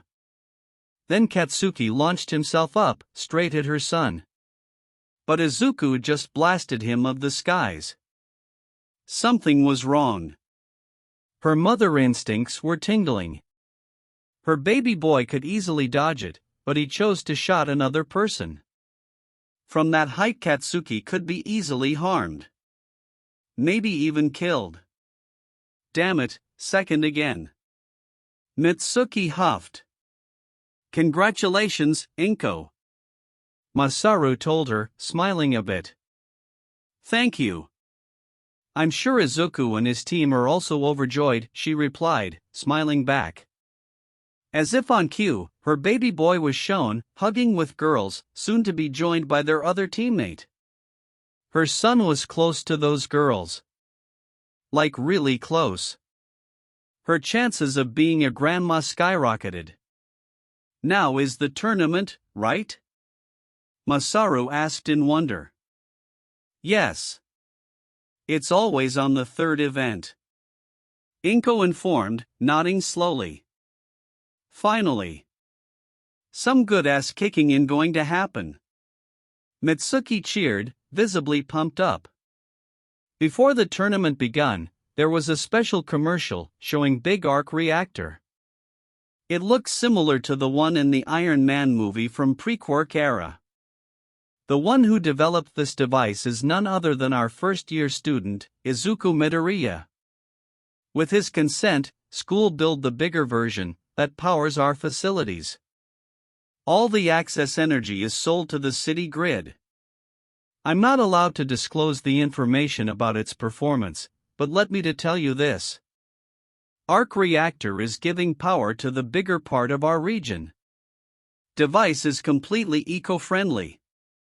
Its energy is clean, produced by a cold fusion reaction, the principal said, during the video. She heard choking noises. Looking at her friend, she witnessed them with their jaws slack open. Her heart swelled in pride. Inko, is it true? Masaru asked in weak voice. Yes. Izuku dedicated most of his life to make this possible, she informed. Holy crap. I knew he was smart, but damn. Mitsuki said in awe. Does he get something from it? Yes, but I don't know the exact number. Lie. She knew very well. His account was supervised by her. Her son earned many times more money in a week than she did during whole year. And her job was good. Her baby boy was first, fighting against the boy from his team. His introduction made her chuckle a bit. She knew Izuku could easily blast the teen away, but they fought an old-fashioned way. Would you look at that? Genius boy not only knows how to build. His fighting skill are also one to be admired. I didn't know that Izuku knows how to fight. His moves are very good. Masaru commented in slight awe. Izuku has green belt in Oyama Karate, she answered proudly.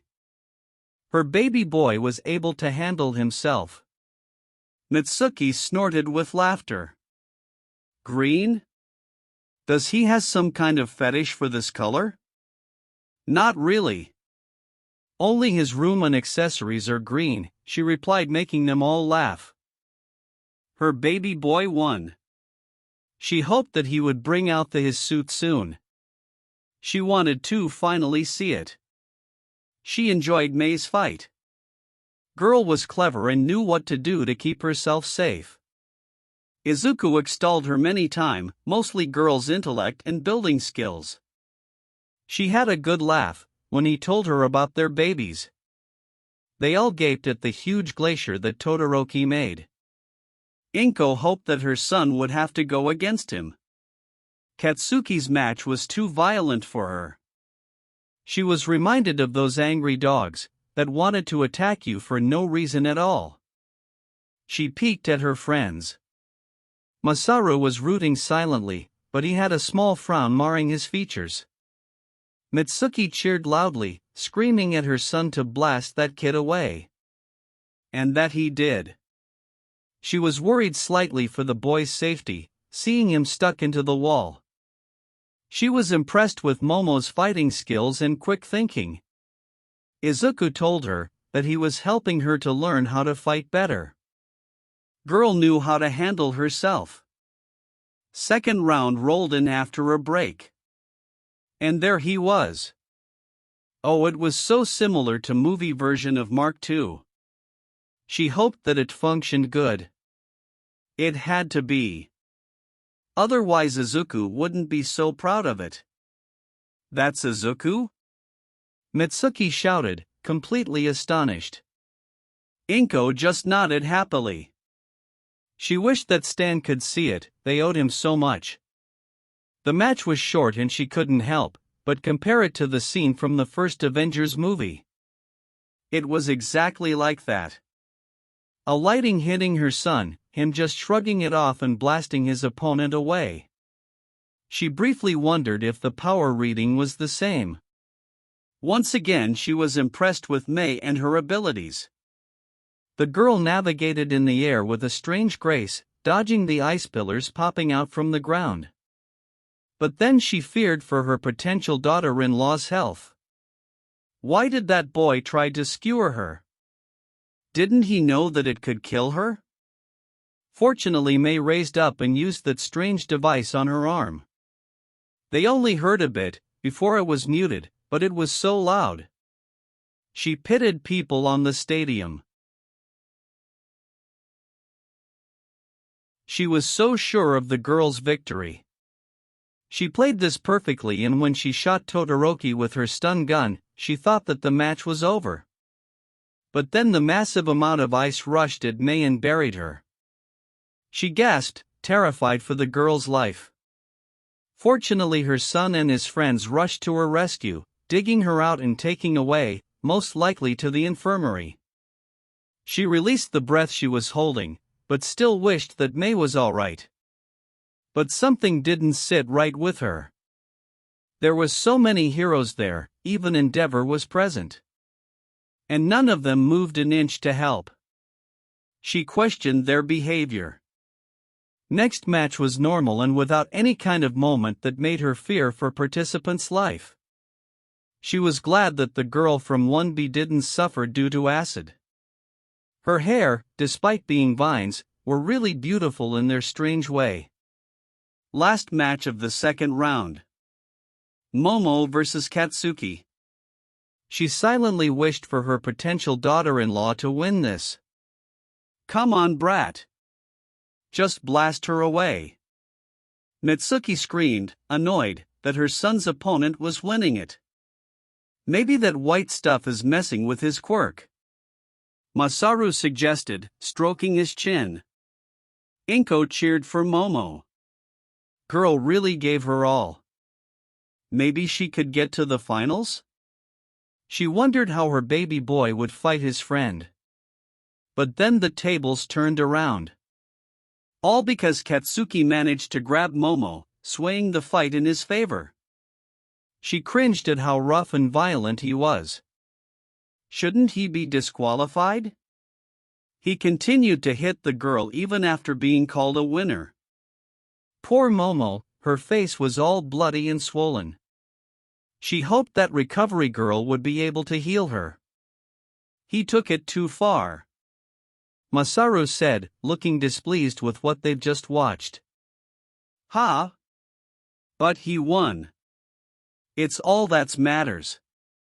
Mitsuki replied, gazing at her husband weirdly. Inko scowled a bit. She hadn't seen Katsuki in quite a while, but watching him today, she couldn't help but question his behavior. He was She had hard time describing it. But she was sure of one thing. He didn't behave like heroes should. Izuku was fighting against Todoroki. She feared a bit for her baby boy, but believed he could win. Her phone pinged. She looked at it and saw a message from Alan. It read, "Enjoy the grand entrance." The music started playing and she immediately began tapping her foot and bobbing her head. She loved this piece. "Inko, you know the song?" Masaru asked, intrigued.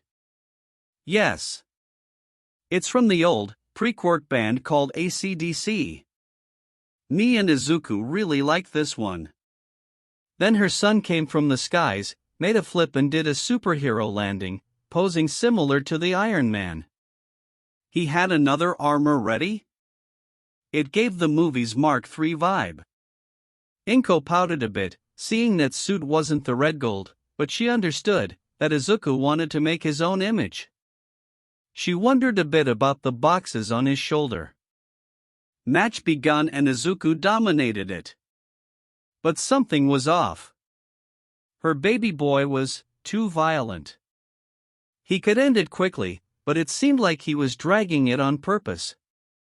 Was he mad at the boy for what he did to Mei? Judging from Todoroki, it looked like they talked about something, but she had no clue what the conversation involved. After winning, Izuku looked somewhere and his voice carried through the stadium. "How was that for a toy? That TOI just kicked your brat's arse into the next week. And you want him to exceed All Might? Don't make me laugh. Looks like the apple doesn't fall far from the tree. Both of you are incapable of solving situations that can't be handled by brute force. Oh, and for the record, I'm quirkless." Her jaw went slack. During his monologue the camera changed, showing them annoyed Endeavor. Why did Izuku did it? It was so unlike him, especially that rude language. Her baby boy picked a fight with number 2 hero. She didn't know what to think of it. Mitsuki howled a laugh. "Your son have some balls there, Inko." Who would have thought that quiet Izuku would declare a war on Endeavor? She didn't feel like laughing. Katsuki's fight against Ashido was a quick one. He just rushed at her, not afraid of girl's acid, and set up a powerful explosion, throwing the girl out of the ring. "Looks like our boys are going to face each other," Masaru stated, folding his hands on his lap. "Yeah." Mitsuki turned to her. Hope Izuku wouldn't be too mad for getting a second place. She grinned teasingly at her. "I doubt it," she replied politely. "But I'm more worried about Katsuki. When he brings home a silver medal," she smirked a tiny bit. The bet was made. And it involved good money. Normally Inko wouldn't do such a thing, as betting on her son doing something, but it was her baby boy. She was a good mother and believed in him. Ladies and gentlemen, it's time for the final round. Hold tight in your sits, because those two could blow you away. From 1A, the boy that literally blasted his way through the whole thing. Katsuki Bakugo. And now his opponent. The roof of the stadium began to close and 2 reflector lights pointed at the passage for her son. Massive amount of smoke was spewing out of it. The music played again, but this one was heavier. It was Iron Man by Black Sabbath. With first chord of a guitar 2 green lights shone inside the fume. When the first lyrics came, Izuku walked out slowly, his armor shining. The boxes were gone. Damn! That kid knows how to make an entrance. He looks like the final boss. Dear listeners, I have nothing left to say, except that Izuku Midoriya from 1H is here, ready to rock. He really needed to thank Momo for her idea. And Shinsokuan, his input with suggesting the smoke really made the whole thing better. The crowd was excited and Pomeranian was pissed beyond his usual scale. He grinned at that. Yeah, sure he got more attention than he wanted, but he guessed he would need to get comfortable with it when he'll finally become a hero. He opened his face mask and smirked at Firecracker. It only annoyed Blonde more. "What's up, Boom Boom Boy?" Boy gritted his teeth and his features become more animalistic than ever. "You fucking enjoy this, Deku? Just wait till I blast that smirk out of your fucking face." "Oh no. I'm so scared. Big bad Pomeranian is going to bark at me." Izuku mocked him in fake fearful voice. "Someone should get you a leash and take you to vet to see if you have rabies." His smirk stretched further. He heard Midnight laugh at his comment. "Shut up or I'll kill you," Firecracker shouted. "Just like you tried to do that with Momo twice," he said, snarling at Blonde. There was no reaction from Bakugo. "I'd like to see you try." Izuku growled out those words and snapped back his faceplate. The fight began and Pomeranian shot straight at Izuku with his explosions. He waited till Blonde was close and attacked with a vicious right swing. Dodging under it, he grabbed the arm and swung Bakugo over his shoulder, making Firecracker hit the concrete painfully. Using his free hand, Blonde set up an explosion right into Suit's chest piece. His sneer turned into the look of surprise when Armored Teen didn't waver. Instead, Izuku threw Bakugo into the air and hit him with a repulsor blast, further pushing him up. Flying up, he quickly caught up to the Pomeranian and delivered strong haymaker right on into Firecracker's face, sending Blonde down to crash on the floor. On the last second, Bakugo used his quirk to slow down enough to land on his feet. He spat out the blood and growled, scowl marring his features. "Had enough?" Izuku asked, hovering in the air. "You think that having a fancy armor means something?" Pomeranian screamed, throwing his hands to the sides. "I will blast it to bits. Then those two bitches will see just how pathetic, shitty nerd you are, Deku." Firecracker jumped out and used his quirk to steer towards Izuku, but he just blasted him off the skies with powerful repulsor blast. Blonde rolled on the ground and groaned in pain. "You really think that Mei and Momo are that shallow to only befriend me because I have a multi-billion, high-tech suit?" Izuku let out a short, unamused laugh. "They're not like all those people sucking up to you all the time," he sneered. "Yeah, sure. Those two sluts like you for being yourself. Get fucking real, Deku. No one would ever like a quirkless fuck. Bitches are just fucking with you." Bakugo screamed, standing up, his jacket's front in shreds. "Get out of that toy, so I can make you remember your place." Did he just?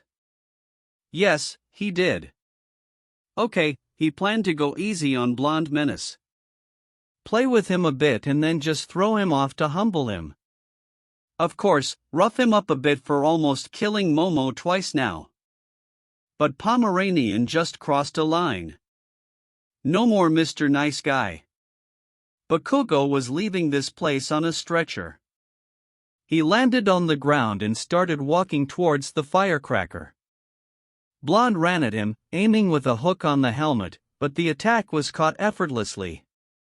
Izuku gripped hard on the wrist, making Bakugo hiss. Another hit, this time the uppercut, was grabbed in similar hold. Pomeranian tried to use his quirk, but Izuku just steered the hands up and away from his body. "Deploy cuffs," he ordered. The shoulder pieces of his armor opened and two bulky, metal rings shoot out from them, latching onto Firecracker's wrist. Then they expanded, covering the hands completely in a dome.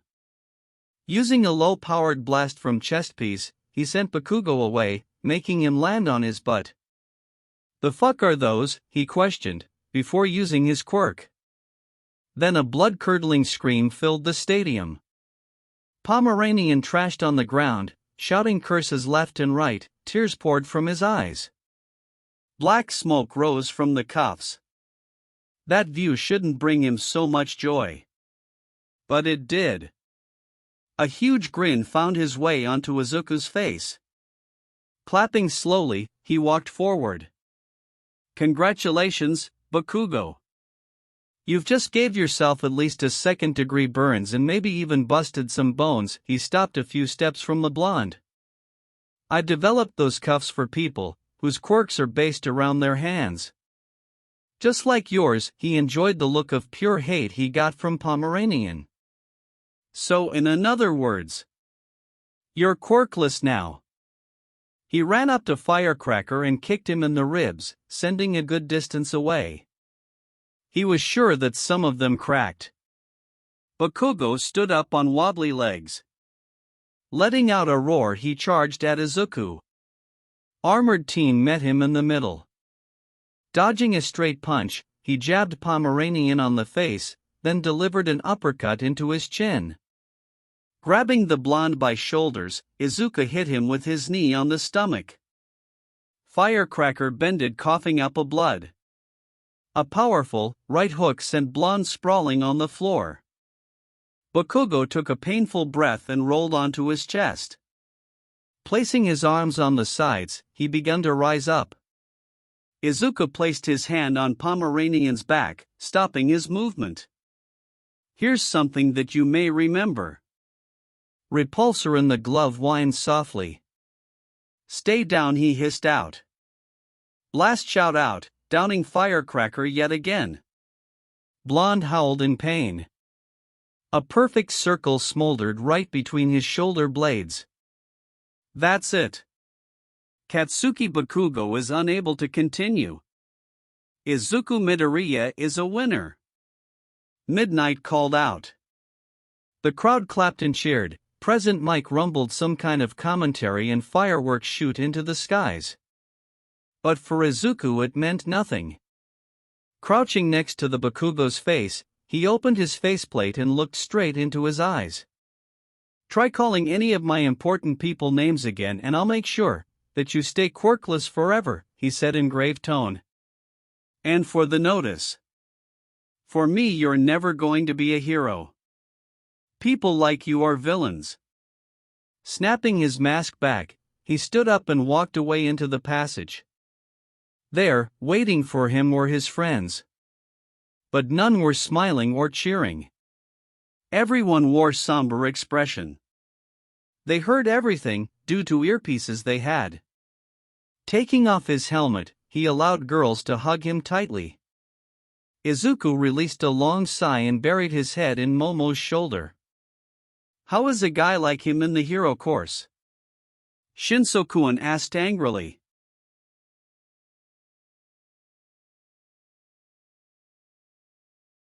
Leaving the comfort of the group hug, he gazed at his precious people with sadness. Because that's what most of our society wants. Heroes with flashy, powerful quirks. It doesn't matter if they are arseholes. As long as they have power, they're extolled. People with weak or villainous quirks are being told to give up by everyone. And quirkless, he let out a bitter laugh. If homicide was legal, I'm sure they'd get rid of us.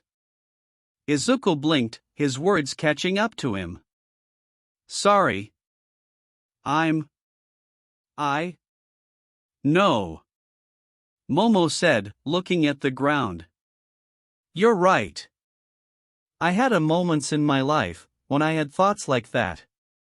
That one of the important things to a hero is having a good quirk. But..." She gazed at him with regret.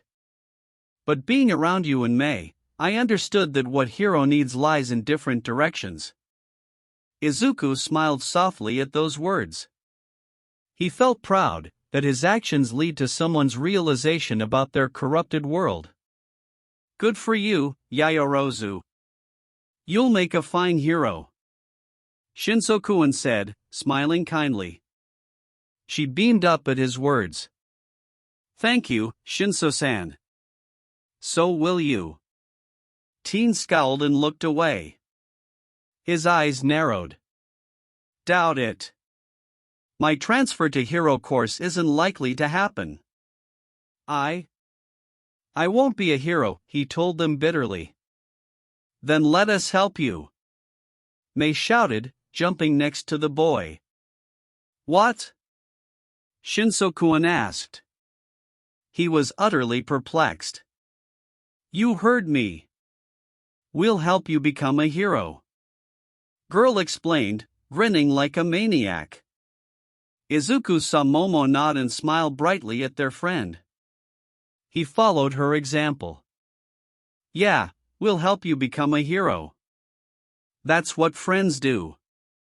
Friends? Shinso-kun whispered, a ghost of a smile gracing his lips.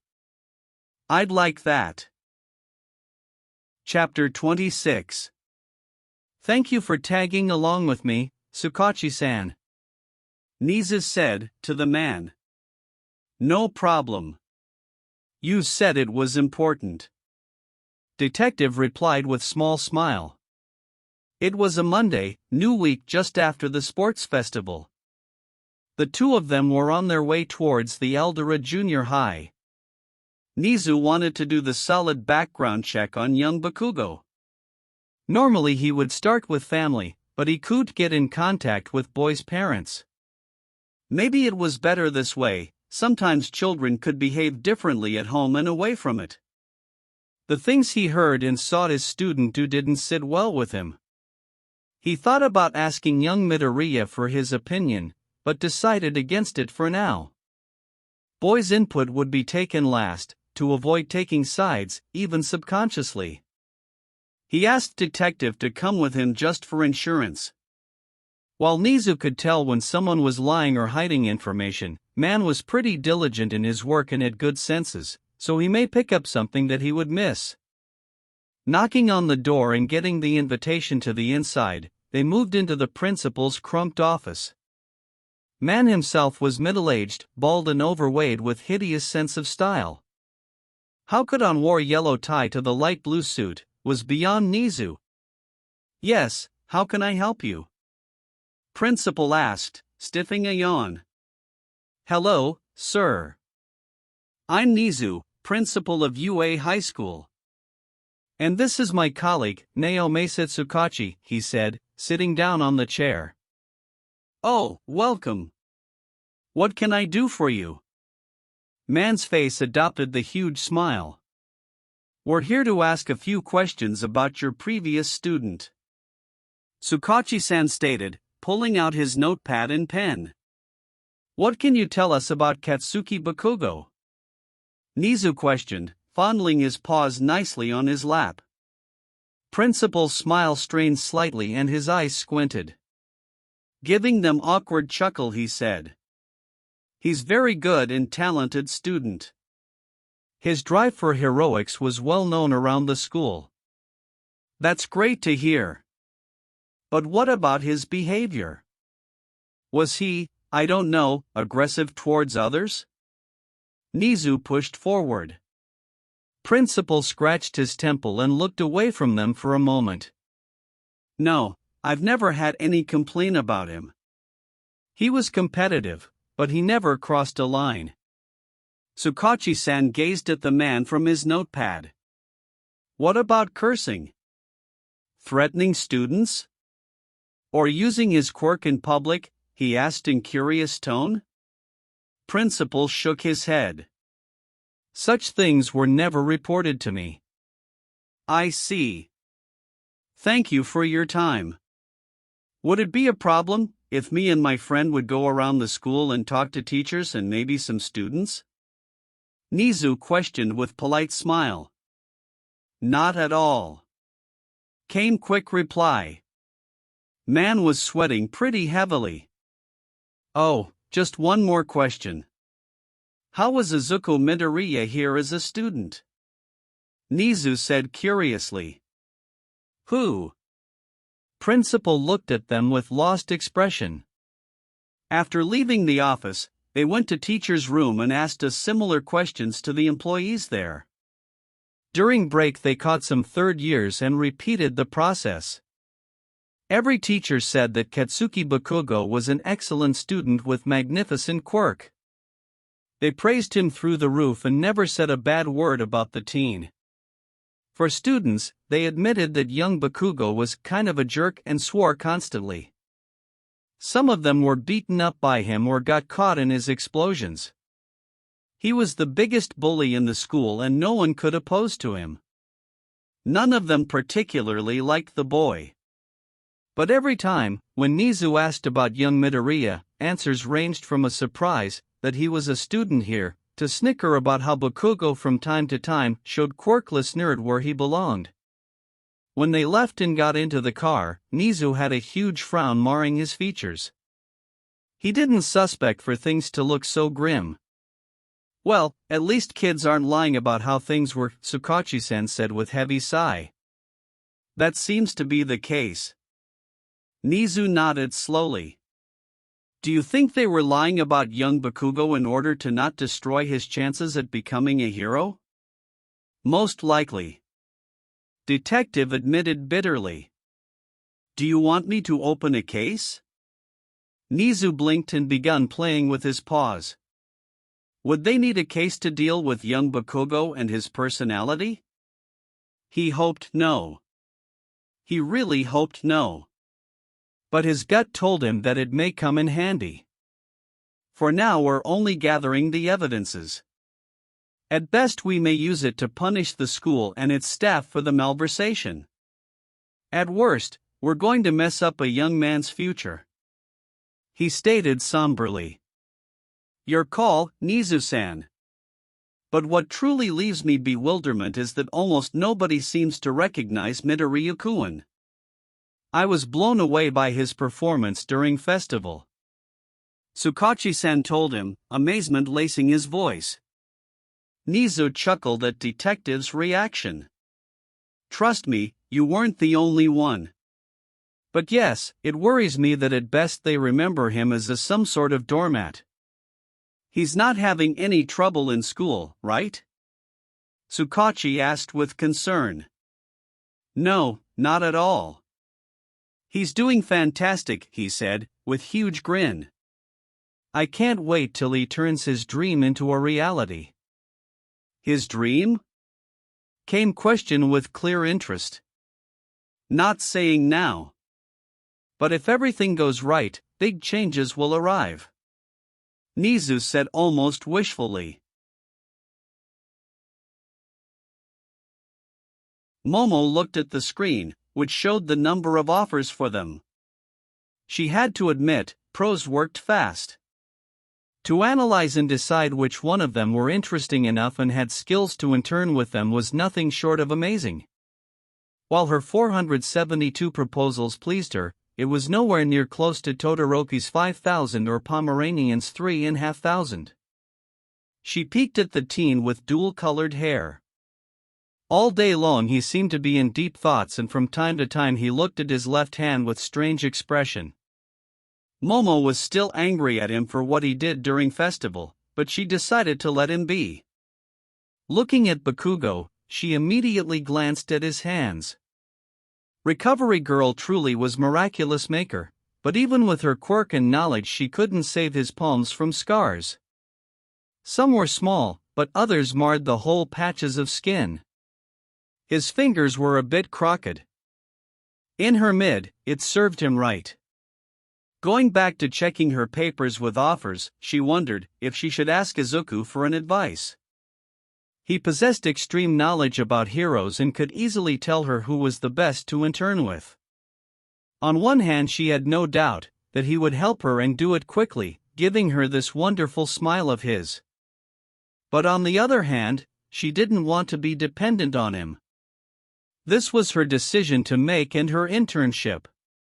It was her time to make important choices that would shape her future and allow her to be the best hero she can be. But asking Izuku to check her list of potential offers wouldn't hurt, right? Bell rung and everyone began to pack their things. Sorting her stack of papers, she remembered something that Izuku asked her to do. Looking around her classroom, she spotted a person she needed. "Ida-san. Could you wait a moment?" she called the teen. Boy turned to her with his usual serious expression. His posture was stiff, more than normally, but seeing what had happened to his brother, she understood that it was a difficult time for him. "Yes, Yaoyorozu-san? How may I help you?" He tried to sound as polite as he could. "Can you go with me to the support department building?" she asked, offering a small smile. "What for?" teen questioned in a slight surprise. "Izuku said that he has something for you. It sounded rather important, so he asked me to bring you along," she answered truthfully. Ida tensed a bit. He looked torn between something. Of course, but only for a little. Their trek went in complete silence, but not the comfortable one. Momo peeked at him from time to time, only to find her classmate in deep thoughts. She heard a few times how others asked about his brother, but answers were always short and didn't give much insight. There was also something in his eyes, but she couldn't place her finger on what it was. However, the vibe it gave her wasn't exactly pleasant. Arriving at the baby-making duo workshop, she was surprised to see Principal here. He and Izuku were talking about something in the hushed tone, but once they arrived, the conversation ended. Mei was tinkering with something, but she still flashed a grin at her and waved. "Ah, good afternoon to you, my wonderful students," Nizu-san said to them in his usual cheerful tone. "Good afternoon, Principal." Ida-san bowed deeply, then turned towards Izuku. "I've heard you needed my presence here, Midoriya-san." Green Inventor nodded, and with genial expression, he walked a bit closer. "I did, Ida-san. I'll cut a chase and ask you something very important." "How is your brother?" he said. "And please, don't lie to me," he added before answer came. Teen's eyes narrowed and his fist clenched tightly. "Why do you wish to know it?" It came out a bit rude, which surprised her greatly. "Depending on your answer, I may be able to help him," her friend replied in calmly manner. Momo saw a great shock crossing her classmate features.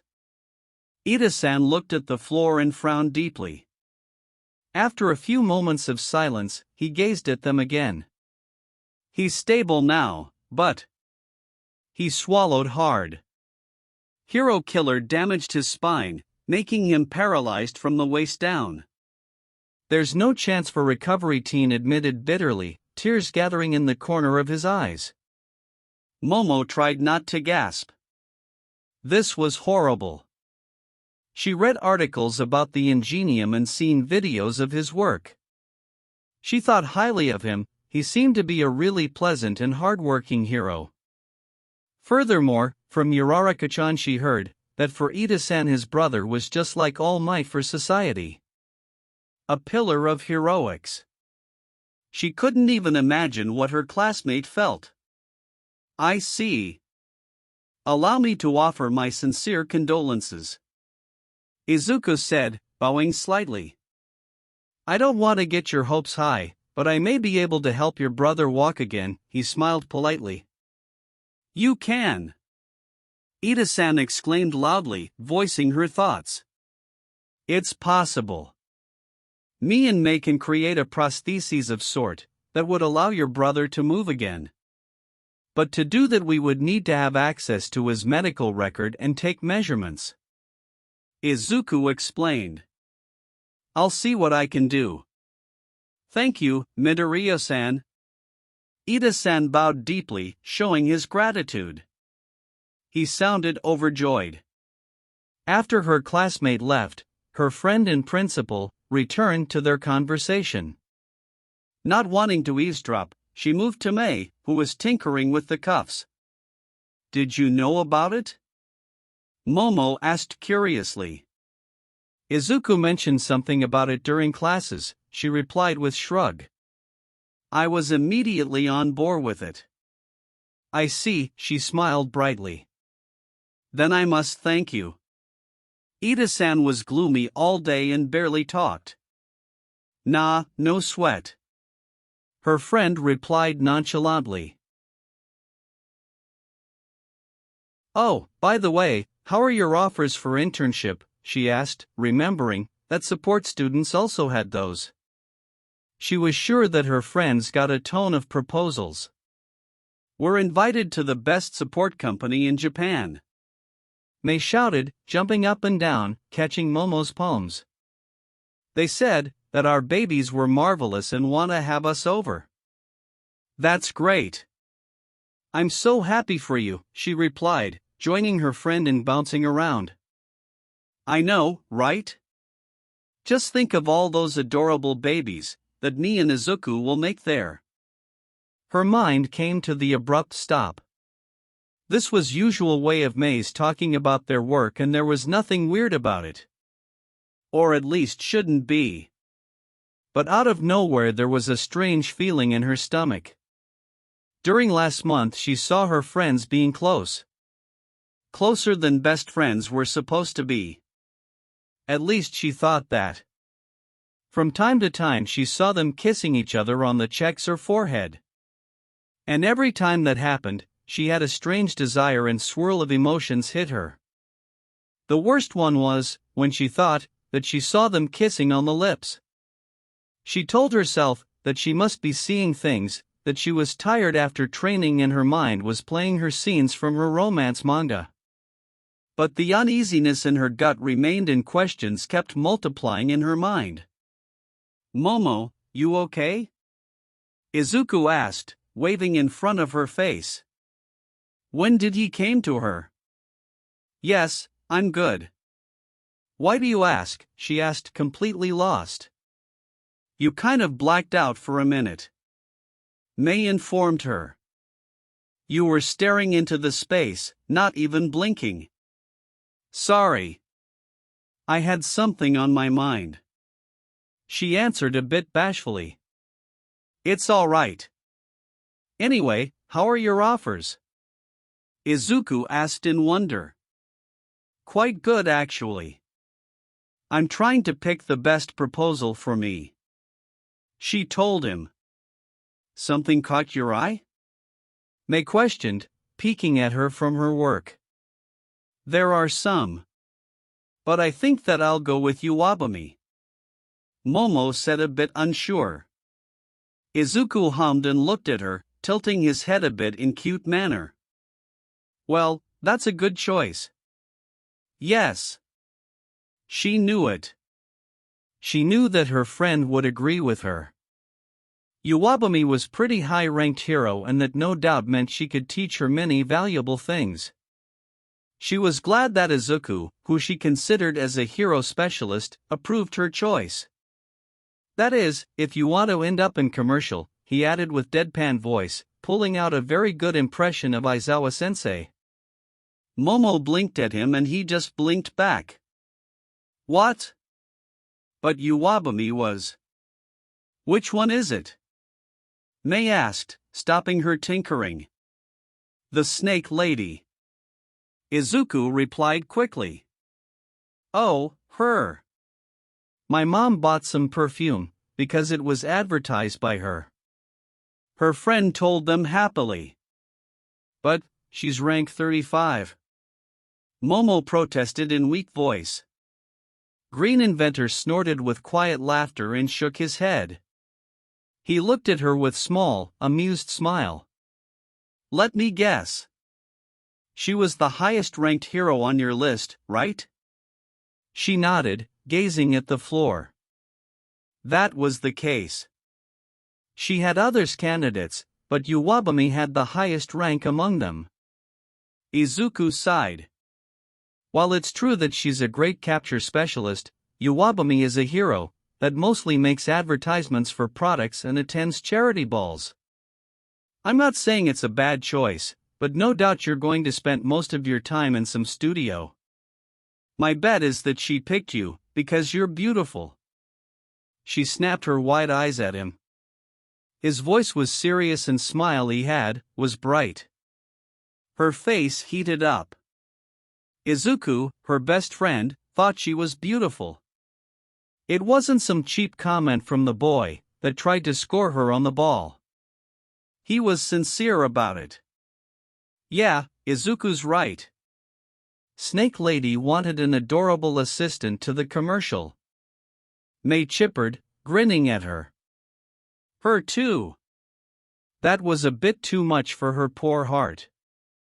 If you want, you can give me your list and I'll check for heroes that would help you, he offered kindly. Momo took that offer, wanting to change the direction of their conversation. Their comments made her utterly happy, but for God's sake.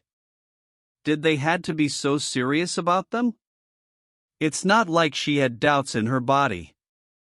Nature was more than generous in that matter. However, for some reason something squeezed her heart and made her feel joyous, that her friends thought that she was attractive. The sound of muttering pulled her out of her musings. She looked at Izuku, who was tearing through her list in record, whispering to himself, judging pros and cons of given offer. She found herself amazed by this. Sure, she witnessed it when they were making strategies for sports festival, but still. It sure was a sight to behold. Suddenly he stopped, somewhere past the middle. He glanced at her, then back at the list and again at her. His lips stretched in so familiar sweet, innocent smile and eyes sparkled with mischief. For reasons unknown to her, she felt her primal instinct kick in and scream at her to run away. I believe I've found the best offer possible. But I'm not sure if you're going to be happy about it or no, he spoke in clear, cheerful manner that left her wondering why she was both excited and terrified of her best friend. Chapter 27. Nizu sipped his tea slowly, keeping an eye on young Bakugo, who was sitting on the couch. He called Teen for a talk, but since student came, no words were exchanged, not even greetings. He wanted to see how long young Bakugo will remain calm or at least won't start aggressively questioning things. So far barely 4 minutes had passed and signs of aggravation became clearer and clearer. So, what do you want from me? Teen finally asked. Is this a way to address your principal? Nizu questioned with edge in his voice. His face held friendly features, but the dangerous glint in his eye just dared student to cross the line. Young Bakugo flinched and looked to the side. His scowl deepened ever so slightly. No, sir, he said in barely audible voice. Glad you understand how to show the respect to your superiors. Nizu watched how Teen's hands grabbed tightly his pants for the answer to his wording. Before we go to the main part of our conversation, allow me to ask you something. Why did you left the stadium, not even receiving your medal? Boy's eyes snapped to him, his angry, red pupils piercing through his head. Why would I wait for a trashy decoration? It means nothing, if I'm not the best. Teen shouted loudly. Please do not raise your voice. Nizu warned and took a sip from a cup. So that's how you see things? Does gaining first place mean so much to you? I'm the next #1 hero. Of course I need to take the first place. Young Bakugo threw his hands to the side. And to lose it to the quirkless nerd? I would never stay there and wait for him to rub it into my face. He struck the table with his fist. Nizu chose not to command this outburst. I'm doubtful that young Midoriya would do such thing.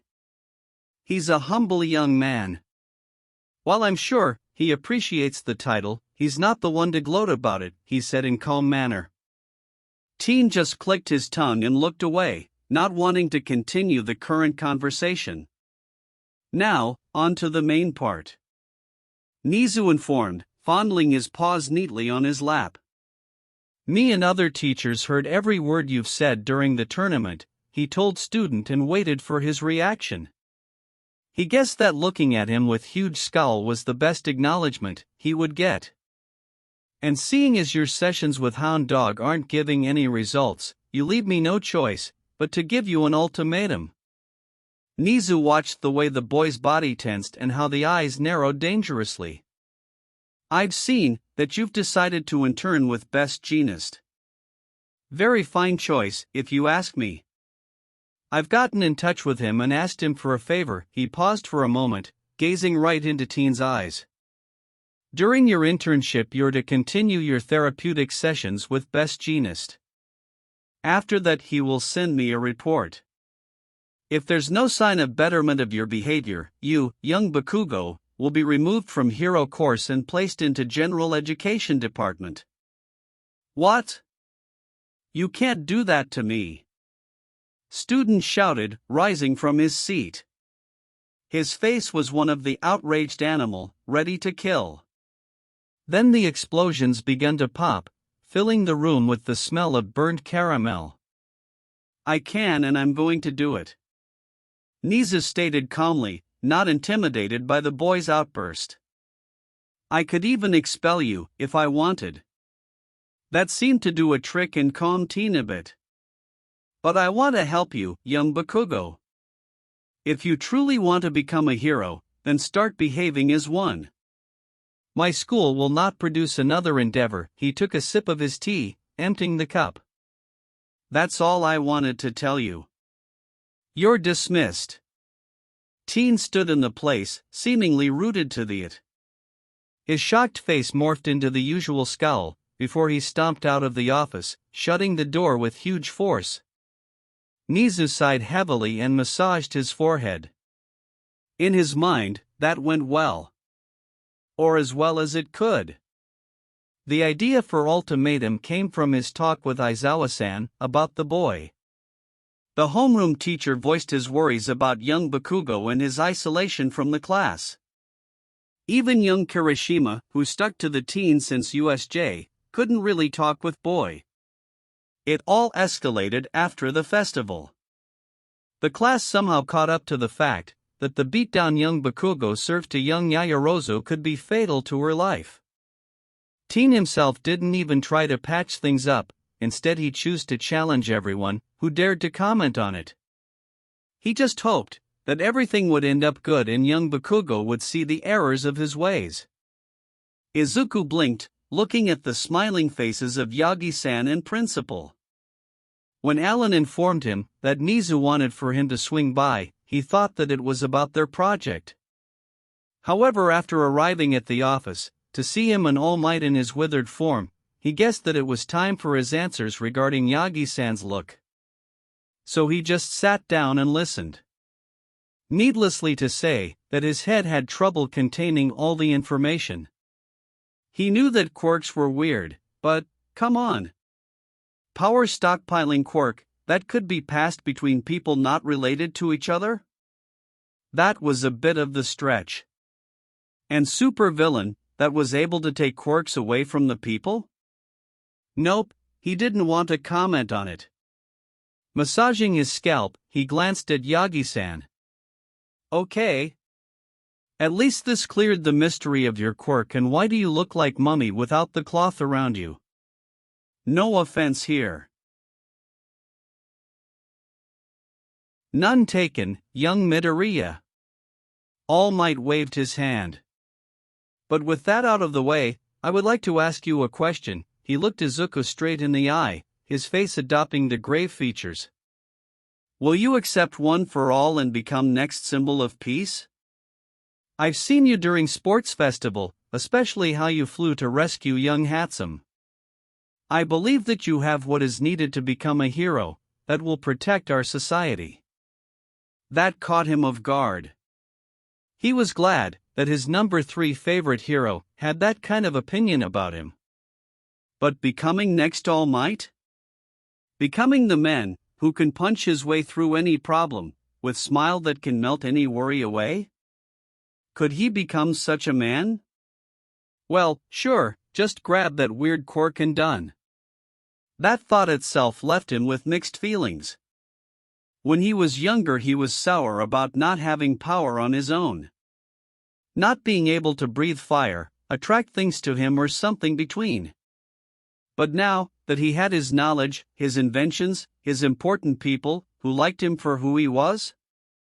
Gazing at the hero and sending him bright smile, he said only one word. Pass. Yagi-san stood up and laughed loudly.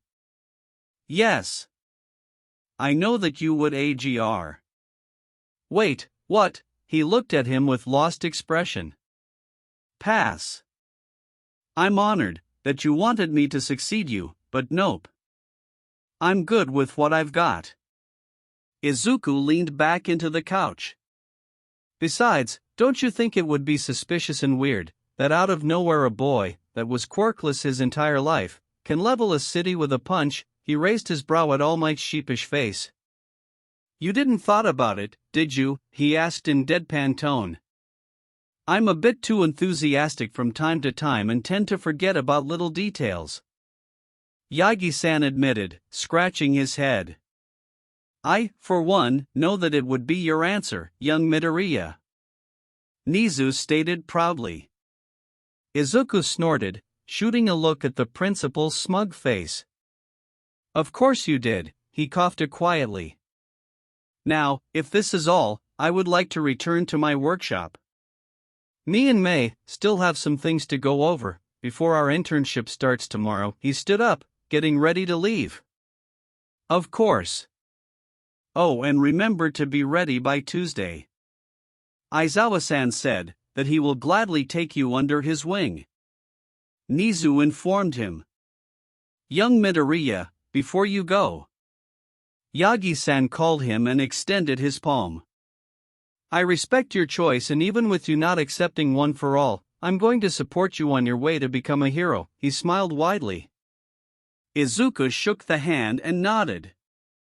Thank you, All Might. This means a lot to me. By now she should get used to it. In a way she did. That was until her mind reminded her about the Monday and how her friends complimented her. Suddenly having May on her lap, tinkering with some new baby, was a tad too much and left her with burning cheeks. Her eyes went against her will and wandered across girl's body, taking sights of how her amber eyes shone with that crazy excitement. How her uneven, pink dreadlocks were framing her face. How her features were soft and round. How small droplets of sweat traveled down her neck. How her arms were lean and muscular. How her tank top hugged her chest tightly. How her thin waist widened a bit at her hips. How her legs swayed a bit back and forth. It wasn't a groundbreaking discovery, but Momo once again was reminded of just how beautiful her friend was. She didn't know when, but her hand found her way towards girl's hair and started petting it. She watched May stop for a moment, before returning to her work with small smile gracing her plump lips.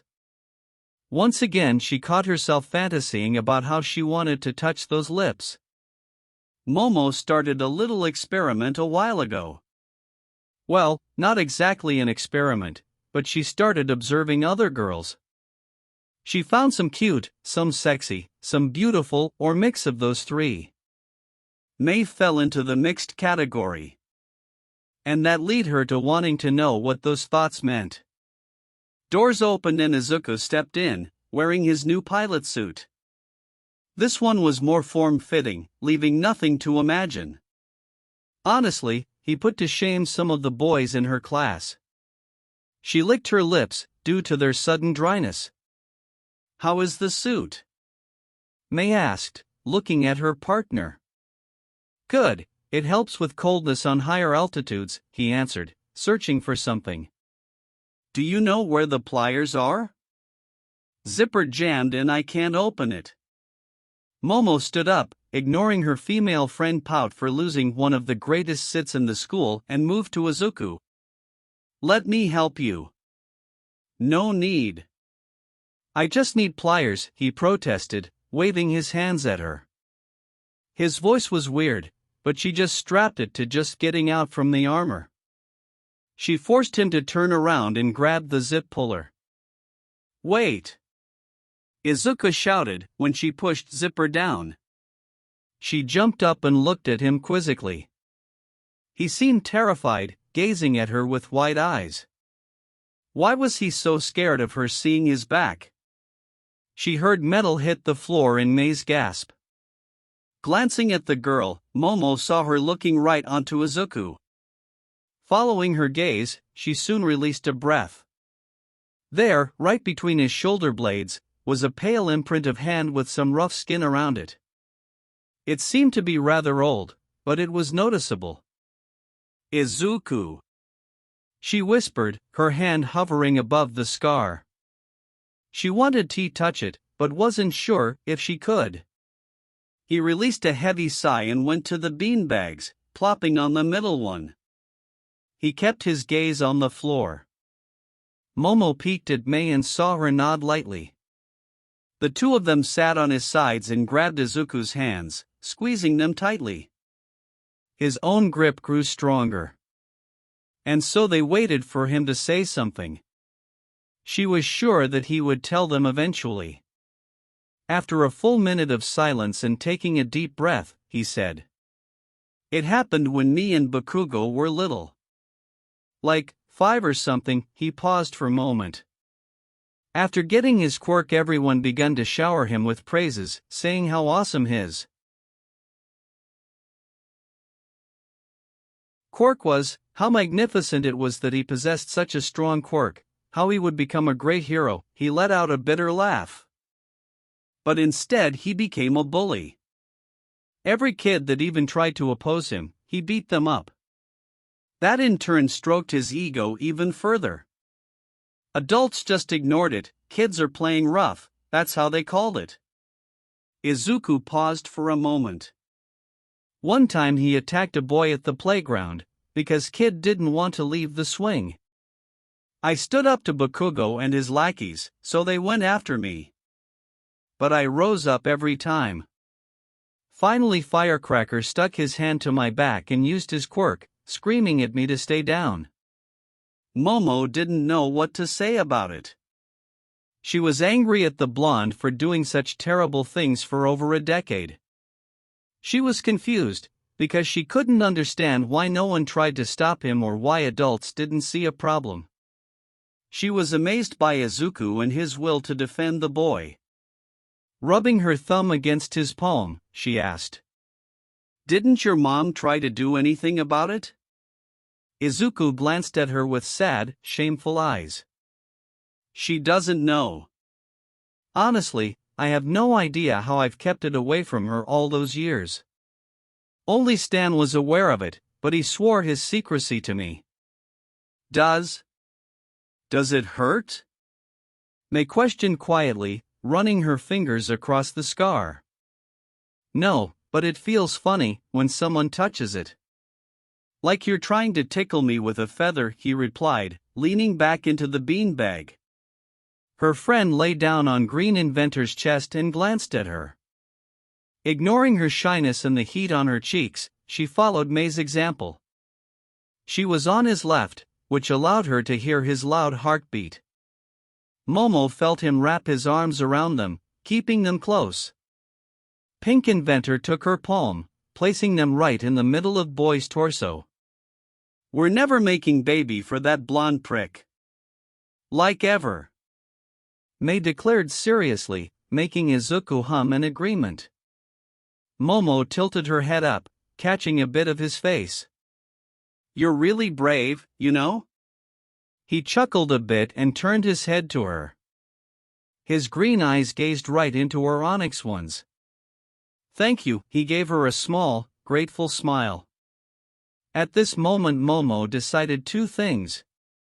1, she would do her best to beat Bakugo down every time she gets a chance. And 2, there was no other place she would rather be than with those two. Chapter 28. The internship at the best support company in Japan. Whole week of glorious baby making with Izuku at the Miyoshiro Industries, with the best possible equipment. She could barely contain her excitement. According to her boyfriend she didn't, but that was beside the point. "Oh, wait." He told her something about going back to school, to have some hero apprenticeship. She pouted a bit at that, but otherwise was happy for him. They could go back home every day, seeing as Tokyo was only half an hour from Mizurufu, but Mei didn't want to waste time and money for traveling. So she coaxed Izuku into arranging hotel room as close to their internship as possible. She may have used her lips to silence his possible protest. What she didn't understand was his reaction of disbelief when he saw that their room had only one bed. She heard him say something about having a talk with Alan, but ignored it. Fathers should have good contact with his children. After arriving at the Miyashiro Industries, they couldn't help but look at the building. It was tall and modern, huge windows and with giant logo. Her mouth watered at the sight of it. She pretty much dreamed about a building like that for her own company. Well, hers and Izuku's, but what's his is hers, so did it really matter? What surprised them the most was that, almost immediately they were taken by the friendly secretary to the enormous lab. She thought that their workshop, alongside launching station, was huge, but this? They could fit everything here at least thrice. And the best part was? It was given to them for their stay here. She expected that they would have to attend some boring meetings with scientists that would tell them do and don't, trying to gloat about how awesome they were. Or have lectures about business, learning how to run your company successfully. Actually, that didn't sound too bad.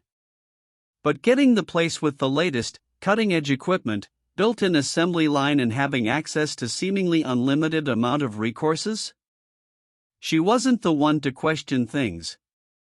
Most of the first day was spent by them getting to know machines they never used and upgrading Jetpack. Izuku suggested to make it into something that would allow the user to move more freely. She agreed with it. Using hover boots to maneuver in the air wasn't exactly a piece of cake. Not having a holotable was a bit of nuisance, but Alan put together new blueprints and sent them. Whatever works, she guessed. They abandoned the box for more streamlined oval shape with two thrusters. For maneuverability they added folded wings. The control problem was solved by adding bracers with sensors. Izuku would write the program later, so everything would run smoothly. During their lunch break, they were literally swarmed by workers, mostly inventors. And instead of gloating, they praised their work, asked questions about their babies and even suggested some potential improvements. Then came the question about arc reactor. So Izuku told them a tale about how it was built and run. Most of the crowd was silent, but some mentioned something about needing a drink. She heard them saying that her boyfriend basically created a new field of technology. She was proud of him. Their first night at the hotel was interesting. She was strangely excited and nervous about sharing a bed with Izuku. From his expression, she judged that he was too. At first they just laid next to each other, but she was allured by warmth radiating from him. So she did what she thought was right and plopped her head on his chest, putting her arm around his stomach and tangling their legs together. He tensed a bit, but quickly relaxed, which ended up with him hugging her close to him. Honestly, she didn't know when she had fallen asleep, but she knew one thing. There was no freaking way that she would be able to sleep without him at home. The plan for a second day was non-existing. But after coming to lab, they saw a man in fancy business suit, checking out their jetpack. There was something familiar about him, especially his eyes, but she couldn't put her finger on it.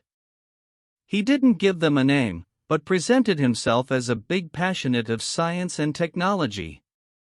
He wasn't an engineer himself, but his questions were right on point.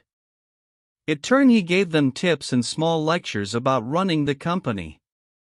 But not in the boring voice. He was funny, made all sort of comparisons, mixing it with jokes here and there. This guy was awesome. They asked him to stay and keep them company, on which he gladly agreed. May decided to complete the work on the jetpack. As for Izuku, he was checking Puppy's program. He himself admitted that he had absolutely no idea how it was possible for him to gain a consciousness. She knew that parts of Alan's system were used to make the new software for robots, but from what she deduced none were about them archiving the self-awareness. This is interesting, Izuku said absent-mindedly, looking at the lines of code. What is, kid? Man asked, gazing at the monitors. Puppy still has the almost exactly the same software as others' zero-pointers, he informed them, typing quickly on the keyboard. Almost, she questioned, getting more and more interested. Yeah, almost, he highlighted the few lines of code. This is something that I didn't add. So, where did it come from? Man queried curiously. Izuku changed his position into the thinking one and remained silent for a few moments. My guess is. Okay, this may go a little bit around it, but yeah. So zero-pointers have a special order to avoid harming participants in any way. They may destroy buildings, roads, and so on, but they can't cause damage to human. They link with the cameras around testing sites and robots inside to generate routes that will only scare off people. Okay, what about it? May asked, not seeing where this was going. The testing site, where Puppy was, had most of the robots destroyed by students and some of the cameras due to the reckless way of fighting. Plus Puppy was buried underground. So when it rose up, all of the concrete was sent into the air. Uraraka-san was caught under one of the slabs and she was on his route. Being unable to determine a new route and breaking the directive about not harming humans, his system went into overdrive, he explained further. That still doesn't explain the consciousness gain. Man said, frowning a little. My guess is that the learning program kicked in, and due to the connection to the school system, it used internet to teach itself what to do. This changed into a slow process of learning about the world and archiving awareness. Izuku pointed at the screen. Those lines basically say that if the need arises, Puppy will search for the best solution on the matter. Wow. May wrapped her arms around his shoulders. So he's like Alan then? Not exactly, he shook his head. Alan was specially designed to do it. But here's Zero-Pointer used its system to learn how to deal with presented situation and became Puppy. Do you think we can buy it from school? She questioned, looking at him. It would be a shame to reset it to the basic functions. Getting rid of Puppy wasn't okay with her. She hadn't created him, but this was Izuku's baby. And as his girlfriend, it was her job to make sure that all of their adorable children would be safe and get needed love. If you want to go through with it, I suggest for you to open a company. Man said, gaining their attention. Trust me, the taxes for such a huge buy will be much lower for it. And if the school will give you a contract, then it would be even less. Open a company? Yes, yes, yes, yes. Hell yeah. She wanted to it with Izuku right here, right now. She began jumping around her boyfriend, gazing at him with expectation. Izuku blinked and turned to the man. Can we even do it? I mean, we're not adults yet. Man just chuckled at them. Normally no, but this old fox knows some loopholes in the system. If you want, I can get a papers and help you with this, he proposed with smirk. What are you even waiting for? Go and come back fast. May ordered him, grinning brightly. Man laughed loudly and left their lab in hurry. She liked him even more. You know, we should celebrate it somehow. Izuku suggested, his overjoyed eyes gazing at her. Plopping down on his lap and wrapping her arm around his neck, May looked at him with love. "I know how." She kissed him with passion, just like the first time when it happened. Izuku returned it gladly, making their kiss even better. Momo was excited, slightly embarrassed, and scared. All at once. And it was because of her internship. While Aizawa-sensei took her class to the train station, she remained in school. Reason? She was interning with a teacher from their school. The hero that Izuku suggested to her. Opening the door of the staff room, she was greeted with the sight of grinning Midnight in her hero costume.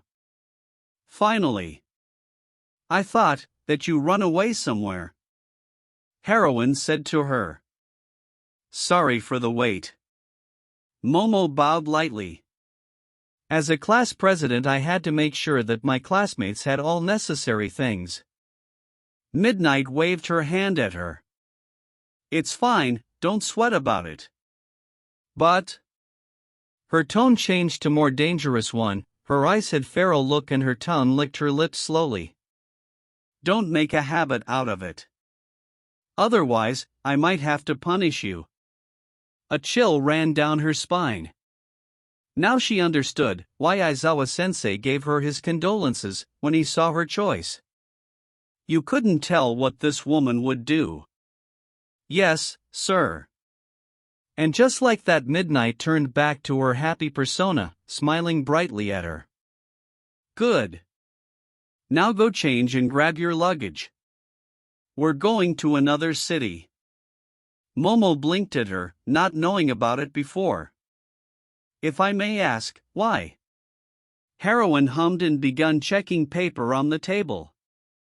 Hosu Police Department requested heroes to do more patrols, due to the recent attack of Hero Killer.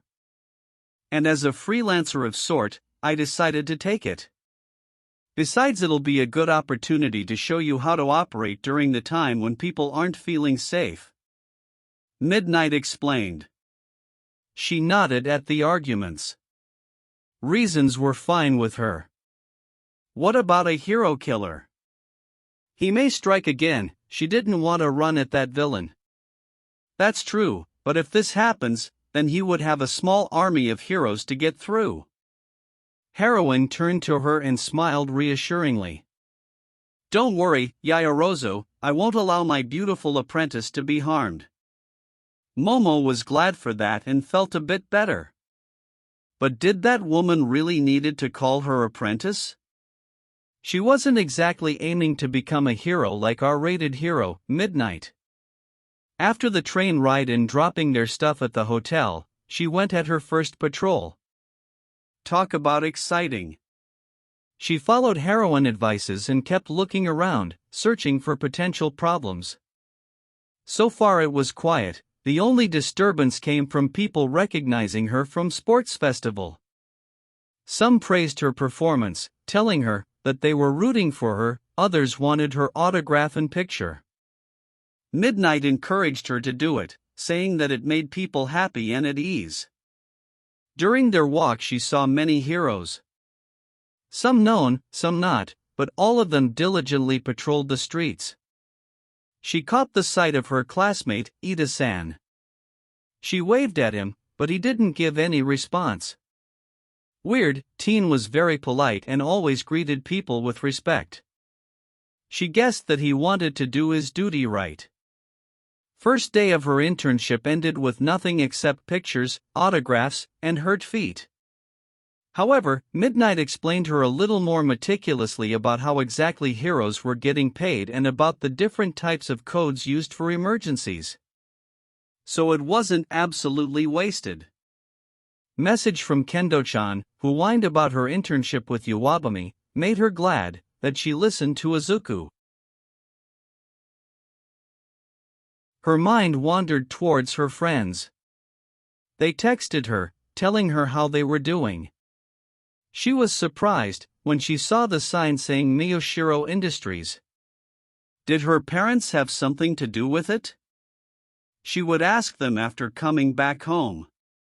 But she was glad for baby making duo. She sighed loudly. She already missed them terribly. Oh ho ho. I know that sound. Midnight, in her PJs, said, sitting down on her bed with teasing smirk. What sound? Momo questioned, not knowing what was going inside Heroine head. That sigh you just made. It's the one when you miss someone who's very close to you. Woman explained. Well, I'm missing Izuku in May. We won't see each other for a week, she admitted sadly. Genius boy and that crazy, pink girl? Midnight asked interested. Yes. They're my best friends, she said, smiling widely. Honestly, it's the first time that we're not seeing each other for so long. Heroine just looked at her for a moment, before smirking. You like them? Woman stated with chuckle. Correction. You love them, she told her, wiggling her brows. What? Momo shouted, looking with wide eyes at the Midnight.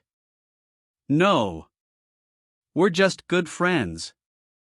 There was no way that she was in love with them. But why did her heart beat stronger at the thought? Heroine's smirk widened as she leaned forward. Sure. But let me ask you something. What do you feel when you're with them? She blinked at the question. Her mind supplied her with all kinds of memories she spent with baby-making duo. I feel happy. Overjoyed. Every time, when there's a lunchtime or our lessons end, I'm looking for them. I thrive to be with them. Nice. Now how would you describe them? Midnight pushed forward. Momo took a moment to collect her thoughts. Well, Izuku is the most intelligent person I've ever met. He's hardworking, passionate, very kind and polite towards others. He's very good at analyzing people and their quirks. His smiles can turn into the miniature sun. Also, he can make a perfect impression of Aizawa-sensei. Heroine laughed at the last one. Okay, what about Hatsum? She's very energetic and touchy, not that's a bad thing. Like Izuku, Mei is very serious about her work as an inventor. She has a strange moments, when she just knows what to do or say to make your day better. Despite being seemingly clueless, she's rather empathic. Like you said, she's a bit crazy, but in a good way. Nice going. But what about their bodies? Do you find them attractive? Midnight questioned, licking her lips. The mental images of her friends flashed before her eyes. She remembered Izuku in his pilot suit, how tightly it fitted him, showing his figure. She remembered his fluffy, curly hair that she wanted to pet all day long. His bright, emerald eyes that from time to time shone. As for Mei, holy crap! She saw her naked when she helped Recovery Girl change her friend from wet clothes. She saw her best friend in the birth suit. Her cheeks heated up and she was very sure that her whole body turned red. Why yes. They're very attractive, she replied in whisper. Both? Midnight dug further. Yes, both. Momo hid her face in her hands. Just checking. Last question. Do you have a strange feeling when they're near you or touch you? Like having a knot in your stomach or your heart beating faster? Taking a moment to collect herself, she peeked at the heroine from behind her fingers. Every time. Congratulations! Woman exclaimed happily. You're bisexual and in love with two people. The words reached her and her brain processed them many times. In the end her mind decided to the one thing. Pass out with huge, overjoyed grin on her face.